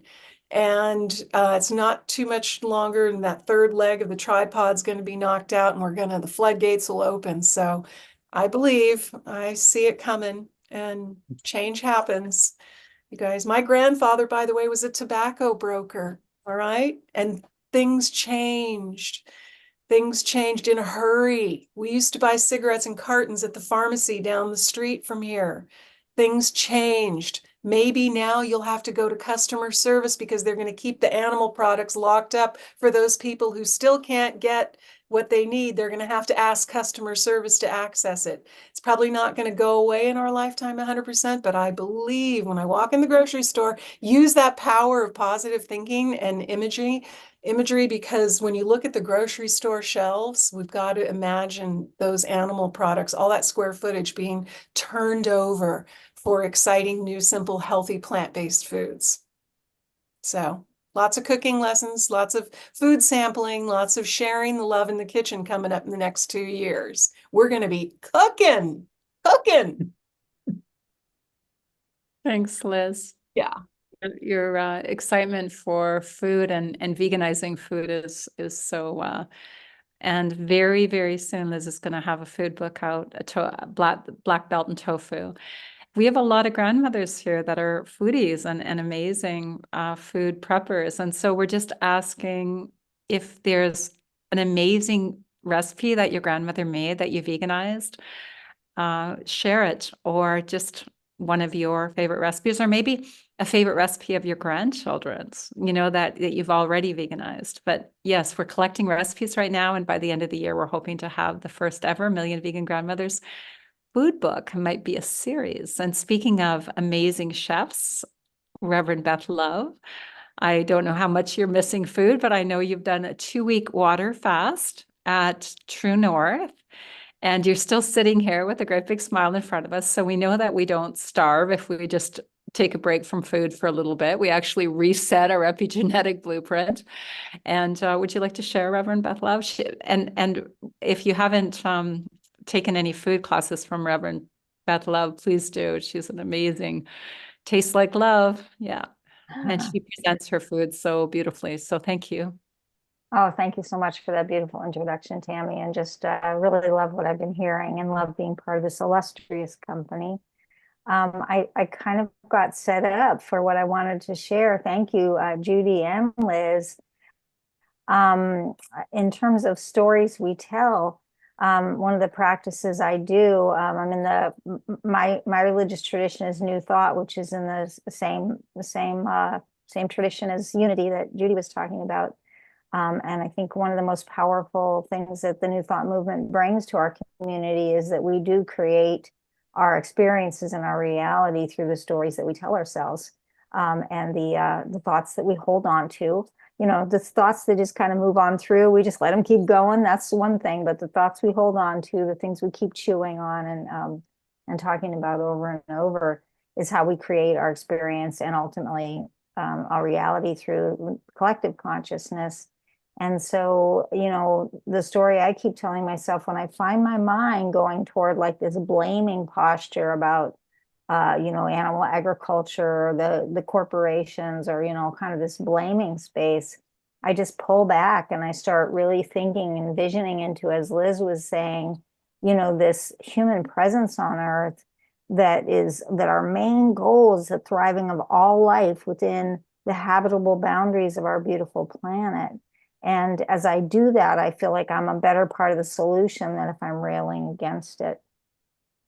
I also wanted to share about, like in terms of the games we play a part. I think for myself, a lot of times I I don't necessarily call it games, but I'm always wanting to strategize like you do in a game, right? I'm always wanting to strategize, like, how can we make this movement crank? Like, what can we do that can have the biggest impact? And one of the things that my organization, Eat for the Earth, has arrived at is that we really think it's important to work both with the people, with the individuals, win hearts and minds, get more people in this movement. So that's why we do, you know, the cooking classes, the potlucks, the immersion programs, things like that. But we also need to work on systems change. So I'm really excited. One of our big systems change projects coming up is that we're having a conference in October. It's a one-day food as medicine conference, and the target audience is healthcare providers, both in our area and elsewhere. We're especially hoping to get a lot of locals there. We'll be able to fit up to 250 participants, and then we'll have a virtual aspect where we can, you know, reach others as well. And Dr. Michael Clapper is coming, who has made his whole career in many recent years in teaching medical students and teaching doctors about whole food plant-based eating and the importance of getting their patients to eat properly so they can be healthy. And so we have Dr. Clapper coming, and Dr. Columbus Batiste, who is a cardiologist in Southern California, and then a lot of our local plant-based docs as well. And I'm just so excited about it, because if we can make these changes in these systems that are perpetuating the status quo, that's where we can really make a big impact.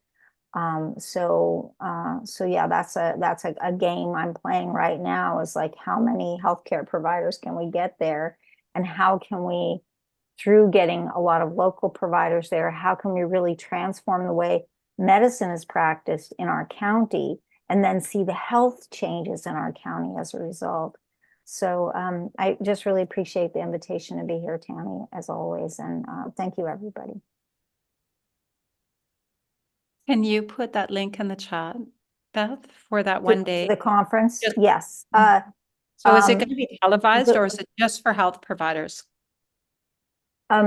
We are going to let other people participate, of course, but our primary targets, our first is health providers and healthcare providers, and then our second is students who are studying medicine or nursing or something like that. Instead of putting a link in the chat, because the website is this close to ready, but we're still working on the CMEs, the continuing medical education units, I'll just put my email in the chat, and then anyone who's interested can email me, and I'll send them the link as soon as it's ready. Right. Okay, and thank you so much. Thank you, Beth. Lisa, would you like to share?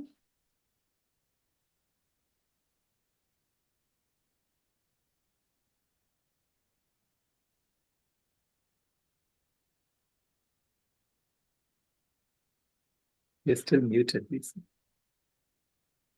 I have something that I would share. It's kind of like a march. It's like a march, and it has to do with living in kind of living in a time when we've accomplished what we're trying to accomplish. And it could take like 5 minutes to read. I don't know if that's too much time. No. Really? Yeah. All right. Okay. So here we go. It's called "This is the Way We Harness the Future." My dear ones, we've all been sufficiently schooled. Do not forget, we know what we know. We know what we resist persists. This is the very moment to turn the tide of what we abhor by saying thank you as a response. We say thank you with as much fervor as the future has requested. We say thank you at the top of our lungs. We say yes to this opportunity for being the ones we've been waiting for. This is the moment when our power is proven to be within arm's reach. It is time for our collective enlightenment to soar, to leapfrog over the backs of the Goliaths of greed and the industry of the other. Imagine all the people living for the day. We are schooled in this. We know why Buddha came west. We know that on the quantum level, we are not separate. We know that the outbreath of the trees is our in-breath, and that our outbreath is their work. We know that iron in our blood is galactic, and we know that the plants talk to each other, and that we are learning each other's languages. We know the families of the foxes are ready for the squirrels whose numbers swell in response to the acorn crop the year before. We know the salmon swim upstream against all odds to spawn, and that it's pairs of eagles that share in raising their chicks. These are our teachers, and they belong to each of us equally. We know these things. We know them as impeccable laws because they are the laws that belong to us without ever having to earn them. We need not fight for them. Say thank you. Say thank you to this moment. Say thank you to the haters. Say thank you to the trauma that knocks on your deepest door. This is the time to go back to the land, to borrow, to share, to celebrate, to know each other beneath the skin, under the rocks, under the separation sold to us by the industry of otherness. Say thank you, twist it into upward formations, paint it into existence by the deep civility known the world over.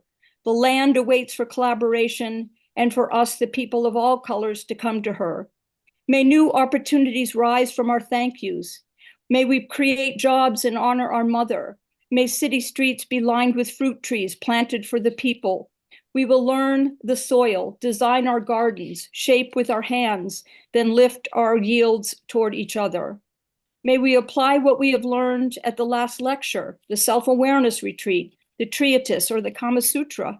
Let us draw from our collected knowledge of ninjutsu, the drag show, the teddy bear's picnic, the skateboard park, and let us bring chickpeas to Wall Street, plant beans along the guardrails, harvest pears from our sidewalks, sow grains from the seeds that await in hiding. Ferment your beets, bake your bread to never break again alone. Share to share, then sharing, then sharing, then sharing, then sharing, then sharing, then giving thanks again. Thank you, we will turn the tides. Thank you, we will beat the drums. Thank you, we will pluck the sitar, blow the bagpipes, strike the hollow pipeline.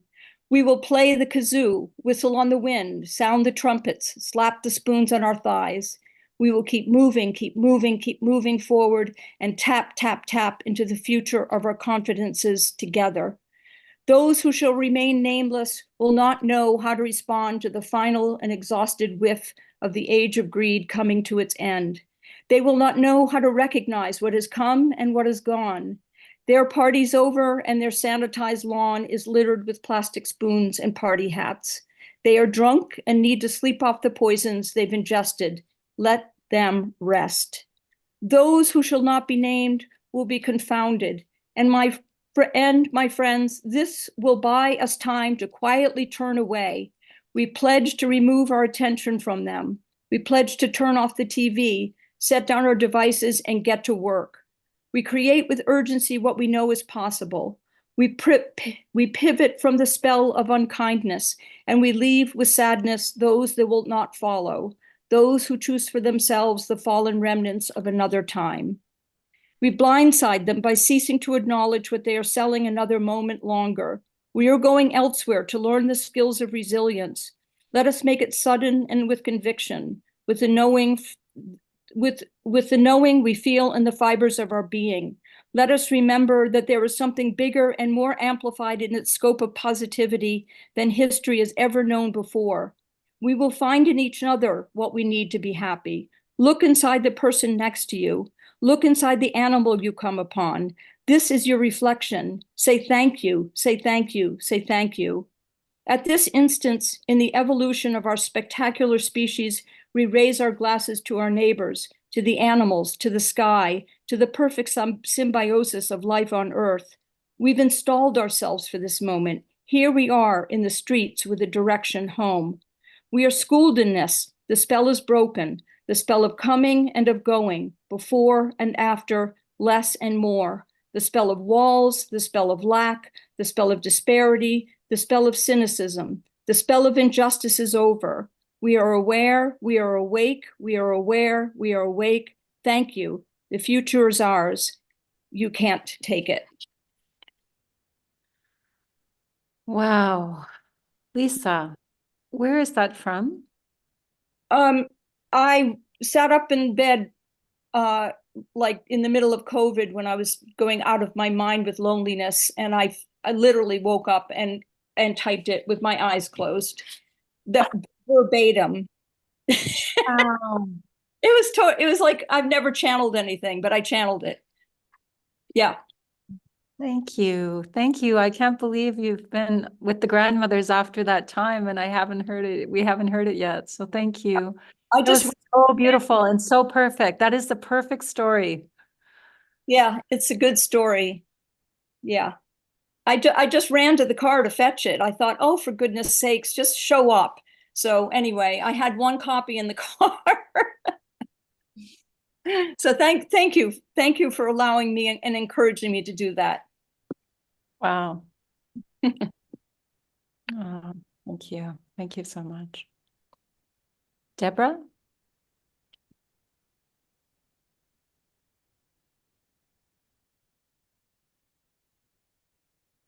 Well, that was elevating, to put it mildly. I can't wait to read it again. Thank you so much. And I was just thinking back on something that, who was it? The Unity, yes. Myrtle, what's Myrtle? That, did you know that Alice Paul, who was one of the lead suffragists, was a vegetarian? Many of them were. And when they were put in prison and force-fed, it was meat they were force-fed. They were fed the food of violence. In the great film about the suffragists, Iron-Jawed Angels, they don't mention that. It's something you have to dig for because I guess it was considered inconvenient or irrelevant. Yeah, stories. My husband and I have had a website for many, many years called Teach with Movies, and I also taught at Palisade High School's alternative school with high school kids, and found that we had to give them an English class. We gave them a lot of expository or, non-fictional information, and we got them to read good stuff. But when we got to short stories and we got to novels, something opened up a little bit further. I think that's the magic of fiction. And the same analogy I see with documentaries and feature films. And I'm still, a year later, trying to find someone to make a film from a truly great and prescient novel called Sounding that Tammy has read, about a whale searching for peace and communication with humans and a stranded Russian submarine off the US coast. And everything about it's remarkable. The dialogue, the whale mirroring our questions and coming up with things like, why do humans get so furious if we fight back? They seem to be almost as intelligent as orcas, and a little bit more violent than orcas, although sometimes they will help us. And so the sonar officer, who's a failed musician, and the sperm whale are drawn to each other through sound, and they're both desperate for various reasons. And the ending of the book is very upbeat. And it's really a break through the species barrier to connect. And I think that's where where I find my magic in choosing to try not to cause harm, is that you break through a barrier that our species has set up and extended for so many years between us and the other and the animals. And that moment of connection with another human, with an animal, whether you're protecting or feeling the light pass between the two of you, is truly magic. And so I was just thinking when I heard about when Anita was talking about, because I think a lot about slaughterhouse workers and what we've done to them. And when Anita said that some of them come to the vigils, my heart melted. And I thought, wouldn't that be a great story for someone to fictionalize, to talk about something like that? And since The Octopus Teacher and Cy Montgomery's great book on octopuses, it's time. Oh, I did just recently skim a novel about an older woman who was a caretaker in an aquarium and an octopus that she formed a bond with, and the octopus's feelings towards her. And I thought, this is just, we just need to be telling these stories, telling them orally, aloud, telling them in books, you know, what's that wonderful comic book? It is fiction. There's a cow in my dream. There was a cow in my dream. Who did that? The kids, the woman who leads the kids, veggie kids. I've forgotten. But anyhow, I think we just have to keep telling these stories. And it's not just that we want to stop injustice. We want the joy of that connection. And that's what comes to people who choose to step back from trying to cause harm. And that's the big bonus that not everybody talks about when we talk about what happens to us. It's kind of like the floodgates open, you know, and all this everything becomes much more liquid and free flowing. And, you know, the sense that that pig is your brother. That person across the world, Mohammed, who met me at a zoo protest and said he goes in all the time to check on the condition of the elephants and all the other animals in the zoo. Connection across culture, against species, through species. And I just think that the more stories we tell, the faster we'll get there.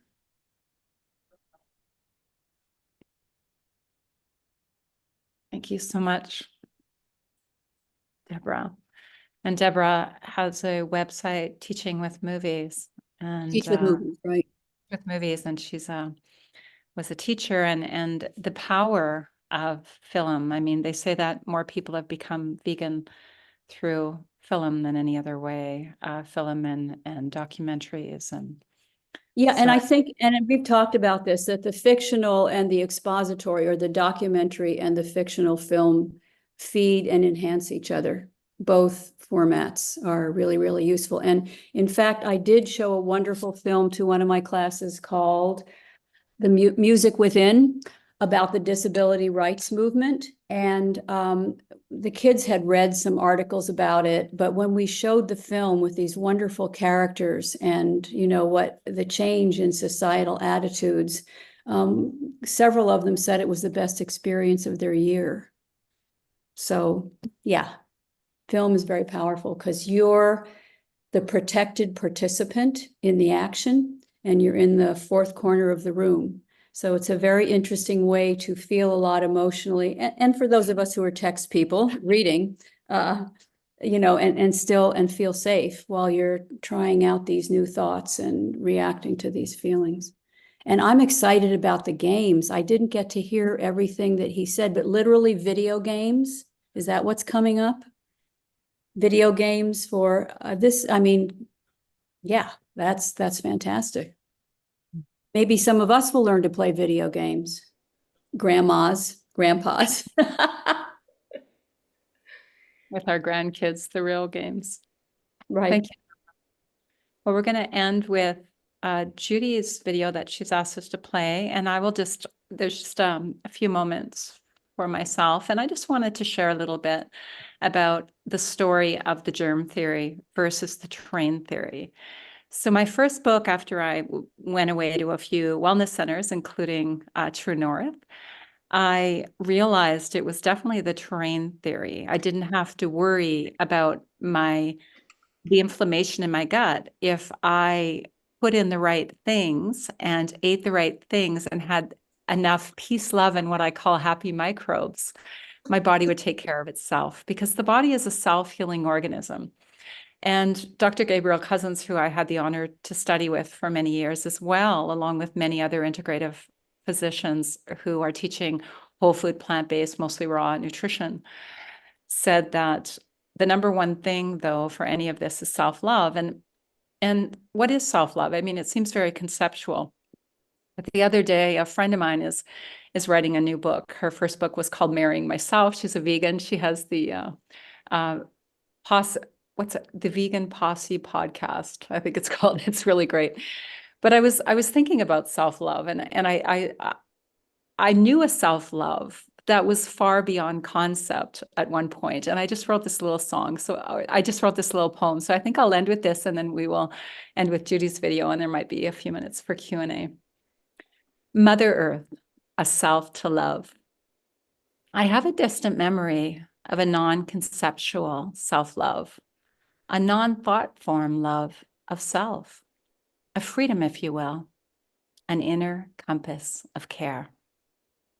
When the crazy emotions were overkill, I knew Mother Earth awaited at my door, and I stepped into her, upon her, and I was taken in. All crazy evaporated from my flesh, my aura, my eyes, from the human pain indoors, inside the domain they called my home. I picked buttercups and clover and rolled over greener grass. I climbed trees and hid like a bird without a word. She held me deep inside her pulse. I played in the river. She washed me. I danced my fingers through the pollywogs. She transformed them into hopping beings, so I hopped with them. She taught me how to forage wild blueberry and red clover. Then I found a feathered friend to play Red Rover, calling Raven over. They said I had a good imagination. I call her my mother nation, a great exhalation in a world gone mad. Thank you, everyone, for being here. Million vegan grandmothers and growing. And Judy Carmen sent, yes. BJ wants to say Rebecca, something. please. Yes, Rebecca, thank Yeah, you. but- I didn't see you up earlier and I didn't have my screen on because I had my poem on, so thank that's you. quite all right, my dear. I came on at the last minute because Debbie reminded me, I'm a former teacher also, of what was so moving with the class that I did. Of course, I started different classes differently, but this one class was all about love at the very first day and loving themselves, and they hugged each other and they hugged themselves. And also that was the semester that we adopted some baby kittens from the shelter that didn't have a mother. So every 2 hours we had to feed them and help them use the bathroom. And so that went on, and it helped bind the class together so that when I see those students out there, there's sort of more of a bond than some where we didn't have that animal connection.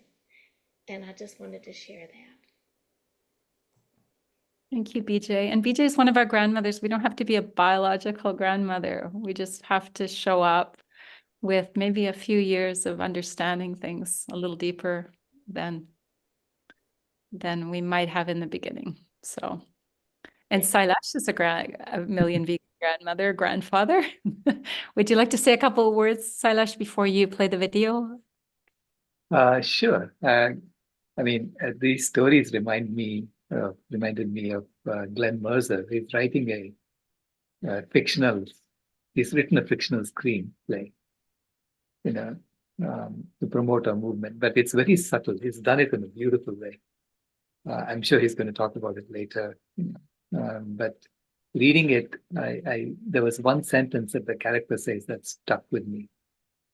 It says that the world is not such a terrible place as long as you look at it wrong. And that's what all of us are doing. We're looking at the world all wrong, And it looks beautiful. So, with that, I'll play Judy's and leave some time for Q&A. Stylish. This was done by Julie Griffin. She's reading from my book, Homo Ahimsa, and she just does such a beautiful job. So thank you, Julie. I think you're here. Okay.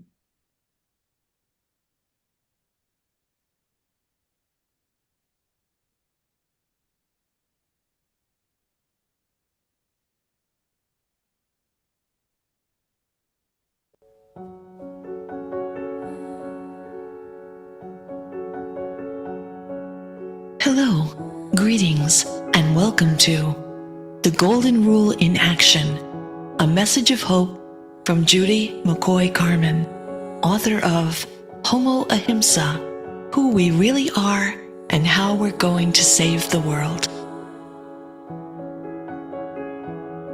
Is the land that we dream of really somewhere over the rainbow and far away? Or could it be closer than we've ever imagined? Would it be right here in our own hearts waiting? Think about it. We all love the golden rule. We all vote yes on loving one another. Our souls long for that love because that's who we really are. Yet our hearts ache when we look around at the damage Homo sapiens has done. Dogs and donkeys and bluebirds did not pollute our Earth Mother's waters, air, and land.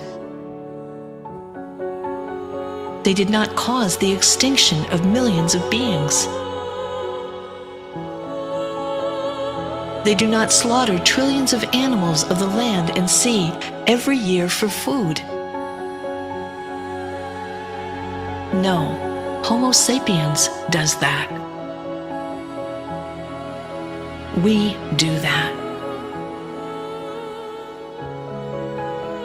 We are being called now to save our sacred earth and her children from us. It's time to answer the call.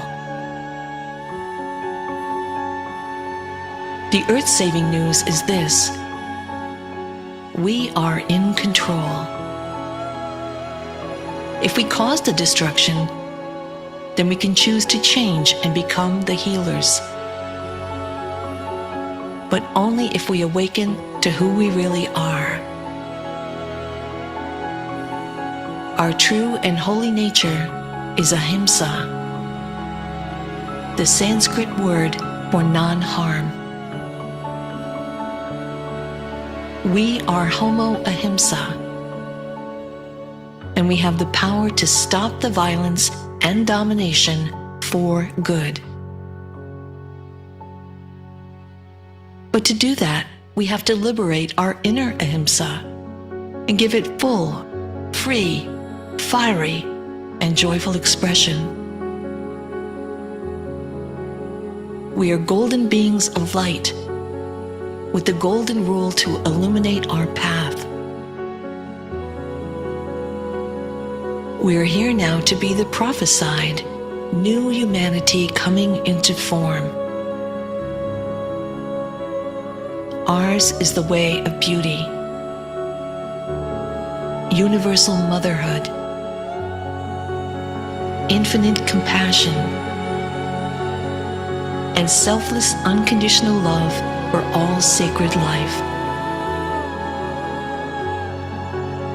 Our destiny is to live in loving partnership with all the members of our family, the animals, the forests, the waters, the people.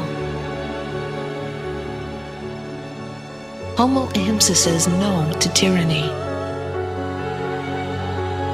no to the killing and eating of animals,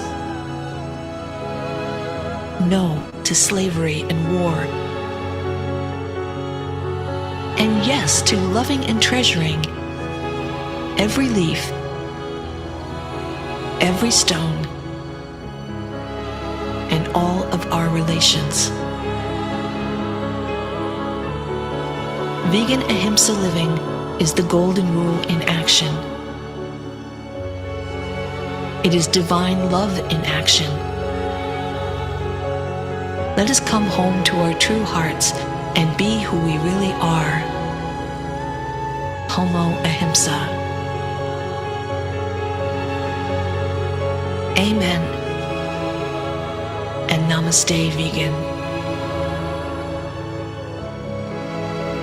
On behalf of Judy McCoy Carmen and the Interfaith Vegan Coalition, this is Julie Griffin.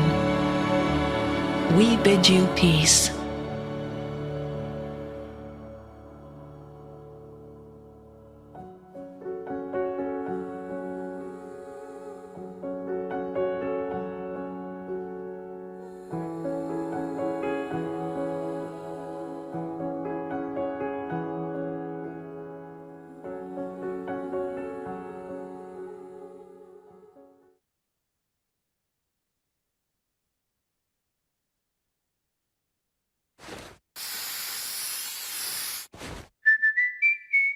I just kind of seen a sort of question in the chat, because I know we don't have that much time for questions, but we do have a minute or so. Somebody had asked if we raised our children vegan and if they're raising our grandchildren vegan. And I know that a lot of us, I don't know about Judy, whether she raised her kids vegan. I didn't raise my children vegan. I became vegan when my kids were almost adult, and they're not really my grandchildren vegan. But we have lots of conversations around it, mostly with my grandchildren, and everyone here will have a different story about that. It's very challenging, and yeah, so yeah, thanks. Thank you. We're going to have to spend some of the time in between to get our technical stuff ready. So thank you, everybody. Thank you, grandmothers. Thank you, everyone.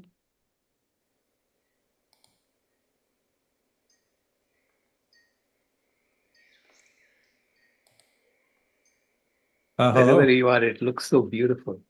Oh, thank you. I'm in my gazebo right now. It's going to get dark in about 10 minutes. So, Okay. But there's lights on in here as well, which is why you're going to start to see the reflections over me. Okay. So, but yeah, it's good to see you, Silas. Thanks for inviting me. Pleasure. Thank you for being here. Absolutely. Dr. Should I Rao, try sharing my screen now, or should I wait? just a moment, if you don't mind. I want to Oh, make sure. sure that Dr. Rao knows that we're not sharing live right now, and so he may need to restart the thing. Custom live streaming service. Uh-huh.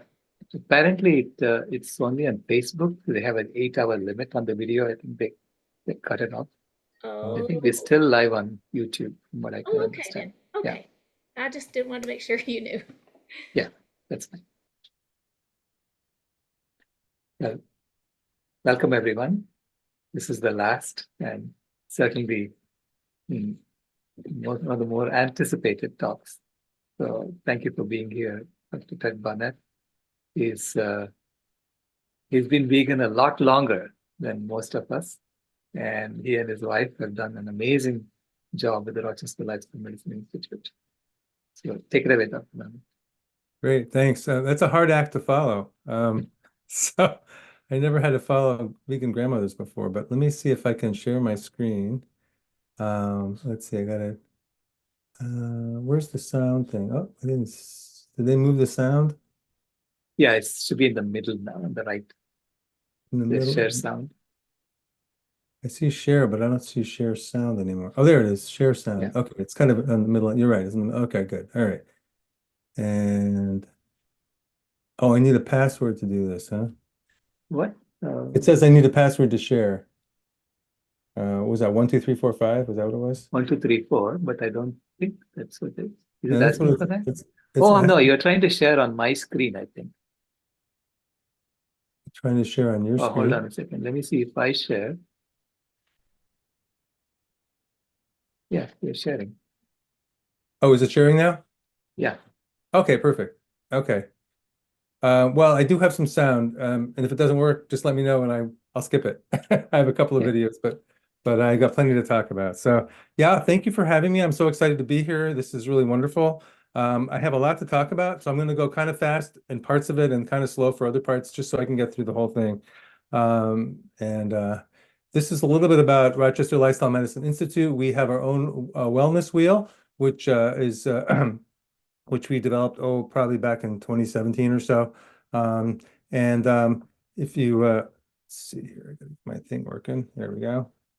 So if you look at the first 6 on the right, if you go clockwise, those are the 6 that are defined by the American College of Lifestyle Medicine, the 6 pillars. So plant-based diet, activity, avoiding toxins, restful sleep, managing stress, and relationships. We've added 3 more, enjoying nature, finding purpose, and finding joy. And then there's an arrow there over the plant-based diet because we feel like that's the foundation, the whole food plant-based diet. We are trying to operationalize plant-based nutrition in a broken healthcare system. Our mission is to establish lifestyle medicine, especially the adoption of whole food plant-based nutrition as the foundation for health and the healthcare system. We do that by educating as many medical providers as we can about the benefits of a whole food plant-based living, and by reaching as many individual participants as possible, educating even more medical providers in the process. We receive generous support from various organizations, including the Ardmore Institute in Oklahoma, Accountable Health Partners, which is an ACO in Rochester, New York, PCRM, I'm sure you're all familiar with them, University of Rochester Medical Center, Department of Nephrology, where we've done some research, Nutrition Facts, Michael Greger, T. Colin Campbell Center for Nutrition Studies, Veg Fund, and then very generous donors. And shameless plug, please ask how you can join the cause. Just to clarify, my wife and I are full-time volunteers for RLMI, so any donations are not, we don't receive, but we do, I do make my living as a diagnostic and interventional radiologist. We do have 6 full-time staff members and at least 5 part-time paid employees. This is just a screenshot from our website, rochesterlifestylemedicine.org. A number of the programs that we run. You can see on the upper left, there's our 15-day whole food plant-based jumpstart, which I'll be talking quite a bit about at the end of this talk. Because we feel like it's the most scalable and most effective program that we run for making more vegans in the world. We run the LIFT project. We're really proud of what's up on the upper right-hand side there, the Lifestyle Medicine Grand Rounds, which is unique. We run that every month, and it's for healthcare professionals who can also get a free CME for joining. I know Dr. Michael Clapper's in the audience, and he's been on the panel, and he's been an expert panelist at various times. So we also do health coaching, and we have lifestyle as medicine lectures, and that's actually bifurcated now. Every month we run lifestyle as medicine lectures. We've been doing that since 2016. We just this year added lifestyle as medicine for the planet, or our LAMP series. And in fact, Silas was our speaker last week. And we've just started a new community platform dedicated to promoting human and planetary health called Pale Blue Dot Community. I just wanted to talk a little bit about politics, believe it or not, and something called the Overton window. I don't know how many people have heard of that, but the Overton window is a way of understanding the range of acceptable political ideas. It was developed by somebody named Joseph P. Overton in the mid-1990s at the Mackinac Center for Public Policy in Michigan. The Overton window represents the range of policies considered politically acceptable by the public at a given time. So you can think of this window that if you have 2 extremes, yes and no, or slavery and freedom, or whatever, the Overton window moves along this, or women's right to vote, women's not having a right to vote, and the Overton window moves and also gets narrow and widens. So I'm going to give some examples in a minute, but policies must fall within the Overton window to be politically viable. Organizations can influence the Overton window by promoting ideas strategically, not just organizations, but individuals, obviously, and organizations like this. So media and social institutions play a role in shaping the Overton window. And examples of ideas that have shifted within the Overton window include abolition of slavery, women's right to vote, environmental protection, same-sex marriage. I mean, to me, that's one of the most amazing things that just took place so quickly. Early in the Obama administration, as I recall, same-sex marriage was not allowed and not encouraged, and now it's the law of the land. And fortunately, because our youngest son, Nate, who's 31, just married his male partner last summer, and it was very exciting. And also, veganism is an area that we are helping to shift that Overton window with our activities. So the Overton window is a useful concept for understanding shifts in public opinion and political acceptability. It highlights the importance of public discourse and the role of various actors in shaping policy debates. And is it our job as vegan activists to help move the Overton window? And I think that's what conferences like this are for. So yes. Now, let me just tell you a little bit of myself and my wife. Not only have we been running the Rochester Vegan Society since 1995, and we have been running Rochester Lifestyle Medicine Institute since 2015, but we, like any good parents, we performed an experiment on our children. In 1991, we decided to become vegan. So we did it for the planet and all its inhabitants. And we actually, at the time, I had set a very low bar. I just said this, it's pretty obvious this is better for the animals. I was really, had been, I defined myself as an environmentalist. I'd been in the Sierra Club since I was 18. I said, well, it's really pretty obvious that this is better for the health of the planet, global warming, land use, all that. So I set the bar really low. I said, all this diet has to do is be just as healthy as the diet we're already on, which was the diet our parents taught us. And we quickly learned about the health benefits of a whole food plant-based diet and began to realize that not only is it just as healthy, but it's far healthier. which is fortunate because it aligns with the fact that it's also far better for the planet. How great is that? So let me just answer the question, how did the experiment on your children turn out? We did experiment on our children, and I do actually recall, I'm not making this up, at the time thinking, in 30 years, people are going to want to know, like, can we raise our kids this way? Is it safe? So here they are back in 1990. There were just two of them. That's Rebecca and Elizabeth. And then Nathaniel was born in 1991, or 1992, sorry, a year after we became vegan. So he's been vegan since before birth. Here we are all in the Galapagos Islands. Everybody in this picture is a vegan, including the Galapagos tortoise. Here we are crossing the Panama Canal together. My wife, Carol, gets a break when I take the kids traveling. And so you won't see her in these pictures, but you will see her in this picture because this is local. This is when we're at a wedding in our hometown in Western New York. And everybody kept saying, but Nathaniel, isn't he too short? He's never going to grow. You're gonna have to feed him meat and dairy. So then there he is a few years later. He grew. Here he is towering over everybody else. And so it worked for him as well. He's, I think, a bit taller than I am, and certainly faster than I am. Here we are, all plant-powered in 2009. Here is my first attempt at photobombing with a selfie. This is in 2016. You can see everybody there is quite healthy, no animal products at all for Nathaniel, and the girls basically have been vegan since, when they were toddlers. So definitely works. And a little bit of bragging here. Our youngest, Nate, also has 1/24th of a Grammy Award because the professional choir he's in is in Philadelphia, won a Grammy for their album last year. And he's living in Chicago now and about to move to LA with his husband, actually. And I just want to share a video with you. Now, somebody will have to tell me if the sound doesn't work because I'm hoping it will, but here we go. If you suffer from the side effects of pharmaceutical commercials, including nausea, headache, vomiting, frequent trips to the pharmacy, or an overdrawn bank account, then Wafitben may be right for you. Side effects for Wafitben may include curing type 2 diabetes, reversing heart disease, weight loss, cholesterol reduction, easing of stress, lower blood pressure, reflux abatement, erectile function, clothing size reduction, regular bowel movements, smiles, vacations, good health, and children with puppies. Ask your doctor if Wafitben is right for you. Whole foods, plant-based nutrition. Maybe our ancestors did know the secret to good.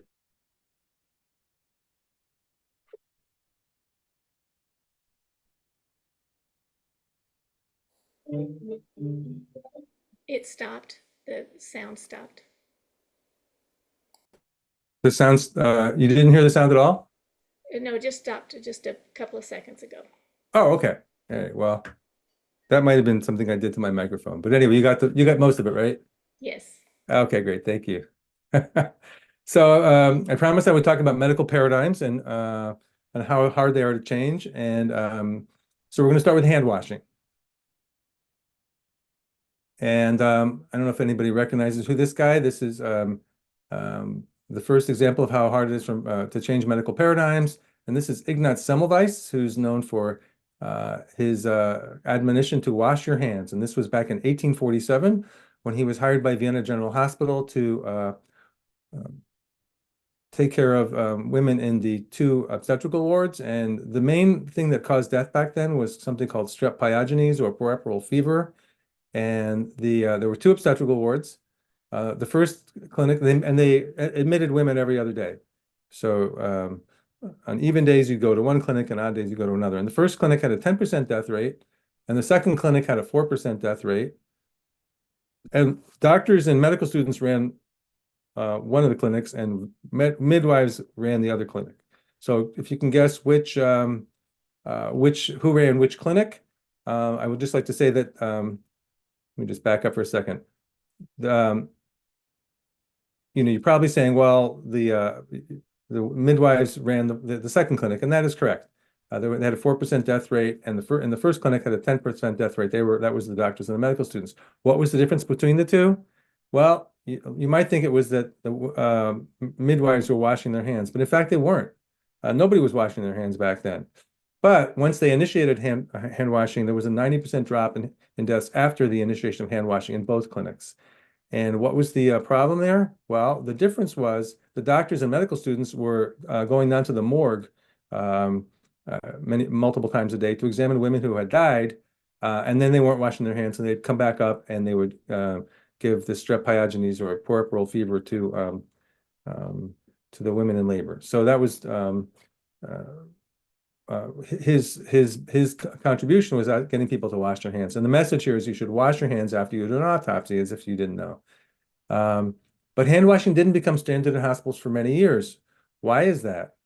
Well, medical paradigms die hard.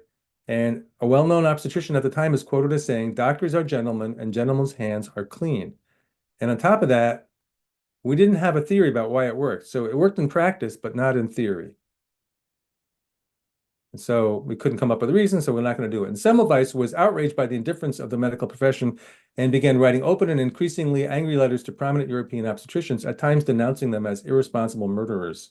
His contemporaries, including his wife, believed he was losing his mind, and in 1865, nearly 20 years after his breakthrough, he was committed to an asylum. He died there of septicemia only 14 days later, possibly as a result of being severely beaten by guards. Semmelweis's practice earned widespread acceptance only years after his death, when Louis Pasteur developed the germ theory of disease, offering a theoretical explanation for Semmelweis's findings. He is considered a pioneer of antiseptic procedures.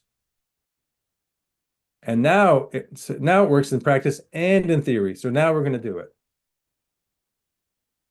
Hand washing and germ theory again in 1867, about 20 years after Semmelweis made his recommendation, and 2 years after his death, Joseph Lister, I think Listerine is named after him, he's 40 years old at the time, he publishes an article in the Lancet, a medical journal that fundamentally changed medicine, about doing operations with sterilized surgical instruments. So when did we start to routinely wash our hands? Well, in surgery, it was 1875. Routinely throughout hospitals, it wasn't until the 1980s that we started washing our hands. And restaurant workers weren't being asked to routinely wash their hands until the 1990s.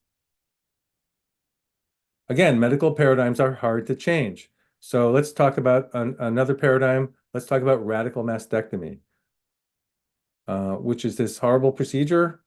This is from an anatomy book, a surgical book, how to do the procedure.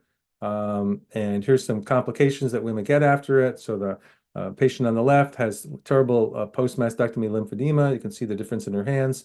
The woman on the right also has lymphedema in the other arm. And this is because they do, when they take out the lymph nodes in the armpits and the axilla, it causes an interruption of lymphatic drainage, which then leads to basically something called elephantiasis, which is this, just the fluid just can't get out and it just builds up. So terribly disfiguring and debilitating procedure. But people thought it saved lives, so they felt like it was worth it. In 1894, Halsted published the first 50 cases that were performed at Johns Hopkins, and he has quite the resume. He went to Andover, Yale, Columbia, and Johns Hopkins. Radical mastectomy was the standard treatment for breast cancer from 1894 until the 1970s. We were still doing it when I was in medical school and actually as an intern in the late 70s and early 80s. Halsted's procedure, published in 1894, persisted among physicians in the United States for a very long time. It was not until 1951 that another cancer surgeon seriously challenged Halsted's underlying assumptions. Ian MacDonald, a Canadian teaching in Los Angeles, argued that radical mastectomy might not be necessary for all women, especially those with slow-growing tumors. But relatively few surgeons supported MacDonald's theory. One of them was George Barney Creel, Jr., whose father, also a cancer surgeon, was renowned for describing in horrific detail the effects of radical mastectomies on his patients. Both father and son practiced at the Cleveland Clinic, and Barney Creel was Caldwell Esselstyn's father-in-law. Many of you probably have heard of Caldwell Esselstyn, and you'll hear more about them later. It's just interesting to look at medical history and see the connections. So in the early 1950s, Creel Jr. became the first surgeon in the United States to offer women a choice, radical mastectomy or simple mastectomy. And he performed his last radical mastectomy in 1954. Praised for his actions by a small but vocal group of patients, Creel's less extensive simple mastectomy was vigorously attacked by his colleagues, some of whom considered equivalent to malpractice. By the 1960s, the lines were drawn. Surgeons were either for or against radical mastectomy, citing published case reports based on their own subjective clinical experience. At the same time, breast cancer patients increasingly began to question the efficacy of the Halsted procedure. Another group argued that the only way to objectively determine the effectiveness of radical mastectomy was through a randomized clinical trial, a relatively new concept at the time. In 1971, the first randomized trial in America that compared radical mastectomy with simple mastectomy or simple mastectomy followed by radiation therapy was launched. Published in 1974, its early results based on findings from 1,700 patients enrolled at 34 institutions showed that the survival outcomes for patients were the same regardless of which type of treatment was performed. Despite the mounting evidence to the contrary, many surgeons continued to advise their patients that the Halsted procedure was, in their opinion, the safest treatment.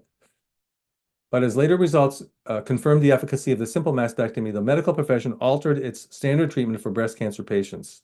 In 1983, there were only 5,000 radical mastectomies performed in the country, down from 46,000 in 1974.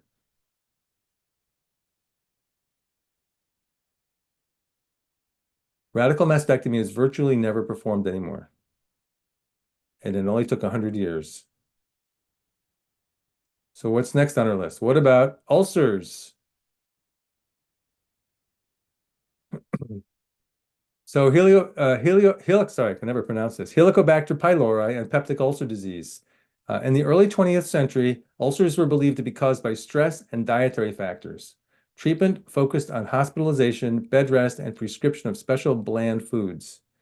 You probably have relatives or who had to do that. I know my mother did, and I'm sure you had friends and relatives who had the same situation.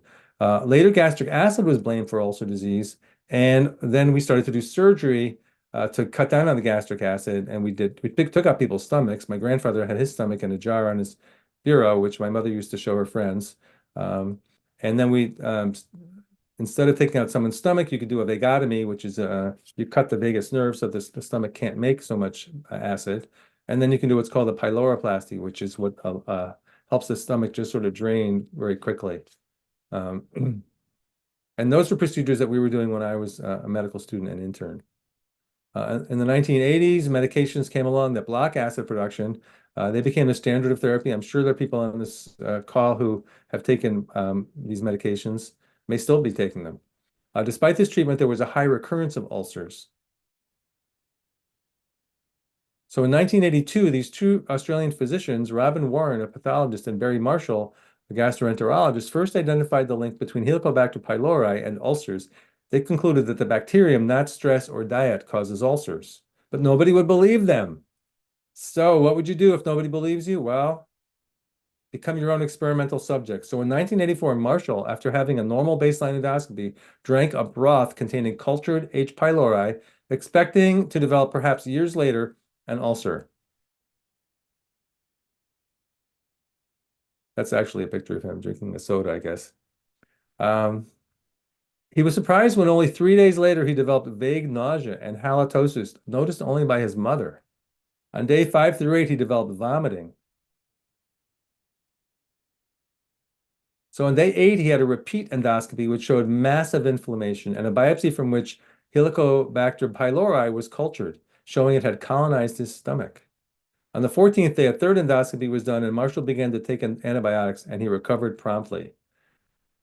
There's just pictures of an endoscope inside of a stomach that's been inflated with air, so you can look around, and you can see the one on the right. That's what gastritis looks like. You see all this reddened, swollen mucosal tissue with superficial ulcerations there, those white things.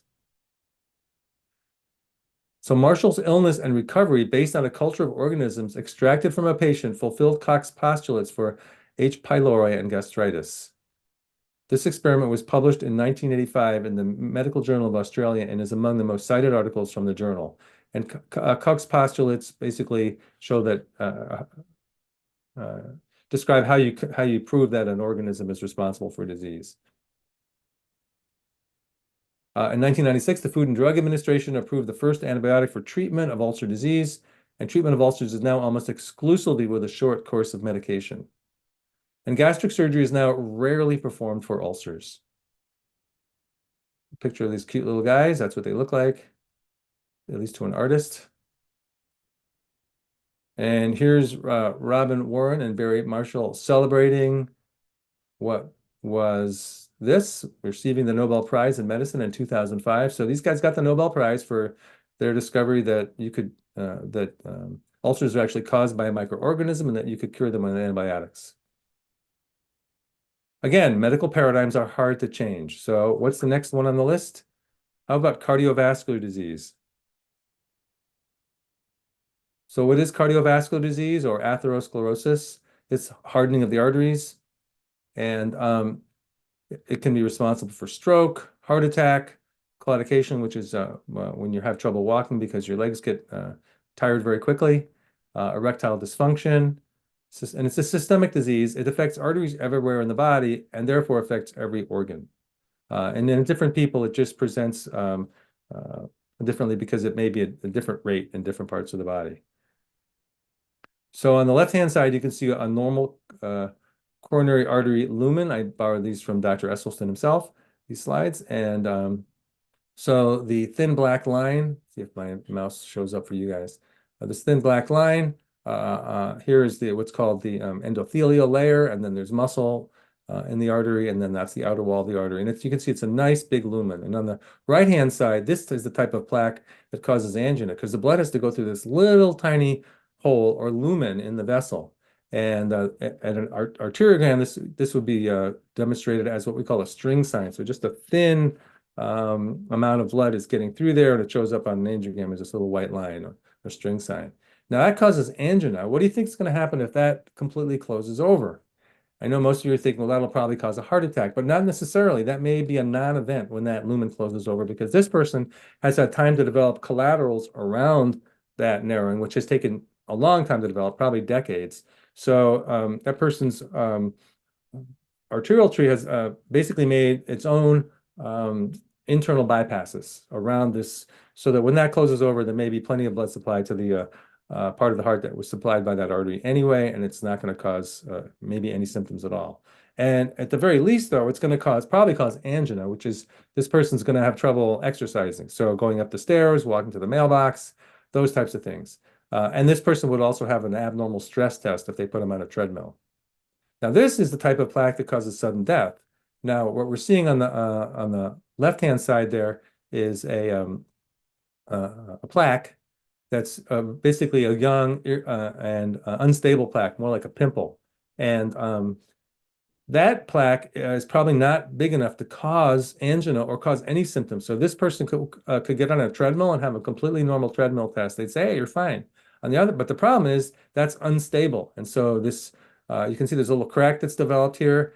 And because this is like pus underneath this thin gossamer layer of endothelium, and maybe depressed or ate a big fatty meal or something along those lines. And so a little crack develops and right here, and that gets bigger very quickly and starts to form a clot. And then within minutes, it's completely blocked. And now you have a complete occlusion or blockage of an artery that previously the body didn't even really know about. So there's no collaterals, and this is what causes sudden death. Now, it can either cause, complete cardiac dysfunction because there's just not enough blood getting to a significant part of the heart, but more likely this person will die from a cardiac arrhythmia, and that's why it's great to have all these defibrillators around, because you can oftentimes reverse those fatal arrhythmias. Again, this is a diagram that I borrowed from Dr. Esselstyn showing this what the endothelial cells look like. They're all drawn here as little hexagons, kind of paving stones. And that's a normal looking artery. Anybody know what artery that is? So that is the abdominal aorta. These little pairs coming off the back of the aorta are going to the spine. So thoracic and lumbar spine arteries. And then this is branching into the iliac arteries down here. And here's the celiac axis, which goes to the stomach and the first part of the small intestine. There's the superior mesenteric artery, which goes to the small intestine and the first part of the colon. And there's inferior mesenteric artery, which goes to the rest of the colon. And there's just some renal arteries coming off there to the kidneys. But this is what a nice normal vessel looks like: smooth, shiny, glistening, normal appearing endothelium. This, on the other hand, is the same artery from a different person, obviously. This is an abdominal aorta that's had a lifetime's worth of the standard American diet or the modern industrial diet. And when I ask people what they think this looks like, I often hear people say pizza because it looks like cheese. And it's probably because they were eating a lot of cheese and various other things that we know are inflammatory for the arteries. So I ask people, what if this stuff were growing on your face? Would you wait for decades before you went to the doctor? Of course not. You would go to the doctor right away. But this stuff is growing on the inside. You don't know about it. It's insidious. It doesn't really cause symptoms until things are pretty far along. And so it's able to get to that level. Here they are side by side.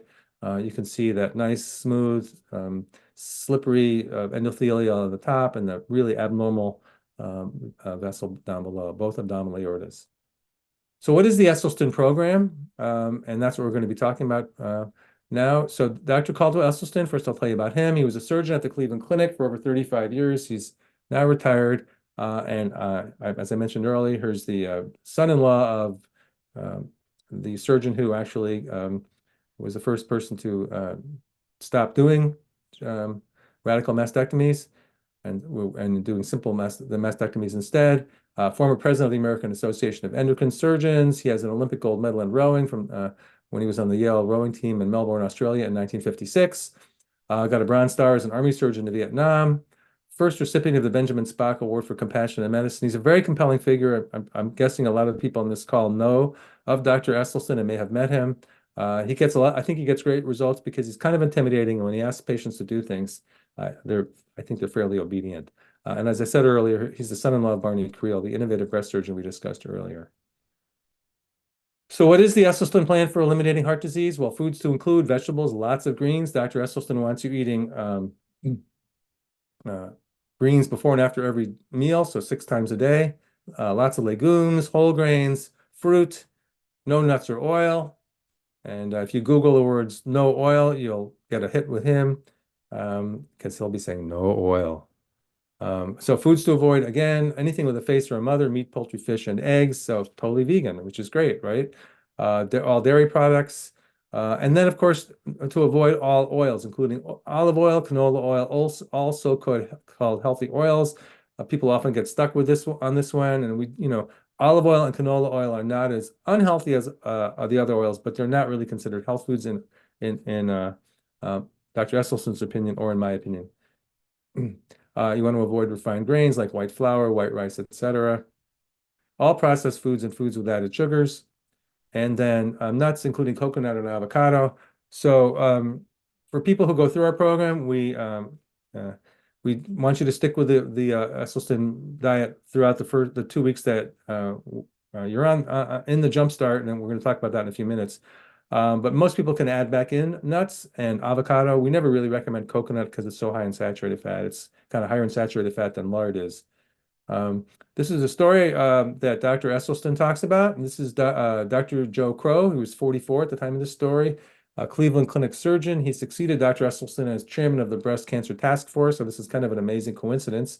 It was Friday in November 1996. I had operated all day. I finished, said goodbye to my last patient, and got a very bad headache. It hit me in a flash. I had to sit down. A minute or two after that, the chest pain started. It radiated up my arm and shoulder and into my jaw. So what was happening to him? Well, I can hear you out there. You're saying he's having a heart attack, and you're right. He's having a heart attack, but where is he? Well, he's at the Cleveland Clinic. What better place to have something go wrong with your heart? So somehow they got him over to cardiology. I don't know if they had to take him to the ER or just wheeled him directly over, but they did an coronary artery angiogram and showed that his problem was inoperable and that a stent was not feasible. So is that good news or bad news? Well, most people think that's bad news, but actually it's good news because they left him alone. They didn't put a stent in. They didn't rip open his chest and do a bypass. And 2 weeks later, he and his wife went to the Esselstyn's house for dinner. And they immediately embarked on the Esselstyn plan. And his total cholesterol dropped from 156 to 89, and his LDL dropped from 98 to 38. And this is what his coronary artery looked like on the day of the event back in November 1996.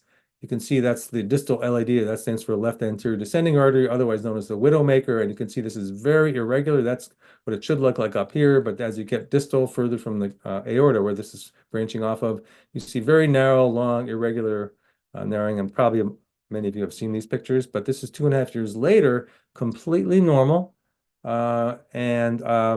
So he's a complete reversal of his plaque. Now, you don't expect this in most people. Most people who are a bit older when they have an event like that, and there's calcification and scar tissue, but I think this must have been just really an inflammatory plaque because it's completely normal at this point. You would think he never had anything there. And you can also see there's a lot more small collateral vessels on that picture as well, just because they're showing up better for whatever reason. So how fast does the Esselstyn diet work? Well, we can't do an angiogram on it, people, whenever we want, but we can do, just because they're kind of dangerous and invasive, but we can do a PET scan to show coronary artery flow. And if you look over here on the right side, this is a normal looking left ventricle. It's got, the red is good. That's all normal blood flow. And you can see 3 weeks earlier, this is the left ventricle, and the apex of the heart is not getting enough blood flow. This is after exercise, and there's just not getting enough blood flow to that part of the left ventricle. But 3 weeks after going on the Esselstyn program, he now looks like this. And this is after 12 weeks. It's basically normal. And 12 weeks earlier, we have lateral wall ischemia. So not enough blood getting out to that part of the heart, but now it's relatively quickly reversed. This is after 6 weeks of therapy, and you can see pretty much normal, although there's a little defect down here in the inferior wall. But look how it was 6 weeks earlier. So this is probably a completed infarct. That's probably a scar that's never going to get normal blood flow.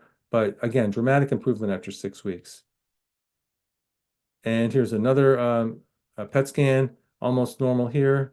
After 3 weeks, 3 weeks earlier, there's the lateral wall and the septum of the heart showing ischemia. So this is going to be a conversation about something that we do that is very, we think is effective and scalable enough that it could actually move the needle on the whole healthcare system. And it's our 15-day whole food plant-based jump chart, which is based on the Esselstyn plan. And when we started doing this back in 2018, I thought to myself, well, I'm going to try this. And if I don't do exactly what Esselstyn recommends to his patients, he's going to say, why didn't you do that? So I thought, well, we'll just do it exactly the Esselstyn diet.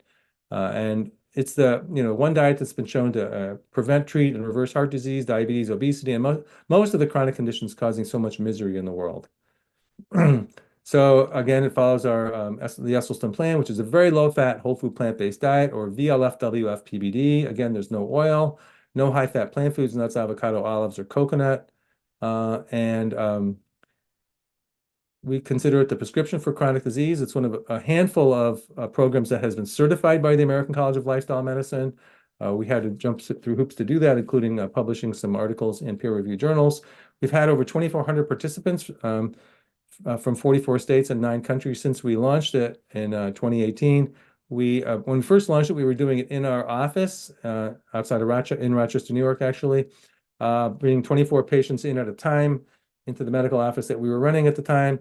And then the pandemic hit. So we thought, well, what are we going to do? So we pivoted, we went onto Zoom, and now the whole thing is virtual. And that's how we're able to reach so many more people, which is in a lot of ways a silver lining to the pandemic.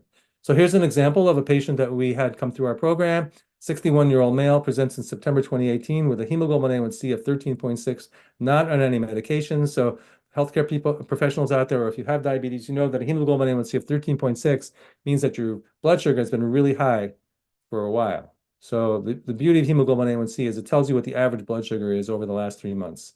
In his case, his average blood sugar would have been 350. Anything over 6.0 is considered in the diabetes range. Excuse me. So he enrolled in our September Jumpstart. He began the very low-fat, whole food plant-based diet. By December, his hemoglobin A1C was 6.0, still not on any medication. By July 2019, when my wife ran into him at the local grocery, his hemoglobin A1C was 5.4, and he had lost 70 pounds. And not only that, but then we saw him again in 2020, still doing well, and his wife's dress size has dropped from 22 to 14 through the ripple effect. And he's still doing well. Every once in a while, I check with his primary care doctor, and she tells me he's doing great. And he sends us very nice cards at the holidays.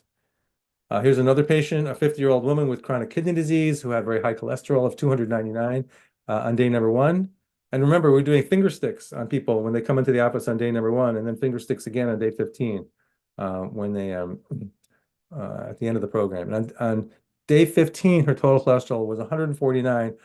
Her cholesterol dropped 150 points in 2 weeks, no medication.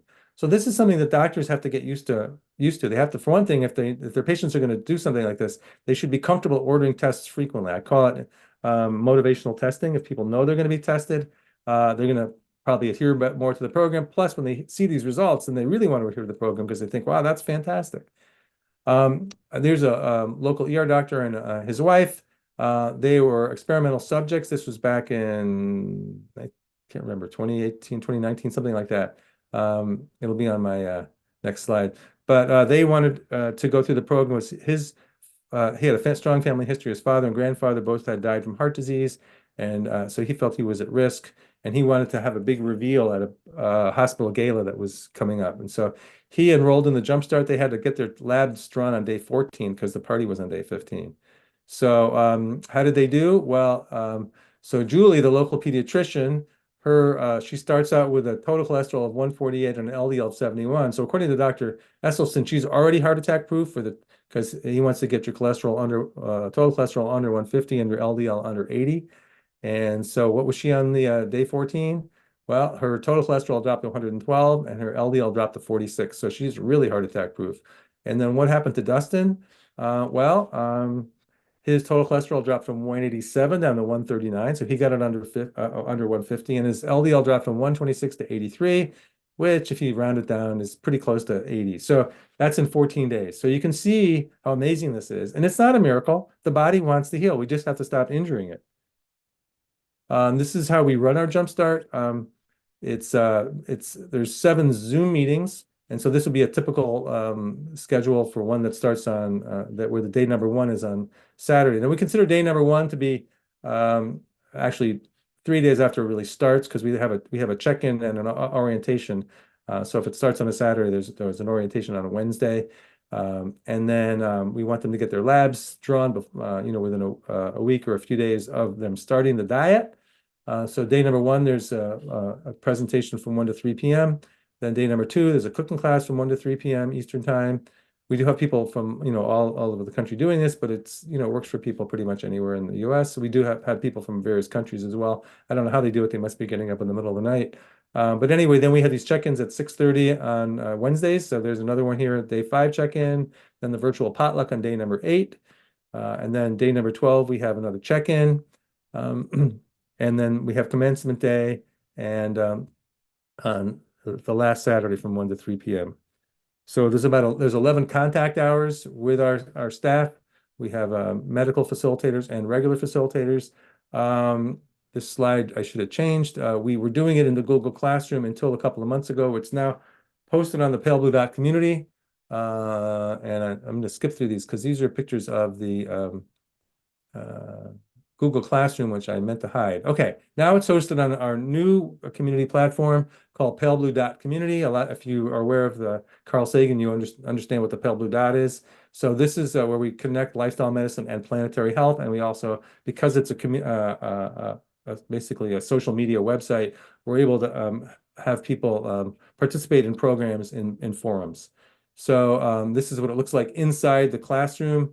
On the Pale Blue Dot, and you can see there's classes over here, and people check off when they've completed their assignments, and these assignments become available during the time they're in the program. So these wouldn't all appear at the beginning. This is just a welcome to the Jumpstart, and then we have questionnaires that are actually Google Forms that are embedded into the into the classroom that we're using, which is now built on. It's actually called Circle, is our community forum. Then we also have an alumni program for our participants, and they also have their own classroom, and you can see lessons on the side there. So people are welcomed into our alumni program after they complete the Jumpstart. So there's a virtual potluck I want to tell you about, which is really fun. Patients send us recipes and photos, and we assemble a virtual cookbook and discuss it as a group. When we did this in person, it was obviously very messy. It took us a long time to clean up our office after people left, and so it was one of the advantages of going on Zoom. And then we put together these PDFs. It's a book that we send out to all the participants, and this is just an example of recipes and images that we use to create the virtual cookbook. These are our published results. I find one of the things most dramatic is the total cholesterol. So if your total cholesterol, on average, people's cholesterol drop 26 points. If your cholesterol is over 200, you can expect a drop of 44 points in 15 days. If it's over 240, on average, people drop 64. So obviously, some people drop less, some people drop more. So even had people drop up to 200 points in 2 weeks, but those people started out with cholesterols in the 400s. You can see also great improvements in weight, systolic blood pressure, LDL, and fasting glucose. I want to just run a little video of people who've been through the Jumpstart. Here we go. Hi, I'm Dr. Ted Barnett, founding president of Rochester Lifestyle Medicine Institute. It's so great to be here, and I'd like to introduce you to some recent graduates to tell you about the Jumpstart program. Hi, I'm Kathy. I Jumpstarted to improve my health. Hi, I'm Beth. I Jumpstarted to improve my health. Hi, I'm Wendy, and I Jumpstarted to reduce my pain from lupus. Hi, I'm Pamela. I reduced my meds and I'm saving money. Hi there, everyone. Since starting Jumpstart, my energy is so much higher. And I have more energy too. Hi, I'm Ruth Ann. I Jumpstarted and I'm sleeping much better. I'm waking up more refreshed. I'm happier more often now. And I am feeling so much better in how I look, how I feel, a positive attitude. Life just feels great. I wake up well rested and I get out of bed without pain. Hi, I'm Jamie. I lost 19 pounds in just 2 weeks by eating a plant-based diet. I lost 12 pounds in just 2 weeks by eating plant-based diet. I lost 16 pounds in just 2 weeks by eating a plant-based diet. I lost 11 pounds in just 2 weeks from eating a plant-based diet. And I lowered my blood pressure 25 points and I feel great. I lowered my cholesterol 100 points, and now I am heart attack proof. I lowered my glucose by 86 points, and I'm no longer pre-diabetic. I reduced my meds and I'm saving money too. Hi, I'm Neil. I've eliminated 4 meds, which I've been taking for 30 years. My cardiologist knew that a plant-based diet works. I stuck to the Jumpstart diet, and it worked. I wake up well rested and get out of bed without pain. I thought that changing my diet would be difficult, but it wasn't, and I've been doing it. I Jumpstarted my health, and so can you. Hi, I'm Bob Franke. I manage the Jumpstart team, and I'm here to help you succeed. Hi, I'm Kim, and I'm on the Jumpstart team, and we'll support you all along the Jumpstart journey. Hi, I'm Bubby. I'm on the Jumpstart team too, and will help you overcome any obstacles on your road to better health. Jumpstart has changed my life, and I'm pain-free. Jumpstart has changed my life. Jumpstart has saved my life. Want to improve your health and well-being? Want to sleep better? Do you want to have less pain? And feeling happier more often? So sign up today and start your journey on the path toward better health. I look forward to seeing you there. We can do this together. So our program is highly scalable. That's why we've moved it onto these digital program platforms. There's a low barrier to entry for doctors and patients. We try to make it as enticing as possible to patients. There's a rapid demonstration of value. We say, look, you're a grown-up. You can do anything for 2 weeks. And it's fun and supportive. It's affordable. It costs $299. And we do have scholarships available for people who can't afford that. We've given it monthly about 70 times to about 2,400 people. And it's very easy for physicians to order. I'll show you how that works in a minute. Over 300 doctors around the country have sent us their patients. We're trying to increase that as quickly as we can. And it counteracts misinformation and disinformation. People have no idea what to believe anymore. There's so many different opinions and statements out there on the internet, and people just don't know what to believe. So here they can do it on their own body and find out. And it only takes 2 weeks to find out if we're telling them the truth. It's reproducible for research and demonstrations. I love the idea that it's a standardized research tool. It's like pouring pills out of a bottle. So if there's a physician who wants to find out if a plant-based diet will work for a particular condition, we're happy to help them, and I'll tell you about that in just a minute. So these are, we've completed a randomized controlled trial or RCT with the nephrology department at the University of Rochester Medical Center on 40 patients with stage 3 and 4 chronic kidney disease, and it's in publication now. There was an abstract presented about it at the 2023 conference of the American Society of Nephrology. In progress now, we're working with the rheumatology department at URMC, that's Rochester, randomized controlled trial on psoriatic arthritis patients. We're going to be working with the Rochester Institute of Technology. It's a large trial with their employees. So, you got to get yourself into the literature. Here's some articles that we've published. I'll go through these really quickly. You don't need to read these. These are examples. And Dr. Susan Friedman, the lead author on those, she's on our staff. She's our director of clinical studies. She's a professor at the University of Rochester. These are peer-reviewed conference posters that we've presented at the American College of Lifestyle Medicine. This first one was the winner for Best Overall Abstract in 2016. This one was the winner in 2018 for Best Professional Abstract. And these are other posters that we've presented. This was the winner in 2019. So there you have it. We make it easy for busy doctors. If doctors go to our website, they can just click on resources for medical professionals. They can click on referral form. It takes them right to a Google form. All they have to do is type in the patient's information, or their medical assistant can do that. And then we reach out to the patient and get them enrolled in the Jumpstart. And then this is this other program I was telling you about, the Pale Blue Dot Community. Again, it's at the intersection of planetary health and lifestyle medicine. It's our program. This is a Lifestyle Medicine Grand Rounds, which is now hosted on the Pale Blue Dot Community. You can see Dr. Clapper there in the middle. I know he was here in the audience, and we've been doing this now for about 2 years. So we have, at least 20 of these, maybe I think more of these presentations of challenging patients to a panel of lifestyle medicine experts. So just in closing, this was an editorial in the American Journal of Cardiology, November 2022. And it's Are We What We Eat? Are We What We Eat? The Moral Imperative of the Medical Profession to Promote Plant-Based Nutrition. And just a summary of that abstract: the typical Western diet, high in processed and animal-based foods, is nutritionally and ethically problematic.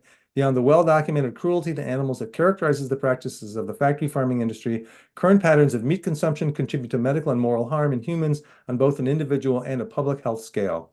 We aim to deconstruct, by highlighting their fallacies, the common positive and normative arguments that are used to defend current nutritional patterns. Animal-based foods promote the mechanisms that underlie chronic cardiometabolic disease, whereas whole food plant-based nutrition can reverse them. Factory farming of animals also contributes to climate change, antibiotic resistance, and the spread of infectious diseases. A societal shift toward more whole food, plant-based patterns of eating stands to provide significant health benefits and ethical advantages, and the medical profession has a duty to advocate accordingly. And that's from a conservative standard medical journal, the American Journal of Cardiology, November 2022.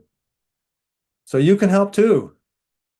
You can help to change the paradigm. That's wrong. You can help to change the paradigm and move the Overton window. So thank you for your attention, and I'm going to stop sharing. And it looks like I made it. You did great. I'm sorry that was a little fast, but we did it. So yeah, you did great. Thanks. Some questions in the chat. Sure. Yeah. How long was bloodletting a practice? I'm sorry? Bloodletting? Oh, how long was bloodletting a practice? We're still doing that. Didn't you know? When did we quit? I didn't know we quit. Okay. Actually, it's still used for people with hemochromatosis, which is too much iron in their liver, which is actually dangerous. So there's still an indication for bloodletting. Okay. You didn't mention cancer. So what about follicular lymphoma, which is considered a chronic disease? Interesting question. So it sounds like a setup, because I think didn't Dr. Goldhamer do something with follicular? I think so. Yeah. I don't. There's no question that both as an etiology for cancer, it's the cause of underlying cause of cancer. We want to get away from eating processed food and animal products, and there's evidence that in several different cancers that you can actually improve the outcomes if you switch to a whole food plant-based diet during that period. So all the cancer that we're seeing nowadays, and it's becoming more common, and we're seeing it more in younger people. There's so many reasons that that could be occurring, and diet is a big one. Mhm. So The other question is, what is the difference between the Jumpstart program and the Eating for Happiness and Health online course? oh, okay, great. So that's so the Eating for Happiness and Health is it's a self-paced course that we have on our website, and people have we've been running that since 2012. And my wife and I used to give that in person in Rochester. We gave it 20 times to almost 900 people, and it was for medical professionals. They would get 12 CMEs for taking the program. I think it's now worth 20 credits the way we've got it set up. Oh, well, no, it's worth 14 credits the way it's set up. I'm sorry. There's another one that's a medical one, but the Eating for Happiness Health is for the general public, which is basic. And yeah, it's just a self-paced course. It's a lot of fun. We did that as a labor of love. We converted that into a program that also can doctors can get 14 CME, and if doctors also take the Jumpstart, they can get 10 CMEs just for doing the Jumpstart with us. It's a unique program. There's no other way that doctors can actually get experience running group medical visits for lifestyle patients. That's the only way they can do it, and we have that. It's unique that we run that, and they can get 10 CMEs for doing that. We have another program called the LIFT program that doctors can get 10 CMEs for as well. So Wendy asks, can you share the last citation from the American Journal of Cardiology? Oh, sure. Let's see if I can go backwards.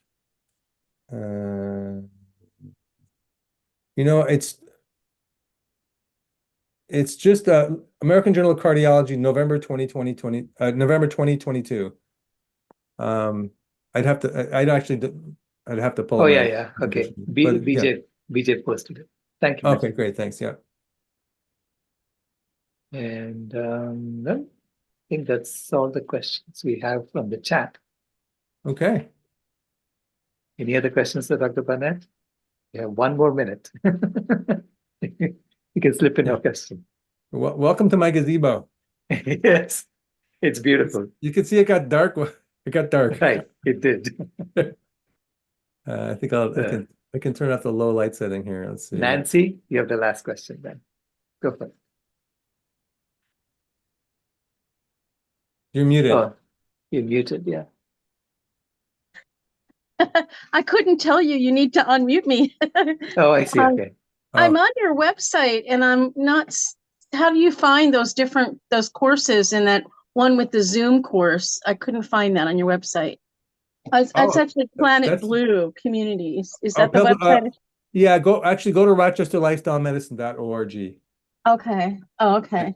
And actually on the left, but I'm glad we just launched these. We just upgraded both these websites recently. So okay.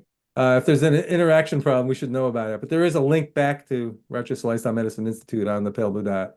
Yeah, I'm there now. Yeah, you're on the, okay. I just under programs. Yeah, it should be under programs or courses. Yeah, I see programs, Jumpstart, Lift, Health Coaching, Lifestyles Medicine, Self-Placed Plant Courses. Where's the one with the Zoom meetings? Oh, that's the Jumpstart. Oh, okay. Yeah. All right, thank you. And actually, so yeah, you're thinking about taking it? Yeah. Okay, we'd love to have you. Good. Great. Thank you so much. The other one, is it worthwhile to find a plant-based GP? And how do I find one? So a plant-based primary care doc, that's kind of tricky. It depends where you live. We do recommend Love.Life telehealth. They have plant-based doctors in all 50 states. That's by Zoom. You're going to have to look around. In your area, there are, I think, PCRM, the Physicians Committee for Responsible Medicine, I believe they have a listing. Plantrition Project has a listing. And where does the questioner, where do they live? Oh, I think that's from Toronto. In Toronto. Okay. Well, there you go. I'm not sure. It's interesting. I think if you have a smart doctor, you can teach them, right? Okay. Exactly. I think that's really really important that we get the word out to doctors. You can, if you like your doctor, refer them to our website. They can go through our programs and they can get credit for learning about it. And what's amazing for doctors who go through Jumpstart with us is they get to see the progress that the patients make in 2 weeks. And the patients get so excited and the doctors get excited. So yeah, if you can, if you can, oh yes, I helped mine. Somebody said, and he's vegan now. Yes, Rebecca B. That's great. I love it. That's the way to do it. That's the way to do it. Send them, have them read Dr. Greger's, How Not to Die, How Not to Age. Send them to nutritionfacts.org. There's lots of great things for young, for flexible, for doctors who are actual, smart enough to figure this out, and open-minded. Yeah, that's a great question. I love it. Well, thank you so much, Dr. Burnett. Absolutely, it was a pleasure. It was amazing. Thank you. Now, Tams, please bring us home. Good evening, everyone. What an amazing day this has been. And let me just go ahead and drop what I'm going to read into the chat as well. Stop sharing for just one quick second to drop that in the chat. There we go. Okay, so we have a prayer booklet, which is in the chat if you want to have your own copy. And tonight, I thought I'd display it on the screen instead of just saying it. So the one I noticed Dr. Clapper's in here. We have one of his prayers to do in the booklet as well. But tonight I'm picking one by Will Tuttle. And what I want to ask is if let's all take a deep breath, and then if you will close your eyes or read along with me. This is such an amazing vision. So a deep breath.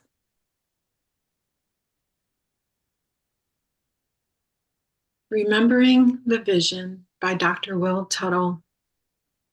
I saw a great gathering, people arriving from every direction, from every culture, race, and nation, young and old, great circle forming, till the human family finally gathered as one.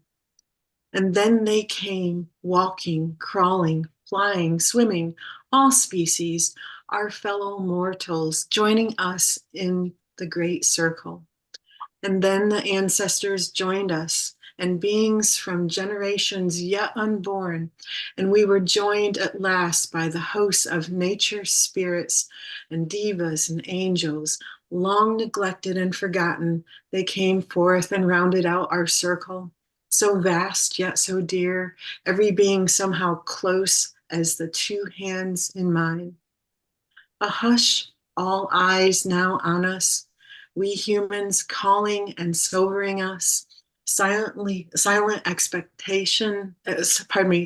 expectancy filling the air, the eyes upon us, quietly waiting. Slowly we gathered our courage, our hearts began to open, till one of us raised our eyes to them and met them and remembered. And suddenly a beam of light flashed from one heart to another, and then from another to another to another. With accelerating tempo, light streams flashed across our circle, joining hearts with hearts, humans with non-humans, and with each other, building momentum and brightness, forging a web of living light. Every being joined by sparking strands, every heart a luminous gem, till from the center of this vast web of jewels, there burst forth a towering pillar of light, brilliant, infinite, living, radiant, pulsing love and knowing. And suddenly as one, we all understood, we are this light is all, aha. And then such a celebration as has never been before seen on earth broke forth. Such joy released, such immense relief, such laughing, so many tears of recognition.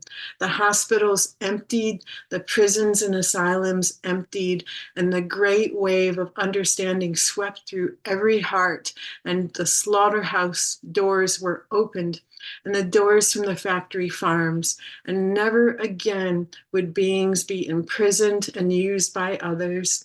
for true compassion and understanding had been born on our earth. Peace be with you all tonight. Namaste, vegan. Good night. Good night, everyone. Good night.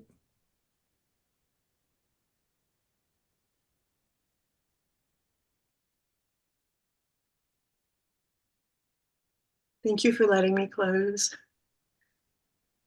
Thank you for that beautiful video.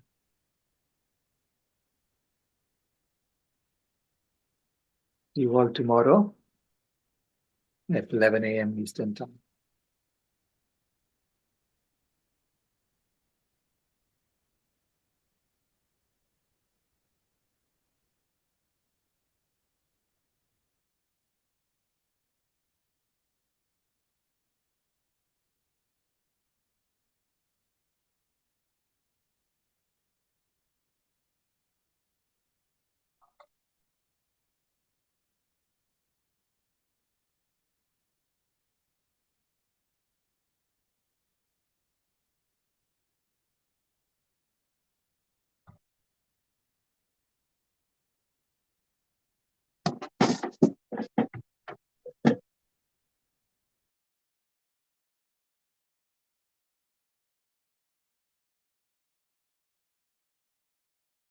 Wow, what a day, huh? Amazing. Again, once again, truly amazing. We had some great speakers. And tomorrow, more of the same.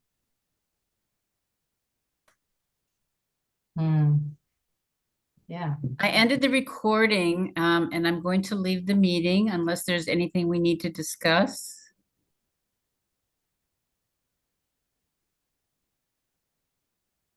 It doesn't sound like it. I think we're all set. Anything you want to discuss? There's one little technical thing that has come up today that we can straighten out tomorrow morning probably before we get started. A tech chat. So Yeah. everybody check the chat. Okay. Shall I close the room? Last minute goodbyes. Namaste. Is Dr. Ralph still here? Namaste, vegan. Left already, huh? Thank you, everyone. Thank you. He's gone, Gabrielle. Okay, I just wanted to ask him if he's going to cue me tomorrow, but I'll ask him in the morning, I guess. They're on the chat. Okay. Wait, there he is. Yeah, there he is. Okay, I'll close the meeting then. Yeah, and then it'll start converting. It'll take a few hours before I can upload it. Right. Okay. Thank you for doing that. Oh yeah, my pleasure. Namaste, vegan, you all. Wonderful day. Thanks for all of your assistance. Vegan.